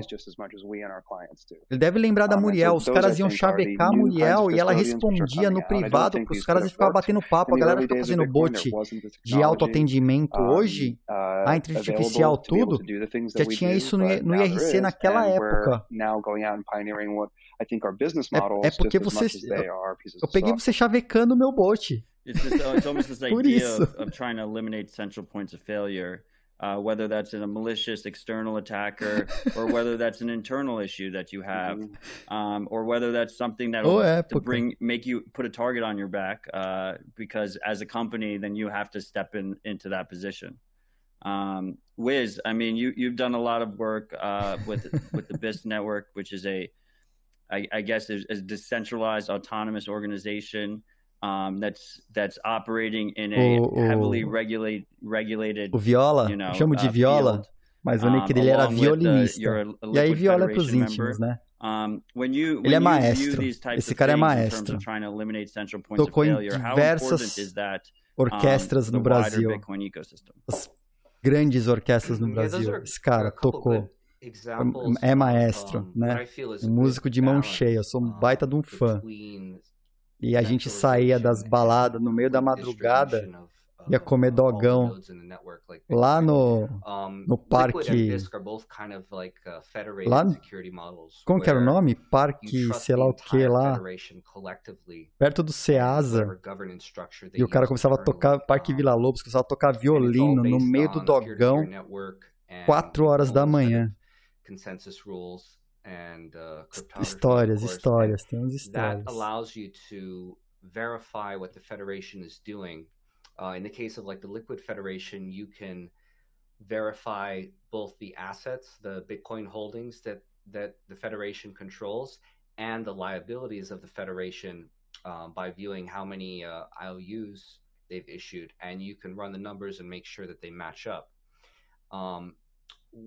This is probably, I think, one of the coolest examples of proof of reserves. It's called, or proof of solvency, because with the traditional. Isso ele está falando é super sério, esse negócio de prova de reserva. A gente tem que propagar essa ideia e fazer, inclusive com as stablecoins, e quem resolve a ter banco em cripto, faça prova de reserva para acabar com o scam. É melhor que pagar a auditoria externa.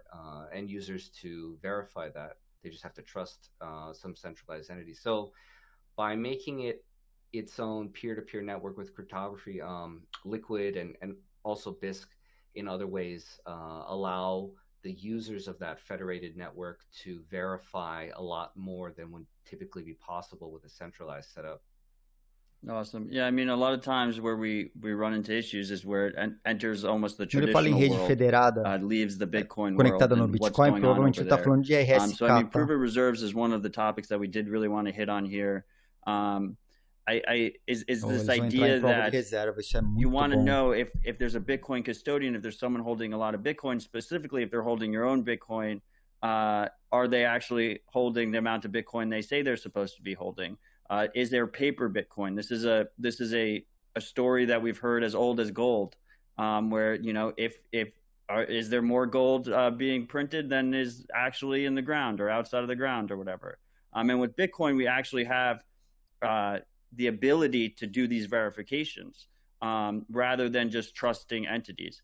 Now, you did mention an aspect that proof of reserve is hard to verify the liabilities, but conveniently enough, collaborative custody, that's not the case, right? With collaborative custody, you kind of get, not only do you have the better trust benefit of not having someone else holding complete control of your Bitcoin, but you actually can verify on-chain that your specific Bitcoin is there. Jameson, do you want to jump into this a little bit for us? Yeah, essentially, you know, what you're doing here is you're creating a wallet, and it has, you know, various rules that define what the spending conditions of that wallet are. But the resulting set of rules that you are agreeing upon with some other set of participants is then resulting in the Bitcoin addresses that get generated and the funds get deposited into. So because Bitcoin as a protocol is following a bunch of standards. If you are then setting up this collaborative custody solution with other people, you're all agreeing, what cryptographic keys are being used by each one of you, and you can then essentially plug those rules into wallet software that follows the standards, and you can all deterministically, programmatically generate all of these Bitcoin addresses, and then go out and ask your node to tell you, what are the deposits that have happened there? What are the transactions that have happened? And this kind of goes back to that original question of, what's so important about verifying and not trusting in this ecosystem. And when you've set up a wallet where you know what the rules are, you can then independently ask, your own node that's doing the verification, or you can ask many other nodes on the network to also give you, proofs of what has happened in your wallet.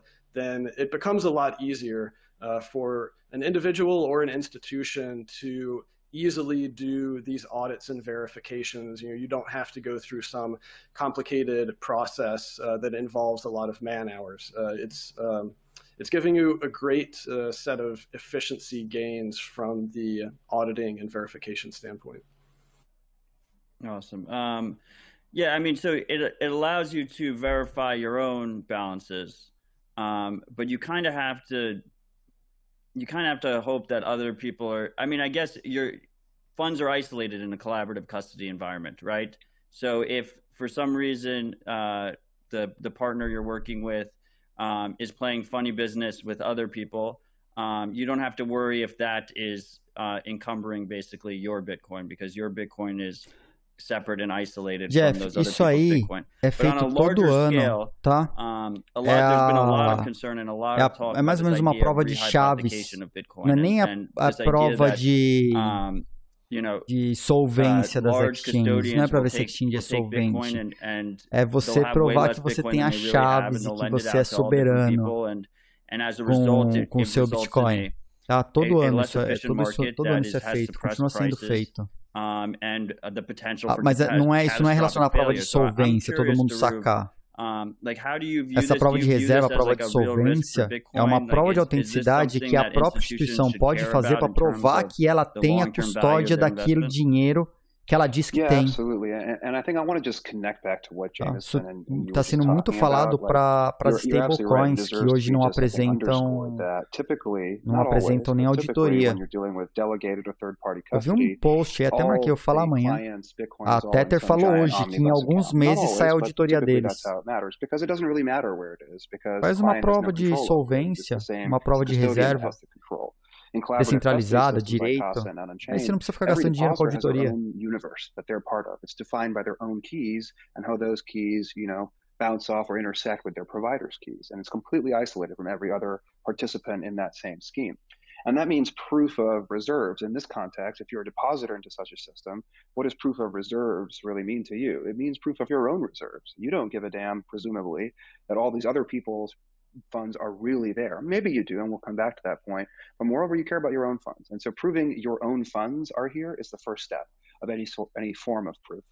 And what Jameson is highlighting is that the way that we typically provide that proof in collaborative custody systems is we provide sometimes what we call at Unchained kind of a treasure map, right? A set of instructions it takes that if you follow, you will find the addresses, which is to say you'll know how to construct them. And since you have your own keys, the treasure you find there, the Bitcoin, right, you'll be able to unlock it. So a way to prove that you have the treasure is to give somebody that has keys a treasure map to go find the treasure. Basicamente, a Tether estava pampando o Bitcoin, cara. O valor do Bitcoin, infelizmente, pode estar, de certa forma, inflado por causa da Tether. Eu acho que pode causar um problema aí na casa de 5 dígitos. Talvez não muito 5 dígitos, mas pouquinho de 5 dígitos pode ter. How the keys interact with the treasure, how to prove the existence. None of these are standardized interactions quite yet. And one of the things I really like about collaborative custody as an engine towards financial instruments more properly is that if you're collaborating to do the custody, you're already having to exchange the treasure map. You're already having to check that each other have recently checked in on their keys. That's another feature that both the Casa platform and Unchained both implement, is people are checking in that they really still have their keys, so that the people they're collaborating with have confidence in that process. These are all things you start doing when you're collaboratively custodying. And so if you're doing that, you're sort of getting proof for free. And as you do more sophisticated things, that nature of that proof can become more complex as the nature of what you're collaborating over becomes more complex. An example would be Unchained's loan products, which aren't just depository vaults. They're a more sophisticated financial product. There's collateral involved. And in our case, the borrower is getting the same kinds of or similar kinds of guarantees around ownership and lack of rehypothecation that a depositor would be getting, even though the financial instrument is much more complex. And our hope at Unchained is that over time, many, many more financial instruments can be brought into the fold of this kind of arrangement, where we are spelling out explicitly the custodial, the rules that we want to collectively live by that matches the rules of some financial instrument. And because we are participants in the custodial rules, we don't have to trust anybody about this. We know that the thing back in the financial não acredito que o supply dela inteiro. Alguma coisa eles têm. Eu não acredito que eles tenham tudo que eles dizem que têm. To collaborate to build not just custody, but financial services. Drew, I mean, since you brought it up, I just want to touch on it before we run out of time here. I mean, I think a lot of the institutional players are considering, collateralized loans on their Bitcoin or interest-bearing products on their Bitcoin to put their money to work, so to speak, which we often hear in the space and obviously in the wider financial ecosystem. A service that offers collaborative custody version of those does not rehypothecate by design. You have proof of non-rehypothecation, but as a result, you get worse rates. What would you say to a potential customer that says, I would rather go for a service that does not give me those security guarantees, but gives me a way better rate? I think it's everybody's decision to decide where they want to balance security, short-term risk, short-term reward with long-term, risk and reward. There's no right answer. I won't pretend that there is one for everybody in all places. I tend to be very conservative, and I tend to say that I already own an asset in Bitcoin that grows at 100% plus per year. Am I willing to take a risk that is not insignificant, then that it might be rehypothecated and lost to me forever in practical terms, if not in legal terms? Maybe I will get 1/100th of it back after a 10-year legal ordeal. But if I want to keep the Bitcoin, I might elect not to enter into those kinds of things. Conversely, if maybe I'm the kind of person who is earlier in their experience, like Wiz referred to, which I think is very smart, but I think of Bitcoin as chiefly protecting me from inflationary risk, and I don't understand or care about these other kinds of risks, well then I don't understand or care about them. So this is a great deal for me. I don't want to make people feel stupid because they embrace what to them feels like a really great deal, because they haven't yet understood or appreciated these other properties that you can also get with the same asset class. I think, honestly, some people are going to do both. So instead of trying to prescribe what is the absolute correct way to be, I think it's on providers to offer options. It's quite clear that delegated custody and what I would perceive as high risk in order to get a modest return on Bitcoin is very exciting to many investors because it's what they're used to from, I think, the world of fiat. It's also true that there's huge percentages of people for whom that seems very scary, and they're much more interested in just preserving their coins as long as possible and treating that as a form of earnings almost.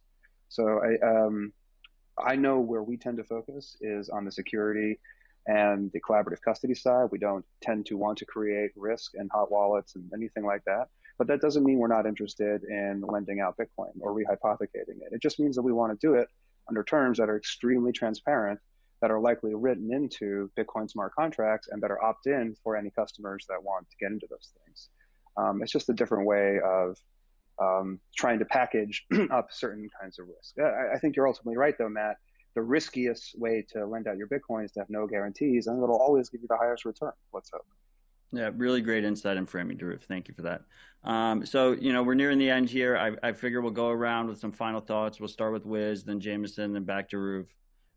Wiz, any final thouts? Cara, tá certo. Ele fala, I think for the institutions out there, entendo que tem gente que gosta de fazer, né, alugar, hipotecar, né, o ativo, mas eu não gosto de gerar novos riscos para mim, sendo que eu estou bem seguro com o Bitcoin do jeito que ele é.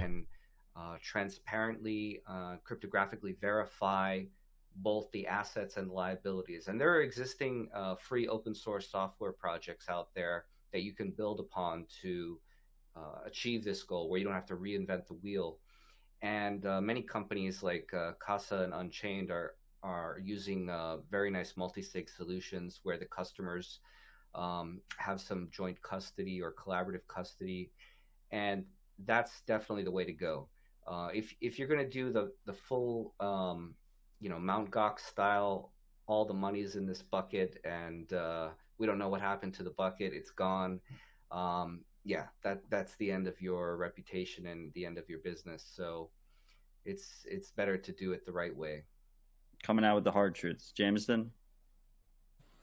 Well, I would say Bitcoin is both very freeing in some of the things that it allows you to do, but it's also very limiting in the sense that you can't do anything that you want, and you're not going to be able to change Bitcoin necessarily to do what you want. You are going to be constrained by the rules of the system, and you really need to think of it just as another internet protocol, where if you break that protocol, then anything you build on top of it simply is not going to work.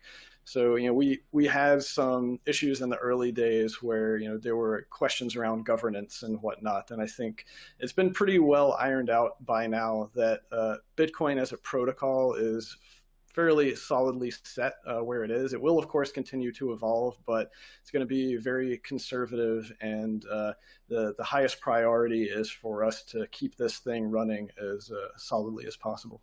Very good point. If you think you can just come into Bitcoin and change it, you're going to have a bad time. Ótimo. Dhruv, final thoughts? A coisa mais importante é manter funcionando do jeito que ele é e não causar risco à toa. It's tempting, especially at large companies where a lot of people don't have skin in the game, to think of Bitcoin as a feather in one's cap, that one can adopt Bitcoin and it'll just be like a good thing. That I was the person that got Bitcoin here. It always reminds me of a story I once heard about, someone getting a website made at Coca-Cola back in the day in the late 90s. And like, what did the website accomplish? Nothing, except that it meant that Coca-Cola had a website. It wasn't perhaps until decades later that Coca-Cola understood that the internet for them wasn't just having a website, it was understanding and connecting with their customers, loyalty programs, collecting data, like optimizing the way that they ship and run their business. I think it'll take companies a little while to understand that Bitcoin isn't just, wait, hey, what's our Bitcoin story? Do we have some Bitcoin? Do we accept Bitcoin? It turns into, like, how does Bitcoin affect our business model? How does it change the value proposition of our entire industry? And I think the businesses that are able to start custodying Bitcoin the right way and start seeing keys and collaborative custody and smart contracts earlier than other companies that they compete with are going to compound their advantage. And I think they're going to be the companies that, in retrospect, as we often say of companies today, those are the ones that really understood the internet early and they were able to adapt to it, right? The other ones kind of got thrown around by the wayside. So I would say if you can get savvy to the way that Bitcoin really wants you to think about it, you'll do very well in the long term. So that's just another reason to think about it natively. Really great. I just want to thank our panelists, Dhruv, Jameson, Wiz. I want to thank ARK Invest and the other organizers of the B Word for hosting this very important conversation. And I want to wish our audience the best of luck entering this brave new world of Bitcoin. Thanks, guys. Boa. Então, o que acontece, né, com essa história? Que é o que hoje eu falei bastante disso na live mais cedo, né? Só diminuir um pouco o volume aqui. A Tether, ela, como não tem auditoria, tem uma suspeita muito grande de que a Tether foi impressa à torto e direito, né? E muita gente acredita que a galera imprimia Tether e comprava Bitcoin. Imprimia Tether e comprava Bitcoin. Então, a Tether ir a zero, o impacto vai diretamente no valor do Bitcoin que foi adquirido com Tether. Porque se muito Bitcoin foi adquirido com Tether, que é dinheiro vapor, a Tether ir a zero pode trazer o Bitcoin para baixo absurdamente numa tacada só, entendeu? Porque a gente está falando de confiança, né? E a Tether é um protocolo que a gente não pode confiar, nunca pôde. Né? Já contei histórias, já outras lives eu contei a história da Bitfinex 2015, 2016. Né? Agora a Bitfinex e a Tether estão sob investigação da SEC de novo. E a Tether foi uma maneira que a Bitfinex encontrou de se manter viva, inclusive, tá? Porque ela podia ter sido fechada. Ela teve as contas bloqueadas. Teve uma época que você não podia sacar ou depositar dinheiro na Bitfinex. E o governo não sabia da existência da Tether. E a galera tirando dinheiro da exchange na Tether. Tanto é que a Tether valia mais que $1 naquela época, né? E a Tether indo às... Vamos supor que a Tether vá a zero. Eu não acredito que vá. Os caras vão dar os pulos dele para botar de pé essa auditoria. Mas, como ela foi impressa à torto e direito, e muito desse dinheiro foi utilizado para comprar Bitcoin, a Tether caindo, muito do Bitcoin vai cair também. Tem uma possibilidade muito grande. Porque foi Bitcoin que foi adquirido com dinheiro de mentira, né? And I think the main place to start here is, what is the social value of Bitcoin? Why is this worth the energy we're putting into it? Why is it worth preserving? Why is it so important to humans on planet Bitcoin Earth? verde. Yeah. Look, the Vamos fact falar is de that ESG. not everybody has the same financial system that we have. To be very simple and plain about it, 4.3 billion people in today's world, as we speak, live under an authoritarian regime.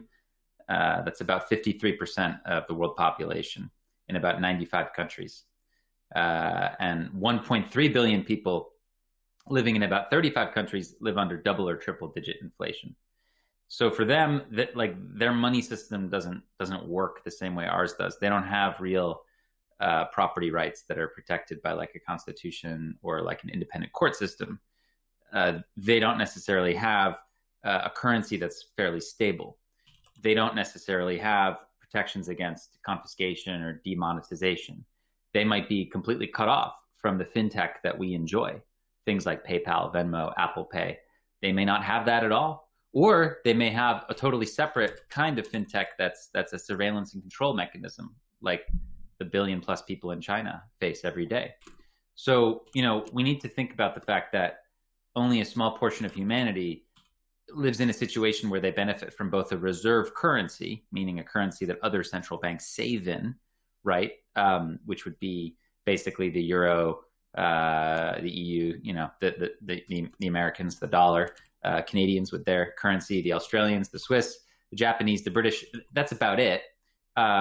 Who have both a reserve currency and a liberal democracy.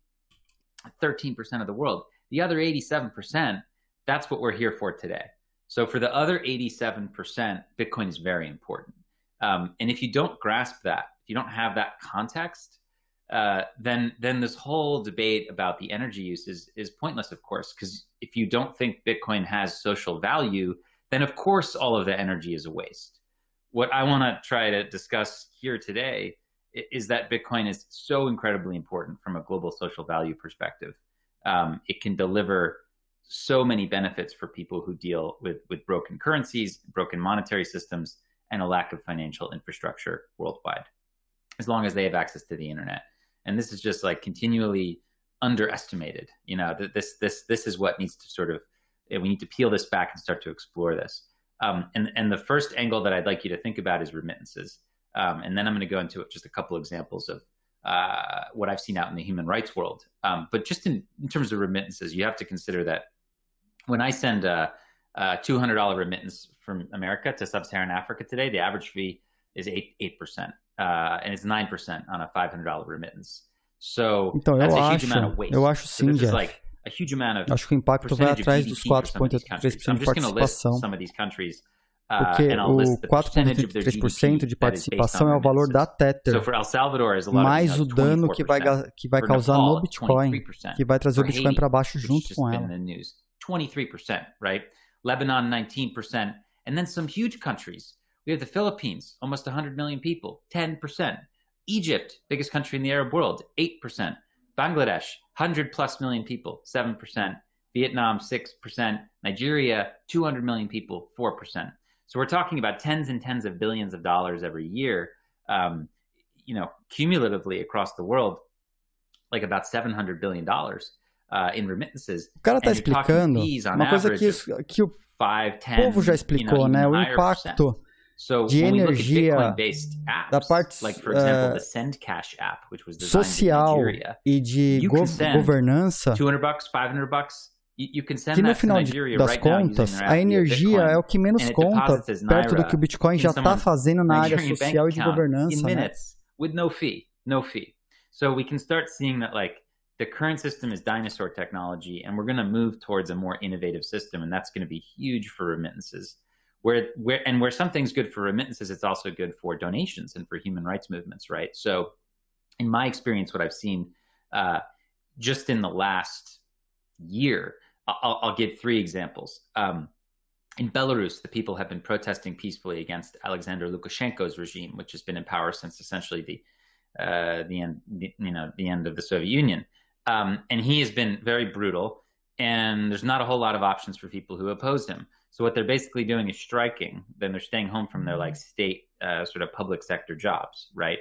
And that is something that they can only do if they can get some sort of other money. So we work with this organization. My organization has been working with this group called BISOL, which is a kind of like Belarusian grassroots movement across Europe and across the world. And they've been like taking applications through Telegram, basically from these striking workers who are applying and describing their situation. And if they check out by this group, they get a 1,500 euro payment in Bitcoin directly onto their phone to sustain their movement and to keep food on their table for their family while they put pressure on the regime, right? So more than 180 Bitcoin have been sent into Belarus this way since last August. We're talking many, many, many millions of dollars. And there's no other way the money could get in. The regime controls the banking system. So, this is a remarkable innovation for human rights. I mean, they get the money right on their phone. They have the ability to, whether they want to save it or if they want to spend it, they can either buy gift cards with it using services like BitRefill, or they can use apps that allow them to like basically trade the Bitcoin to a very, happy Russian or Ukrainian currency dealer who's delighted to take the Bitcoin off their hands and deposit into their bank account as basically a direct transfer, rubles into their account where they can go buy groceries. So this movement has been like sustained by Bitcoin. It's very interesting. Second example is in Nigeria.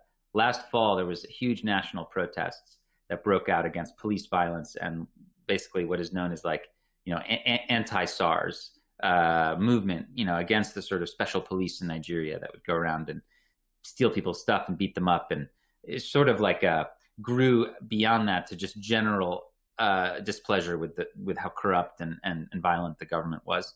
So one organization called the Feminist Coalition started to take a leading role in opposing the government, organizing protests. Now, they started to raise money using fintech, traditional means, but those things got shut down, like Flutter Wave, bank accounts. So the government actually shut those accounts down. So they turned to Bitcoin, and they actually used BTC Pay Server, and they started accepting Bitcoin from all around the world. And Jack Dorsey shared this, and a lot of other celebrities shared it, and they ended up raising, I think, about 7 or 8 Bitcoin at the time, which was huge for them, $100,000+, which went to sustaining those protests. And then a third example would be in Russia. Now Alexei Navalny he's in prison as the opposition leader of that country. But when he was campaigning for the last few years, his campaign accepted a lot of donations in Bitcoin. And Putin can do a lot of things, but he can't stop a Bitcoin account. So I think those are things that I've seen in my work as a human rights activist, where I'm starting to realize, wow, not only is Bitcoin this powerful tool for like anyone really, just to connect to their family around the world and share value in a parallel system, but it's also this, extremely important mechanism for pushing back against authoritarian power. Those are great points, Alex. And then I think, Brett, you were about to cut in discussing property rights and how Bitcoin ties into those. Yeah, I think the broad message is from a sustainable development goals perspective, where at ARC we focus on and dimension kind of the prospective technological impact on the UN Sustainable Development Goals. One of the major Sustainable Development Goals. In fact, one that's tied into a lot of them is financial inclusion. And it's clear, like, financial inclusion can't exist if somebody gets to decide, oh, this particular ethnic group is excluded, or this particular politically unfavored class is excluded. And so it's, I think, undeniable that a technology that gives people property rights, not by the permission of some political and authoritarian regime, but independent of that regime, is a powerful mechanism by which both those goals could and should be met, and that it's, you know, a profoundly democratizing invention. The rule of law shouldn't just be for the rich. And right now, for much of the world, that's the way it plays out. This puts pressure on the world and on authoritarian regimes to kind of liberalize and bestow property rights on the citizens that are kind of operating in their political geography. Opa, Matheus. Boa noite. Boa noite. So, Brett, you brought up some great points on how Bitcoin aligns with the SDG goals. But I guess another question is, you know, how well do those goals align with humanitarian efforts broadly?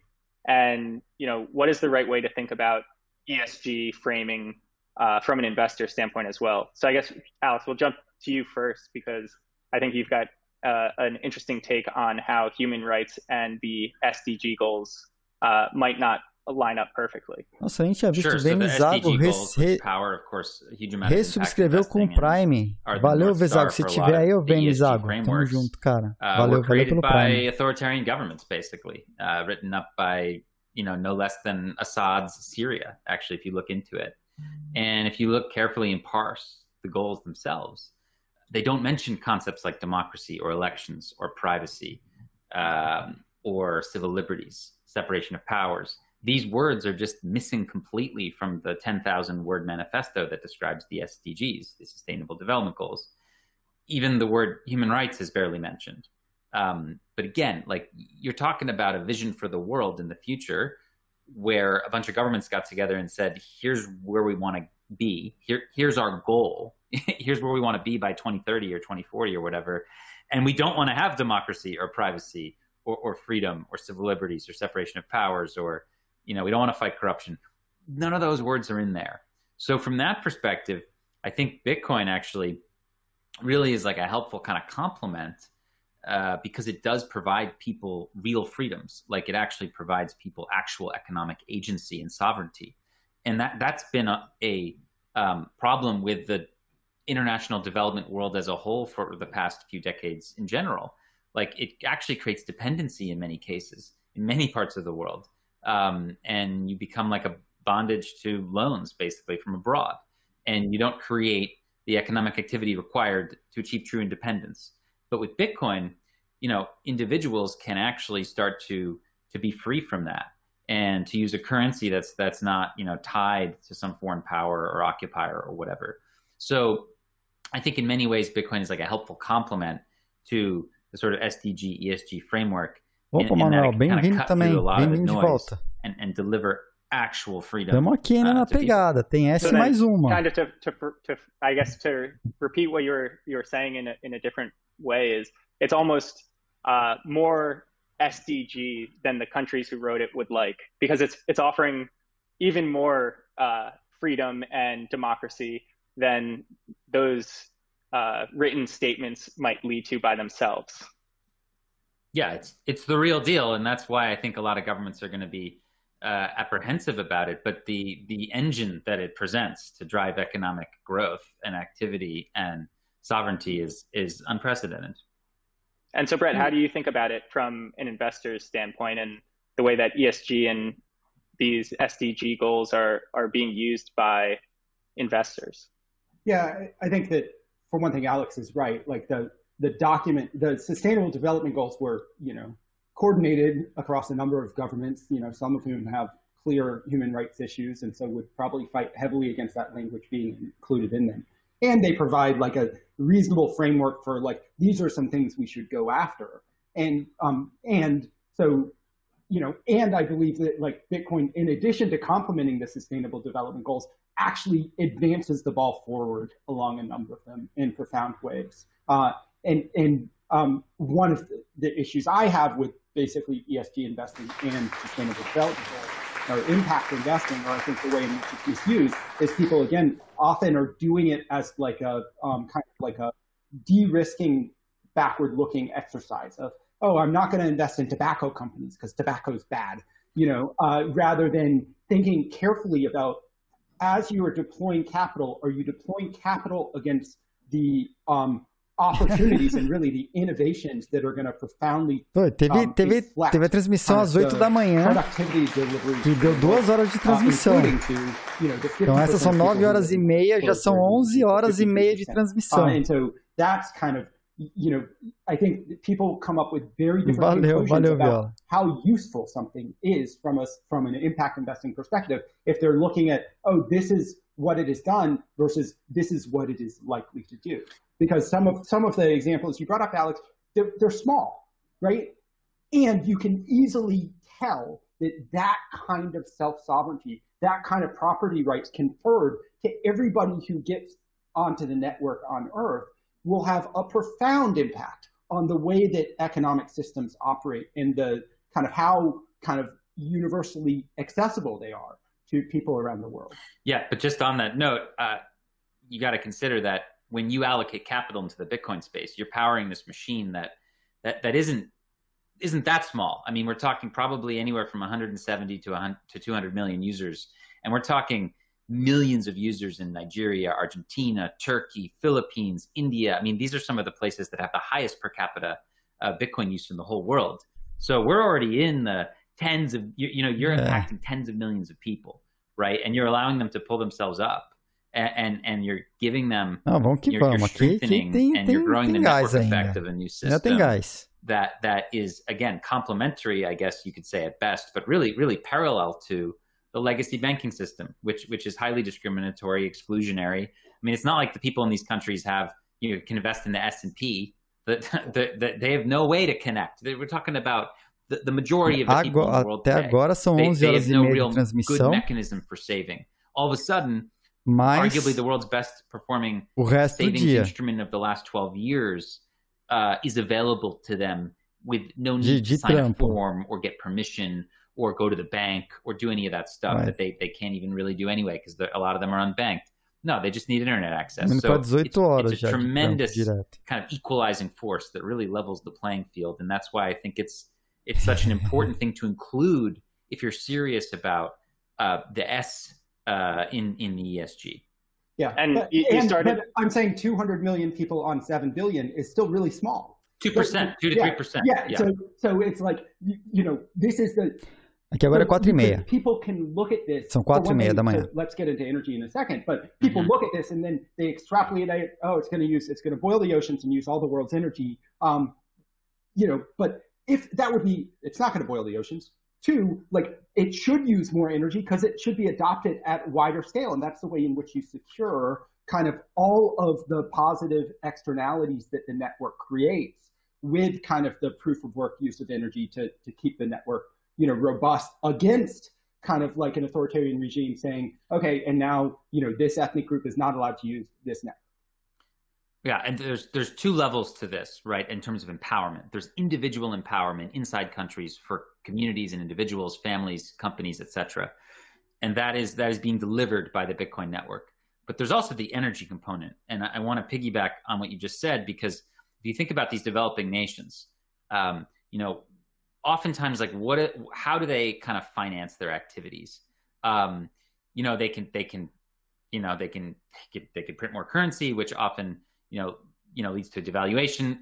They can sell off some of their reserves, which oftentimes is not ideal, or they can seek external financing from the World Bank or the IMF, which is what a lot of them end up doing, and they end up getting into a very big hole. Well, get this: in El Salvador, they're basically starting this process of selling bonds off of the future untapped renewable energy that their country has under their feet, in this case geothermal. And you're talking about this idea of volcano bonds, right? But if you think about it and you extrapolate across the developing world, all of these countries have tremendous untapped, stranded renewable energy sources, whether they be geothermal, hydro, solar, wind. And instead of going to the World Bank with países como El Salvador, have to deal with like austerity and structural reforms if they can't pay it back in time. No, you can just sell to the world market, renovável bonds que não foi nem based on tocada. your renewable energy holdings. Nunca foi usada. Those are now being able Então to tem be um potencial monetized through Bitcoin, enorme whereas para they geração weren't de before. energia para o That's planeta. a revolution. I think that's really important. And so, Brett, Não before we só go El down Salvador, the né? energy Muitos países com rabbit menos hole, de can you característica frame it for utilizar us in energia 30 geotérmica. seconds? You know, what's the big complaint out there about Bitcoin's energy use? And then what would be the way that you think investors and other people should think about Bitcoin's use of energy? Yeah, so the Bitcoin, I mean, I'm sure everybody in this conference is familiar with proof of work and how the Bitcoin network is secured, but generally the idea is that as the value of Bitcoin increases, because it gets adopted by more people in these countries, assuming it increases, you will naturally have more energy devoted to securing the network. And there will be a degree to which that diminishes as halvings occur and as more of it shifts to transaction fees, but you're always going to pay some energy cost to keep this network secure. Falta só mais depois desse, Léo. And so for one thing, as Alex said at the start, if you don't believe in the fundamental utility of the network, you're not going to believe that the energy cost is a good use of energy. But the work that we've done is to show how, because of the unique characteristics of Bitcoin as an energy tool, Bitcoin mining as an energy tool, it is particularly well suited to helping underwrite, basically providing financial incentive to develop renewable energy resources. So the work we did was to show that if you were to try to power an entire microgrid with solar, once you started to power more than 40% of that grid with solar, you began to have to take on a higher and higher cost energy from your solar system because it wasn't being used.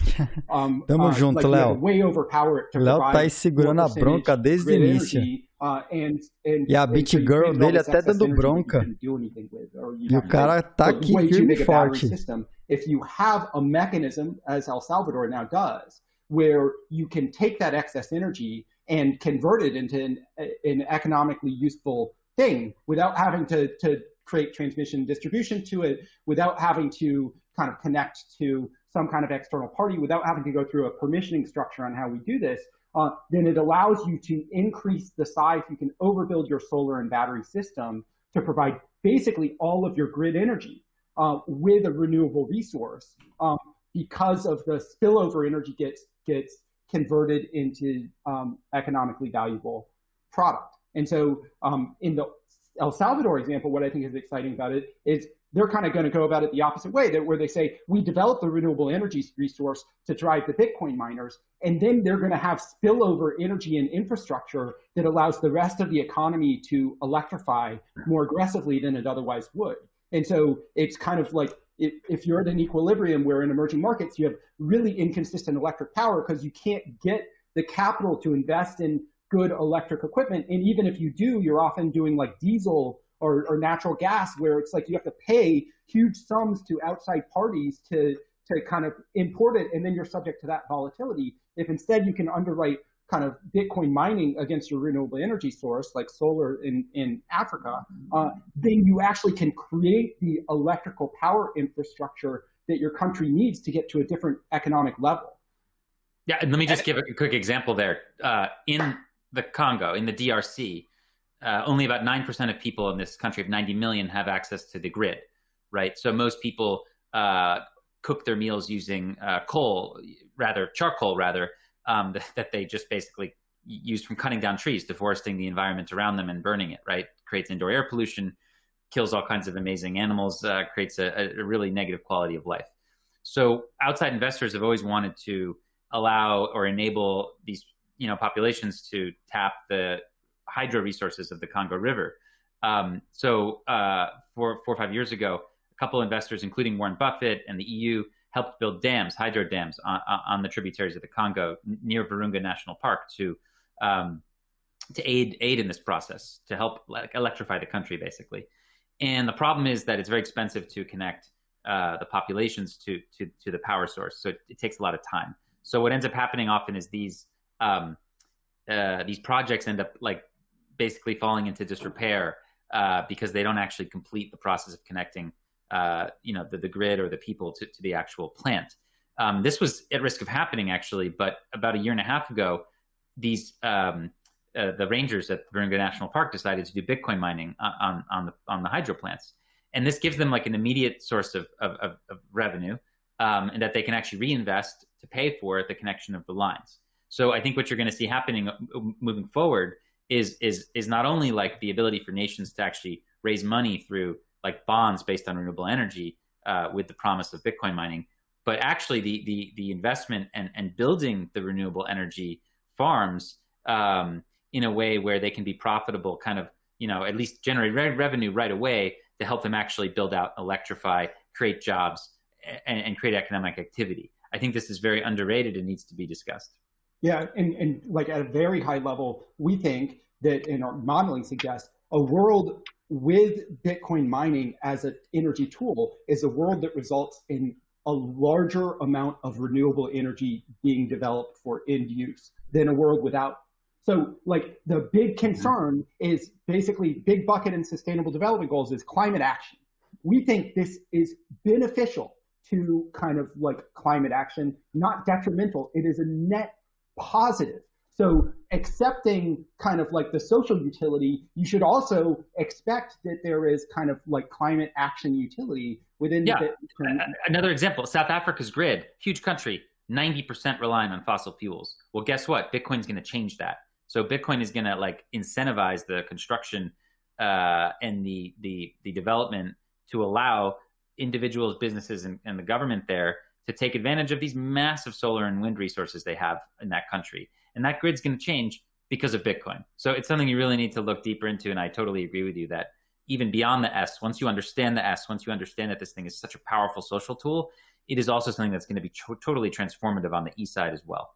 O que eles estão discutindo muito, né, é sobre o poder de transformação do Bitcoin, de pegar todas essas plantas de energia já estabelecidas, né, baseadas em combustíveis fósseis, carvão, o que for, né, e incentivar a mudança.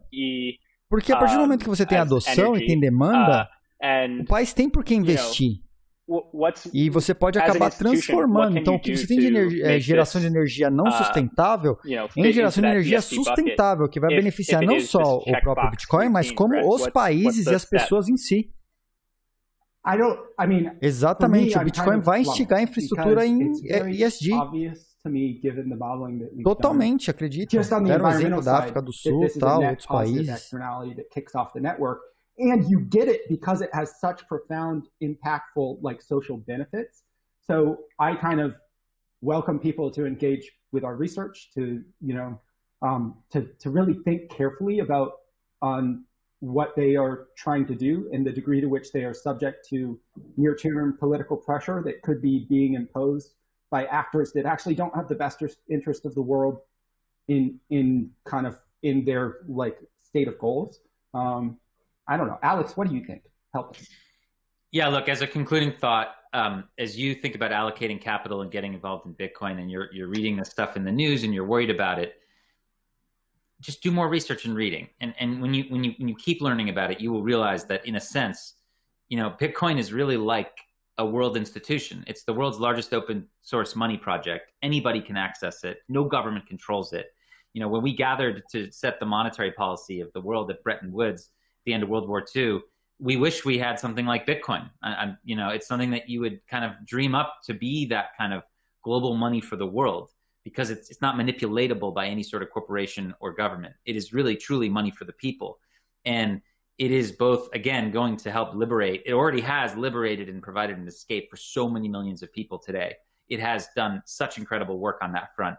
But again, it's also going to completely unlock so much renewable energy around the world, and it's going to transform, honestly, the whole way that we interact with energy, in my belief. So it's something that I think you should proudly be involved with. Absolutely.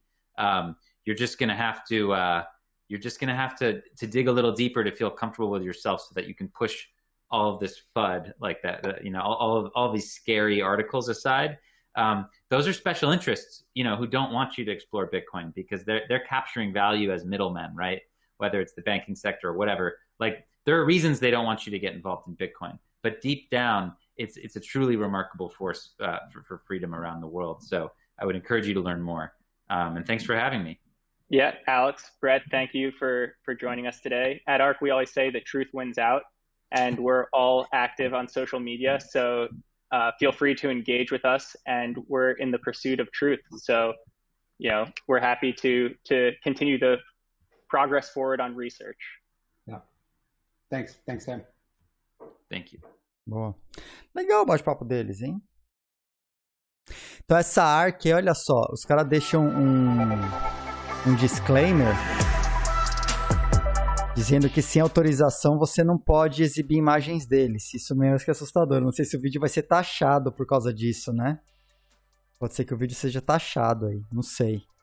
Vamos ver. Mais 1 minuto e meio a gente entra no último painel do dia. Estamos aqui, ó, 9 horas e 45 minutos de live ininterrupta. Segurando a live fortemente aqui, hein?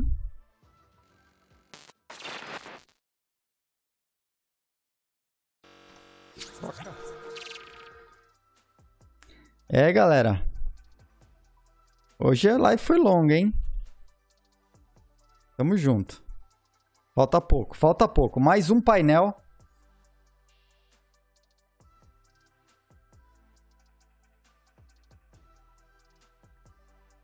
Ainda coloquei ali, ó, episódio 49.1.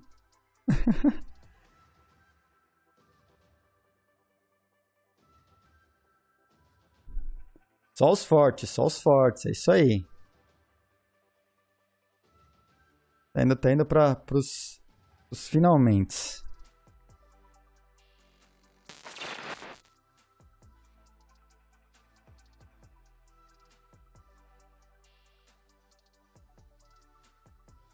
Legal, curso de mobilidade elétrica. Caramba. Eu consegui comer uns pedaços de pizza aqui nos intervalos. Nesses intervalos de 1 minuto e meio aí, eu ali comi um pedacinho de pizza e voltava. Bitcoin e propriedade intelectual. Hello, I'm Jerry Brito. I'm Executive Director of Coin Center, and with me today O sistema identificou como Jerry Burrito.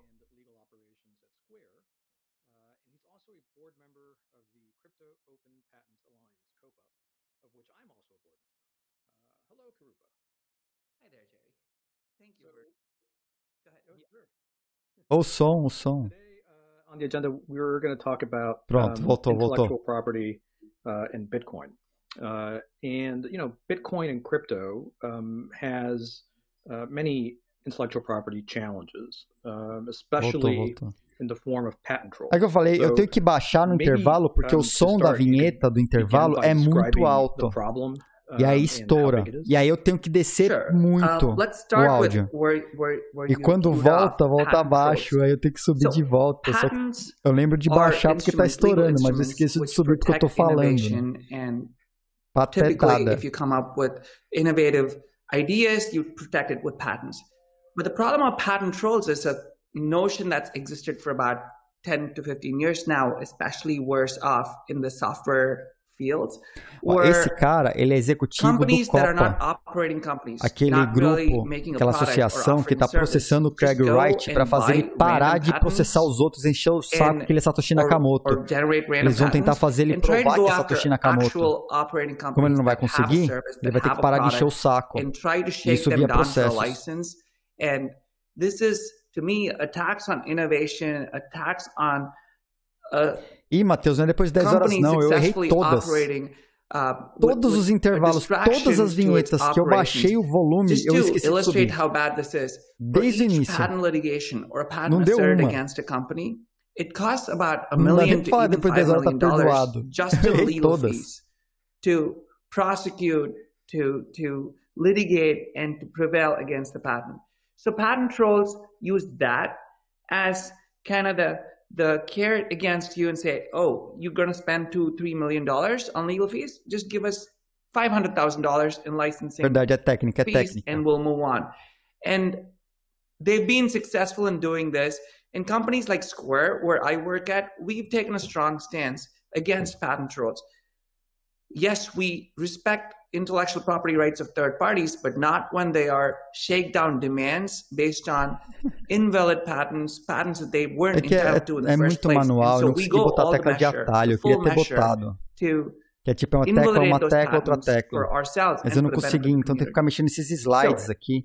Eu tô com 2 mixers, Viola. Eu tô com um mixer do OBS, do software do stream, e eu uso um outro chamado Banana Mixer, que é um voice meter, que ele tem 1, 2, 3, 4, 5, 6, 7, 8, 9, 10 canais, que eu estou usando ele para capturar o áudio do vídeo, encapsular numa entrada virtual. As pessoas conhecem então a voice meter Banana, né? Então eu mando ela para um B virtual e aí eu uso esse input virtual na entrada como microfone, como input para o meu sistema que faz a tradução simultânea para trazer essa legenda aqui no topo, que é um sisteminha que eu fiz. Então ela entra no browser como input para poder pegar esse áudio, fazer a tradução, converter em texto, capturar o texto e pôr na tela. Aí eu uso o Banana, voice meter Banana aqui no Windows. É muito bom. Nossa, é muito bom. Yeah. So, I mean, it's so pernicious because these patent trolls are basically, as you say, they're a firm, but a firm that has no customers, no products. Usually it's composed of mostly lawyers. Esse sisteminha, inclusive, aí da tradução simultânea, que fui eu que fiz, ele está todinho como open source, publicado no meu GitHub. Quem quiser implementar nas suas lives um sistema de tradução simultânea em vídeo, em stream, pode usar. Open source só pôr o sistema de pé. Ele está publicado no IPFS também, você pode usar direto. Along comes a troll with a patent that is so broad that it's probably defective. It would be thrown out, but you'd have to go through a litigation process. And these small startups, or even small startups, don't have the money to do it. Large ones, it might be easier for them just to pay off the troll. So incredibly pernicious. How quickly there's two breeds of such patent trolls. One who go about buying patents from defunct companies or otherwise. And then the other type of patent trolls who look at how the technology is developing based on actual companies building everything and trying to go file patents in what they're doing and building up a treasure trove separately. So both of them, to me, is a problem. Exactly. Yeah, we've seen, especially in the Bitcoin space, different people who have gone out and begun to file patents for things that are basically open source innovations that already that basically already exist. A gente comentou sobre isso hoje na live mais cedo, so how né? Big is this problem, right? O cara pega tecnologias que são de código aberto e registra uma patente para fazer uma stablecoin de dívida pública. Ela registra patente nos Estados Unidos. Teve um bacana que registrou Bitcoin, a marca Bitcoin no Brasil. There are operating companies that do hold patents in the Bitcoin space, foundational technology related to Bitcoin. Dono de uma exchange grande ainda, hein? Companies that we see Antiga. Are the sensible ones who use patents as a defensive mechanism sobre esses abusos, né, sobre patente. O cara vai patentear um negócio que é de código aberto, livre de uso. O cara vai e patenteia na cara dura. Right now, who've amassed, according to their own publications, that they've amassed hundreds of patents, who have already indicated that they are going to use these patents against developers, against open source developers, and against other companies that are developing innovative solutions, innovative applications in Bitcoin. These companies, centenas de patentes feitas só para atacar pessoas que estão desenvolvendo código aberto, desenvolvedores. So, hundreds of patents in a technology that's relatively still new and is still finding adoption in mainstream usage is a problem. This is how the 5G cellular wars of the previous decade started, and it could have really stifled innovation in what we have as 5G technology right now. But companies came together on a truce over there. But for a technology such as Bitcoin, which is still at its early stage, to have hundreds of patents held by folks who promise to use it against companies is a threat, is a concern that could stifle and hinder innovation and progress in Bitcoin. A indústria da patente, da marca de copyright, da marca patente, é uma indústria tão suja, tão suja. Quando eu fiz o curso lá na Escola de Direito de Harvard, lá de copyright, cara, eu aprendi tanta coisa errada. Putz. E eu não sou fã de patente, não. Nem de marca, de registro, dessas coisas. Mas a lei existe, né? Me convidaram a fazer o curso, eu fui lá e fiz a graduação. So, e, cara, while que bizarro. It was us at Square who started thinking about the idea, COPA, the Crypto Open Patent Association, is an independent organization, a nonprofit that is run by a board of directors, which we'll talk about in a second. And the whole goal of COPA is to form an alliance and attack and tackle the problem of patents being locked up, especially patents that pave the foundational blocks for Bitcoin applications. COPA foi criada para pegar o Craig Wright. É que ele que é um dos caras que está registrando mais patentes para atacar o Bitcoin. Matheus, é exatamente isso, cara. Uma das maiores mutretas do copyright mundial é da Disney para não deixar com que o Mickey caia em domínio público.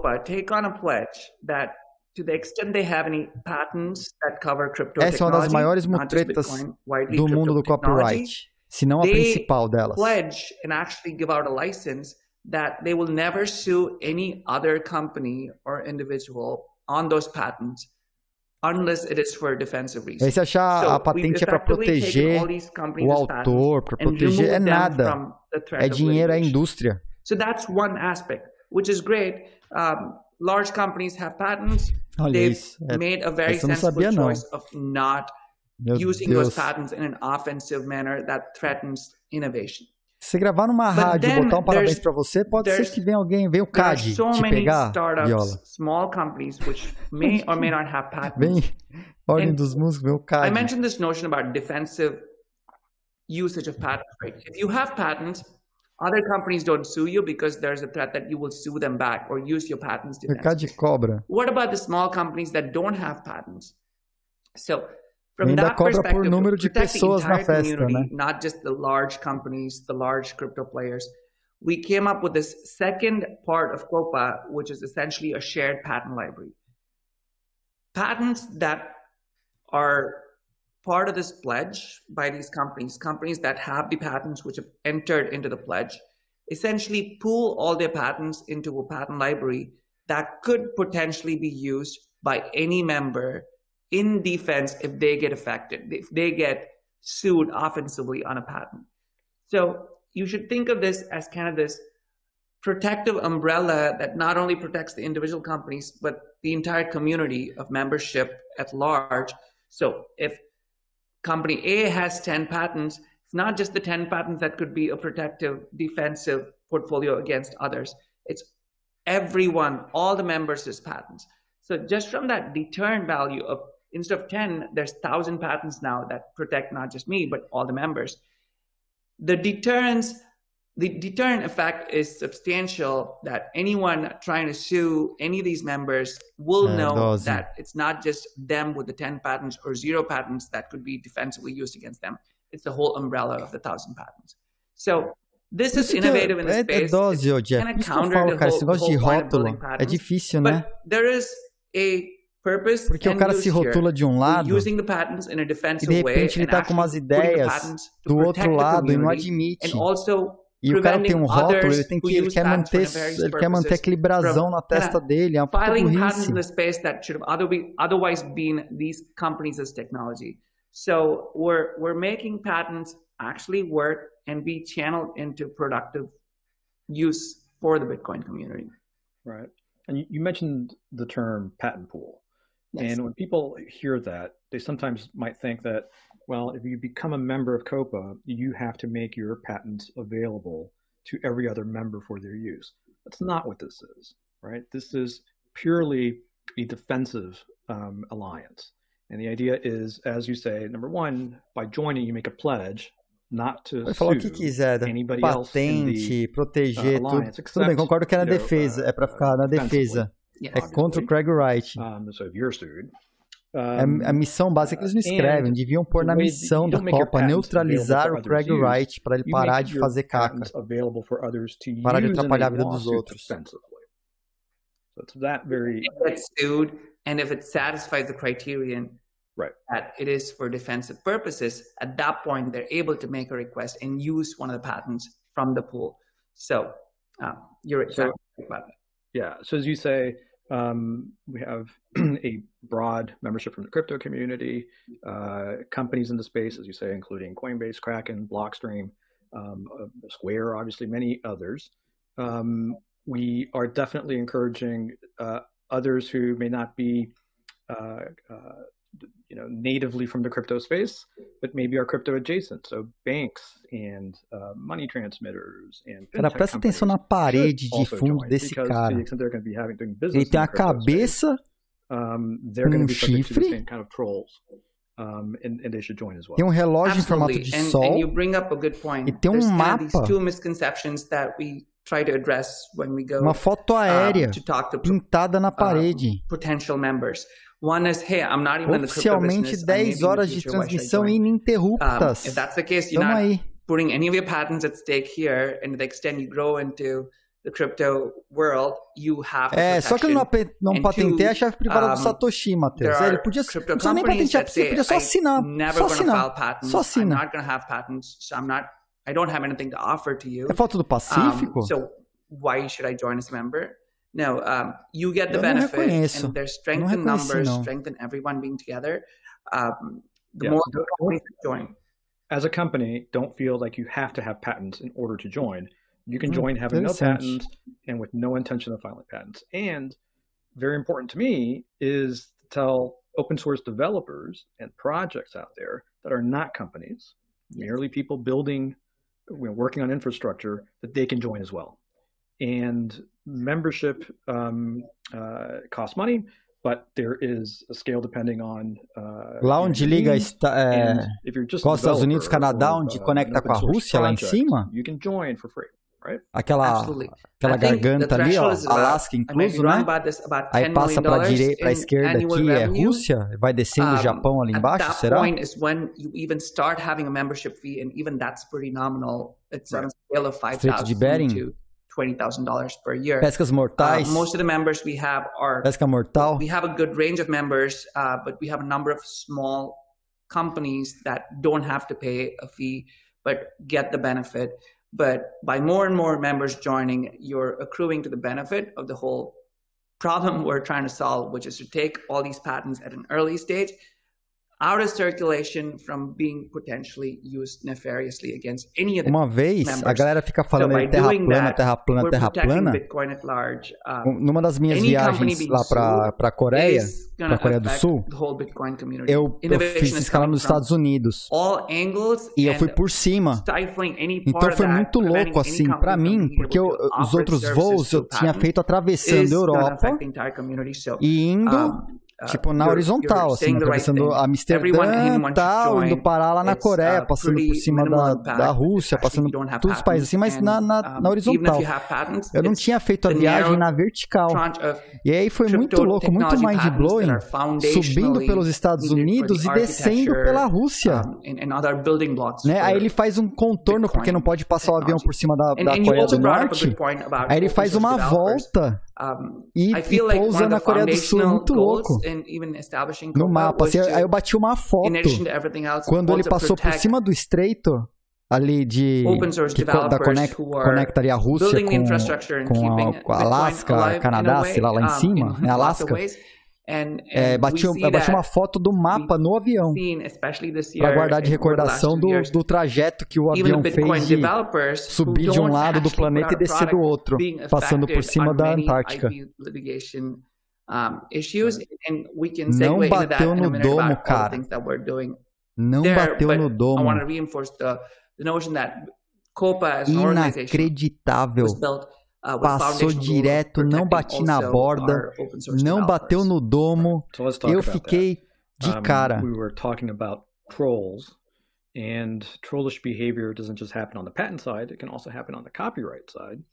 And recently COPA filed a lawsuit against Craig Wright, a man who claims to be Satoshi Nakamoto, and has been claiming copyright for the Bitcoin white paper. Can you tell us more about the lawsuit and where things stand? Absolutely. So earlier this year, Craig Wright sent demand letters to several organizations and open source developers indicating that he has full ownership rights over the Bitcoin white paper and that these companies needed to take it down. It's very much an intellectual property based tangent, and he also, in addition to these letters, mentioned in videos and other places that he also intends to use database rights and others to go after people even using the Bitcoin database, as he calls it. This is a problem because the white paper, the foundation of Bitcoin, is open source. It belongs to the community. It does not belong to a single person. And that was not Satoshi's intent from every historical aspect related to what Satoshi did. And two, it was also released with an open source license. So regardless of whether anyone has a copyright claim, it is published with an open source license, and to claim ownership rights over that is wrong. And three, you are going after open source developers who are keeping Bitcoin alive and building the infrastructure. And we felt that COPA was in the best place to come to the aid of open source developers and to the community at large to address this concern. To claim ownership rights, you need to establish that you are indeed the author of the paper. We have not seen any proof of that established over the last 7 years. And that is the foundation for the lawsuit. We've asked a UK High Court to declare that he is not entitled to copyright rights in the paper because he has not shown and has been unable to show so far that he has copyright rights based on having actually authored the paper. So the lawsuit is about the copyrights. It will bring into issue and into light whether there's any proof or evidence to Craig Wright, ele disse que é Satoshi Nakamoto e nunca provou. So that is e o problema é que ele está conseguindo que a justiça, sem ter que provar que ele é Satoshi Nakamoto, ele está conseguindo que países tirem o paper do Bitcoin porque ele disse que foi ele que escreveu e ele quer que saia do ar. Só que ele está fazendo isso sem provar que ele é o dono e que ele é o criador. É pior, isso está trolando a justiça. Um dos papéis da Copa é lutar contra isso. Eles estão entrando com um processo lá em UK, que aconteceu recentemente. Fala, cara, você não pode fazer o pessoal do Bitcoin tirar o paper do ar se o cara não provou que ele é o Satoshi Nakamoto, que se ele é o dono. Ele não quer patentear o paper.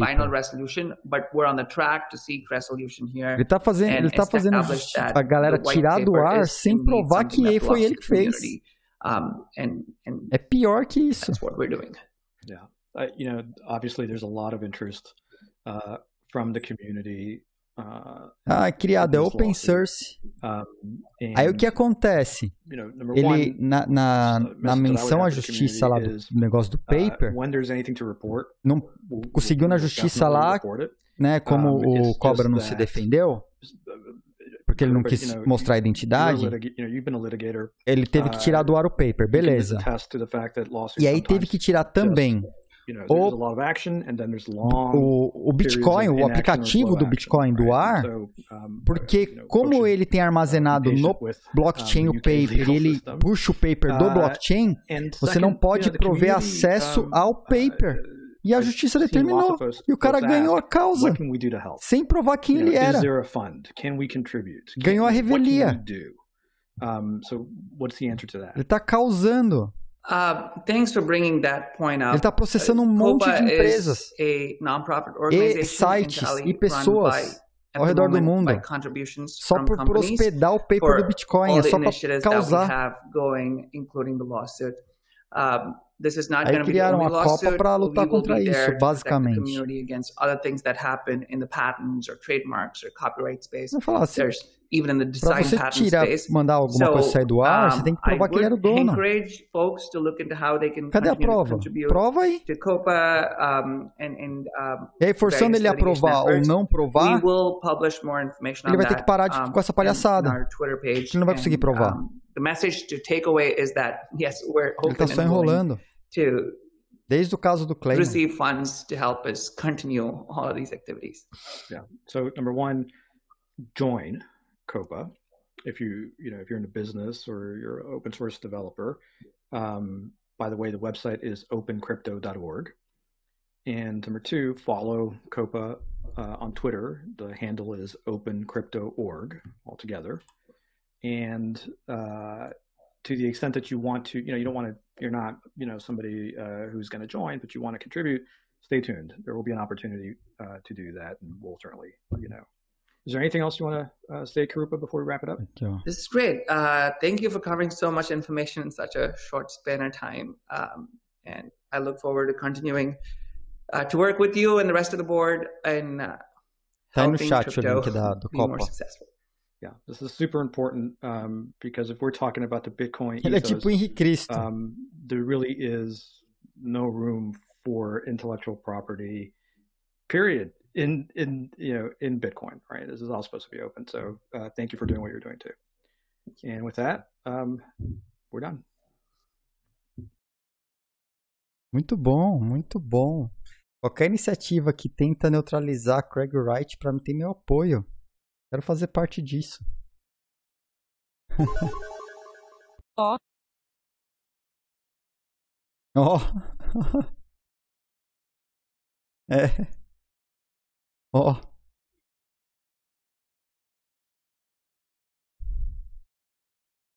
Ô Jeff, esquece o mensagem, cara. Eu quebrei, tá? Eu preciso arrumar. Ele tá passando só a primeira palavra, não tá passando a frase toda. Eu errei. Eu preciso arrumar. Peraí, cadê? Acabou? Cadê o último? Eita, galera! Era o último! Acabou! Fui seco! Olhar, achei que tinha mais uma. Não, cara! Era o último! Só isso? Nossa, achei que tinha mais evento. Ó pai. Eu preciso arrumar. Não uso mensagem não, que tá quebrado. Eu vou arrumar uma mensagem. Tá, uso o Redeem MSG que funciona. Caramba, galera. 10h12 de live contínua até esse momento. Mais as 2 horas da live das 8 da manhã. 12 horas de live hoje, hein? 12h12 agora, né? Alguns minutinhos lá. Acho que valeu. Espero que vocês tenham gostado. Eu curti pra caramba. Quero fazer outras, né? Tava rolando o ETHCC, que é outro evento de devs do Ethereum. Ele ficou meio encavalado. Rolou hoje. Ficou meio encavalado. Foi muito evento. Eu programei muito evento. E bateu tudo em cima. E eu não consegui fazer a live de tudo, né? Que assim, a gente tá comemorando o episódio 50 do Morning Crypto, né?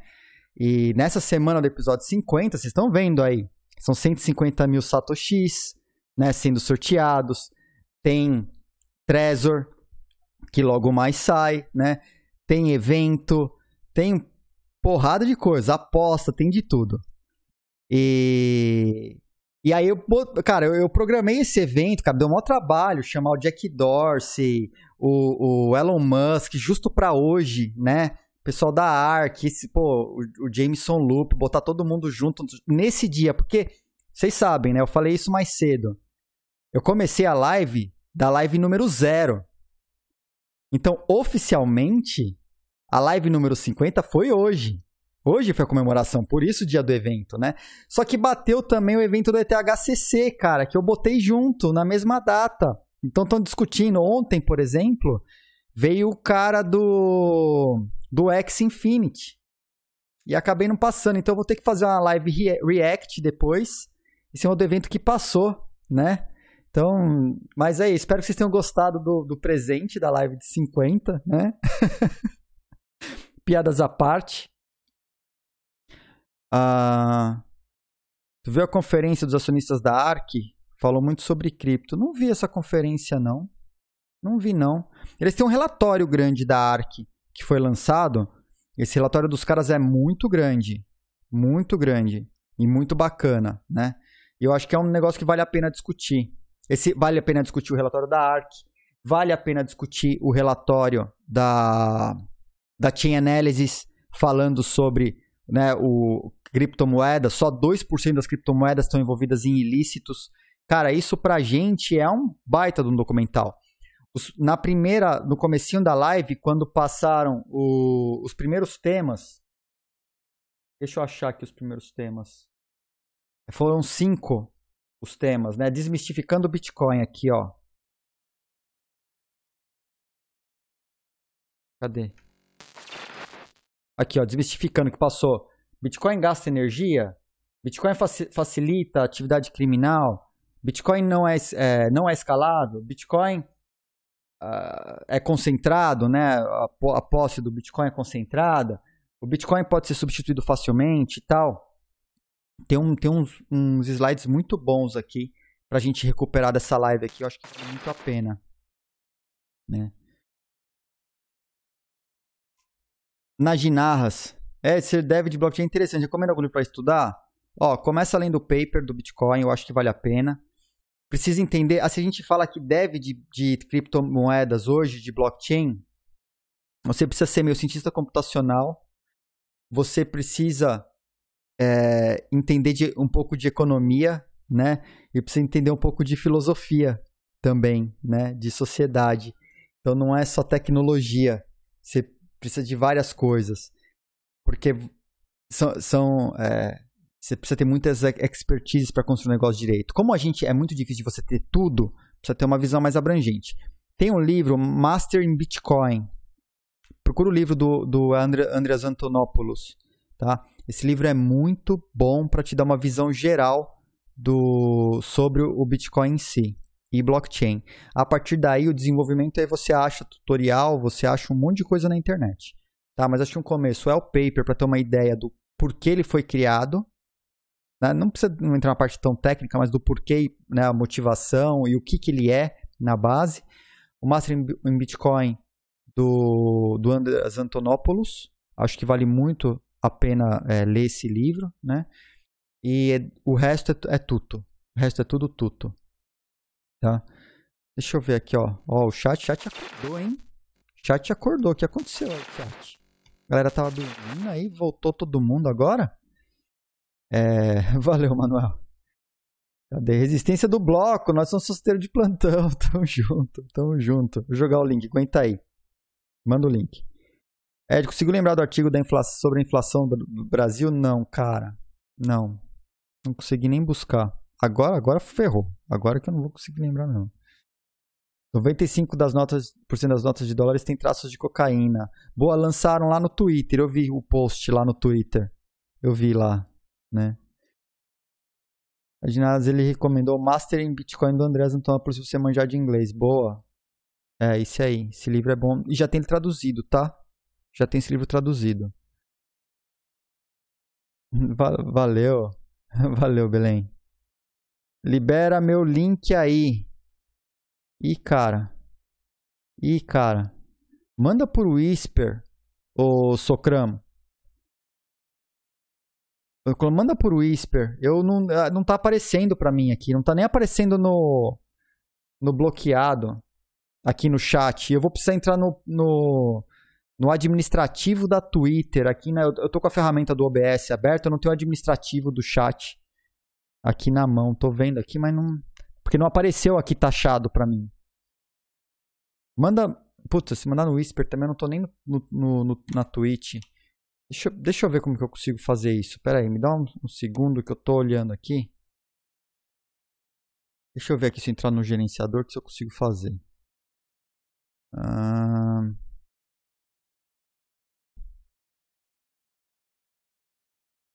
Deixa eu ver.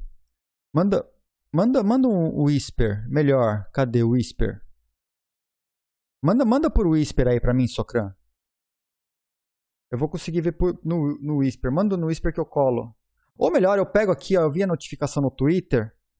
É uma... Deixa eu ver se é esse aqui, ó. Onde falou do valor intrínseco, né? Acho que é esse link aqui, ó. Tô colando aqui no chat, ó. É isso aí, ó. Não, pera aí, errei. Não é esse. Ô, caceta. Pera aí. Agora eu consigo. Agora vai. É esse aqui, ó. Acho que é esse, não é? Da edição de 2009.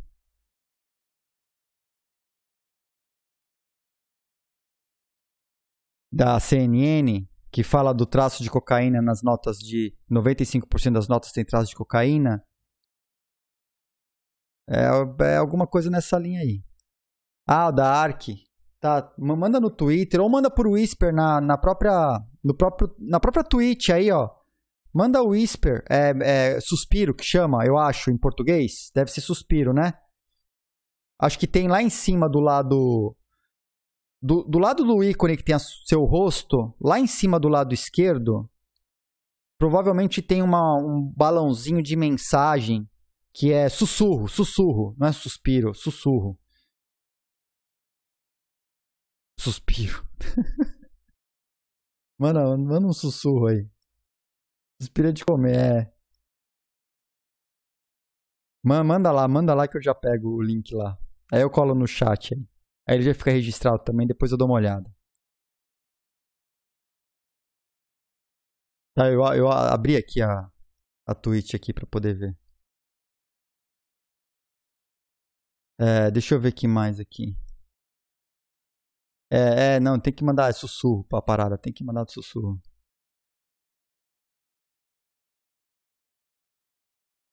Mora vai, Jeff, mora vai.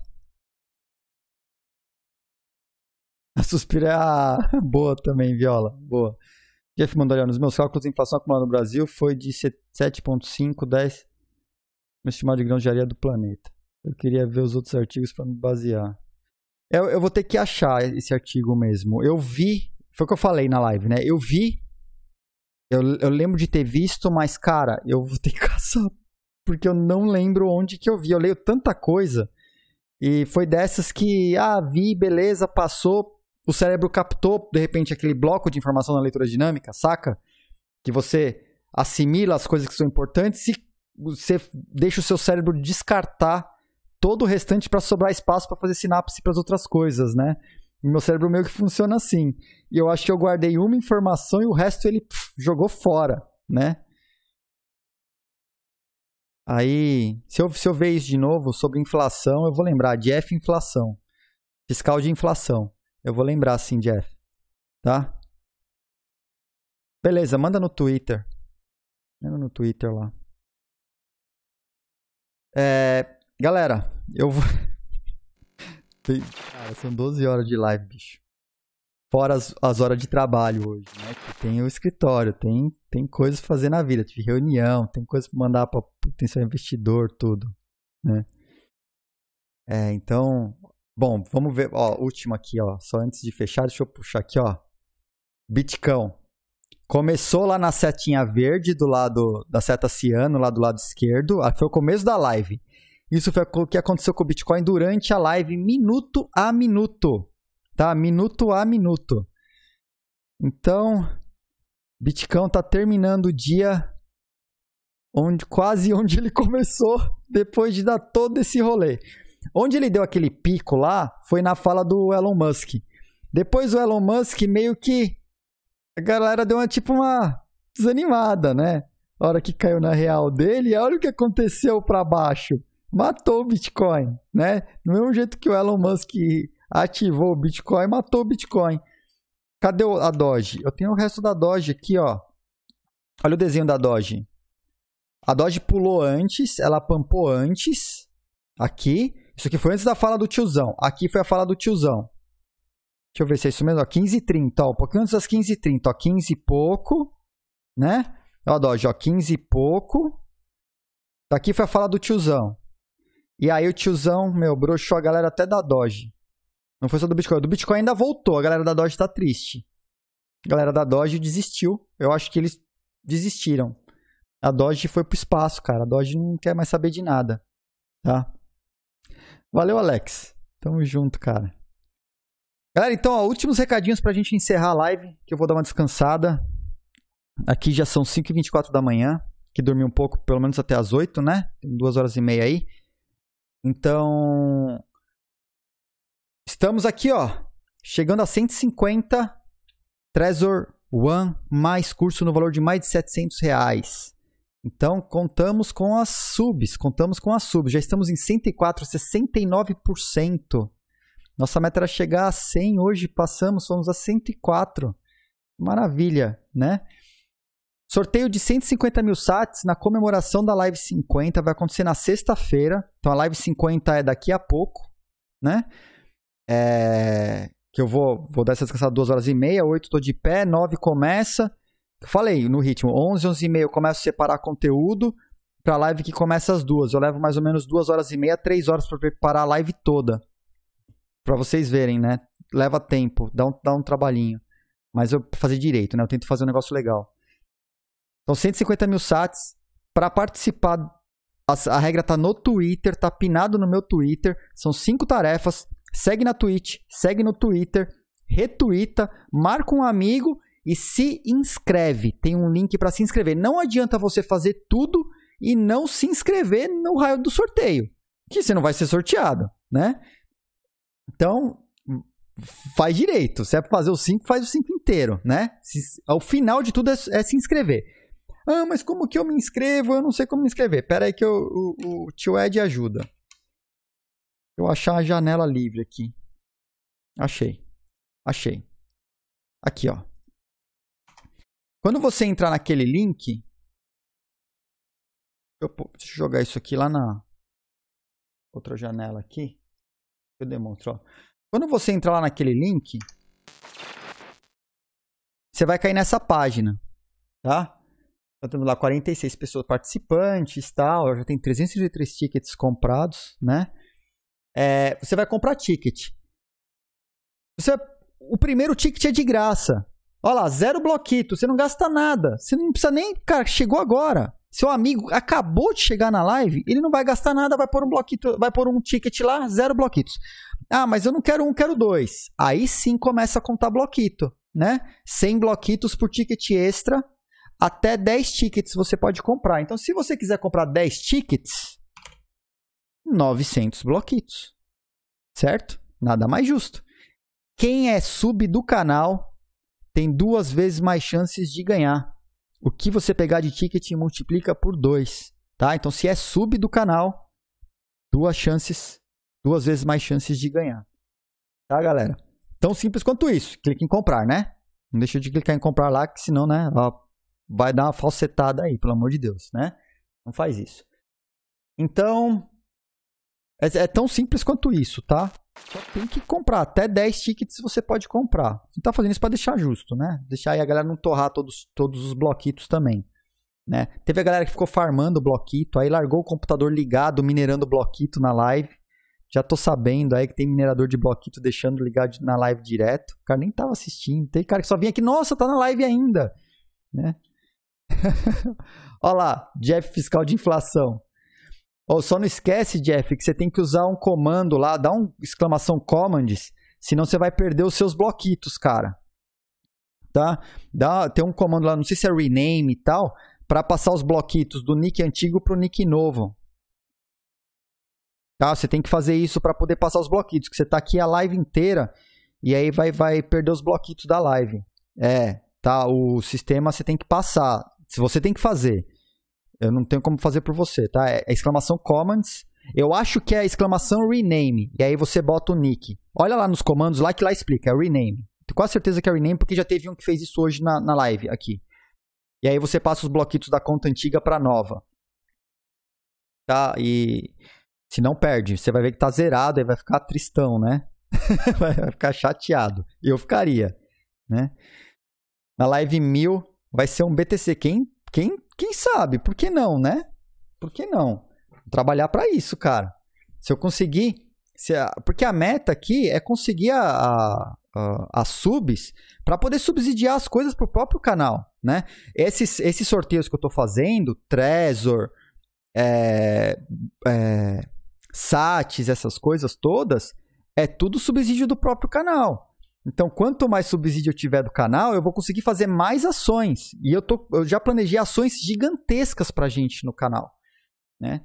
Poder ajudar associações, poder trazer e participar de evento pago, né? Esses eventos que você tem que comprar direitos para poder exibir. Quero poder fazer. Esse aqui eu tô fazendo porque o evento é gratuito, né? E lá, o pessoal da Ark Investment ainda tem um disclaimer lá que não pode mostrar a imagem deles sem autorização. Eu tô mostrando aqui. Vamos ver se vai ser taxado depois no YouTube. Eu acredito que não, que vai ser feio para eles, né? Mas tô fazendo, tá? Então exclamação rename e o nick antigo. É isso, exclamação rename e bota o seu nick antigo. Aí o bot vai dar uma olhada lá e vai fazer o trampo. Tá, Jeff? Tá, mas é esse aí o comando aí.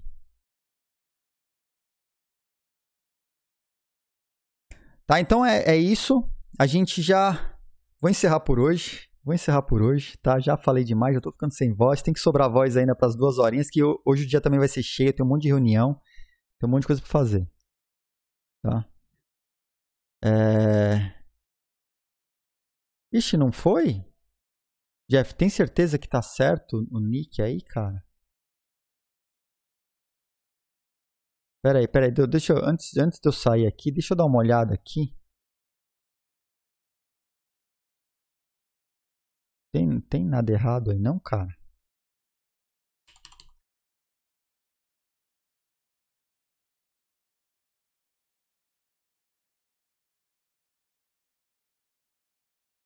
Jeff Jr. Figueiredo. Então... Exclamação rename old name. Peraí, galera. Deixa eu ver aqui. Deixa eu dar uma força aqui pro Jeff rapidinho. E aparentemente embolou alguma coisa aí com o bot. Rola de novo lá o exclamação rename Jeff Figueiredo. Cola. Ah, agora foi. Você tinha escrito errado o nick, né, cabeça? Pô, olha lá. O bot quântico funciona, cara. O bot quântico funciona. Tá trampando o bot aí, meu. Você vai ver a hora que a gente tiver o bot para passar os bloquitos aí para virar token. Você vai ver. Eu acho que tem chance aí, tá? Então, galera, vamos tirar o gráfico do Bitcoin. Vou encerrar. Agradeço a presença de todos. Agradeço quem ficou até essa hora na live, conseguiu ficar. Teve gente que ficou a live inteira, que nem o Léo aqui, ó, né? Segurou a bronca, a beat girl dele lá, falando, meu, o que você tá assistindo? Sai da frente aí, mano. E o cara segurou a bronca, deixou a beat girl lá e falou, não, vou assistir e aprender de Bitcoin, meu. É isso aí. Espero ter ajudado. A live é isso, tá? É pra trazer informação boa de gente que manja do negócio, fazer uns comentários em cima. Tamo junto, galera. Se cuidem. Estamos numa pandemia.